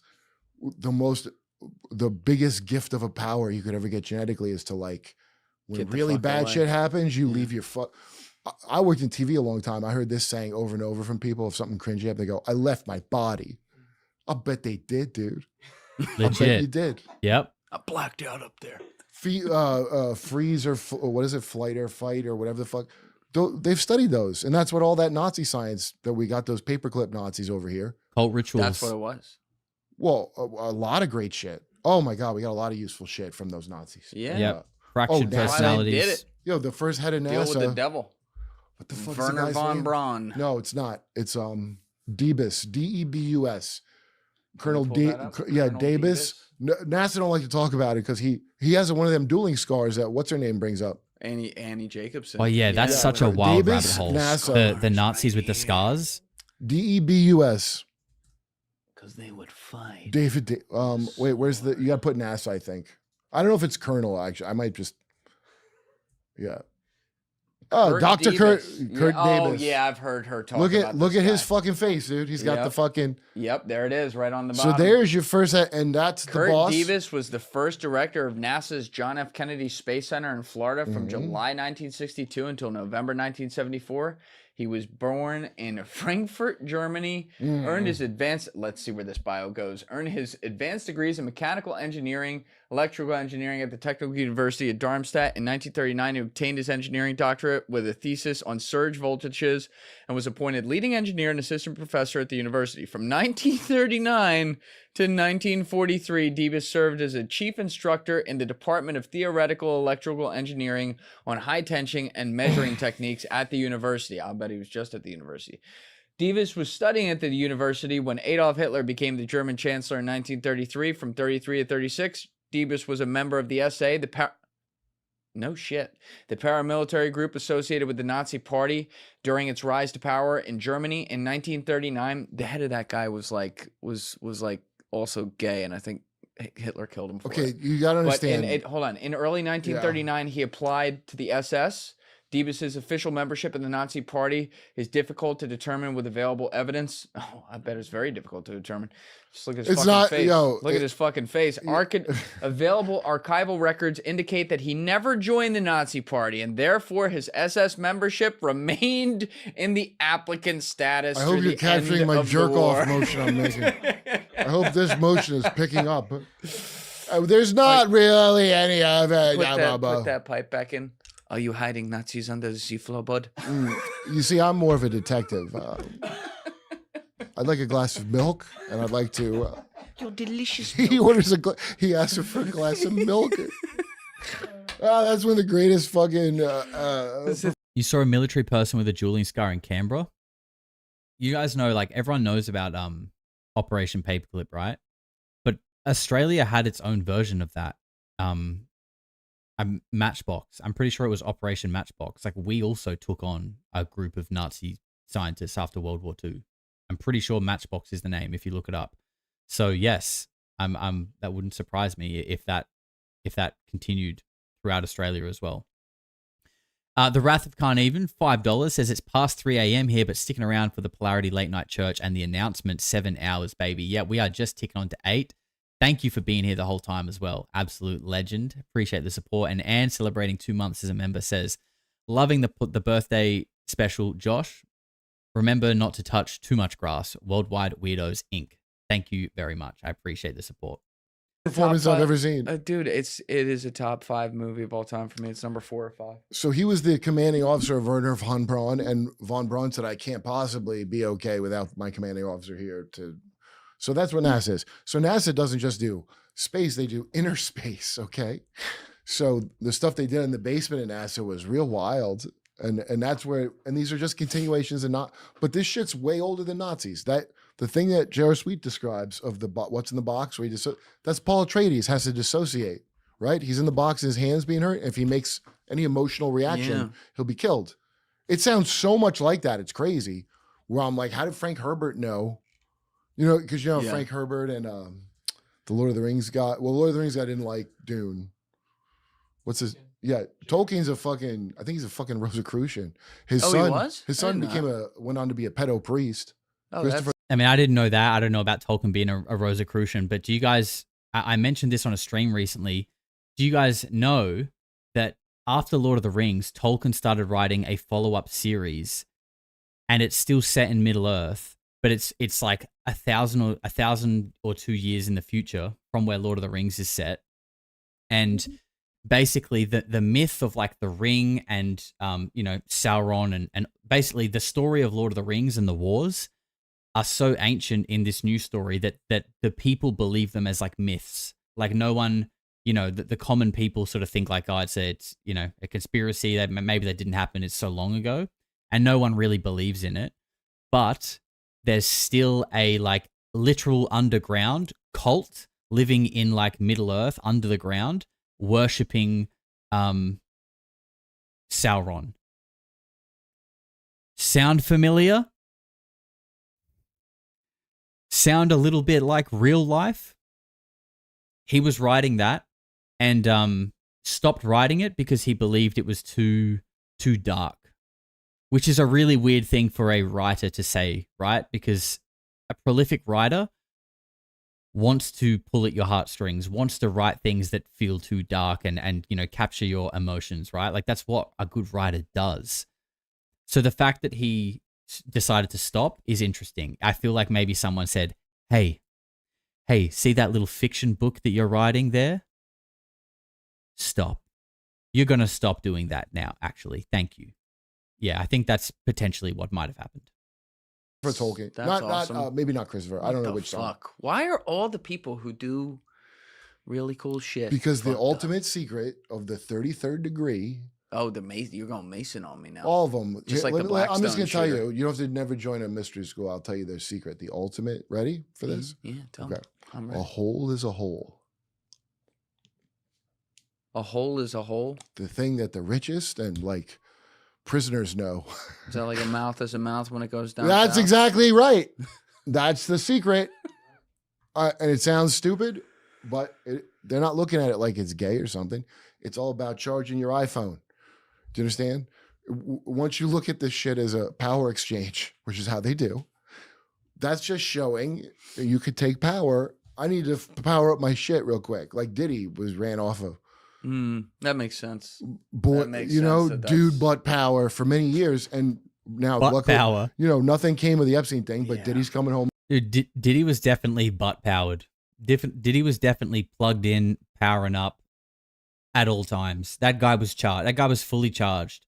That guy was like a laptop that you keep in your home, and it just works like a desktop. It's just always on charge. That was Diddy. At least we could be thankful for certain things. Oh yeah, you knew he was going to be found not guilty. I'm sure other people must have known who know that. What's her name? Was it Maureen? Comey's daughter. I don't think it's Maureen. I think her name's something else, but maybe it's Maureen. Yeah, she's on the Ghislaine trial. Yeah. They're there to clean up the thing. I have a joke about like why, you know, Why that was she Nickelodeon. allowed to do that? What do you mean? Why was she allowed to do This that? time, now Trump's there. You would think he'd be like, "Hey, we have a coming on the case." You know, Get her Trump's out." in the thing. There's not like, it's not like I think I agree with you. dude. There's plenty of factions. If you ever saw Game of Thrones, that's how they operate. Yeah.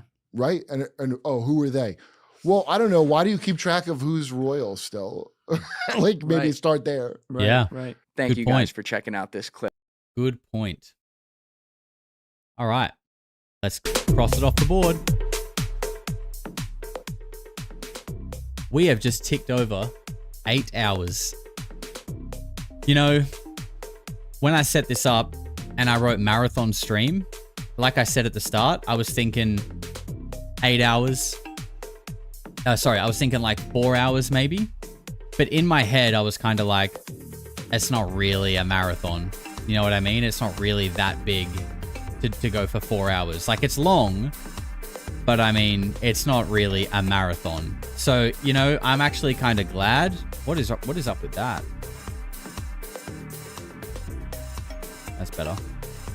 I'm kind of glad that, you know, we ran a little bit longer, because it really does feel like a marathon now. And it feels like a stream. It feels like a stream that our birthday deserved. I really do think that. Marin, who has been so generous throughout this whole stream, has just donated $50 and says, "Enjoyed you and the community so much. Thank you for an awesome and fun night. We all need to smile and be happy so much more. Stay strong and stay the course. Love all of you." Marin, thank you very much. Big love to you as well. I'm glad you had a good time, and I appreciate all of your generosity tonight. Absolutely unreal. And Junie Cortez with $20 says, "Huge congrats. So glad to have been along for the ride. Was there ever any follow-up to the 4chan Nevada desert cylinder UFO that someone had obtained? Once again, major love and stay weird." The guy did post more videos on his YouTube. Quite a few, actually. And yeah, look, to be honest, I probably could have done some follow-up videos, but like, I don't like to milk content unless it feels significant. And you guys probably notice that a lot. Like, I just do a story and I jump onto the next one. Like, I'll go deeper if it feels like it's relevant. But the things that he was posting was just kind of like, you know, it doesn't teach us anymore. We don't learn any more about it. We still leave that video with the same questions and uncertainties. So I didn't feel the need to cover it. But if you go back to that video, I linked his channel in the description. You can go there and you can watch his little updates. But ultimately, from the last time I checked, he still has this tube and everyone is accusing him of being a welder and no one has any answers. So, you know, there we go. And Achy Balls with another 50 says, "Friggin' legendary effort, Josh, and all much love." Thank you very much, sir. Legendary effort for you as well. All the people that have been here pretty much since the start. I know there are a few of you that have stuck this whole thing out with me, which is honestly just insane. Thank you guys very much. Remember, we've got a sale all week. Code Lizard King over on the merch store. 20% off all of our tees, hoodies, and tanks. And we've got the new Lizard King merch line as well. Also, we are partnered with Proton VPN. I haven't plugged them once this whole 8 hours, but they are a channel partner as well. So you can support the stream by using the proton.me/polarity link to protect yourself on the internet while you're researching why people who worship Baal run the world. You definitely want to stay protected when you do that. So I guess it's time to do our final tile, which is our special announcement, which I won't tick it off yet because we haven't done it yet. And Nerd Alert has finally signed in, so welcome, gift and a membership. Thank you for being here, Nerd Alert. Appreciate you. And Daria has also gifted one as well. Thank you guys very much. Very generous. Big love to the new weirdos. So announcement time. It feels weird. It's weird now because I've like made it a thing. There's kind of like pressure to talk about it when it's really not. There shouldn't be, but it, you know, I've done this to myself.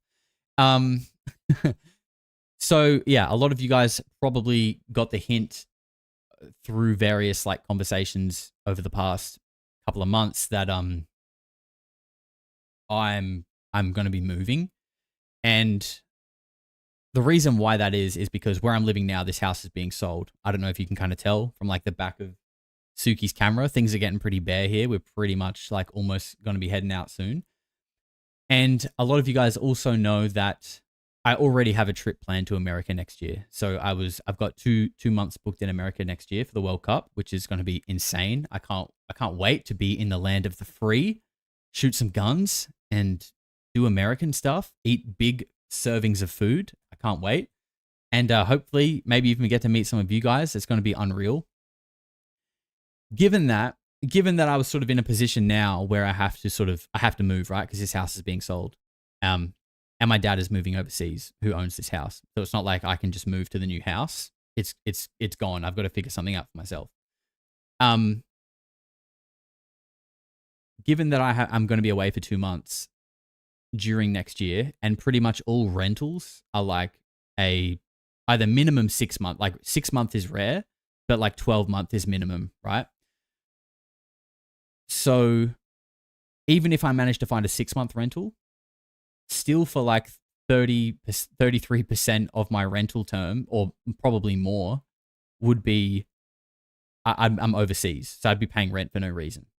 And the only other option there is to like go find a share house or something, which, you know, I've got a dog. That makes it hard.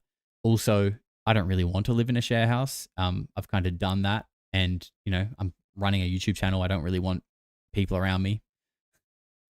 So one thing that you guys know that I love is traveling. And you know, when you actually look at rentals, right, to get a rental here in Australia, you're looking at like minimum probably like $600 a week. And that's like nothing fancy, by the way. That's like pretty just like basic, average, enough room for me and Suki, and that's it. Probably like $600 a week. You can live in like many different countries around Southeast Asia for far less than that, and with a high quality of life. Yeah, not to mention the fact that soon you're going to need a digital ID just to go and buy milk. Okay, you're going to need digital ID to go and spend $10 on a pineapple. So it's not the most attractive place to live, if I'm honest. So given that, I'm already going to be on the road next year, and I love traveling, and it's much cheaper to actually travel than just live in Australia, in Southeast Asia. That's what I'm going to be doing. And I leave in less than a month. Now, some of you guys on my channel below, in the description, I have a few channels there. One of them is called Josh Radamus. And that channel is going to basically document my journey. And so I don't want to call it a travel vlog, but it's going to sort of take you guys on this journey with me. And at the moment, the only thing I've got locked in is Bali, which is where I'm going to go first because it's just familiar and I know Bali well. But we're going to be going all around, and I'm going to be sort of creating a different kind of content on that channel. Now, I've actually already made my first video, and it's uploaded now. It's private, but as soon as this stream ends, I'm going to put it public. If you're in Discord, you'll probably get a notification for it. If you're not, the channel's linked below. I would love it if you guys could go watch it all the way through, because the channel obviously doesn't make any money yet, and it probably won't for a while. You've got to like get people to watch your videos for a bit before that happens. But if I could get that channel monetized, that would obviously help me a lot. But you know, a lot of the stuff that I explain a lot of it in the video, and yes, what about Suki? I explained that in the video too, because I knew that would be a big question. So, I'm really excited for that. And you know, in terms of Polarity, I don't want anything there to really change. Like I intend to still, I've invested time and money into turning my setup here into a portable setup, which has been a lot of work, to be honest. And being able to take that around with me and do this, because wherever I am, I still want to be able to live stream and have this show happening for you guys, because this is kind of like my bread and butter. And also, like, you know, I'm as invested in this community as you guys. Like, I love this. I love hanging out with you guys in Discord. So I don't want anything like that to change. But I also want to kind of start a side venture as well. And I guess I go into a bit more detail in the other video. So I think I'll probably just handball it over to that other video for you guys to go and watch over there. David says you don't look a day over 2. Thank you, David. I appreciate that. And Nerd Alert with $20 says happy birthday, bro. Thank you very much, Nerd Alert. I appreciate you, brother, and all of the support. You know, I was gonna hit the intro button, but I think I want to outro this song, this stream, with the same thing that we kind of kicked it off with. And you know what? We'll play it all the way through, in case anyone missed it at the start of the stream. So someone, Yoshi and Jared, made this for me this morning. This is a weirdo anthem, and I threw on top in a very rushed manner, so I wasn't late for the stream, a whole bunch of all of our pets that I went through the Discord and collected from our pets channel. Everyone posts their pets in there. I collected them, and we made a little reel out of it. So I'm going to play this. We're going to head out, and I'm going to put this video live while this song is playing, so you guys can go check it out. It's only 15 minutes, but it really would mean a lot if you guys could go and check that out. So that's Josh Radamus. You can go subscribe down there. The link is below.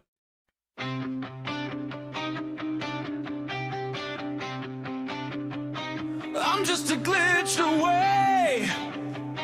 I'm just a pulse away. Losing my veil today. I just realized I don't have audio for this because of my headphones. But I'm going to try and see if I can get it at least towards the end and let you guys enjoy it. I'm not augmented. Someone wake me from the trance. Just another up, just another bloodline torn. We're learning from the truth today. Just a step from the edge, just another day in the world they ran. I need a weirdo to wake me now. I need a weirdo to wake me now. I need a weirdo to free my mind. A weirdo will wake me.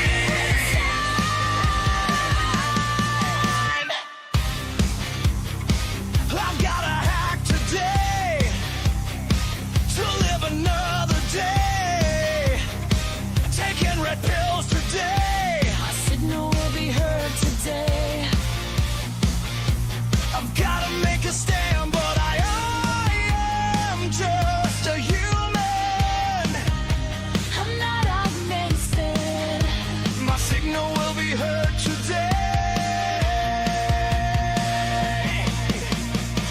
It's just another up, just another bloodline torn. My signal will be heard today. It's just another skill. The countdown starts to detonate our sound.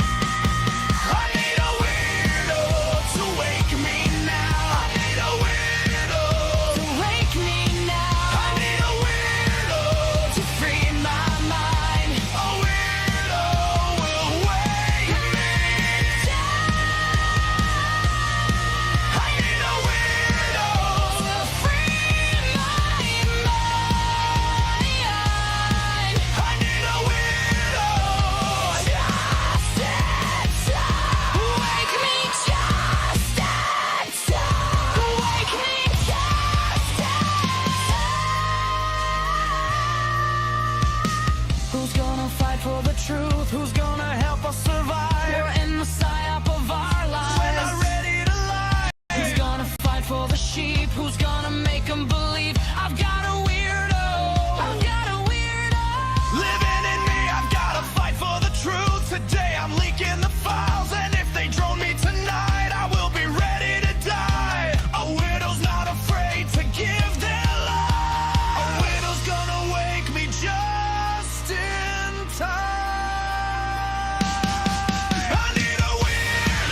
Unreal. I couldn't hear a thing. I couldn't get my headphones working, unfortunately. But I thought it deserved a play. Hopefully some other people got to see it. Elle says, "Are you cutting onions again?" Look, honestly, when I played that for the first time this morning, I was actually choking up. I don't know if you guys could tell, but like I couldn't get my words out because I was literally on the brink of tearing up because that song is just like emotionally charged. And then also seeing everyone's pets there, it actually does things to me. And like I said, I put that together in about 10 minutes before the stream started as a last minute thing. And that's why the photos look really messy and kind of all over the place. But I do want to fix that, and I would like to make a better version of it. So, and I think I might even, I want to keep the Contra song as our intro, and I think this might be a new outro. If we can get it to work, we'll see. We'll see. But it's a fantastic track. I love it. Thank you so much to Jared and Yoshi for doing that. And you know, we'll sign this one off with our signature track. Shout out to Contra for this one. But guys, thank you. The video on Jostradamus kind of going into a little bit more depth on what is going on and why and what's happening with Suki is live on that channel right now. So the link is in Discord. You should have got a ping for it if you're there. But if not, Jostradamus TV is now active. Head over there. It's about 15 minutes. I would really appreciate that as well. And to everyone who stayed the course and hung out today, I love you. I appreciate you so much. And I'm looking forward to another year of all the weirdness. Thank you very much, guys. Take care. What the hell is going on?